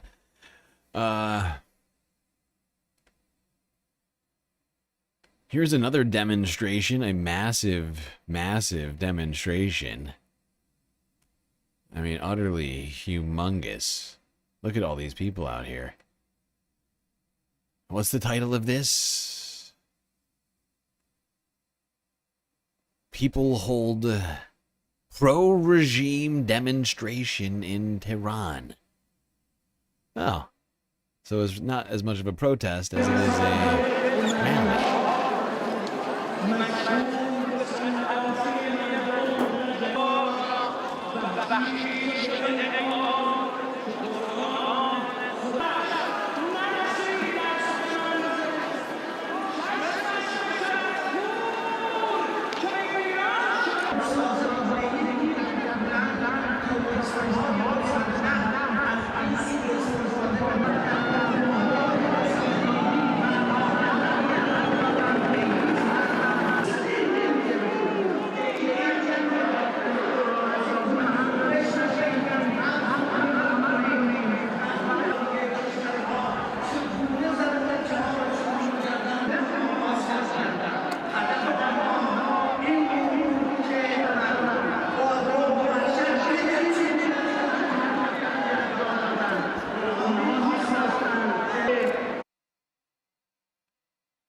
I mean, every single street is filled with people and Iranian flags and what looks like food carts or something and buses.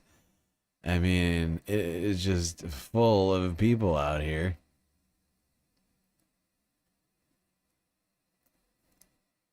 Seemingly as many, if not more people out here in support of the regime as there were demonstrating against it in previous nights.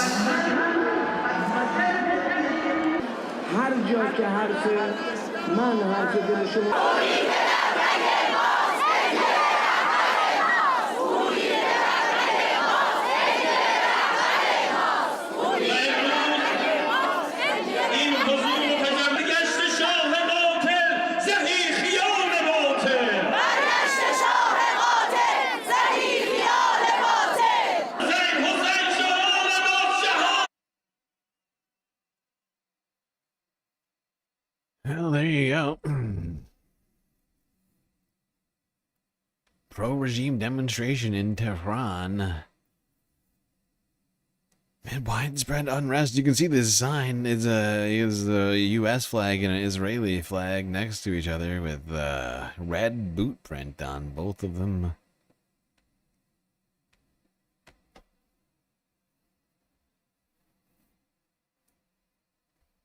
So it's pretty clear there's not a consensus of wanting regime change in Iran for anybody who was thinking that there was. Seemingly quite a few people in Iran are, you know, in support of the regime enough to come out to this rally. Whatever that means to you.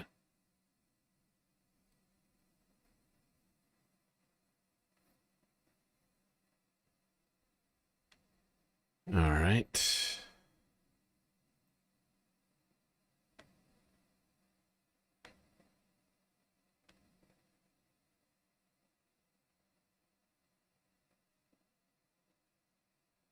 Let's go here.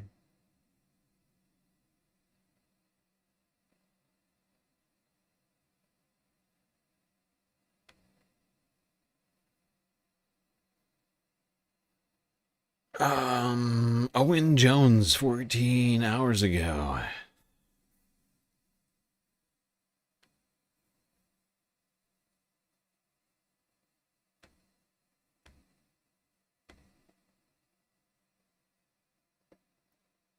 Donald Trump's threatening to bomb Iran, while also claiming Iran's leaders are seeking to negotiate. Now, the guy's a pathological liar, the bullshitter in chief. It's always difficult to know what's real, what isn't. But given his violent global rampage, including attacking Venezuela, the fact he's already attacked Iran, we should take it seriously.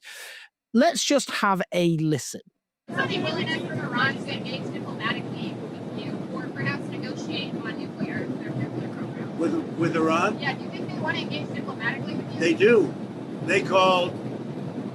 They called you? Is it still Yesterday. an option? Is it still an option? Iran called to negotiate. Yesterday. Yesterday. The leaders of Iran called. They want to negotiate. I think they're tired of being beat up by the United States. Are you sure you on that call? Iran wants to negotiate, yes. Negotiate what? We may meet with them. I mean, a meeting is being set up. But we may have to act because of what's happening before the meeting. Right. But a meeting is being set up. Iran called. They want to negotiate. I'll talk about the protests and the violent repression against them shortly. But according to media outlet Axios, Trump is contemplating several options in terms of intervention in Iran. A US official says all options are on the table for President Trump, but no decision has been made. That comes after Trump, of course, threatened to bomb the country. Axios quotes another US official saying the discussions had included military strikes, but most of the options presented to the president at this stage are not kinetic. Slightly weird turn of phrase. It also concluded several Israeli officials did not believe the regime was in danger of immediate collapse. Now, just on Trump and military intervention, imagine how terminally naive you'd have to be to believe that Donald Trump has the best interests of Iranians at heart. US imperialism, before Trump, dressed itself up, didn't it? Democracy, freedom, human rights. You see, this guy doesn't even pretend. He's a far-right extremist, tried to overthrow democracy in his own country. He speaks nakedly, blatantly about stealing the resources of others. Now, let's listen to Donald Trump at the age of 34 back in 1980 after the Iranian Revolution. You're advocating that we should have gone in there with troops, etc., and brought our boys out. I absolutely feel that, yes. I don't think there's any question, and there's no question in my mind. I think right now would be an oil-rich nation, and I believe that we should have done it, and I'm very disappointed that we didn't do it, and I don't think anybody would have held us in abeyance. I don't think anybody would have been angry with us, and we had every right to do it at the time. I think we've lost the opportunity. So he said back then, if we had attacked Iran, we would have become an oil-rich country by now. Well, there is one consistency throughout Donald Trump's life, a fixation with power and money over all else. Now, the US, of course, Trump or no Trump, does not have democracy and human rights in the Middle East at its heart in terms of what it believes in. It arms and backs murderous dictatorships like Saudi Arabia, which oppresses its own people, of course, has committed hideous atrocities in Yemen. And of course, the West installed the Shah of Iran after overthrowing the democratically elected Mossadegh back in 1953. Yeah. And the Shah of Iran ran a brutal regime. The West does not care about democracy and human rights. It cares about what it sees as its own strategic interests. Now, the point about the West and its links with, well, not just links, I mean, the fact it's up to its neck implicated in the murderous abuses of basic human rights in the Middle East was raised on Good Morning Britain, a discussion between Kwasi Kwarteng, who's the former Conservative Chancellor of the Exchequer under Liz Truss, crashed the economy, you might remember that, and the journalist Kevin McGuire. Am I forgetting my history now? I mean, clearly I forgot what year it was that this went down. Like, did the Shah ever lose power?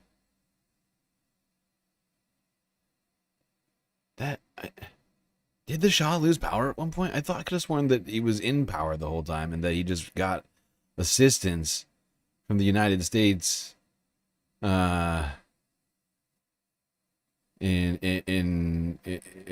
taking out Mossadegh and keeping U.S. and U.K. oil interests in place. Am I wrong? Did he get ousted from power at one point? There, rightly so. I mean, honestly, I have to say the arrogance of people who have backed foreign policy calamity after foreign policy calamity, saying that other people don't know what they're talking about. You see, those of us who opposed Western intervention in these, you know, whether it be Iraq, Afghanistan, Libya, we could go on. You see, we were the ones who were proven catastrophically correct, over and over again, in fact, in the worst possible way. And yet, they still behave as though they're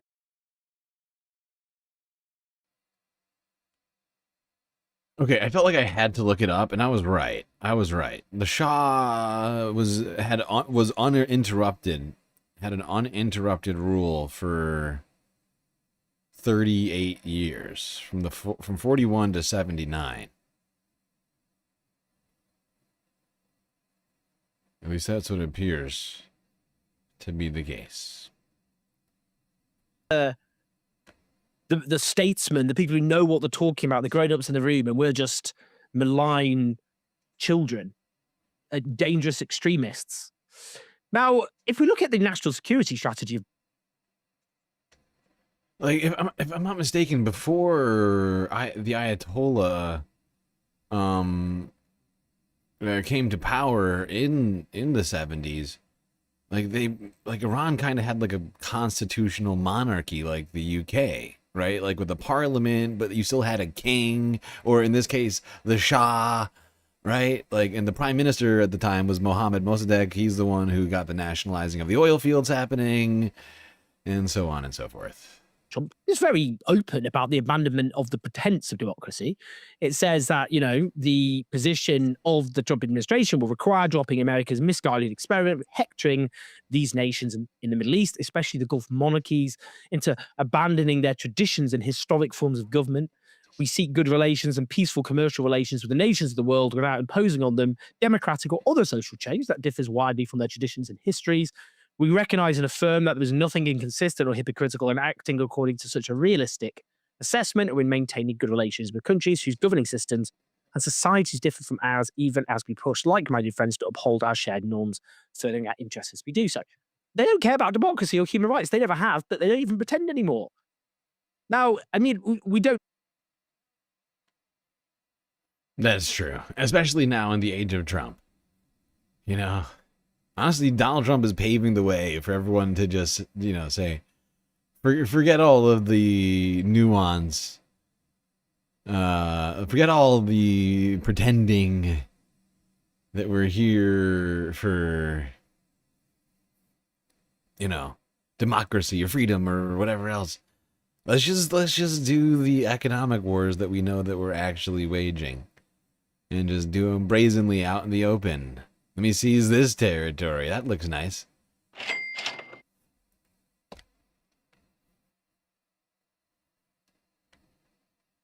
And he said that activities are ongoing.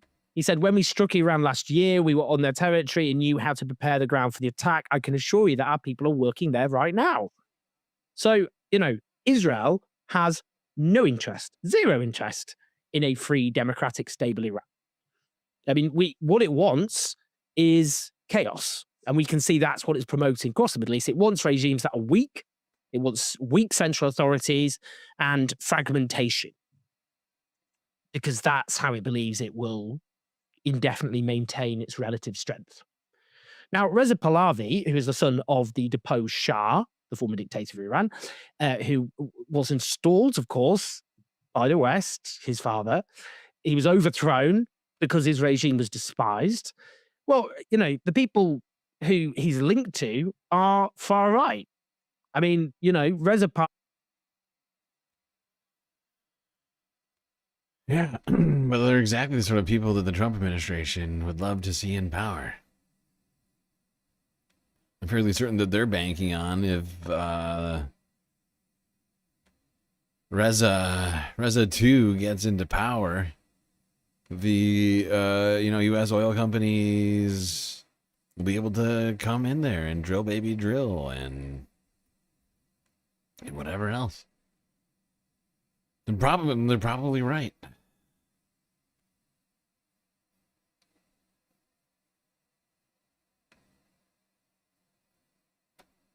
Last time Trump was in office, you got real depressed, and it's happening again. Don't let it happen, Quaximus. The space fams are here for you. I am here for you. Okay, pal? We're here together. We're going to try and get through this situation as a space fams. You know, we're gonna, one day at a time.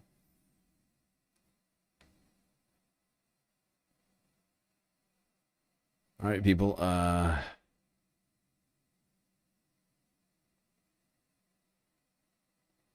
Second to last clip of the stream.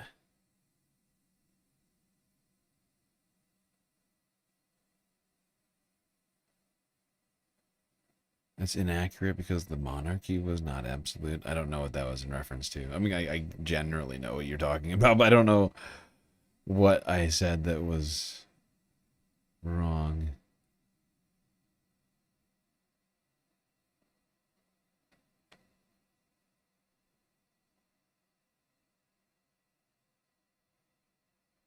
All right, let's go here to the Ministress of Truth, Caroline Leavitt. She had this to say earlier on Monday. Airstrikes off the table in Iran, and does he believe there's a potential path to end the protest there without military action? Well, I think one thing President Trump is very good at is always keeping all of his options on the table, and airstrikes would be one of the many, many options that are on the table for the commander-in-chief. Diplomacy is always the first option for the president. He's told all of you last night that what you're hearing publicly from the Iranian regime is quite differently from the messages the administration is receiving privately. And I think the president has an interest in exploring those messages. However, with that said, the president has shown he's unafraid to use military options if and when he deems necessary, and nobody knows that better than Iran. Go ahead, Jim. Steve Witkoff talking to the Iranians at the moment. I understand that Steve Witkoff will continue to be a very important player in diplomacy with respect to Iran. There you go. Ministress of Truth, Caroline Leavitt. Here to tell us that there's no options off the table when it comes to Iran. Not clear whether or not, it doesn't seem to me that Steve Witkoff is currently involved in any negotiations, or that the United States is involved in any negotiations at this time. The Shah's power was not an absolute monarchy. Right, I'm just saying, I don't think I said that. In fact, I think I directly said that it was a constitutional monarchy.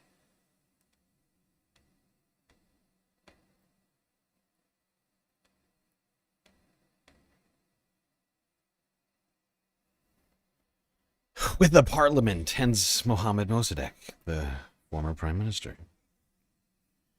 All right. Let's go here. TRT World.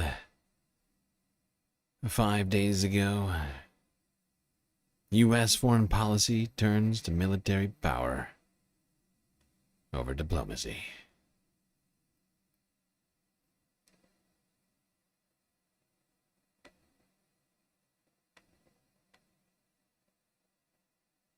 President, do you have a New Year's resolution? I have. Peace on earth. The President of Peace. That's how Donald Trump's staff and supporters define him. Referring to the disputes and the conflicts he claims that he settled, from the India-Pakistan tensions to Israel's war on Gaza. But beyond that, Trump has been longing to assert American dominance and redraw the borders of the U.S. influence, often getting as unconventional as it can get. We need Greenland from a national security situation. It's so strategic.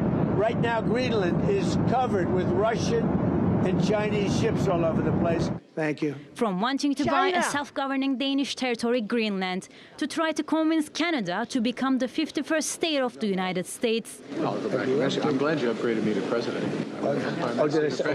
Great stuff. It's good. I started. From hinting to seize control of the Panama Canal, sliding mismanagement and Chinese influence. The Panama Canal is vital to our country. It's being operated by China. China. And we gave the Panama Canal to Panama. We didn't give it to China. To threatening Cuba, Mexico and Colombia with Venezuela-style intervention. Cuba is ready to fall, you know. Yes. Cuba looks like it's ready to fall. I don't know if they're going to hold out. Trump frames his foreign policy motto as peace through strength, as a proud president of America's military might and diplomatic leverage. Given the U.S. has the world's largest and NATO's strongest military, with more than 750 bases located in at least 80 countries, and has been also using aid to enable its foreign policy objectives.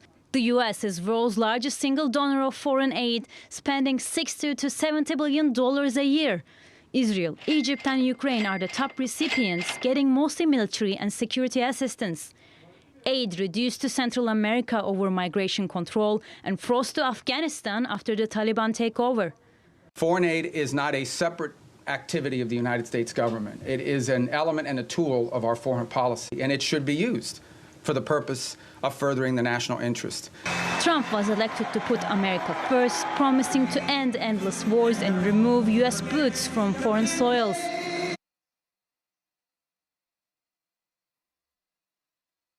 Yes, indeed. A foreign policy of domination rather than diplomacy.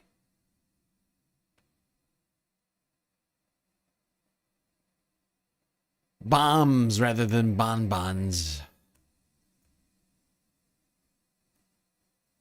That is America in 2026.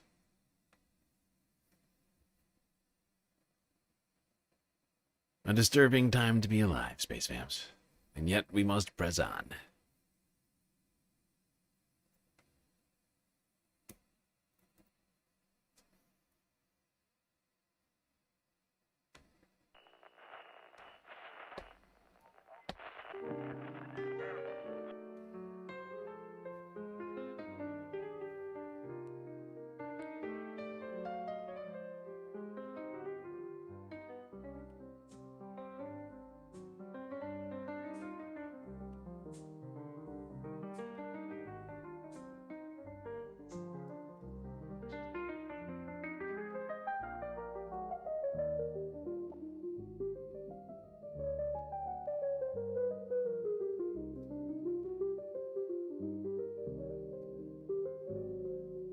Well, we've gotten through another stream.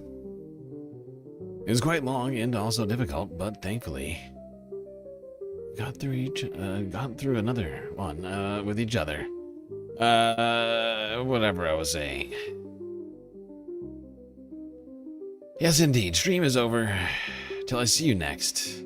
You stay classy, Galactic Stream Nation.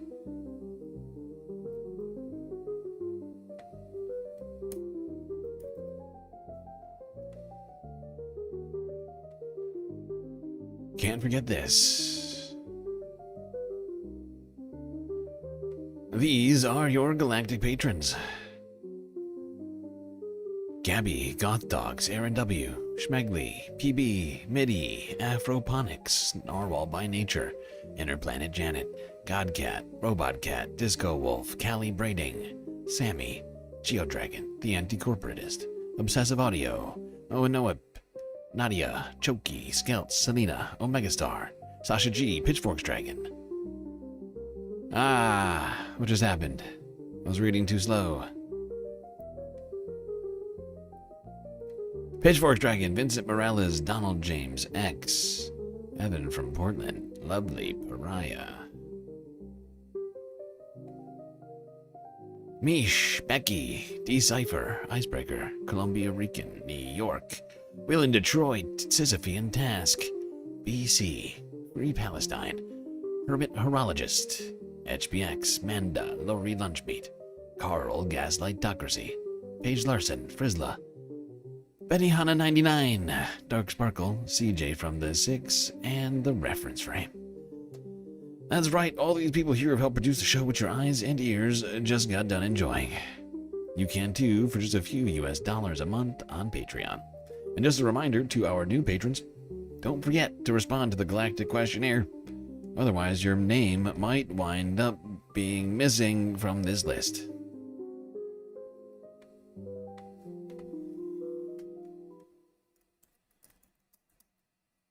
Oopsies. Slow.